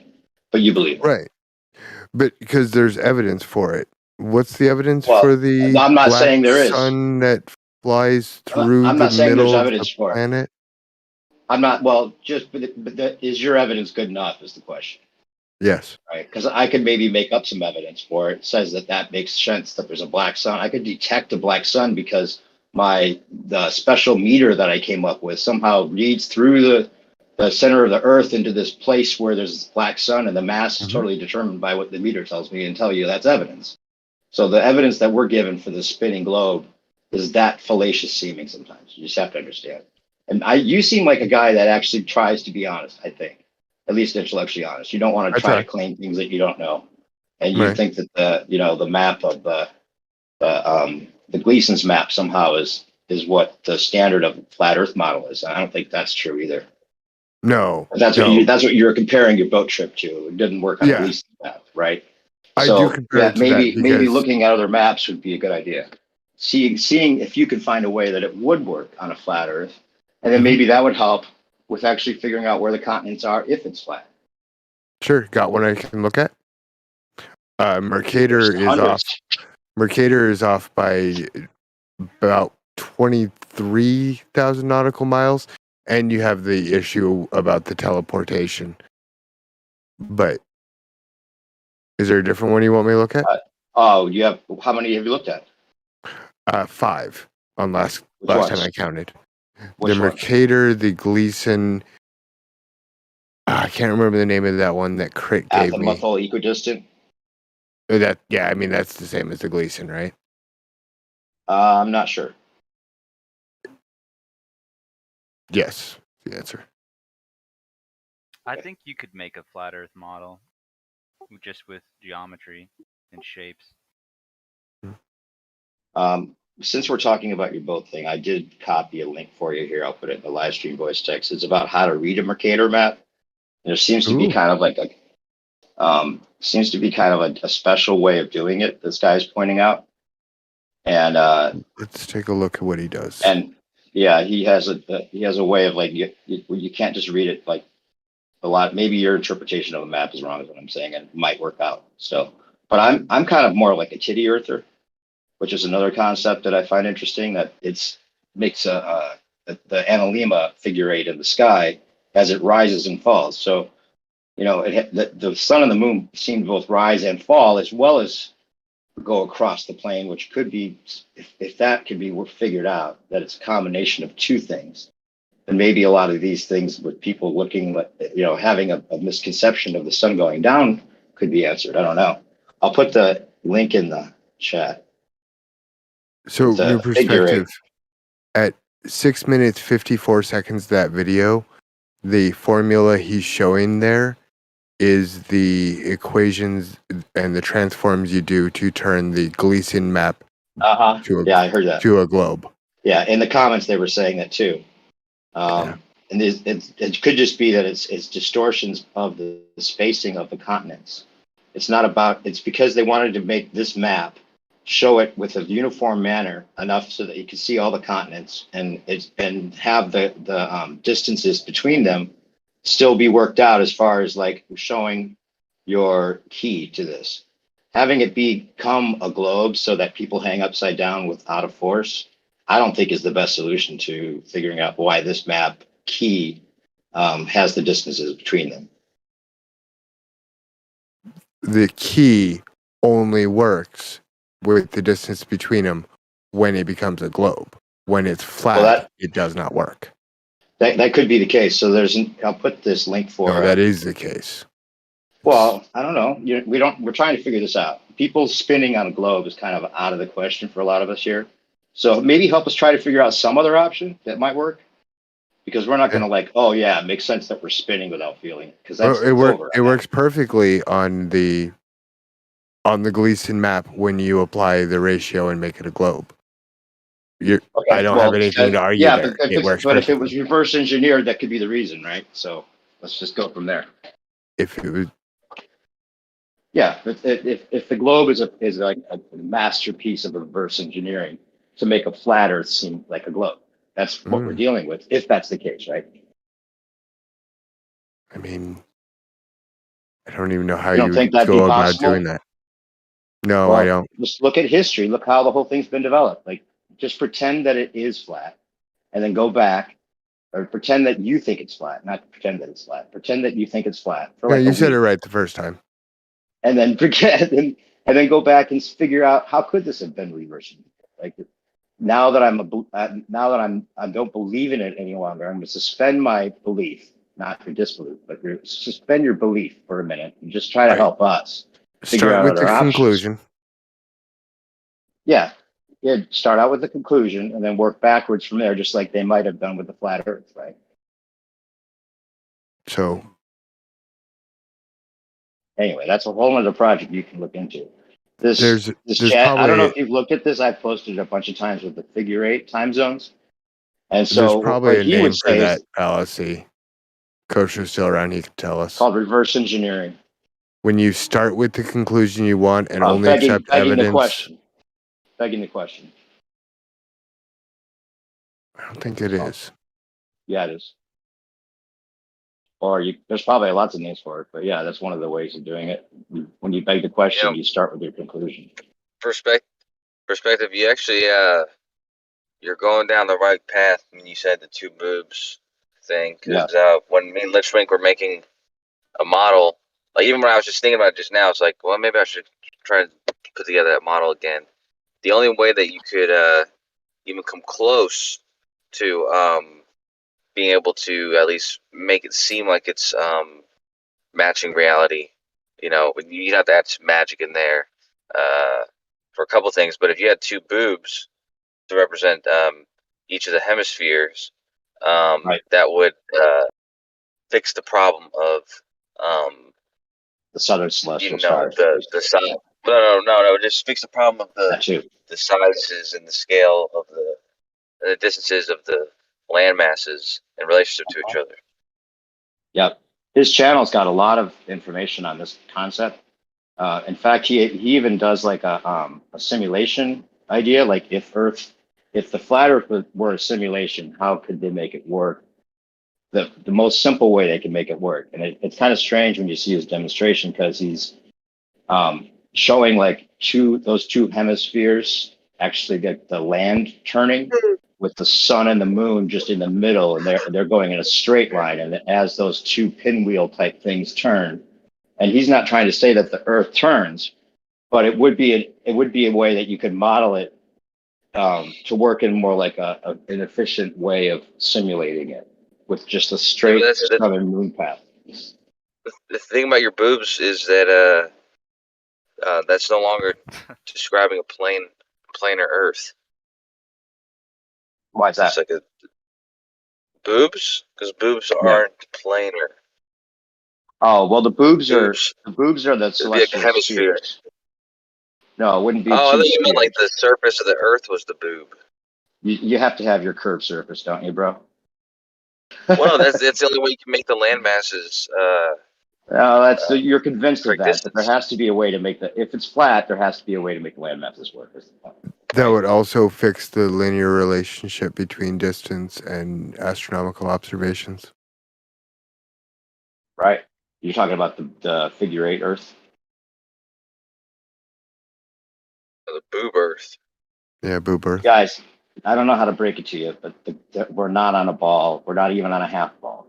There's Well, so you have much two evidence. halves of the ball. Just suspend your belief for me a little bit, and try to be intellectually honest enough to see how this might work if it was flat. Like, try to come up with your best flat Earth way of arranging things. I know you're going to say it's impossible, but let's just Well, that's just when I did try to that. That's suspend your exactly what I belief. did. I created two flat hemispheres that you'd magically transport to the other one when you cross the equator. But in reality, you couldn't make them flat hemispheres. You'd have to make them two boob-like hemispheres that you'd magically cross the other one when you cross the I equator. agree. I But agree. when you put two boobs, like that together, Two then boobs. it Two makes a boobs, sphere. Cravish out. Yeah, two boobs are really good.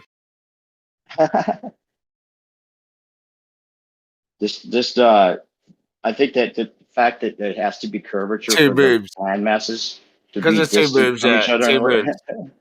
Yeah, two boobs. Two little titties. Yeah, two little titties. And one You of them guys tried to would. make two boobs one is your problem. You can't make two boobs one. You need a set, You need and a they set can't be titties. curved. They have to be flat with some Or a like set fake of titties titties. on top, some fake cones of Two boobs. celestial stars. Boob.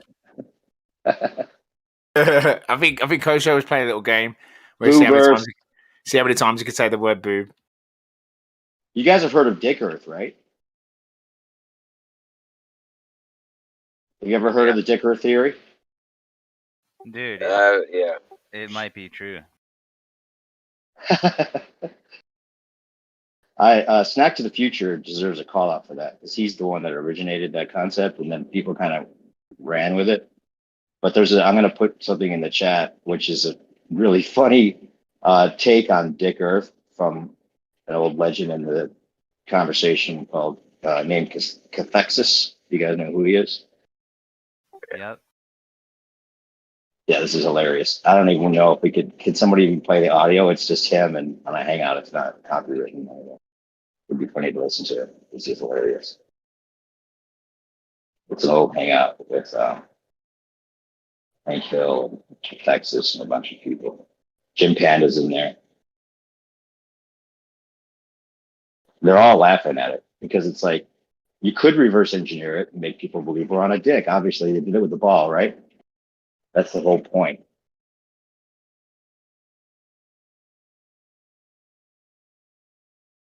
And you could do that. We could totally get people to believe in Titty Earth. According to these guys here, they're like all in on the Titty Earth, except they have to have the actual Earth be round still. Well, there's a certain. How would you have water levels? Come on. You just make the downward at the center of the titty, but with let's say you have the nipple. Let's say the nipple and the perimeter of each boob. The perimeter could be like the equator, because like when the two boobs meet, that's like the equator. But so the nipple is the North Pole.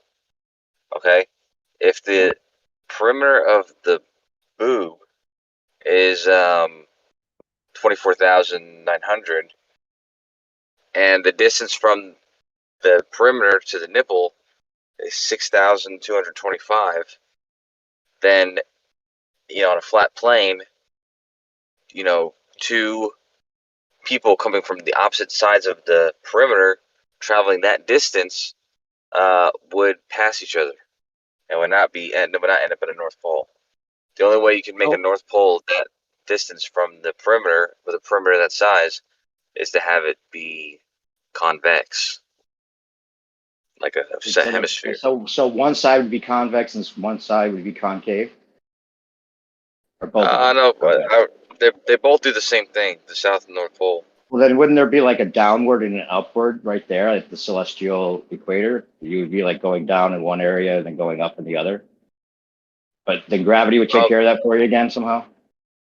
No, well, the center of mass is at the center of the to where the tits are. So then you'd be crossing over then. If you went from the southern to the northern, you'd be crossing over to a different center of mass somehow. No, like if you put the two boobs, so the nipples are facing opposite directions. The center. Oh well, that's just like a ball. That's the same as a ball. So that's ridiculous. See, that's what you're trying to get to. Okay, no, but that's that doesn't work. That's it's not a ball, bro. That's exactly that fits the measurements. Though. Well, that fits the measurements that you're convinced are the measurements, right? Because it has to be a ball in your mind. But I'd rather hear about the secret that you never told, that you actually admitted to me once, about your friend, the Australian or somebody you know, that you said, do not ever tell anybody about this. Oh, yeah. Same concept. Tell me about that, guys. Yeah. Why'd you tell him not to tell anybody if it seemed like it might be on target? Oh, that's the reason. It's a powerful argument. This way. Well, you don't want powerful arguments. If it gets closer to the truth, why do you care if it's powerful? No, it's not. It would not get closer to the truth at all. It's nonsensical. Wait, but it's just. Why are you calling it powerful and nonsensical? Because it's obviously not true, but in the wrong hands, it can be promoted as a possible explanation for having the sky two different. Right. So then why should there ever be anything? What if it got close to the truth and it was powerful because it had part of the truth in it, and we needed to use that as a way of getting to the full truth? But more so, I think you put it that category because it contradicts the side you're planning on arguing for. It doesn't contradict our side at all. It just, like I said, it adds an argument where you guys previously didn't have. It doesn't fear inspection. You shouldn't put out a fear about a dangerous idea that incorporates the flat Earth because in the wrong hands it could somehow be convincing. But it should only be convincing if it actually gets to the truth, right? Yeah, with most people, but we're not talking about most people, are we? We're talking about people who, as long as they have an explanation for something like 2 celestial rotations, then they're just going to go with whatever that explanation is, even if it doesn't make sense. Kind of like the ball Earth, yeah. They go with that explanation. That makes sense because there's 2 opposite rotating star trails in the sky, and the ball Earth answers that, or they figured out a way to reverse engineer it. They could answer that, so people just stick to that because it answers it good enough, even though there's so many contradictions. Well, I mean, it makes sense on the. It makes sense on the model because if the mechanism that would require that is the model that we've already put forth. So if the Earth was a rotating ball, it would just by result of it being a ball, there would be 2 opposite direction rotations. It makes sense. It makes sense. You put the stars infinitely far away, and then it makes sense. You could have them fixed that way. It makes sense, yeah.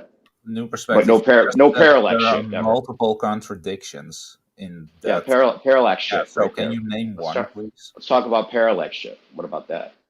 You say that the stars are so infinitely far away that we could be several million, billion, trillion miles away from our original point in space and time in relation to those stars. Yet every time we look at them, they still rotate in pretty much the same exact spatial distance from each other and relation to where we look at them from. Year after year after year. Every 6 months. That's every quite, 6 months. Quite a stretch to think that we change our position in space and time, and nothing about our relationship to these distant objects seems to change whatsoever. Well, that's why they have to be so distant, right? That's where you're mistaken, though, because we do change our position, and we notice it every year. So every 6 months. Oh, yeah. Every 6 months, there's stellar aberration. The angles of the stars move in reference to the background. Yeah, and it's such a small and hardly readable degree that you could claim that. In fact, the parallax shift is the reason that you say you know the distance, which is what, trillions and trillions and trillions and trillions of I mean, I don't even know how to write as many zeros as you're saying these things are away. But when we zoom in on them with the P900, 23 regardless if you say it's an in-camera issue or not, I can tell that there's no way that those things are 60 trillion miles away. There's no way. That seems like a very obvious contradiction. There should be some parallax shift, some noticeable parallax shift, because if everything's rotating around each other and having their own speeds and orbits and stuff, they not only would our relationship to those stars change quite more drastically than what you're trying to say this stellar aberration is, but also their relationship to each other, you'd think, would change quite a bit over thousands of years. But it doesn't seem like that's the case. And you have a three-body problem to begin with, guys. You can't even solve the three-body problem, the end problem, right? The rotation of three bodies. You have like how many planets in the solar system?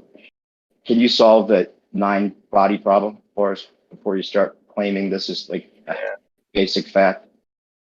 I once saw 10 solutions to the n body problem, and the easiest solution, or the easiest way to calculate an n body problem is to combine certain, like for instance, like if you're doing the moon and the sun and the earth, then you would do the earth and the moon together, and then you would use the earth moon as one system orbiting around the sun.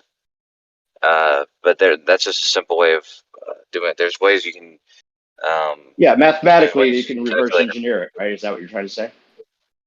No. Well, I'm no, saying you have a problem that can't be solved, so you're figuring out ways that you could solve it mathematically. That's all I'm saying, right? But it's a mathematical problem. I know, you're right, but it's a problem still, right? It's not something that they've come up with a solution for that everyone's satisfied with.